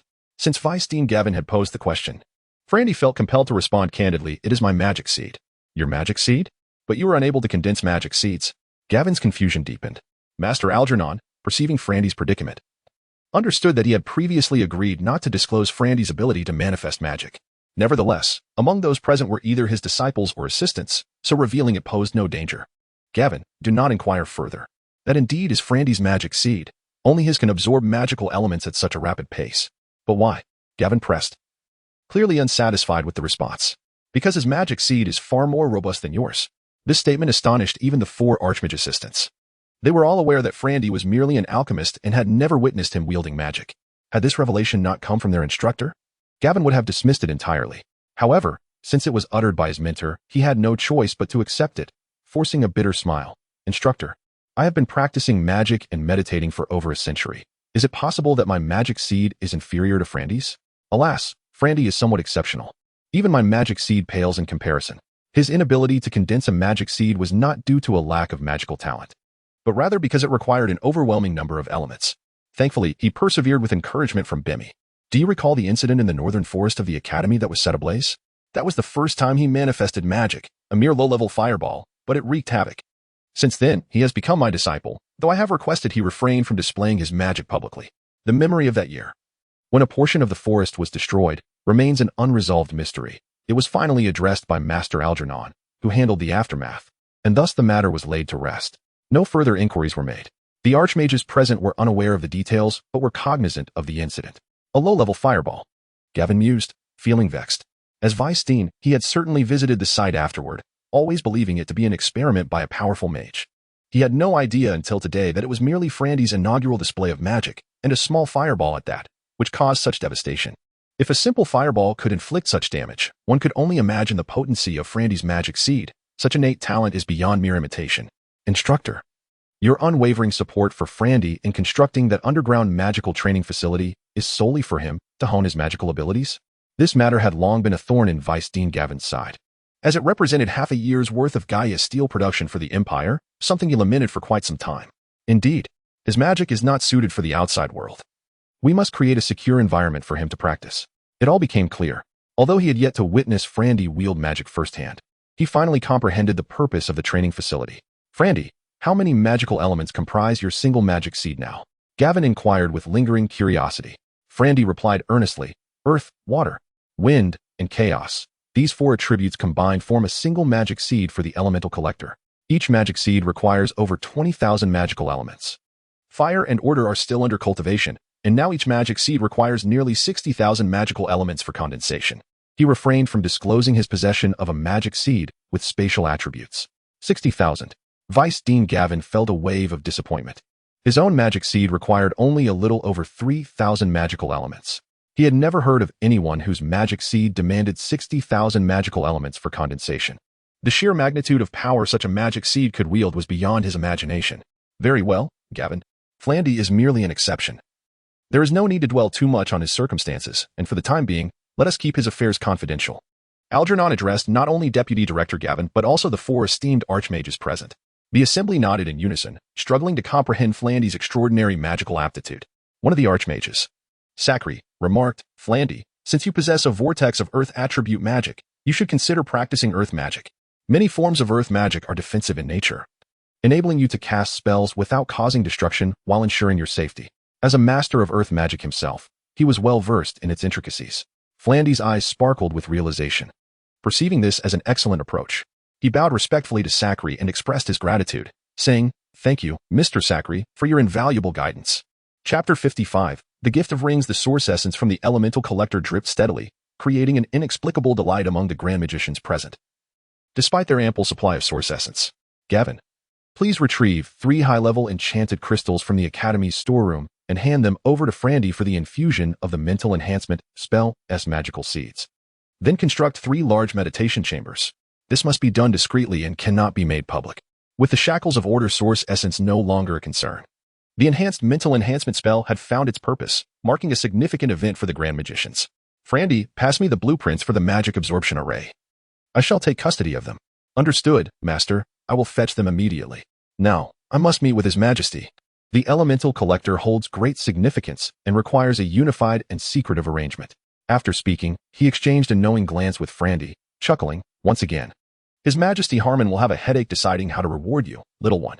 While Frandy was indifferent to the notion of rewards, as the Emperor of the Oskia Empire, Harmon had to offer commensurate rewards for contributions, lest his prestige suffer from a lack of recognition. Laughter erupted among them, reflecting on Frandy's substantial contributions. His previous reward of a mere magic tower for the activation of magical power seemed rather meager, leaving them curious about what he might receive this time.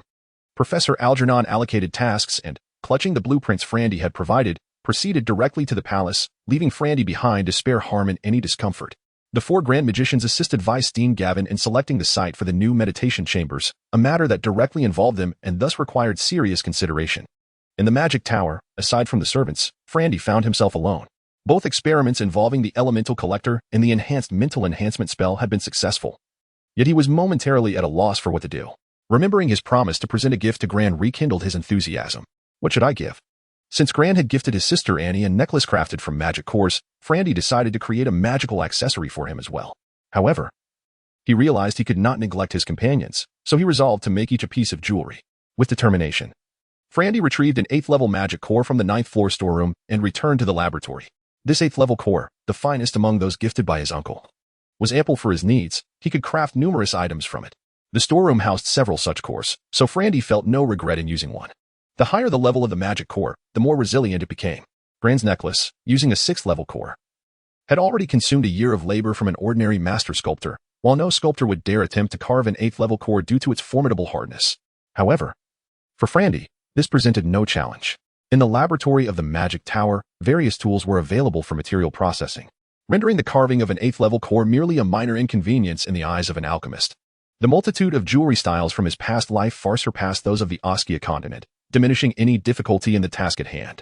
Frandy opted to craft rings, as necklaces and earrings would require intricate components that he preferred to avoid. Using the deconstruction workstation, he designed the rings entirely from the magic core, a straightforward task. The workstation employed a form of orderly magical deconstruction, allowing materials to assume their intended shapes without destructive force. After several hours, he produced 9 rings, each distinct yet exquisitely crafted. Following the initial shaping, they required polishing.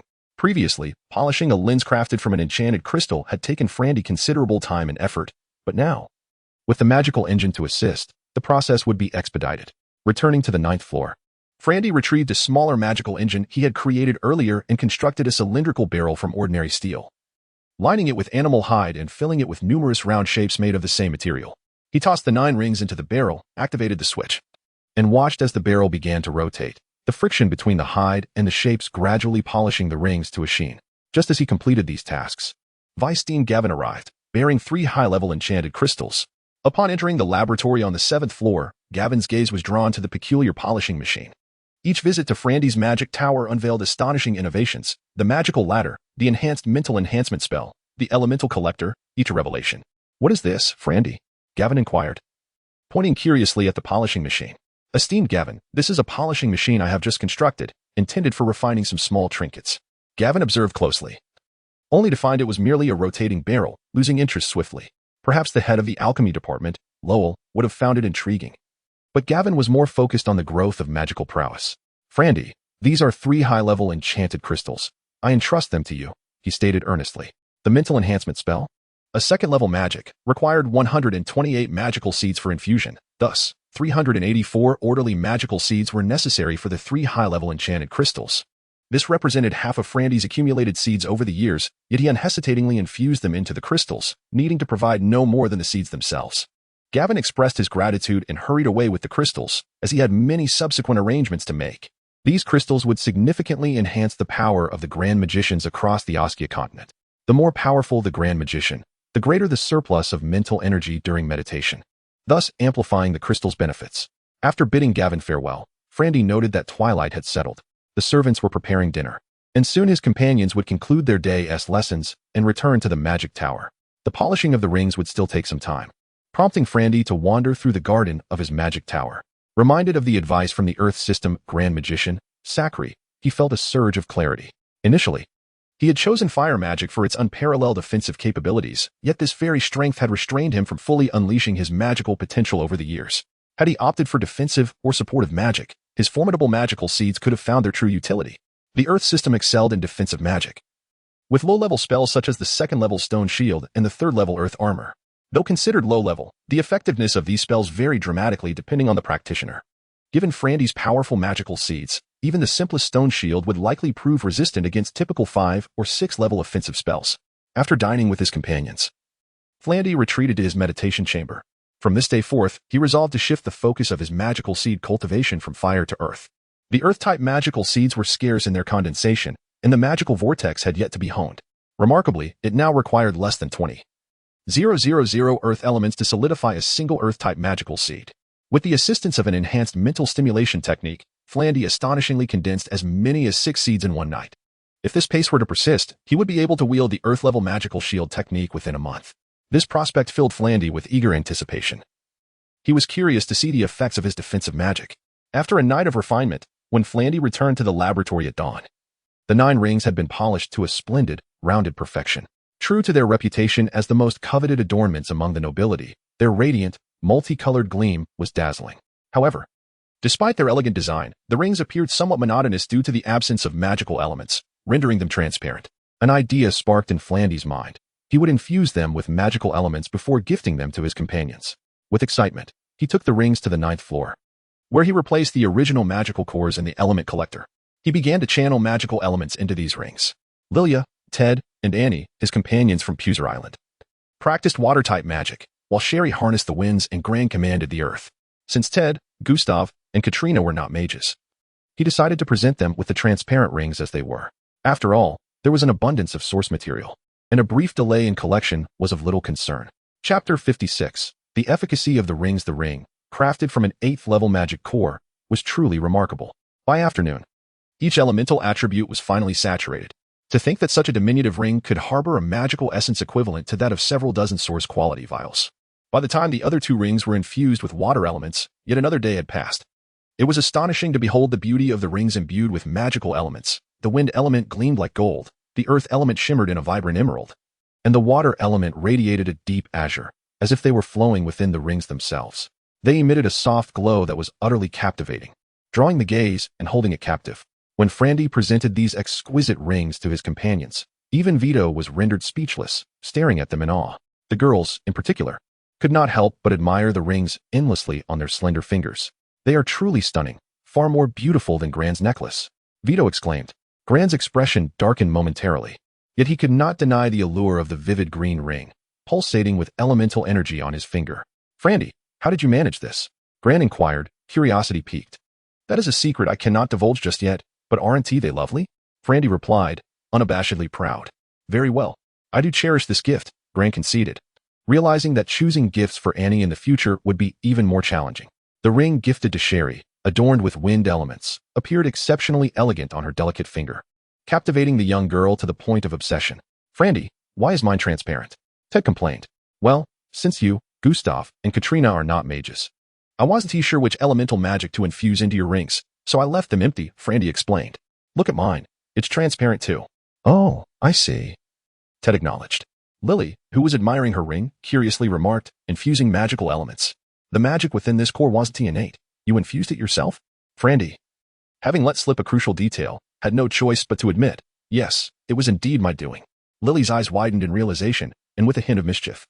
She asked, did you tell the old man? Our teacher found out a couple of days ago, but this matter must remain confidential for now, Frandy whispered back. Lily nodded slightly, continuing to admire her ring, clearly enamored. Everyone was thoroughly pleased with Frandy's gifts, wearing the rings on their index fingers as they shared dinner before retreating to their meditation rooms for their daily reflections. Life at the academy followed a routine. Barring significant events, the students' lives revolved around study and meditation day in and day out. The following noon, well before lunch, Frandy was engrossed in sketching some plans in the 7th floor laboratory when the sliding door of the magical elevator opened abruptly and a breathless Vito rushed in. Frandy! Frandy! The portly boy exclaimed, panting heavily. "What's the matter, buddy?" Frandy asked, puzzled.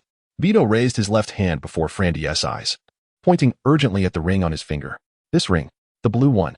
Frandy was now even more confused as he observed the undamaged blue ring adorning Vito's thick index finger. After catching his breath, Vito explained rapidly, "Frandy, I haven't taken off the ring since you gave it to me yesterday. During magic practice today, my magic seed drew elements not from this." He pointed to the source quality vial at his chest, but from here. He waved his ring finger in front of Frandy. Frandy pondered, realizing that the magical essence within the core, formed from the absorption of natural magical elements by living magical beasts, was typically inaccessible to humans unless extracted by specialized machines. Could it be that because these magical elements were not innate but rather artificially infused, they could be summoned by the magic seed? Are you sure you're not mistaken? You truly drew the magical elements from this ring? Frandy asked. I'm certain. I only have half a vial of source quality left. And I've been careful to conserve it. During practice today, it was unmistakable that the magic seed drew from the ring and not from the vial, Vito insisted. Let us head to the testing room and verify, Frandy decided, leading Vito to the underground magical practice chamber. They placed Vito's source quality vial in the protective chamber and entered the testing room, sealing the door behind them. Frandy instructed Vito to perform a few spells. Vito had become quite adept at casting third-level water spells. He first conjured a water shield, followed by several water curtain spells for protection, and concluded with a powerful tidal wave spell. The force of the magic unleashed within the practice room was impressive and lingered for a while before dissipating. Wow, that was significantly more powerful than usual, Vito exclaimed in astonishment. Frandy, now enlightened, understood that the artificially infused magical elements were indeed effective. Vito, when my sister and the others return, let us see if they can also summon magic from their rings. As anticipated, when the group reconvened in the testing room, Annie, Lily, Sherry, and Grant each attempted to cast spells using the magical elements from their rings in the absence of source quality vials. They all discovered that the spells summoned from the rings were far more potent than those drawn from the vials, and the speed at which the magic formed was extraordinary. The moment the magic seeds were aligned, the magical elements within the rings activated instantaneously, demonstrating remarkable vitality. It seemed that their discoveries would certainly catch the attention of Professor Algernon. Would he be exasperated by their repeated surprises? Once everyone completed their experiments, a sense of disbelief lingered. Aside from Lily, who appeared contemplative, none could fathom why the magical elements within the cores were so effective, seemingly capable of replacing source quality vials. Frandy chuckled wryly, expressing his frustration. I had merely intended to create a decorative gift for everyone, not to uncover such a significant utility. For now, let us remove them. Otherwise, it could lead to considerable trouble if word gets out. It's best to leave the decision to Professor Algernon, he advised. Why, Frandy? Annie protested, reluctant to part with her beautiful ring. Sister, the implications are too great. It's fine to wear them here, but once we cast spells, we will undoubtedly attract attention, Frandy explained. Very well. I'll just take it off during my magic practice, Annie conceded reluctantly. Everyone sighed in relief, since they only needed to remove the rings during practice. It was a far better outcome than not being allowed to wear them at all. By the way, are everyone's source quality vials running low? Yes. I have less than a vial left. After I use this one, I'm uncertain if the instructor will provide more, came the reply. Practicing third-level magic consumes them rapidly. It used to take years to finish a vial, but now it's down to just one a year, and even the instructor is low on supplies. I'm all right. Annie, I can ask my father for a vial of water source quality to give you, Grant said affectionately to Annie. The demand for primordial essence is not substantial among the magic warriors and alchemists. However, for the sorceresses Annie, Lilia, Vito, Shelley, and Gran, who engage in daily magical practice, the need for a considerable amount of this essence is paramount. Without it, their training would be reduced to mere gestural mimicry from afar. Come. Allow me to bestow upon you some primordial essence. There is enough for everyone, declared Frandy generously, leading the group to the auxiliary storage room on the first underground level. Upon opening the door to the storage chamber, they were met with rows of meticulously arranged containers filled with primordial essence, each sorted by its elemental attribute. The sight left every companion astounded, their eyes wide with disbelief, akin to commoners gazing at a room overflowing with gold coins, fixated on the vast abundance of magical essence before them. Chapter 57. The issue of precision so much. Good heavens, am I seeing things? Frandy, where did you acquire all of this? You didn't empty out Lord Algernon's magical tower, did you? Even the usually composed Lilia widened her eyes in disbelief at the abundance of magical essence filling the room. Although she had surmised something upon seeing the core capable of infusing magical elements, the sheer volume generated in such a brief period was still astonishing. From now on, if we're short on magical essence, we can come here without worrying about wasting it. Take as much as you need, Frandy declared generously. Does this mean I can practice 4th-level magic at will? With this much essence, I might never exhaust it in my lifetime. Jaren exclaimed, his envy palpable. His intention to gift Annie with magical essence was thwarted by Frandy's revelation. I have many secrets, but I shan't divulge them to you, Frandy replied with a confident smile. Originally, Frandy had planned to visit Master Algernon in the afternoon to inform him about the magical core. Just as he stepped out of the magical tower, he noticed a procession of 7 or 8 carriages draped in black cloth, making their way along the tree-lined path toward him. Upon reaching the base of the tower, the first carriage opened its door, and 3 individuals emerged, the alchemy department's Director Lowell, followed by 2 students. Frandy greeted Director Lowell with enthusiasm, asking, Lord Lowell, have the components from the blueprints been completed? Indeed, the entire workshop has been working overtime to craft them. Here are all the parts for the magical vehicle, freshly delivered, Lowell replied with a smile. I am immensely grateful, Lord Lowell. He then called over the 2 students and introduced them to Frandy, saying, This is Tom, and this is Jerry. They are brothers and order-affiliated mages who have been studying alchemy under my guidance. You currently lack experimental assistance, so I have sent them to assist you. Frandy was overjoyed. He had long sought helpers for his experiments, but had hesitated to ask due to his youth and status as a student. Now, with 2 nearly graduated students sent by Director Lowell, it was precisely what he needed. Welcome to my magical tower, seniors, Frandy exclaimed. Tom and Jerry, both in their early 20s and nearing graduation, had initially been reluctant to assist a younger student. However, after spending an entire night studying Frandy's blueprints, they were captivated by the intricacy of the designs and agreed to give it a try. In recent days at the workshop, they had been supervising the craftsmen in producing these components. Frandy, is this truly your magical tower? Jerry asked, surveying the surroundings with curiosity. Yes, indeed. This tower belongs to me, Frandy declared proudly. Prior to their arrival, Director Lowell had informed the brothers that Frandy's mentor was the great mage Algernon, but had withheld the mention of the tower, wanting them to witness it firsthand.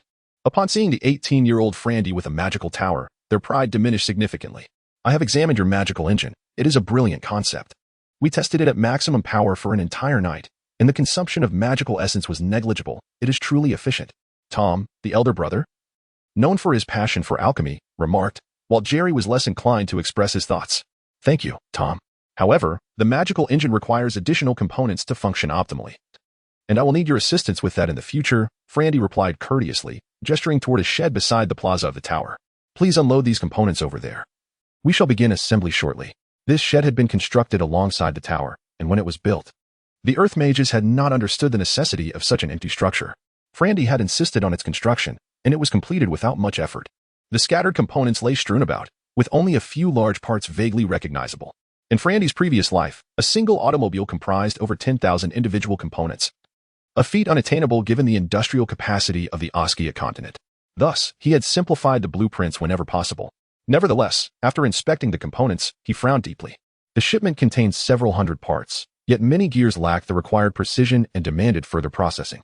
The measuring standards in this world were exceedingly crude. The most precise scale corresponded to the millimeter. Any part that did not deviate by a millimeter was deemed acceptable, making it impossible to properly fit even some screws and nuts. Clearly, elevating this world's industrial capabilities would be a monumental task. Moreover, regarding the wheels, the blueprints Lowell had taken merely indicated their shape and dimensions, neglecting to specify the materials. The 4 wheels were inexplicably crafted from steel, sturdy but likely to jolt one uncomfortably while in motion. Noticing Frandy's furrowed brow, Director Lowell inquired, Frandy, are there any missing components or those that do not meet the standards? Lord Lowell, it seems we require a few deconstruction workbenches. Many of these small parts are unusable and need further processing, Frandy replied, pointing to the parts with frustration. He picked up a screw and a nut, attempting to fit them together, but they would not align. See? Just like this. Director Lowell frowned, displeased. Humph. It appears those craftsmen are careless. They can't even produce something so simple. Seeing Lowell's irritation, Frandy urged, please do not be angry. It is the first time the craftsmen have made such intricate components.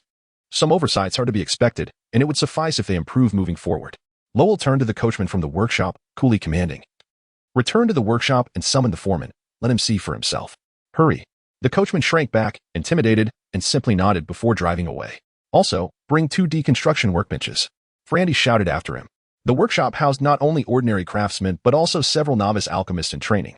These alchemists could utilize the deconstruction workbenches, as only they possessed the ability to enhance the precision of the components. After a considerable while, Frandy, Tom, and Jerry sifted through the parts and selected those fit for use. However, they amounted to less than a quarter of the total. At that moment, several more carriages approached. A tall, thin alchemist, sweating profusely, jumped down from a carriage and hurried to Director Lowell, visibly anxious. Lord Lowell, you summoned me. What is your command? Garden. Are these the components manufactured by your workshop? Director Lowell asked, his anger still simmering. Garden, the supervisor, glanced at the scattered parts on the ground, clearly recognizing that these had recently been transported from the workshop, with more still in production. His face turned pale as he stammered, Indeed, indeed. Director Lowell shot a glance at Frandy, indicating he should speak to Garden. Warden Gadden, many of these components are substandard and unusable. How can that be? The artisans have always adhered to the specifications during fabrication. How could they be defective? Please observe. Frandy then interlocked a screw and nut, demonstrating the issue. The artisan's precision is inadequate. For intricate machinery, even the slightest deviation can compromise performance. I shall immediately transport these back for remanufacturing. Warden Gadden exclaimed swiftly. That won't be necessary. These parts necessitate the discerning observation of alchemists, who can employ their mental acuity to achieve the requisite precision. Ordinary artisans are incapable of such finesse. Instead, procure several alchemists to refine them here. Many of the components are still salvageable. Gadden surveyed the area, and upon ascertaining that the space was sufficiently ample, he acquiesced. Very well, I shall summon additional personnel to make the adjustments here. Remember to bring all necessary instruments and equipment. Frandy reminded him. He chuckled inwardly, contemplating that once relocated, they would remain permanently. The personnel may depart, but the machinery shall not, he mused, foreseeing the convenience it would afford for future endeavors. Chapter 58. The magic vehicle. Director Lowell is the superior of Gadden, and thus he has no choice but to comply. After consulting with Lowell, he summoned a carriage. Frandy, I have other matters to attend to, so I shall take my leave. Please supervise the craftsmen here, Director Lowell said kindly. Director Lowell, wait. I have one more favor to ask of you. What is it? If you happen to see my mentor, please ask him to come here. I am unaware of his current whereabouts, and I must rely on you. That is easily arranged. I will make a note of it. Once your magic vehicle is assembled, instruct Tom or Jerry to fetch me. Thank you, and safe travels. With that, Director Lowell departed, leaving Tom and Jerry as his experimental assistants. They would be residing in the magic tower for the long term. Frandy accompanied the two brothers via the magical lift to the 5th floor, where he arranged their accommodations. Subsequently, he took them to the laboratory on the 7th floor, intending to create a high-precision ruler. Previously, when Frandy crafted the magic engine, he had made such a ruler but left it in his mentor's tower. Now that he needed it, he planned to create several. In this world, the precision of rulers sufficed for crafting weapons, armor, and tools. However, for producing intricate parts or machinery, the standards fell short. Screws, for instance, exemplified this inadequacy. The smallest unit of measurement, known as me, is approximately equivalent to 1 millimeter in the previous world. Frandy intended to subdivide this into 100 parts, termed SI, where 1 SI equals 0.01 millimeters. This level of precision would suffice for constructing the magic vehicle. The unit of SI is nearly imperceptible to the naked eye and can only be utilized through mental force, explaining why ordinary craftsmen struggle to create such precise components. The craftsman's workshop was somewhat distant from Frandy's magic tower. As the sun began to set, Supervisor Gadden returned to the workshop with 5 alchemists in tow. The alchemists working at the workshop were ordinary citizens endowed with magical talent. Once discovered, they were brought to the Magic Academy to study. After graduation, remaining here was their best option, for it was the prestigious Academy of Oskia, ensuring a comfortable livelihood and a handsome salary each month. This time, Supervisor Gadden brought several carts of processing equipment, much to Frandy's delight. He handed over 3 meticulously crafted rulers and began overseeing the work alongside Tom and Jerry, occasionally lending a hand. As the sun dipped below the horizon, Frandy's companions concluded their day's lessons and gradually returned to the magic tower. They were drawn to the unusually lively workshop, which typically exuded an air of solitude. Frandy, what is going on here? The chubby and boisterous Vito exclaimed upon entering the workshop. We're constructing a magic vehicle. Allow me to introduce you, Frandy replied, introducing Tom, Jerry, and Supervisor Gadden to his friends. As for the 5 alchemists, he did not know them well, only mentioning they were craftsmen from the workshop. Gustav, with a hand on his forehead, exclaimed enviously, Goodness, Frandy, you already have experimental assistants, and I'm still studying. Why the disparity? Keep at it, Gustav. Once you and Katrina graduate, you can join me as an assistant. Frandy teased. Gustav rolled his eyes in response, while Katrina beamed at Frandy, saying, You promised, Frandy. I'll come to be your assistant the moment I graduate. No backing out. By this time, night had fallen, and the workshop glowed under the bright lights, not hindering their work. Supervisor Gadden and the alchemist showed no signs of leaving, indicating their intent to work through the night. Frandy graciously invited them to the second floor of the magic tower for dinner, and seeing their determination to continue, he decided not to interfere. He trusted they would not cut corners under Director Lowell's scrutiny. Tom and Jerry, both intermediate magicians, were experiencing meditation in the meditation room for the first time. Just this opportunity alone made their time as Frandy's experimental assistants seem incredibly rewarding. The brothers were not from noble families, but their decent backgrounds allowed them to be discovered for their magical talent, leading them to the Magic Academy. The night passed without incident, and by dawn, Supervisor Gadden and the 5 alchemists had departed at some unknown hour. All the components were neatly arranged, and Frandy examined them with his mental force, finding that all parts were essentially up to standard. The magic-driven vehicle was far simpler than automobiles in the previous world. The fuel tank was replaced by a small source vial, and the engine was a magical engine, rendering a transmission unnecessary. Power output could be controlled directly through the suppression magic array. Thus, Frandy focused only on designing the chassis suspension system, braking system, and steering system. Even though the precision of gears, screws, and other small components had met the required standards, the vehicle's frame appeared bulky and unwieldy. Once assembled, it would require considerable embellishment. With only a few hundred parts, the blueprints resided in Frandy's mind. He called upon his 2 assistants, and within half a day, the assembly was complete. The result was a rudimentary cart, devoid of headlights, bodywork, or a roof. There were no doors, resembling a beach buggy, albeit with 4 heavy metal wheels that would surely get stuck in the sand. A saying from Frandy's past echoed in his mind. First resolve whether it exists, then address how well it functions. This sentiment perfectly encapsulated Frandy's current emotions. This magic vehicle marked its inaugural appearance, signifying a pivotal milestone in the industrial advancement of the Askia continent. Of course, this was merely Frandy's personal reflection. After conducting one final inspection of all components, Frandy prepared for the maiden voyage. As with automobiles from his previous life, it featured a steering wheel, a left foot brake, and a right foot accelerator. The source vial was positioned before the steering wheel, clearly displaying the remaining source quantity. There were merely 3 gears, one for forward, one for neutral, and one for reverse. A few simple gears facilitated this function, simplifying it even beyond the automatic vehicles of his past. With the gears shifted into drive, Frandy gently pressed the accelerator, and the rudimentary magic vehicle began to move forward. The square had been constructed with the anticipation of testing the magic vehicle one day. Frandy drove the magic vehicle in circles around the square, finally rediscovering a familiar sensation from his past. Fortunately, the square was relatively level, but even so, Frandy felt the jarring discomfort. The 4 metal wheels clattered against the cobblestones, offering no semblance of cushioning. While Frandy perceived the vehicle as exceedingly rudimentary, it left a profound psychological impact on Tom and Jerry. Though they had examined the blueprints, witnessing the tangible object in front of them was truly awe-inspiring. After a few laps, Frandy lost interest. It was simply too jarring. The seat was nothing more than a steel plate, devoid of comfort.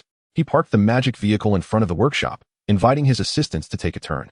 Frandy began contemplating how to enhance the vehicle's design further. The blueprints that Director Lowell had taken only encompassed these basic functionalities. After all, Frandy was not a professional designer in his past life. Achieving a functioning magic vehicle was already a remarkable feat. Firstly, it is imperative to have headlights. This is quite straightforward. The 2 radiant lights encased in glass, once gifted by Lilia de Flandy, can serve as a source of illumination. Additionally, crafting 2 reflective bowls from silver will resolve the issue of the headlights. The seating must be enhanced with comfortable leather cushions, and the design of the carriage should not merely consist of a skeletal frame running amok. Furthermore, it is essential to incorporate a handbrake, otherwise, it could pose dangers. Most importantly, improvements to the wheels are necessary. A substitute material for metal must be sought. Ideally, natural rubber would be the best option, but if that is unattainable, a material with excellent elasticity should be found as a replacement. In the following week, Flandy instructed the supervisor, Garden, to enlist several ordinary craftsmen to construct the exterior of the enchanted vehicle. He also decided to purchase several luxurious carriages, stripping them of their interior furnishings to install onto the magical carriage. Natural rubber does exist in this world, as it is wrapped around the wheels of ordinary carriages. This is a common material that Flandy had previously overlooked, although it cannot yet be fashioned into inflatable tires. Thickening this rubber and affixing it to the wheels of the enchanted vehicle significantly alleviated the jarring sensations experienced during travel. Chapter 59, The Race. 1 week later, the enchanted vehicle had transformed from a mere cart into a luxurious automobile. Though its appearance was somewhat peculiar, it did not detract from its performance. Sitting comfortably in the plush driver's seat, Frandy grasped the steering wheel, encased in rhino hide. and leisurely steered the adorned enchanted car along the route to Professor Algernon's magical tower. The windshield had been fitted, and windows surrounded the car, albeit they could not be opened. Unlike automobiles from Frandy's previous life, this vehicle lacked an array of dials beneath the steering wheel to monitor speed.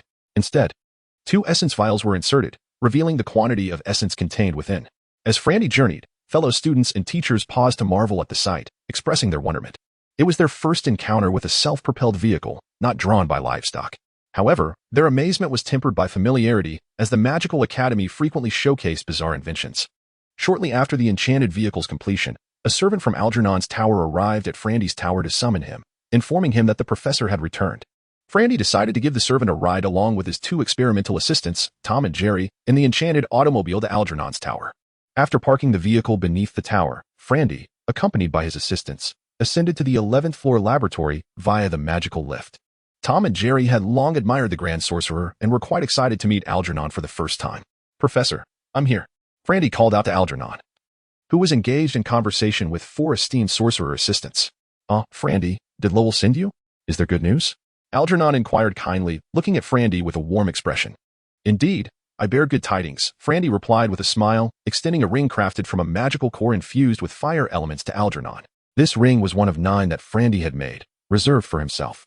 Upon discovering that the magical core ring could substitute for essence vials and casting spells, he infused the remaining 4 rings with corresponding magical elements, each according to the wearer's wishes, while he chose to imbue his with fire. In recent days, Algernon had been secretly fabricating elemental collectors and was thus familiar with infused magical cores. Curiously, he remarked, "This ring is quite lovely. Did you come merely to show this to me?"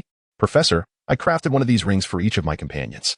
Vito discovered that it could indeed replace essence vials during magic practice. When casting spells, one can directly access the magical elements contained within, significantly enhancing the spell's power. "Oh, it enhances magical potency?" Algernon's interest was piqued. Moreover, it can store far more magical elements than essence vials. This ring was made from an 8th grade magical core, capable of holding more than 10 essence vials worth of capacity in such a compact form. "I believe that if sorcerers replace essence vials with magical cores, their strength will see a considerable increase." Algernon was taken aback, examining the ring closely. He noted that while the magical elements within were not as lively as those in nature, they were far from the lifeless essence found in vials. They existed in a state between the two. He returned the ring to Frandy, pausing momentarily to say, "This information is extremely significant. I will arrange for testing." "Frandy, instruct them not to use these rings just yet. I have already advised them, Professor, you need not worry." It seems the entire Imperial Capital's magical cores have been nearly amassed by the Melvort family, correct? "Indeed.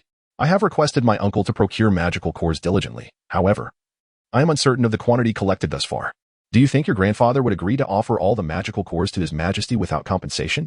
Frandy pondered for a moment, then resolutely stated, "They must be presented to His Majesty. The value of these magical cores transcends mere gold. Keeping such a large cache in the hands of the Melvort family would only invite disaster." Frandy, you are quite astute, recognizing the gravity of the situation. Now I can rest easy. Algernon's earlier inquiry had merely been a test, and he was greatly pleased with the outcome. "Professor, should I inform my grandfather now?" "It would be wise to do so, especially since you requested the collection of the magical cores, to avoid any misunderstandings." "I shall go at once. By the way, my enchanted vehicle is complete. Would you like to see it?" "Completed? Very well. I shall accompany you to take a look." The 4 esteemed sorcerers were equally curious, having seen the blueprints, and were eager to witness the performance of the finished enchanted vehicle. Arriving at the base of the magical tower, the group gathered around the enchanted automobile, nodding in approval.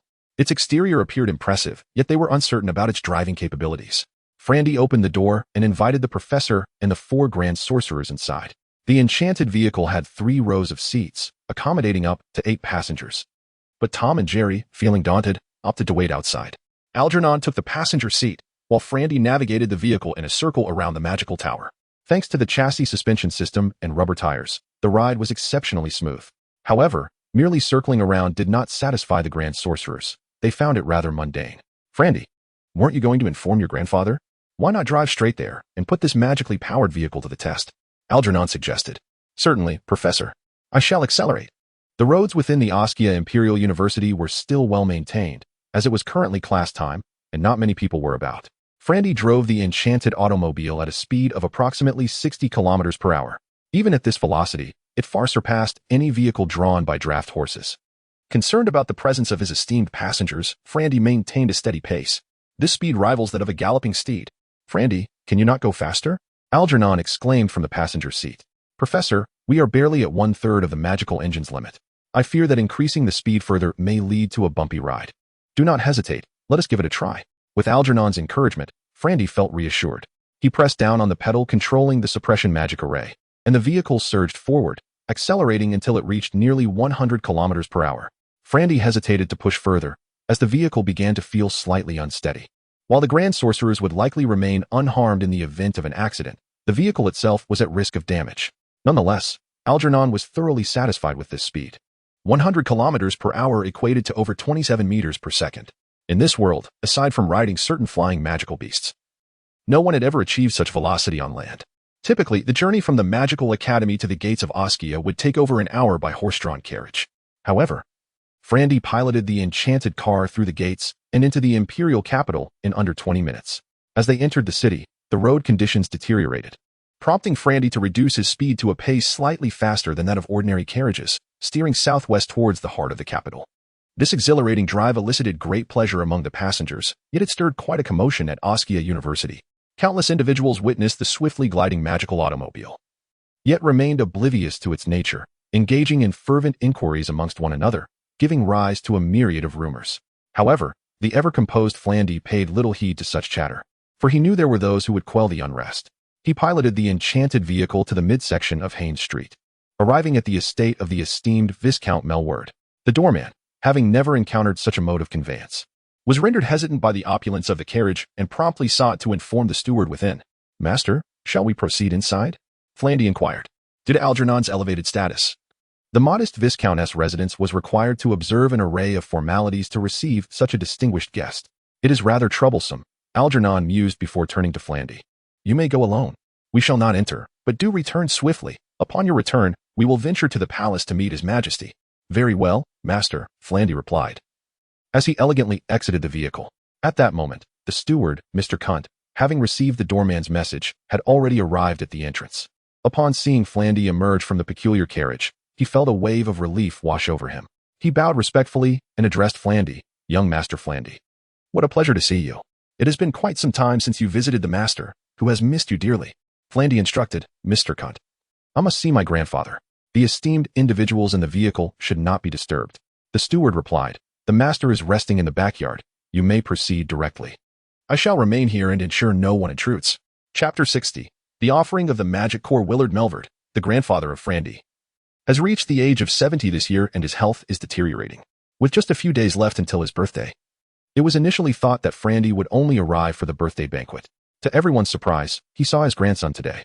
As one ages, the yearning for one's children grows stronger. Willard has not seen his youngest daughter for nearly 20 years, and all his longing has been placed upon Annie and Frandy.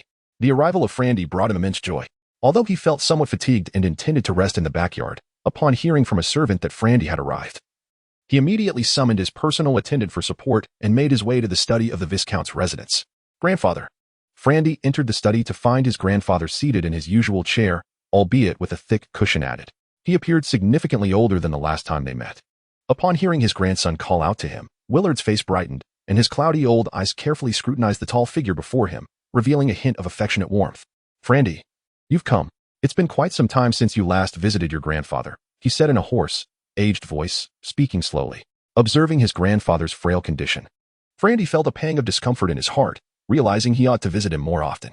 However, the matter at hand was urgent, and with Professor Algernon waiting outside, he could only postpone their bonding for another time. Grandfather, I have an urgent matter to discuss with you. Oh, Frandy. What could be so pressing that you need to consult me directly? You could simply have your two uncles arrange it, Willard replied. Not long ago, I asked my second uncle to gather magic cores. I wonder how many have been collected by now? Your uncle has informed me of the quantity. But since it was your request, he must have gathered quite a few. What is it? I heard you intend to use the magic cores for a magical experiment. Have you achieved any results? Yes, Grandfather, there are results. The magic cores are of utmost importance, so much so that we must offer all collected cores to His Majesty. King Harmon. Willard, initially weary, perked up at Frandy's words. Offer all the collected magic cores to His Majesty? Are they truly of such significance? He exclaimed, excitement evident in his voice. The gold spent on collecting those cores was inconsequential, but submitting them to the king would imbue the act with entirely different meaning. Yes, they hold great importance, though I cannot disclose the details at this moment. Very well, then. If you believe it necessary, let us proceed with the offering to His Majesty. Since your second uncle is overseeing this, let him continue with the arrangements. Thank you for your understanding, grandfather. I must take my leave now, as someone is waiting for me outside. Willard frowned. You haven't visited your grandfather in such a long time. And now you intend to leave after only a few words? Have your friends wait a moment. Let them come in. The one waiting for me is my teacher. He is about to take me to the palace to meet His Majesty, Frandy explained, noticing his grandfather's conflicted expression. Your teacher? The esteemed Grand Magus Algernon? Willard was taken aback, not expecting the guardian of the empire to be at his doorstep. He instinctively rose to his feet. Indeed. My teacher wishes to discuss something with you before we leave. Then do hurry along. Don't keep the Grand Magus waiting, urged Willard. Very well, grandfather. I shall take my leave. With that, Frandy returned to the magical carriage, driving swiftly toward the palace. Unlike the courteous guards at the Melford estate, the royal sentinels stationed at the palace were far less accommodating. As they spotted the peculiar carriage approaching, seemingly intent on entering the palace directly, 2 squads of royal guards quickly intercepted it with their pikes, forming a barrier around the carriage. However, upon glimpsing Algernon inside through the windshield, the squad leader broke out in a cold sweat and hurriedly ordered his men to lower their weapons, allowing the carriage to pass. In recent days, His Majesty King Harman has been in high spirits. Ever since rewarding Frandy with a magical tower, a series of good news has followed. He could hardly believe that the essence of magic could be mass-produced. Even now, he still found it difficult to accept. The once precious essence had suddenly become abundant. And as time progressed, more element collectors were being manufactured, leading to an increasing supply of essence vials. No longer would they need to meticulously ration their resources. Even the military's allocations sometimes falling short. All of this was thanks to Frandy, and now the king was pondering how best to reward him. While he was deep in thought, the captain of the guards, Minal, reported that Lord Algernon had arrived at the palace accompanied by 4 grand magicians and Frandy. Since the magical activator incident, every visit from Algernon had heralded good tidings, and with Frandy present, the king eagerly anticipated more joyful news. Feeling elated, King Harman promptly exited the council chamber to await their arrival at the grand hall entrance. As he reached the entrance, he noticed a carriage gliding smoothly without the aid of horses. It suddenly reminded him of Frandy's previous explanations regarding the magical engine's capabilities, enabling vehicles to race across the ground, ships to sail the seas, and even allowing people to soar through the skies. It seemed the first feat of ground travel had been successfully achieved. With excitement bubbling within him, King Harman rushed down several steps to greet the magical carriage that had just arrived. As the doors swung open, Frandy, Algernon, and the 4 grand magicians emerged in succession. After exchanging pleasantries, the king inquired, Frandy, is this the vehicle you spoke of that can race across the ground? Having already experienced the thrill of speed. Algernon smiled and replied, Indeed, your majesty, this magical carriage is quite swift. Frandy can take you for a ride to experience it firsthand. The king's enthusiasm soared. Let us do it now, Frandy. You drive. We shall take a tour of the palace. He eagerly settled into the passenger seat of the magical carriage. Reluctantly, Frandy returned to the driver's seat and steered the magical carriage through the palace grounds. The royal guards tasked with protecting the emperor attempted to pursue, but were unable to keep up, helplessly watching as the magical carriage sped away. Although the palace grounds were vast, the carriage could only reach speeds of 50 to 60 kilometers per hour. Any faster, and they would quickly reach the end of the road. Nevertheless, even at this pace, King Harman felt quite satisfied. A fine horse could gallop at such speeds, but its endurance was limited, while the magical carriage could maintain this velocity as long as there was a supply of essence. Moreover, riding within the carriage was far more stable and comfortable than on a galloping steed. After making several rounds along the main avenues of the palace, Frandy parked the magical carriage in front of the council chamber. Having personally experienced the speed and comfort of the magical vehicle, King Harman was thoroughly delighted, patting Frandy on the shoulder and exclaiming, This magical carriage is splendid. It seems the royal family should prepare several for regular outings. Your Majesty, in truth, the magical carriage has many other applications. It would be wise to assemble a team of craftsmen dedicated to its enhancement and production. Oh, King Harman, caught up in his excitement, momentarily failed to grasp the additional uses. Frandy chuckled inwardly, bemused by the limited imaginative capacity of the people in this world. Gesturing toward the magical carriage, he elaborated, Your Majesty, consider this. If we were to extend, widen, and heighten the carriage, would it not be able to carry more passengers? Indeed, it seems capable of accommodating quite a number of individuals. Your Majesty, it could also be utilized for transporting goods. Yes, indeed. It should be able to carry a substantial amount of cargo, a single magical vehicle could potentially surpass the capacity of several traditional wagons. His Majesty, Haman, nodded in agreement. However, noticing that he had yet to grasp the full implication of the statement, Frandy directly posed the question, Your Majesty, have you ever contemplated its application within the military? The military. At this moment, His Majesty Haman suddenly comprehended the suggestion, much to the astonishment of Algernon as well. Initially, they had presumed that Frandy's invention of this magical vehicle was merely for his own comfort during travel. Although intrigued, they had not paid it much heed. Yet, this singular remark sparked a multitude of thoughts. Indeed, if the military were equipped with magical vehicles, Haman lowered his head in contemplation, his gaze fixating on the extraordinary vehicle, his eyes gleaming with excitement. If a single vehicle can accommodate 50 individuals, then a force of 10,000 soldiers would only require 200 magical vehicles. With the speed and nearly limitless range of these vehicles, an army of 10,000 could reach their designated locations in the shortest possible time. Chapter 61. The significance of the magic engine. The cost of a magic vehicle is indeed exorbitant. However, when assessed from the broader perspective of the entire Askia Empire, it does not seem particularly extravagant.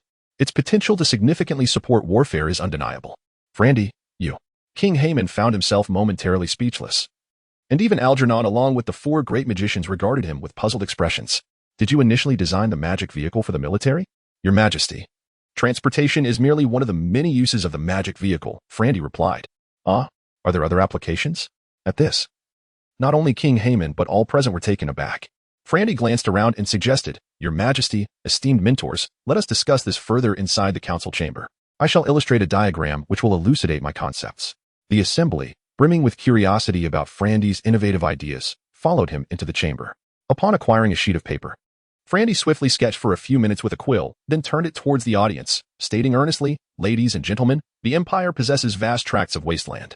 Cultivating these lands requires farmers to toil laboriously with their hoes, a truly arduous task.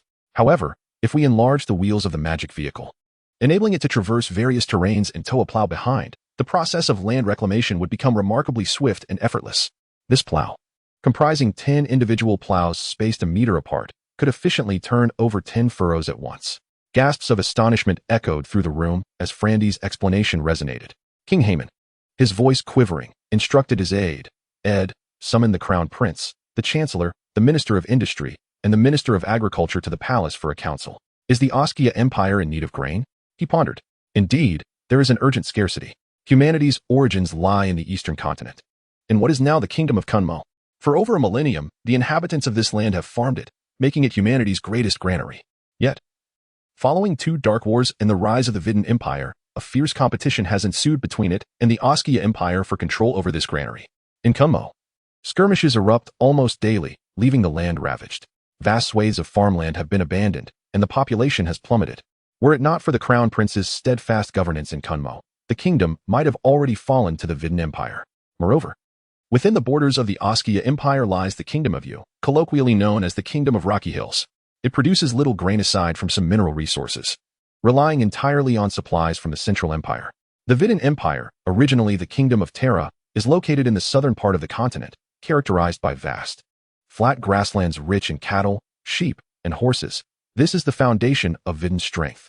It is evident that if the Kingdom of Kunmo were to fall, the very foundation of the Askia Empire would tremble. Thus, upon hearing Frandy's proposition for reclaiming wastelands and boosting grain production, King Haman and the assembled great magicians were profoundly stirred. Frandy had gleaned information about the Empire's grain deficiency from books, but was unaware of its severity until he heard the discussions among King Haman and the magicians. Seizing the moment before the ministers arrived, he sketched several additional diagrams on the paper. Before long, the summoned ministers arrived at the council chamber. They recognized Frandy from royal banquets held during the New Year celebrations and were aware that he was Algernon's student, but were baffled by his presence there. King Haman requested Frandy to elaborate on the mechanics depicted in his drawings once more. The ministers, brimming with excitement, realized that this magic vehicle would vastly surpass human labor in both land reclamation and farming. Upon the conclusion of Frandy's presentation, King Haman solemnly addressed Chancellor Daubert, Mr. Dawn. You shall oversee this initiative, ensuring that the Ministry of Industry dedicates itself to the production of this vehicle. Once the magic vehicles are fabricated, the Ministry of Agriculture must also devise a plan for the grain fields. Chancellor Daubert, who had served in his position for nearly a decade and was still under 60, was a man of remarkable capability, holding considerable power, and was devoted to King Haman. However, he had been plagued by illness, appearing somewhat frail. Your Majesty, rest assured. I shall devote myself wholeheartedly to this task, he replied succinctly, for he preferred brevity over lengthy discourse. The Minister of Agriculture exclaimed, Your Majesty, if this magic vehicle proves so effective, our annual grain harvest will undoubtedly see a substantial increase. Only the Minister of Industry appeared troubled, bowing respectfully to King Haman. He stated, Your Majesty, the detailed blueprints for the magic vehicle, the intricate designs are with Director Lowell. Minister Dean Mortley remains quite perplexed. Frandy interjected, Lord Dean, I will redesign the blueprints according to the vehicle's various applications. It would be best if you assign someone to reside in my magic tower, for I have myriad concepts that require your assistance to bring to fruition. Minister Dean was elated, repeatedly expressing his gratitude. Frandy, do you have many more ideas? King Haman, now accustomed to Frandy's surprises, inquired. Your Majesty, please observe, Frandy replied, producing the newly sketched diagrams he had created while awaiting the ministers. For instance, if we construct a reservoir in elevated terrain, we can employ this magic water lifting device to continuously draw water from the river into the reservoir. By creating several irrigation channels, we can resolve the issue of irrigating farmland. Due to time constraints, the drawings were simplistic yet conveyed the underlying principles clearly. It depicted an iron cableway, one end connected to the reservoir and the other submerged in the river. Buckets were positioned along the cable, powered by the magic engine, which would cyclically elevate the river water into the reservoir. Such an application for the magic engine. King Haman was once more astounded. Irrigating farmland is indeed a laborious task. Farmers must carry buckets of river water to their fields, only managing to moisten a small portion of the land. In times of drought, even with river water available, irrigation becomes nearly impossible. Frandy had effectively addressed two of the most challenging agricultural issues, leaving the aged emperor elated. Unforeseen developments stemming from a single magic vehicle had unfolded. Once the ministers had dispersed after receiving their orders, Algernon invited King Haman and Crown Prince Bowen into the private discussion chamber. Exalted Archmage, is there something of great importance you wish to discuss? King Haman queried, perplexed. Algernon responded with a wry smile, Your Majesty, I too did not anticipate the significant implications of the magic vehicle. In fact, I did not come solely for these matters. There is more good news? King Haman's surprise rekindled. Frandy, please enlighten His Majesty. Your Majesty, behold this, Frandy said, revealing the fire elemental magic core ring. Recounting how Vito discovered that this ring could substitute for the source essence ampoule. Are you suggesting it can enhance the potency of magic? The sequence of revelations left the old emperor somewhat bewildered. He struggled to find the words to adequately assess Frandy's contributions. Indeed, utilizing it to cast spells could nearly double their effectiveness. King Haman pondered in silence, aware that the majority of the magic cores in the imperial capital had been acquired by the Melvard family.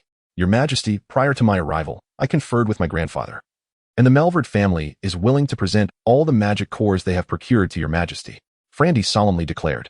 Upon hearing Frandy's words, His Majesty Haman felt a sense of relief and responded, Very well, Frandy. Please convey to your grandfather that I shall not forget the contributions of the Melvard family to the empire. Thank you, Your Majesty, Frandy replied, satisfaction evident in his tone. Before returning to the Magic Academy, Frandy made another visit to his grandfather, imparting the promise made by His Majesty. His grandfather was elated upon receiving this news and ordered his second uncle to expedite the acquisition of magic cores across all family-owned shops on the continent, regardless of the cost, with the exception of those in the imperial capital. In the days that followed, Frandy found himself exceedingly busy, using the magical vehicle as a foundation. He systematically designed various types of vehicles. He sketched conceptual designs for any vehicle he recalled from his previous life, even those that could not yet be produced given the current industrial capabilities of this world. Beyond vehicles, there were numerous alternative applications for the magical engine. Each time he devised a new machine, his two experimental assistants, Tom and Jerry, were taken aback, profoundly impressed by Frandy's ingenious ideas. Were it not for the advent of the elemental collector, these labor-saving machines would not have garnered significant attention, for the acquisition of source materials had previously been exceedingly challenging, rendering the supply for the magicians insufficient. Chapter 62, Grandfather's Birthday Celebration. Dean, the Minister of Industry, dispatched an alchemist in his 30s to reside at Frandy's magic tower. This alchemist, a graduate of the Magic Academy, was considered a senior by everyone. Despite being a senior, he had acquired a wealth of new knowledge from Frandy in the past few days, carrying stacks of blueprints between the Magic Tower and the Ministry of Industry daily. His comprehension of Frandy's designs surpassed that of Tom and Jerry, owing to his age and extensive experience. Occasionally, when Frandy was overwhelmed, he would assist in designing functions. This morning, Frandy issued his blueprints and donned a noble's formal attire adorned with the Pullman family crest, accompanied by his sister Annie, who was resplendent in a lady's gown. They journeyed to the Melward Viscount's residence in a magical carriage. Today marked their grandfather's 70th birthday, an occasion that would draw the entire Melward family, along with senior executives and managers from the family's businesses across the continent, back to the imperial capital to celebrate with the patriarch. Furthermore, as the chairman of the Chamber of Commerce, their grandfather's birthday banquet would also be attended by numerous nobles and prominent merchants from the capital. Mr. Quint, the Viscount's butler, stood at the entrance to greet the guests. Having seen Frandy arrive in the magical carriage before, Mr. Quint immediately recognized the family head's grandson. Miss Annie, Master Frandy, welcome. Please, come in, Mr. Quint greeted them. Good morning, Mr. Quint. Are grandfather and grandmother at home? Frandy inquired politely. Master Frandy. His Majesty summoned the family head to the palace this morning. The reason is unknown, but he departed not long ago. The family head's wife is in the main hall. Allow me to escort you there. His Majesty summoned grandfather? Frandy paused, then smiled. No need to trouble you, Mr. Quint. My sister and I can manage on our own. As family members, Frandy and Annie's offer was accepted by Quint, who replied, Very well, Master. I must attend to the arriving dignitaries. The Viscount's residence was expansive. Frandy and Annie traversed several tree-lined paths to reach the banquet hall. The hall was divided into multiple rooms, but due to the large number of guests, the largest hall was being utilized. As it was still early, the hall was sparsely populated. Their uncles and other family members had already arrived. The siblings exchanged greetings as they made their way to the lounge, where their grandmother was resting. Their grandmother, a few years younger than their grandfather, maintained herself exquisitely and appeared far younger than her 60-odd years. She was conversing with several of her daughters-in-law in the lounge. Grandmother, hello? Frandy and Annie exclaimed affectionately, delighted to see her youngest daughter's children. Their grandmother warmly invited them to sit. However, as the lounge was occupied by women, Frandy excused himself and proceeded to the banquet hall. Upon Frandy's arrival, his uncles, Cord and Lori, approached him with worried expressions.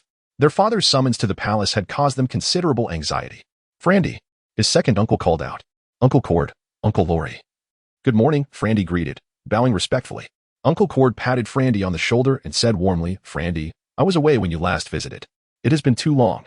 Uncle, my school commitments are substantial. I will have more time in the future and will visit you and grandfather more often. Alas, your grandfather was summoned to the palace by His Majesty this morning. You frequent the palace. Do you know the reason for this summons? Frandy smiled, reassuring his uncles. Rest assured, grandfather's visit is undoubtedly for a positive reason. There is no need to worry. Frandy's confident words eased their anxiety somewhat, but they remained concerned. At that moment, Mr. Quint ushered in a portly noble resembling a mountain of flesh. The corpulent noble sported a necklace of enormous magic cores, several large rings on his fingers, and opulent noble attire. He puffed out his chest, raised his chin, and exuded arrogance. Behind him was a smaller version of the fleshy mountain, similarly adorned in lavish clothing. Chest puffed and chin raised as he surveyed the surroundings. Two servants followed behind. Who are they? They seem rather arrogant. Frandy's discomfort was palpable. His second uncle cast a disdainful glance at the fleshy noble and whispered to Frandy, that is Austin Mallory. His father holds the title of Earl. They were once military nobles, but they have declined over generations and are now gradually shifting towards commerce. They have always been at odds with our family, particularly in the silk and wine industries. They also interfered when I was acquiring magic cores recently. Frandy nodded in understanding. Despite their aversion, the uncles greeted Austin, the Earl's heir, with respect. Welcome, Mr. Mallory and Master Mallory, to my father's birthday celebration. We are honored by your presence, the uncles said, bowing to the corpulent noble. Austin scoffed dismissively. Why isn't that old man Willard out here to greet me? Is he bedridden?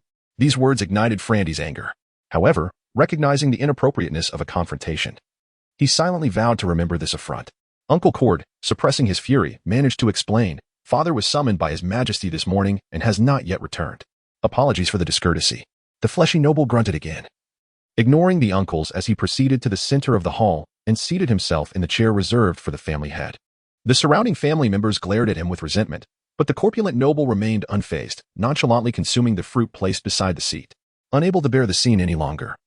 Frandy, fearing that he would lose control, left the banquet hall and sought solace in the garden. The Viscount's garden was vast, but with winter's arrival, few flowers were in bloom. However, numerous trees remained verdant and full of life. A rockery stood in the garden, with a small pond at its base. The pond was inhabited by several ornamental fish of an unidentifiable species.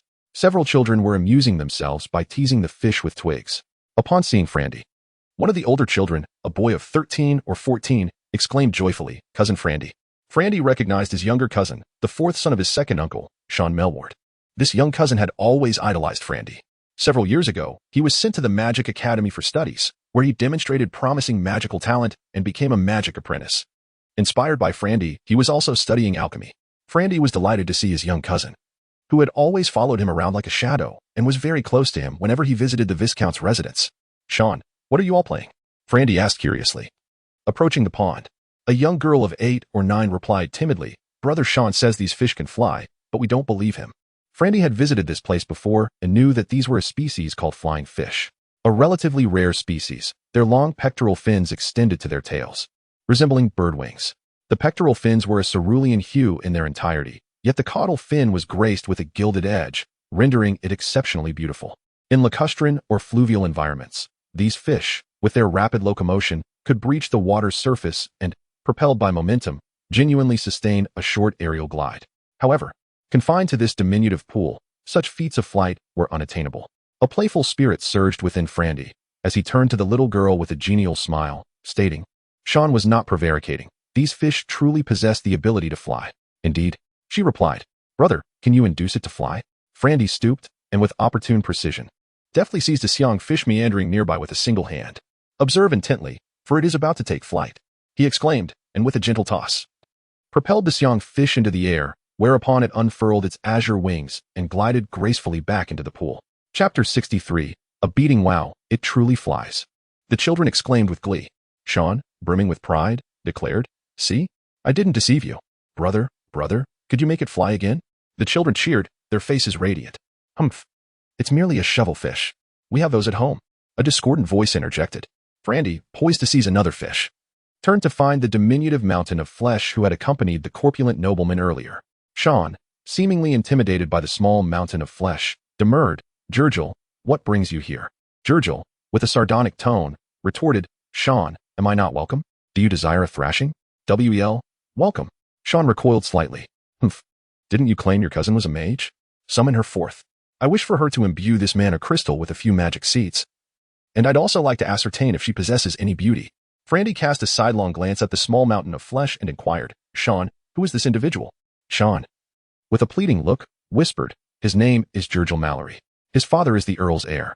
We study alchemy at the Magic Academy. The instructor tasked us with imbuing mana crystals with magic seeds, and I mentioned that my cousin was a mage who could assist. I'm uncertain how he overheard." "Are you referring to Annie as your cousin?" Frandy inquired with a knowing smile. "Indeed, Cousin Annie. Fear not, Annie will undoubtedly assist you," Frandy reassured before turning to the small mountain of flesh. "Do you require magic seeds to be imbued?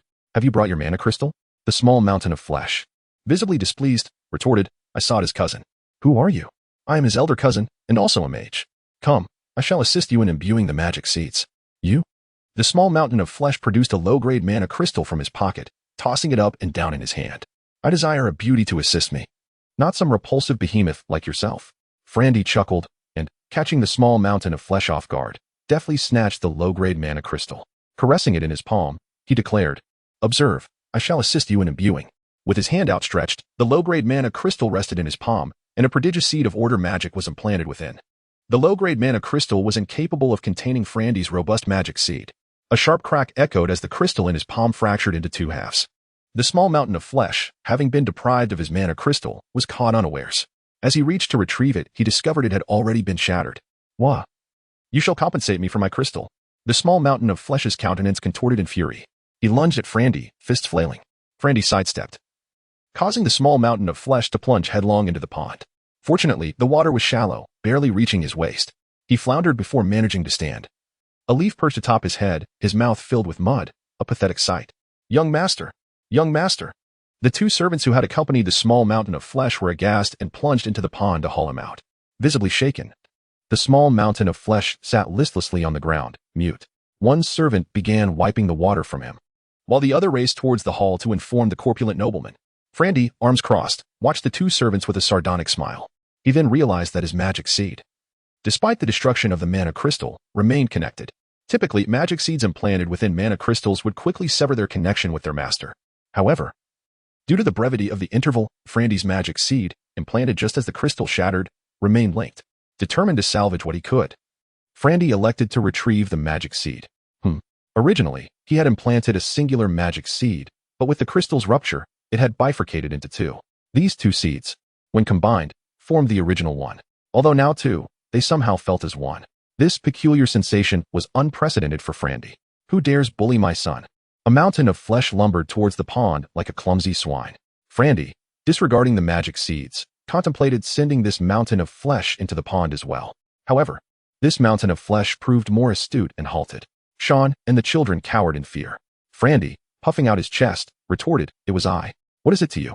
The corpulent nobleman extended a finger adorned with 2 rings, pointing it menacingly at Frandy. "You brat." Before the corpulent nobleman could finish, Frandy snapped the finger back, directing it towards its owner. The corpulent nobleman emitted a piercing shriek, clutching his finger in agony. Onlookers were stunned, unable to believe the scene unfolding before them. Frandy, still seething, deemed the Earl's heir unworthy of his patience. Having tolerated his bombastic pronouncements at the banquet, he now dared to confront him. Extending a leg, he booted the writhing nobleman into the pond, mirroring his son's earlier predicament. This corpulent nobleman proved less adept than his son, floundering in the water, swallowing mouthfuls of filth. The 2 servants who had rescued the small mountain of flesh once again plunged into the pond, dragging the corpulent nobleman ashore. The large and small mountains of flesh sat side by side on the pond's edge. The small mountain of flesh, witnessing his father's plight, was too terrified to speak. The large mountain of flesh, after a period of retching, finally recovered. "You mongrel," he roared, his eyes bloodshot. Never in his life had he been subjected to such treatment. Before he could utter another word, Frandy delivered a resounding slap to his face, scattering teeth and causing his cheek to swell rapidly. "You." The large mountain of flesh attempted to retort, only to receive another forceful slap to the opposite cheek, dislodging the remainder of his teeth. His already corpulent face became even more bloated. The large mountain of flesh, now silenced, could only stare blankly at Frandy. At that moment, Frandy's 2 uncles arrived. Inwardly delighted at the nobleman's discomfiture, yet compelled to feign concern. Frandy, the elder uncle, Cord, recognizing the gravity of the situation, was at a loss. He could not reprimand his nephew. Regardless of the circumstances, his duty as an uncle was to support him. Since the Mallory family had already been offended, he would ensure a thorough offense, even if it meant suffering commercial setbacks. With this in mind, Cord addressed the servants of the baronetcy. "Remove these 2 members of the Mallory family from the premises." The servants, naturally obedient to their master's commands, seized the large and small mountains of flesh, preparing to escort them out. However, the 2 servants who had accompanied the mountains of flesh, accustomed to arrogance, had been cowed by Frandy's superior force.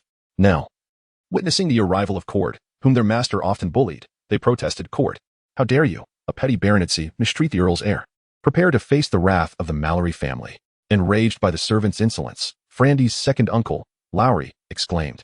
With a subtle gesture, the robust male servants unleashed a flurry of blows upon the pair, ejecting them, along with their corpulent forms, from the Viscount's manor. The commotion had drawn the attention of those within the hall, who emerged to witness the aftermath of the Mallory science beating. The members of the Melwood family, emboldened, erupted in cheers, as they had long endured the bullying tactics of the Malorous. The pronouncements of the obese Malorous within the hall had particularly incensed the younger Melwood members, who, bound by deference to their elders, had been forced to suppress their indignation. However, the other nobles present voiced their discontent, for in the Oskian Empire, any act of violence against a noble of higher standing was considered a heinous crime, potentially leading to the annihilation of the perpetrator's entire lineage. Even in cases where the lower noble was justified, the matter was subject to the scrutiny of the Council of Elders, where the verdict invariably favored the higher-ranking noble. Chapter 64. The Marquis. As the onlookers gathered at the gates of the estate, they beheld the grotesque sight of the 2 hefty figures, prompting a flurry of whispers among the aristocrats who had come to witness the spectacle. The Melvard family seemed doomed. After all, Austin was the sole heir of the Mallory lineage, and seeing him in such a state would surely provoke the wrath of the venerable Count Mallory. Alas, Willard had grown old. In the mere absence of a short while, his 2 sons had managed to embroil him in a significant debacle. How would this situation be resolved? A young nobleman with slanted eyes murmured to his companion, "More, did you not have your eye on that tavern in the southern part of the city? It is part of their family's holdings, and with the right maneuvering." Others closely connected to the Melvard family urged Cord and Laurie to hasten to the Mallory estate and offer their apologies. Even in the drawing room, Flandy's grandmother, accompanied by a retinue of ladies, was stirred into action. Leading Annie to the entrance, she summoned her 2 sons to inquire about the unfolding chaos. As the scene outside the Viscount's estate descended into disarray, a lavish carriage approached from the direction of the palace, its emblazoned crest indicating it belonged to the head of the Melvard family. 4 guards cleared a path through the throng of onlookers, uncertain of what had transpired. They called out, urging the crowd to part and allow the carriage to pass. When Willard, Flandy's grandfather, descended from the opulent carriage, an immediate silence fell upon the assembly, nobles and scions alike, as they awaited his response to the pandemonium. Willard appeared noticeably invigorated compared to his demeanor in recent days. Upon witnessing the chaos at his estate, He regarded his two sons with a stern expression, perplexed by the circumstances at hand. Cord and Lori hurried to their father's side, neither having witnessed the altercation that had transpired prior to their arrival. Willard, of course, recognized the heir of the Mallory family and his sons, and he inquired in a calm tone, "Cord, what has happened?" "Father, Austin's son fell into the pool in the backyard somehow, and when he went over, he was struck." "By whom?" "Flandy struck him." "Very well. Then let us intensify the matter and return him to the Mallory family." "Yes, father." Cord and Lori were invigorated by their father's directive. If he insisted on escalating the situation, they would gladly oblige. At that moment, Flandy emerged from the crowd, cheerfully greeting. "Grandfather, you're back." Willard looked at Flandy with a benevolent gaze and gently asked, "Flandy, why did you strike those two?" "I found their words displeasing and decided to retaliate," Flandy replied nonchalantly. "Ha ha ha." Willard chuckled heartily. "Well said. If they utter further offensive remarks, continue to strike." "At your command." "Grandfather," Flandy responded eagerly. Just then, the elderly matron approached, worry etched on her face as she regarded Willard. "My dear, there is no need for concern," he reassured her. Then turned to the gathering crowd. "I thank you all for attending my birthday banquet. Please return to the hall." The spectators, still bewildered, were momentarily stunned by Willard's casual mention of intensifying the matter and returning the Mallory heir. Flandy's declaration of striking it will left them in disbelief, unable to fathom such nonchalance in the face of an aristocratic heir being beaten. Who is this imposing figure, speaking so audaciously? One questioned. Indeed, he strikes a count's heir and seems entirely unfazed. Another chimed in. What is his background? It appears he is Willard's grandson, named Flandy. I believe I have encountered him before. Does Willard have a daughter? When did she marry?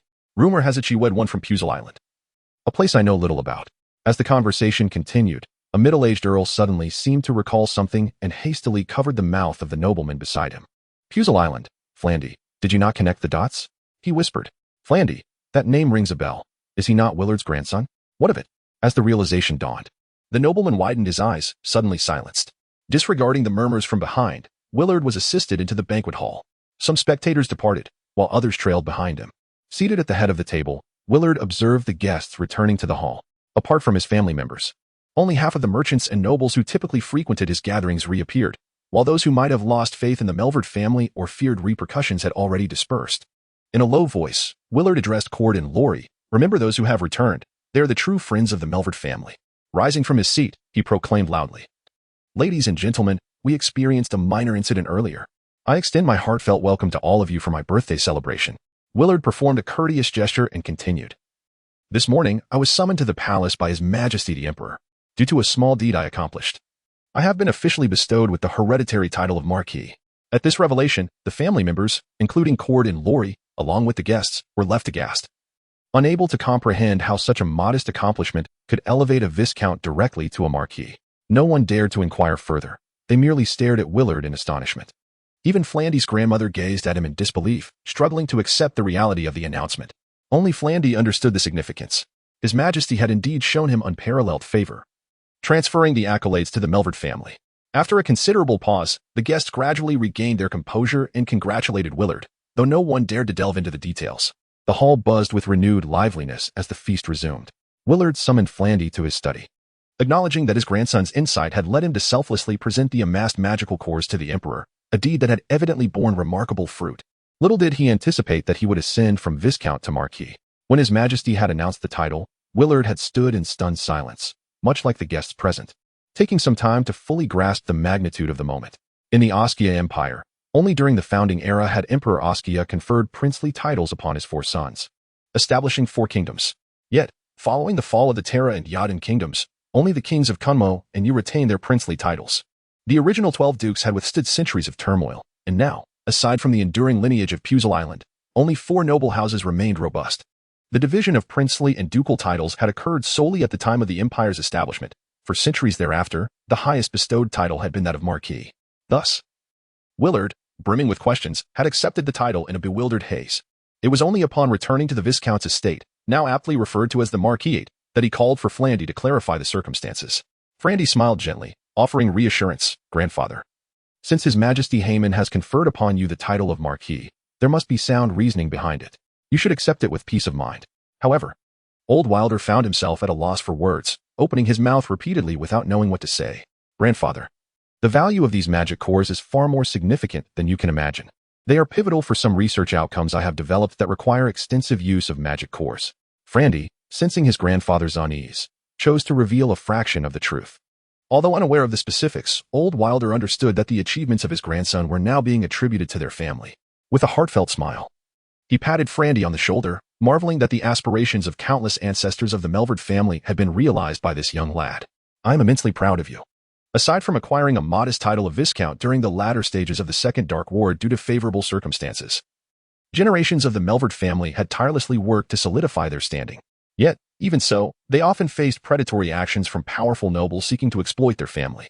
In such instances, the family could only bear the financial losses to avert disaster, sacrificing astronomical benefits. The recent elevation to hereditary marquis has finally secured the family status, alleviating concerns of unforeseen calamities in the future. Chapter 65, 2.5 Magic Seeds. As night descended and the banquet concluded, Frandy and Annie boarded the enchanted carriage to return to the magic tower. Neither sibling relished the clamor of social gatherings. The day's interactions felt more exhausting than a full day of practicing spells or drafting designs. Annie made her way to the communal meditation room, while Frandy retreated to his private meditation chamber. As a magician, daily meditation was a non-negotiable discipline unless one chose to forsake their craft. Upon entering a state of introspection, Frandy suddenly recalled the peculiar magic seed that had been split in two earlier that day. The nature of this magic seed was enigmatic. He pondered whether anyone in history had encountered a similar phenomenon. Why had the fractured essence crystal divided the magic seed? It appeared as one yet was two. It claimed to be two, but felt like one. Even Frandy struggled to articulate it clearly. He attempted to project one half of the seed outside, only to find that the other half followed suit. Frandy forcefully retained one portion within himself, directing it to circle around the meditation room. With his current mental strength, he could easily control the magic seed from several dozen meters away. He wished to ascertain how this half differed from others, but the confines of the meditation chamber proved insufficient, prompting him to ascend to the experimental laboratory on the 7th floor of the tower. He opened a window and guided the half seed into the distance, only to be astonished that even after flying several dozen meters away, the connection with the half remaining inside him had not diminished. However, due to the limitations of his mental capacity, he could no longer maintain control. Was this truly his limit? Frandy felt a twinge of dissatisfaction. If the two halves could sense one another, it indicated untapped potential within him. Retrieving the half seed, he contemplated deeply. The two magic seeds were originally one. Even when separated, they remained united. Controlling one half equated to controlling the other. What then was the extent of this limit? If he could not project it far from himself, perhaps the reverse held true. He could distance himself from it. With this thought, Frandy left the half seed in the 7th floor laboratory and descended the tower. Walking several hundred meters along a tree-lined path, he felt the connection between the two halves remain unbroken. Through the half within him, he could distinctly sense the position of the other. It seemed he had not yet traveled far enough. He decided to summon the enchanted carriage and set off towards the Academy's main thoroughfare. By now, it was late at night, and most teachers and students had commenced their daily meditations. The avenue of the Magic Academy lay deserted. Frandy drove the enchanted carriage at a leisurely pace of 30 kilometers per hour, carefully attuning himself to the half seed while navigating the silent campus. Before long, he realized he had ventured beyond the bounds of the Oscaria Imperial University, and as the road grew increasingly treacherous, he recognized he had traveled several dozen kilometers from his magic tower. Remarkably, the connection between the two halves of the magic seeds showed no signs of weakening. Even at this considerable distance, Frandy could still accurately sense the precise distance of the other half from his current location. As he aimlessly drove through the night, he lost track of where he was headed. Judging by the distance, he must have left the capital. With no road ahead, he reluctantly turned back. Although his initial journey had been haphazard, the half-seed left in the magic tower acted as a beacon in the night, guiding him home. Upon returning to the magic tower, Frandy felt a mix of curiosity and exhilaration regarding this peculiar phenomenon. Did this imply that he would never lose his way again, no matter where he wandered? Unsure whether this was merely a coincidence, he returned to the 7th floor laboratory and retrieved a low-grade essence crystal. Previously, he had experimented with an order attribute magic seed. What would happen if he used a different type? He placed a fire attribute magic seed into the low-grade essence crystal. As expected, the crystal could not withstand the strain and shattered into two halves. However, while the fire attribute seed also split during the fracturing, it merged back into a single entity within him, indistinguishable from other fire attribute magic seeds. Was the previous occurrence a mere fluke? Or was it due to the nature of the order attribute magic seed? Frandy decided to repeat the experiment with another low-grade essence crystal, this time inputting an order attribute magic seed. As anticipated, the crystal shattered, and two halves of the order attribute magic seed returned to Frandy. Although it was indeed two halves, it still felt like a singular entity. It seemed this was characteristic of order attribute magic seeds. What would happen if he placed these two halves back into a crystal? Would they split once more? Frandy's imagination sparked as he took 2 additional low-grade essence crystals, placing each half of the magic seeds inside. To his disappointment, the half seeds were insufficient to cause the crystals to rupture, remaining instead within the confines of the crystals. Before long, he lost connection with the 2 halves. Frandy found humor in the situation, realizing he had inadvertently misplaced the 2 half seeds he had just created. However, he still retained a pair within him, so it wasn't a grave loss. Though low-grade essence crystals were not particularly precious, they were not toys to be shattered for amusement. He wondered if the unique properties would persist after being placed in the essence crystals. Frandy used his mental energy to move one of the half seeds within the crystal. To his astonishment, the other half in the second crystal responded in kind. Now this was intriguing. He moved the first crystal slightly further away and continued to exert control, discovering that manipulating one half of the magic seed corresponded to controlling both seeds within the crystals. Whatever happened to one mirrored the other. Could this phenomenon also transcend distance? Frandy's heart raced with excitement. However, if one were to stray too far, he could no longer sense the other half in the second crystal. This experiment would require at least 2 participants. Though it was late, his companions and 2 experimental assistants were engaged in their meditations. Nevertheless, Frandy's exhilaration propelled him forward. He entered the meditation room and roused Tom and Jerry from their meditative state. Confused by the sudden summons to the 7th floor laboratory, the 2 were uncertain of Frandy's intentions. Tom, Jerry, take this crystal, he instructed. Tom, perplexed, accepted the crystal and examined it, unaware it contained a half magic seed, mistakenly believing it to be a whole one. Yet even as a half, it dominated more than half the crystal's capacity. He had never encountered such a robust magic seed, suspecting it belonged to a powerful magician. Yet he felt no surprise. Control it and make it move forward, Frandy directed. Once placed within the essence crystal, the magic seed no longer belonged to its original owner, allowing it to be manipulated by magical arrays or the mental energy of any magician. Tom obediently maneuvered the magical seed within the crystal forward, and Frandy sensed a corresponding movement in the magical seed in his hand. Excellent, now focus on your sensations. After speaking, Frandy directed half of the magical seed in his crystal to move backward. Hey, Frandy, how can it move? Tom exclaimed in astonishment. Indeed. This is precisely why I enlisted your help for this experiment. Frandy displayed his crystal to the 2. There is a connection between these 2 crystals. Now, I will distance myself from here. You both will guard the crystals. If you sense the magical seed within your crystal move forward 3 times, then you shall respond by moving backward 3 times. Understood? Upon finishing his instructions, Frandy commanded the magical seed within his crystal to advance 3 times. Simultaneously, Tom and Jerry immediately perceived the fluctuations in their own crystal. Following Frandy's earlier directives, they responded by moving backward 3 times. According to our previous agreement, I shall now depart from here and will intermittently control the crystal. Keep a vigilant watch. Rest assured, Frandy, he replied, nodding. He then descended the magic tower, piloting the enchanted vehicle, and departed once more. Chapter 66, the magical aircraft as he navigated the magical vehicle while simultaneously manipulating the crystal. The dawn light began to illuminate the surroundings, and he could still accurately receive feedback. This journey had already extended for several hours, although the speed was not particularly swift. He had covered a distance of over 200 kilometers, were it not for the crystal in his hand, which clearly indicated the direction of his magical tower. Frandy would have been utterly lost. The concept of distance seemed to be trivialized. Is this quantum magic? Frandy was startled by his own thoughts. I was wrong. I shouldn't have confronted the hefty mountain of meat yesterday. If it weren't for his son, Little Mountain of Meat, how could such a discovery have been made? Indeed, Little Mountain contributed significantly. Frandy's mood was exceptionally buoyant. If his previous inventions were merely the accumulation of knowledge from his past life, this one was entirely serendipitous. Little Mountain played a vital role in this. Even though he had merely provoked Frandy, not only could they communicate, but they could also locate. Location. Frandy seemed to have an epiphany. Yet it eluded him, leaving him with a vague impression that this locational function would be immensely beneficial. The inspiration flickered away, and no matter how hard Frandy racked his brain, he couldn't recall it. However, a great river obstructed the path of the magical vehicle ahead. Deciding to exit the vehicle, he shouted a few times towards the river to release his excitement.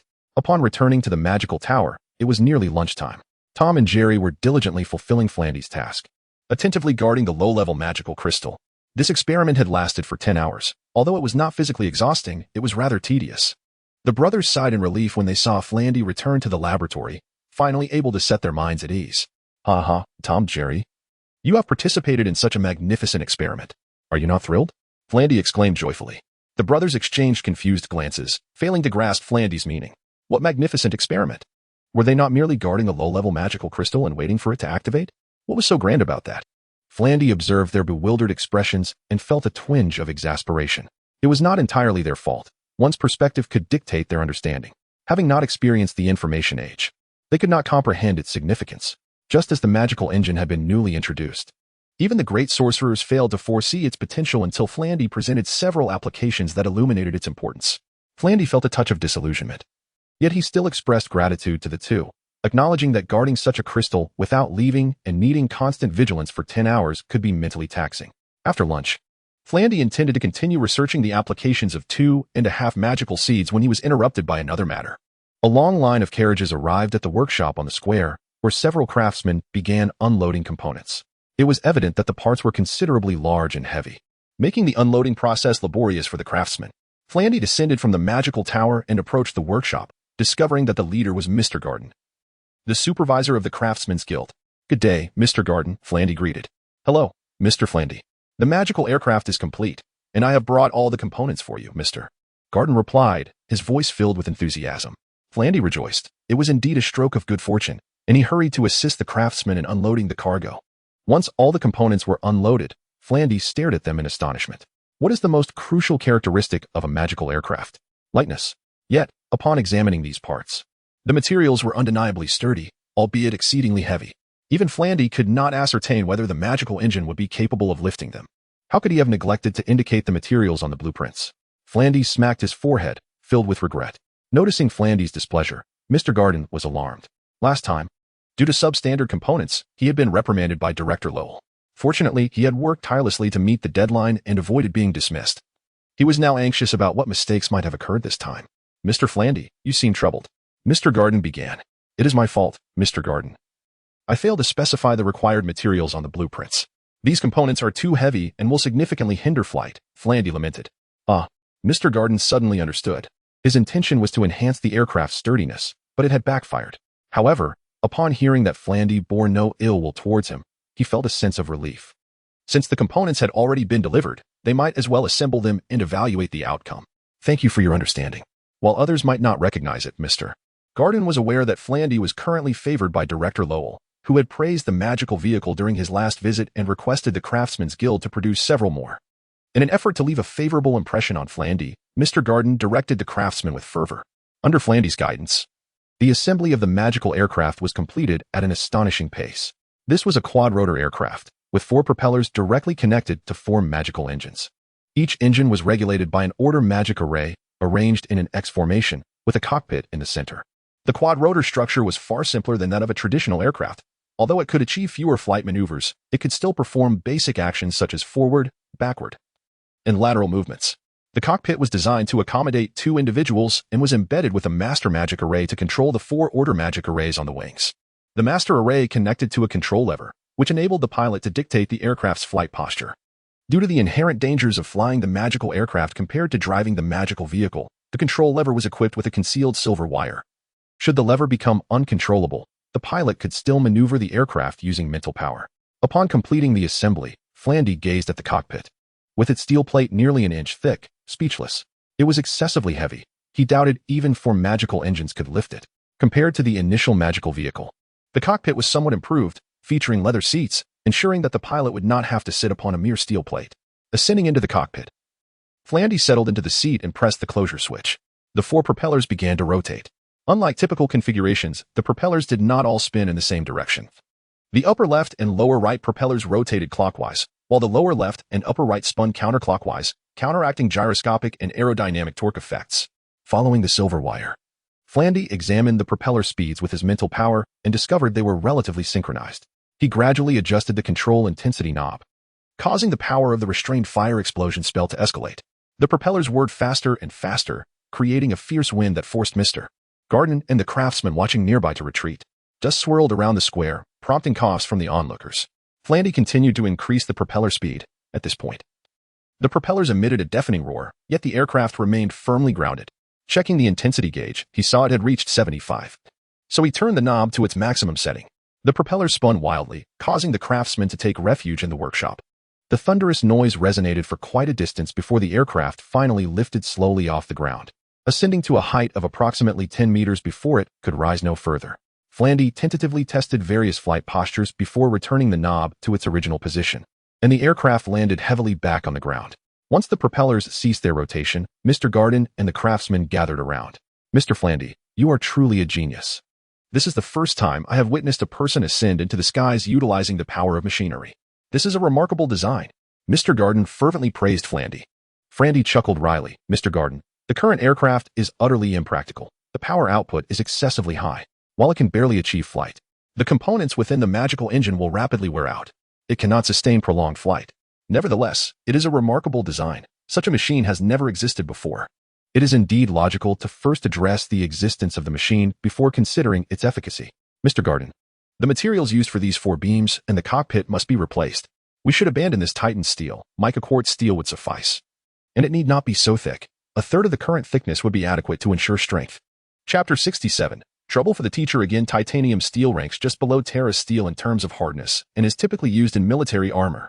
Its primary drawback is its weight, which is significantly greater than that of Terra steel. In contrast, mica quartz steel is a lightweight alloy, enhanced with quartz to bolster its strength. Although it is slightly inferior in strength to titanium steel, it boasts a weight that is more than 10 times lighter. Both types of steel are produced in considerable quantities and are thus not deemed precious. Even 10 tons of such steel pales in comparison to the magnificent two-handed sword crafted from Terra steel by Flandy. "That's no problem. I will have the artisans forge another one. It will only take a few days," Flandy assured. "Thank you, Mr. Gaddon. I will mention your contributions to Lord Rowell," Flandy hypocritically remarked. With gratitude, Gaddon joyfully led the artisans to dismantle the frame and cockpit of the flying machine, transporting them back to the workshop with a cart. After a flight experiment whose outcome remained uncertain, Flandy returned to the laboratory on the 7th floor of the magic tower. Settling into the large, cushioned chair at the workbench, he retrieved a magic crystal embedded with half a seed of order magic. The concept of remotely transmitting messages had been explored in his previous life, with the simplest and oldest method being Morse code, by using dots and dashes to signify pauses between signals. It could be translated into the 26 letters of the alphabet to convey information. However, the language of this world was not alphabetic. It bore resemblance to the intricate characters of Chinese, each comprising numerous strokes. This posed a dilemma for Flandy, who was hardly a linguist, merely literate. He was at a loss for how to devise a coding system. Utilizing 2 half-seeds of magic to relay information was far more straightforward than telegraphy, which relied solely on dots and dashes. In contrast, the magic seeds could move within the magic crystal, allowing for a more straightforward encoding method than telegraphs. Yet, the challenge lay in determining how to encode thousands upon thousands of characters, leaving Flandy perplexed. While a simple encoding scheme could be easily devised, the true challenge lay in creating an optimized code that expressed the characters in the most efficient manner. After several hours of fruitless effort, Flandy conceded that this task was beyond the capabilities of a single individual. "Perhaps I should enlist the help of scholars specializing in linguistics to tackle this task. My time would be better spent on the study of magic," he mused, crumpling the hastily drawn sketches and discarding them into the wastebasket. As he gazed at the wastebasket, an epiphany struck him. He remembered the inspiration from the previous night's experiment. The wastebasket was connected to another realm, though its nature remained elusive. With 2 half-seeds of magic that ignored distance, he felt there might be a way to uncover this mystery. Holding 1 pair of crystals embedded with half a seed of magic, he reasoned that losing 1 pair would be inconsequential. With this thought, Flandy took 1 crystal from the pair in his hand and tossed the other into the wastebasket. At the moment the crystal passed through the wastebasket, Flandy, who was attuning his mental energy to the other crystal, was suddenly overwhelmed by dizziness. The distance was beyond verbal expression, a sensation of vastness, yet impossible to quantify. For instance, while most understood that a light year is a unit of astronomical distance equivalent to approximately 9.46 trillion kilometers, the concept of such distance was abstract, unlike the familiar kilometer, which could be easily visualized. In mere moments, the magic crystal in the wastebasket inexplicably shattered, along with the magic seed within it. Simultaneously, the half-seed of order magic embedded in the crystal Flandy held also vanished. Although he had mentally prepared for this outcome, disappointment washed over him. It was not a failure, for he had confirmed the existence of an unknown realm on the other side. The universe was vast, and the precise connection of this wastebasket to another space was perhaps an enigma that would never be unraveled. Could it be possible to link 2 such wastebaskets together? The 2 half-seeds of magic could perhaps provide a means of localization. The more Flandy contemplated this, the more sense it made, and the more exhilarated he became. However, This would require adjustments to the arrangement of magical patterns, a feat that bordered on innovative magic, an area in which Frandy's mastery had yet to reach. What to do if I cannot achieve this on my own? I shall seek my teacher. Thus, Frandy made his way to Algernon's magic tower. After inquiring with the maid at the tower, he discovered, to his dismay, that his teacher was still absent. Frandy felt a pang of regret. This was a consequence of his own actions. His teacher rarely ventured from the tower before he had produced a plethora of fascinating inventions. During this time, Frandy had designed numerous magical agricultural devices, occupying Algernon with crucial discussions alongside His Majesty, King Harmon, regarding matters of great importance to the empire. It seemed that even a trip to the palace might not guarantee finding his teacher. Therefore, he resolved to wait patiently in the tower for Algernon's return. With this decision, Frandy found himself less anxious, spending his days leisurely in Algernon's magic tower, engrossed in books on magic and the teacher's insightful notes on the subject. Although the library of Algernon's tower could not rival the extensive collection of wielding, whose books encompassed a broad array of topics including travelogues and poetry, it excelled in the realm of magical literature. After a wait of 4 days, Algernon finally returned, accompanied by his 4 assistant archmages. "Ah, Frandy, I hear from the maid that you've been waiting for several days. What brings you here?" Algernon inquired, his spirits evidently high, suggesting that matters had progressed favorably. "Teacher, I have made a new discovery," Frandy exclaimed, his excitement palpable. During the past few days of self-study in the library, he had accumulated a wealth of questions. Upon hearing Frandy's declaration, not only did Algernon look intrigued, but his 4 assistant archmages exchanged glances, collectively acknowledging Frandy's remarkable abilities. What new discovery could it be this time? Algernon asked, a mix of amusement and incredulity in his tone. Frandy, aware that he might be overstepping, nonetheless felt compelled to share his findings. "Please, take a look at this." He presented the pair of low-grade magic crystals, each embedded with half a seed of magic, to Algernon. Algernon accepted them, scrutinizing them closely, but found no anomalies, only that the magic seeds within the crystals appeared particularly robust. With a hint of curiosity, he glanced at Frandy. "Control 1 crystal, and then sense both together." "Oh." Algernon followed the instruction, discovering that regardless of which crystal's magic seed he manipulated, the corresponding seed in the other crystal mirrored its actions. "This characteristic is indeed intriguing," Algernon mused, his interest piqued. Frandy thought to himself, merely intriguing? He could only continue speaking to the teacher. "Teacher, it is not only intriguing. I have experienced it myself. No matter how far apart the 2 crystals are, their patterns of activity always remain consistent. Indeed, that is quite remarkable, Frandy. How did you achieve this?" Frandy, unable to find another way, began to explain. He recounted the day of his grandfather's birthday when he discovered that the magical seeds could be divided into 2. "Are you saying that one of your magical seeds caused a low-level enchanted crystal to swell until it shattered?" Algernon asked, astonished. "Yes, teacher.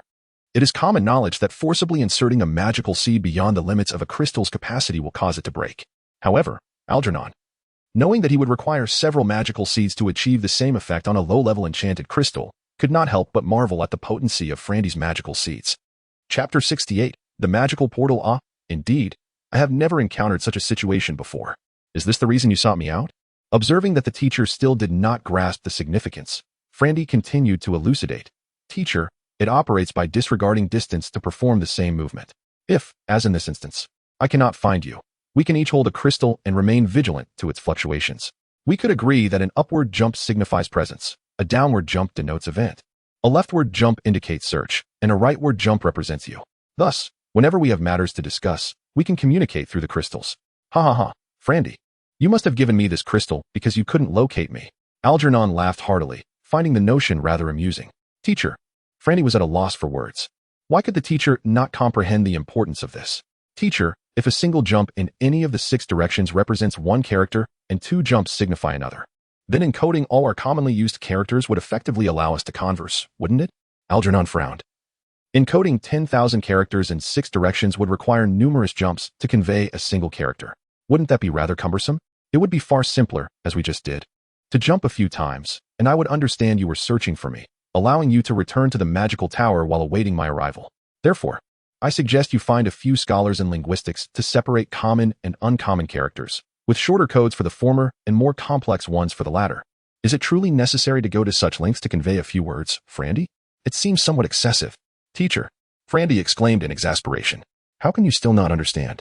Consider this. If 1 crystal is placed in the hand of a magician beside His Majesty Hammon, and another is held by the 4th prince commanding the kingdom of Kunmo, what effect would that yield?" It was as though a light had dawned upon Algernon, awakening him from a reverie. Initially, the four assistants to the great magicians had regarded this with skepticism, but Frandy's final remark brought them to a sudden understanding. Good heavens! Does that mean His Majesty Hammond could be apprised of all affairs within the Kunmo Empire at any moment? This. I knew it. I knew this lad would bring forth something significant every time he visited. Long-distance communication had never before emerged in this world. Even Algernon could scarcely fathom the prospect of real-time communication across vast distances.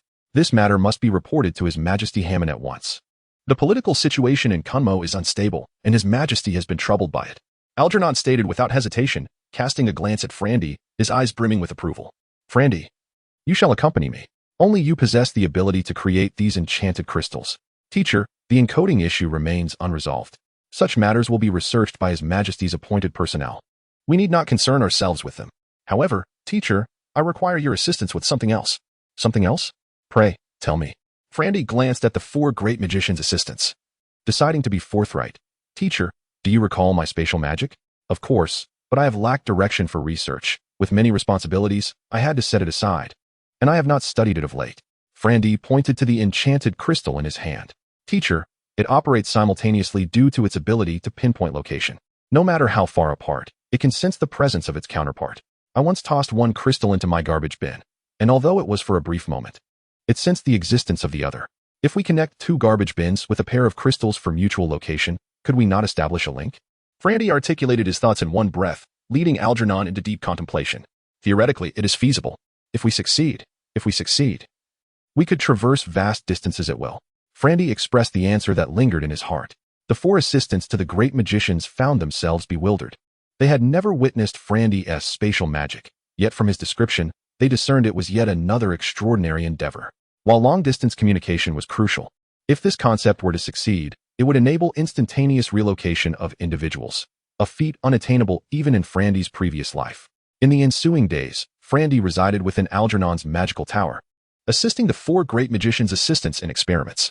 After expending over 1,000 spatial magic seeds, nearly a month of experimentation culminated in success.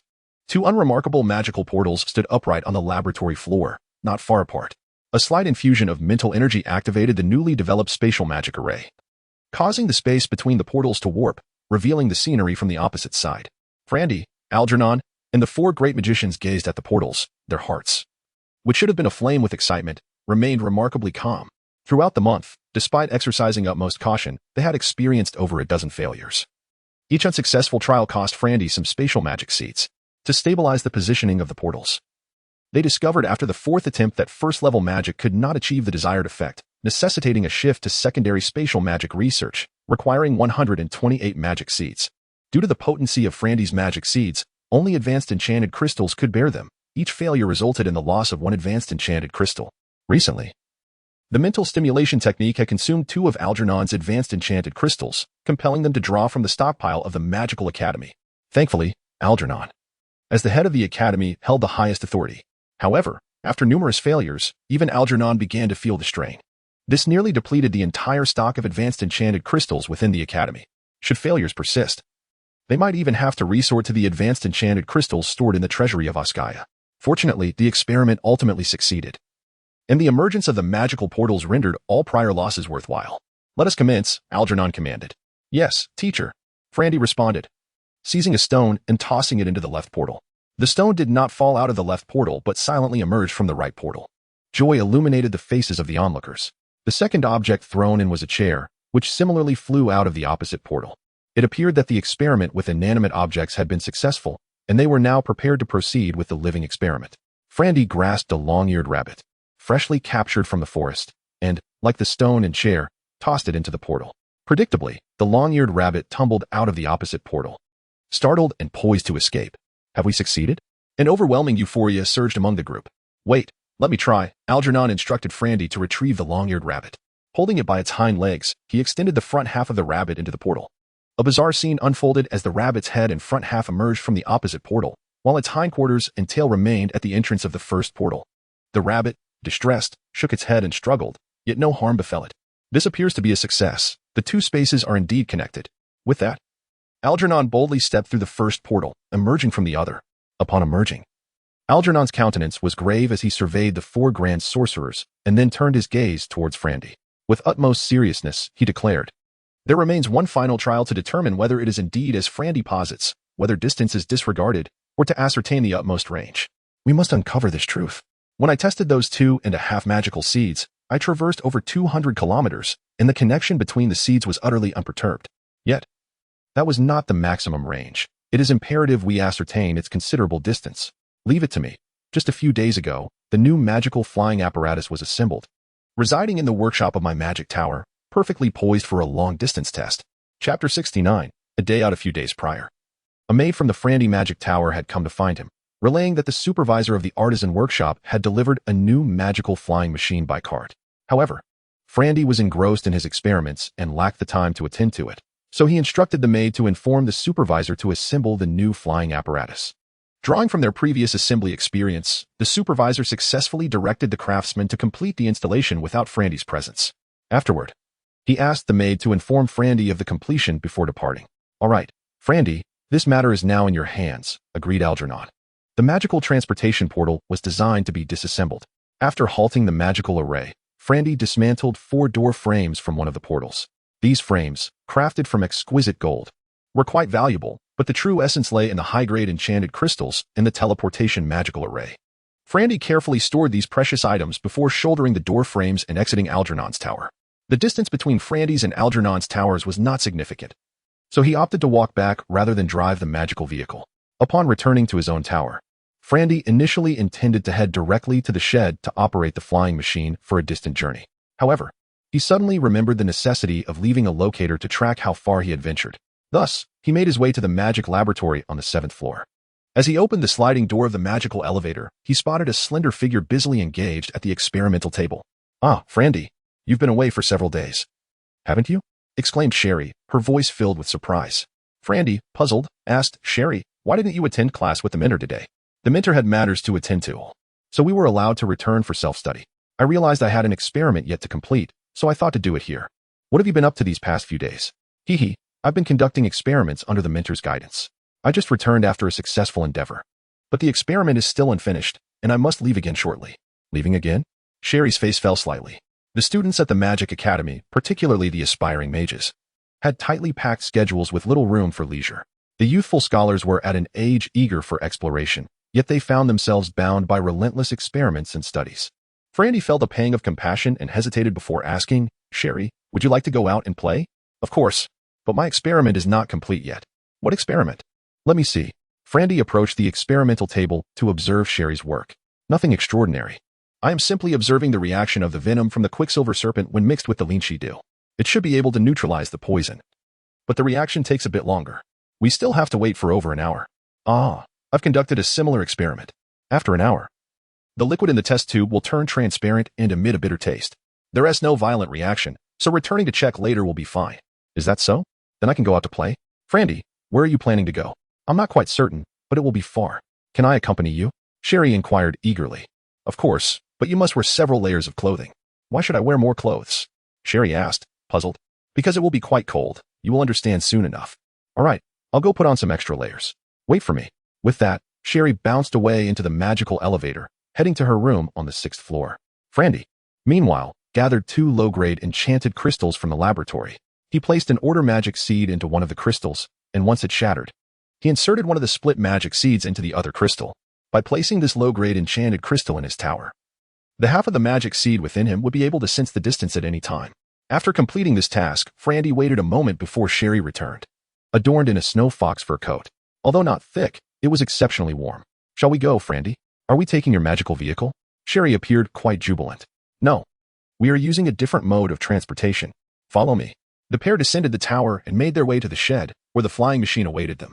When the supervisor and the craftsman had assembled it days prior, the others had been preoccupied with their studies, so no one had noticed the arrival of this impressive contraption. Gone was the heavy presence of Titan steel. It had been replaced with mica quartz steel, giving the entire flying machine a milky white appearance, save for its 4 rotors. The shell was crafted smoothly, and according to Frandy's design, it boasted a streamlined shape that was pleasing to the eye. "Wow, Frandy, what is this?" Sherry inquired with curiosity. "A newly manufactured magical flying machine. We shall use this to venture out," Frandy declared with pride. "It can fly?" Sherry's eyes widened in astonishment. As Frandy opened the cockpit, he replied, This is my first time piloting it as well, so I am unsure of its performance. How delightful, Sherry exclaimed, brimming with excitement, once seated in the cockpit. Frandy noticed that this time the interior was more elegantly decorated than before. While it did not quite match his magical vehicle, the driving experience felt quite comfortable. He activated the magical array, and the 4 rotors began to whirl, confirming that the weight had significantly decreased with the material change. With the output intensity knob set to just 20, the flying machine gently lifted off the ground. Unlike the tumultuous winds of the first trial, there was no deafening noise. Since the flying machine had been assembled within the shed and had yet to be moved to the square, Frandy deftly maneuvered it out as it ascended about a meter off the ground. Haha, this modification is quite commendable, Frandy praised. He then slightly increased the output intensity, and the magical flying machine soared upward to a height of 100 meters. Wow, we're so high, Sherry exclaimed excitedly. At a height of 100 meters, they had surpassed all the magic towers, and the pedestrians below appeared as tiny ants. Frandy, wishing to test the flying machine's altitude capabilities, continued to increase the output strength, and the machine ascended higher with ease. Before long, they had reached an altitude of over 1,000 meters, but the air was beginning to thin. Frandy hesitated to climb further and adjusted the flying machine's posture, setting a course towards the southeast. With her face pressed against the glass, Sherry gazed out in wonder. From this vantage point, she could see half of the Magic Academy. The various buildings appeared to be magically shrunken, arranged in an orderly fashion. The expansive lake beside the magic towers was fully visible beneath them. Wow, Frandy, look! That tower belongs to my mentor. Oh. Our classroom during magic lessons isn't on the 4th floor, but the 5th. It looks so small from up here. I wouldn't have noticed if I had looked from above. Have we already left the Magic Academy? We're moving so fast. The usually demure Sherry was now like a joyful bird, chattering excitedly. As the magical flying machine tilted forward, its speed increased, and accordingly, the temperature in the cockpit began to drop. From takeoff to acceleration, Frandy took about 10 minutes to become accustomed to piloting during this first trial. With just a slight increase in speed, they had already soared beyond the borders of Askia University. Frandy, where are we headed? Sherry asked, admiring the beautiful scenery below. Anywhere. As long as it's far away. Could we fly above my home and take a look? I wish to see my house from the sky. Certainly. In which direction is your residence? It lies to the southwest of the capital, near Hine Street. How coincidental. My grandfather resides in that vicinity as well. Initially, we were heading southeast, but then Frandy deftly maneuvered the aircraft to change course towards the southwest of the capital. The inhabitants of Hine Street are predominantly aristocrats, with the estate of the Marquis of Melward situated in the middle stretch, while the Sherry family resides in the closest proximity to the royal palace. After merely a few minutes of flight, Hine Street was already in sight. How swift. It typically takes me several hours to return home. Sherry, which one is your house? Pointing towards a grand mansion ahead, Sherry joyfully exclaimed, that one. Just a little further ahead is the estate of the Noyes family. Chapter 70. By the seaside, the Noyes family? Aubrey Noyes. Huh. How do you know my father's name? Sherry inquired curiously. Haha, being the Minister of Agriculture in the Empire. I've met him before. You've met my father? Once, His Majesty Harmon summoned your father to the palace, and I was present. Here we are. Wow, from up here. My house looks so small, Sherry exclaimed, her little face flushed with excitement as she gestured animatedly to measure her home. Frandy circled in the air several times, noticing that more and more people below had gathered, looking up and whispering to each other. Sherry, we need to leave. Look, we've attracted quite a crowd. Okay, let's go. Sherry urged, already feeling satisfied after catching a glimpse of her home. Frandy adjusted the direction of the magical flying craft and continued flying southeast. From the sky outside the city, the intricate network of fields below revealed that construction of reservoirs had commenced, indicating that His Majesty Harmon was methodically implementing his proposals, filling Frandy with a sense of accomplishment. Flying over the fields, they encountered a broad river, known as the River of Life, which irrigated the farmlands surrounding the imperial capital. The late Emperor Askia had chosen this location for the capital partly because of this river. If they had traveled by a magical carriage, they would have had to change course upon reaching this river. However, the magical flying craft effortlessly soared over it. As they advanced, they beheld the continuous mountains and primitive forests. The continent of Askia was vast, with many areas yet untouched by humanity. Frandy piloted the magical flying craft southeast, marveling at the diverse landscapes. Sherry, no longer chattering incessantly, gazed in awe at the scenery below. Having never left the imperial capital before, she was astounded by the enormity of the world and was completely entranced. After more than 4 hours of flight, they finally beheld an endless expanse of ocean, over 2,000 kilometers from the magic tower. This was Sherry's first encounter with the sea, and she eagerly asked, Frandy, is that the ocean? Indeed. That is the ocean, an infinite expanse of water. All the children from Puser Island grew up by the seaside, but once we arrived at the capital, we never saw it again. Flandy reminisced fondly. They followed the coastline, searching for a particularly beautiful beach, and Flandy maneuvered the craft down. Observing the ocean from above was an entirely different experience. The beach appeared untouched, pristine in its natural state. Large crabs scuttled across the sand, while numerous shells lay half buried in the water. Once the craft settled, both Flandy and Sherry leaped out. Wow, it's so beautiful.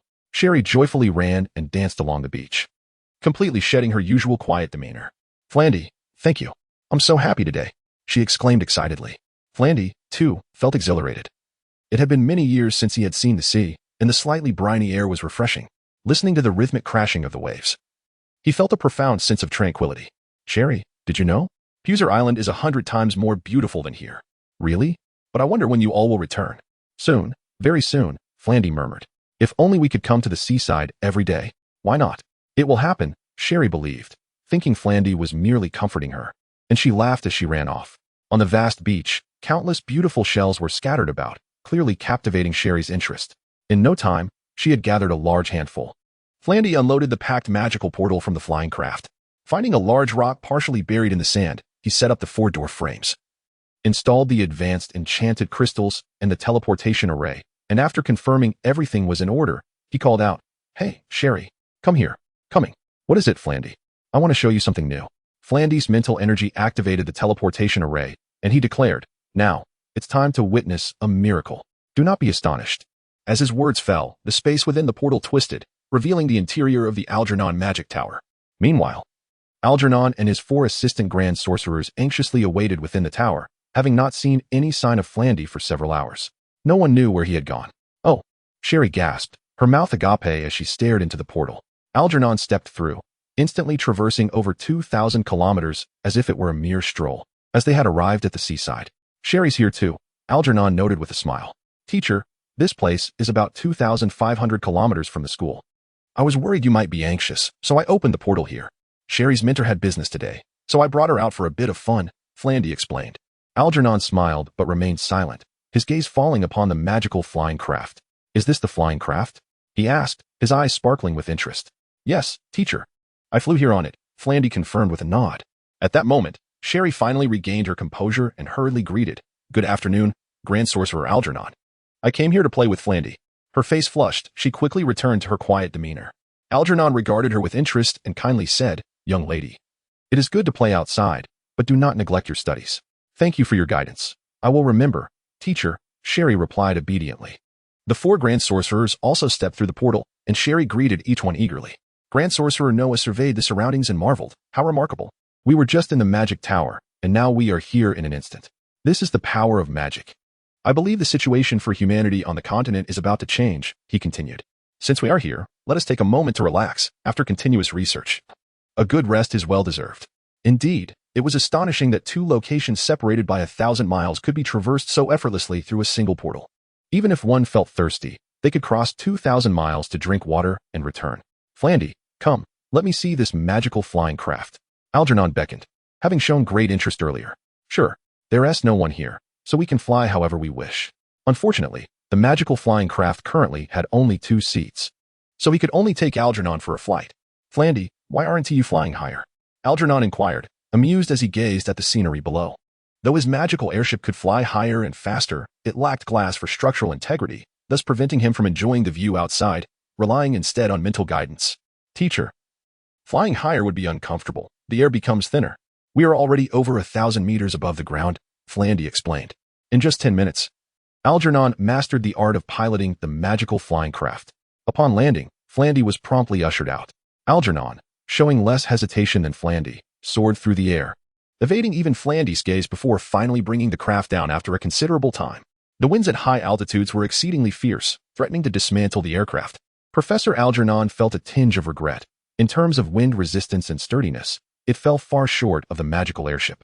In his eyes, the magical airship was a tool for swift travel, while this magical flying contraption was merely a toy. Yet, even as a toy, the sensation of gazing down upon the earth was something the magical airship could not provide. Algernon and his 4 esteemed wizard assistants took turns piloting the enchanted vessel, reveling in their aerial escapades. Flandy, unperturbed, knew they were all of grand wizard caliber, and the altitude posed no real danger to them. It wasn't until half a day had passed that they had exhausted their amusement. Algernon and the four grand wizards returned to the magical tower through a portal. On the beach, only Frandy and Sherry remained. Sherry clutched a collection of beautiful seashells she had gathered, enchanted by their beauty, wishing to take them back as gifts for her friends. However, she had forgotten that the children of Puser Island had long since grown tired of such trinkets. Frandy, on the other hand, had caught a few crabs, lobsters, and shellfish. It had been a while since he had savored seafood, and he felt a pang of longing. Chapter 71. The Hope of Homecoming. Frandy, what are you collecting these for? They are not beautiful at all, Shirley remarked with a hint of disdain. To eat. These seafood delicacies are absolutely delicious, Frandy replied, his eyes gleaming as he stared at a crab the size of both his hands. Incredulous at the thought, can this be consumed? Of course. Just steam it when we get back. It's exceptionally fresh. I assure you will love it. Frandy exclaimed. This coastline is said to be the closest to the imperial capital, over 2,000 kilometers away. Shirley had never seen seafood in her life. After disassembling and packing the portal, Shirley inquired, Frandy, is this what you and the Grand Sorcerer have been studying? Indeed. Considerable resources were invested in researching this magical portal. We lost a significant number of high-grade magical crystals. High-grade magical crystals? Such precious materials are necessary? That is truly impressive, Shirley marveled. To travel such vast distances in an instant. Higi, we should establish one in our magic tower too, allowing us to explore distant places anytime. What do you think? Frandy suggested, his enthusiasm infectious. Really? But we need high-grade magical crystals, Shirley exclaimed, her eyes sparkling with hope. Though the Noise family was noble, acquiring even one high-grade magical crystal seemed impossible for her, or even her father, Count Aubrey Noise, who served as Minister of Agriculture, unless it pertained to official business. Don't worry, I'll take care of it, Frandy assured confidently. Both of them loaded the seashells and seafood onto the magical aircraft and ascended into the sky, commencing their journey home. The recently developed magical portal had size restrictions due to its frame, but Frandy planned to construct a larger one in his tower. One that would accommodate even magical aircraft. After over 4 hours, as dusk approached, Frandy and Shirley returned to the workshop beside the square. Shirley was elated from their excursion, rushing into the magic tower with her collection of beautiful shells, eager to share them with her friends who had just returned. During dinner, their companions savored the long-awaited seafood, praising Frandy profusely. I want to go next time. How can I miss out on such fun? The chubby boy protested indignantly. I miss the seaside so much. I long to go. Shirley lamented, along with Glenn, as they had never tasted seafood. In fact, very few in the entire imperial capital had. Initially, they found the bizarre forms of the seafood hard to accept, but when they observed Frandy directing the maid to peel the shell off a large lobster, revealing the tender white meat within, the enticing aroma made them swallow hard. The seafood, freshly harvested just over 4 hours ago, retained its exquisite flavor, even without any seasoning. Each bite was bursting with juices, overwhelming them with its natural taste. There is plenty of seafood on Puser Island. It's easy to gather a lot. I miss my childhood, Frandy said between bites. At this, their companions paused, staring at him with rapt attention. Are you saying we're going back to Puser Island? Vito asked in disbelief. Yes. It shouldn't take long, Frandy replied assuredly. Did the old man tell you this? Ted asked. The teacher hasn't mentioned anything yet. But I can guarantee we will return soon, Frandy reassured them. Hearing this, Annie and Katrina burst into tears. I miss Mom and Dad so much. They cried. While Vito and Gustav jumped up in excitement, shouting joyfully. The following morning, Frandy placed the portal into the magical vehicle and drove to Algernon's magic tower. Frandy. Based on the characteristics of spatial magic, I have developed a new spell, Algernon said, his expression a bit somber. Teacher. Why do you seem unhappy about developing a new spell? Frandy asked, curious. The current teleportation magic requires 2 portals to be interconnected for transport. However, the new spell only requires a half-magical seed for positioning to open directly. Unfortunately, this belongs to the 3rd level of spatial magic, Algernon sighed. Frandy was at a loss for words. 3rd-level magic. High-grade magical crystals could only accommodate 128 magical seeds, while the next level required 256 seeds, demanding top-grade magical crystals. The rarity of top-grade crystals was such that even within the entire Oskia Empire, they were scarce, making the creation of high-grade portals a wasteful endeavor. However, Frandy, you might still use it personally, but you cannot create a portal, Algernon lamented. Frandy smiled ruefully. Teacher, I fear I can't use it now. I have fewer than 300 spatial magical seeds remaining. Unless I stop making portals, I will have to wait patiently for them to accumulate. This experiment involving the magical portal not only resulted in the significant loss of high-grade magical crystals, but also wasted many of Frandy's accumulated spatial magical seeds over the years. The sole silver lining was that the experiment ultimately succeeded. The palace must have at least 1 magical portal installed. Soon. We will meet the Emperor to discuss where the remaining portals should be placed, one of the 4 Grand Sorcerers, Sakri, stated. The Magic Academy also requires a portal. This is the safest place on the entire Oskia continent, he continued. The capitals of the Kingdom of Kunmo and the Kingdom of You also need them, especially Kunmo, which should be prioritized, another added. I believe the battlefield of Dukmahong should take precedence. Every province should have one installed as well. Ideally, we should place a portal in the pseudo-capital of the Vidan Empire to monitor their movements at all times. Frandy felt overwhelmed and said, everyone, if that is the case. We would need far too many portals. While everyone understood that this was somewhat burdensome for Frandy, each location for the portals was crucial and could not be disregarded. They could only rely on time for Frandy's spatial magical seeds to gradually coalesce. Frandy pondered for a moment and proposed, perhaps we should do this. Mr. Sakri is right. The Magic Academy is the safest place on the continent. We should establish a hub there, allowing all the portals to transit through it, safeguarded by the Grand Sorcerers. This way, even if there is danger on the other side of the portal, we can receive assistance swiftly. This is a good approach. Once we arrive at the Magic Academy, we can teleport to various locations across the continent, Algernon acknowledged. I believe we should proceed this way. With a wave of his hand, Algernon beckoned to Frandy. Let us go. We must head to the palace and establish the portal there first. Since Frandy's last visit to the palace, where he showcased the various uses of the magical vehicle, the court had been deliberating on how to implement these novel magical devices into practical use. The Minister of Industry had once dispatched an alchemist, intending to stay permanently at Frandy's magic tower, but Frandy's increasing number of designs and blueprints for new devices emerged almost daily. The alchemists and craftsmen of the Ministry of Industry have been overwhelmed, prompting the reassignment of this particular alchemist back to the ministry. He has been entrusted with the responsibility of guiding others in the manufacturing process, beginning with the transformation of the design blueprints into tangible creations. True to expectations, this alchemist rallied the majority of the ministry's workforce, laboring day and night, and several inventions have already begun to show promise. As Frandy drove the enchanted carriage, carrying everyone to the palace, it was precisely the time for morning court proceedings. Minister Carroll welcomed the group into the palace's confidential meeting chamber. Following the conclusion of the court session, His Majesty Harmon, accompanied by Crown Prince Bowen and Chancellor Dunn, entered the meeting room to meet with Frandy and the esteemed archmages, including Algernon. After exchanging formal greetings, everyone took their seats, with Frandy settling beside his mentor, Algernon. Upon seeing Frandy, His Majesty Harmon felt a surge of joy and inquired, Frandy, do you bring yet more good news this time? Chapter 72. Discussion. Frandy shyly smiled and said, Your Majesty, how did you know? Ha ha, every time you come. There is good news. I believe this time will be no exception. His Majesty Haman laughed heartily. Professor Algernon also chuckled with pride, saying, Your Majesty, you guessed correctly. Frandy has developed a new device. In truth, the development of the magical teleportation portal was entirely led by Algernon, who attributed the credit to Frandy. No.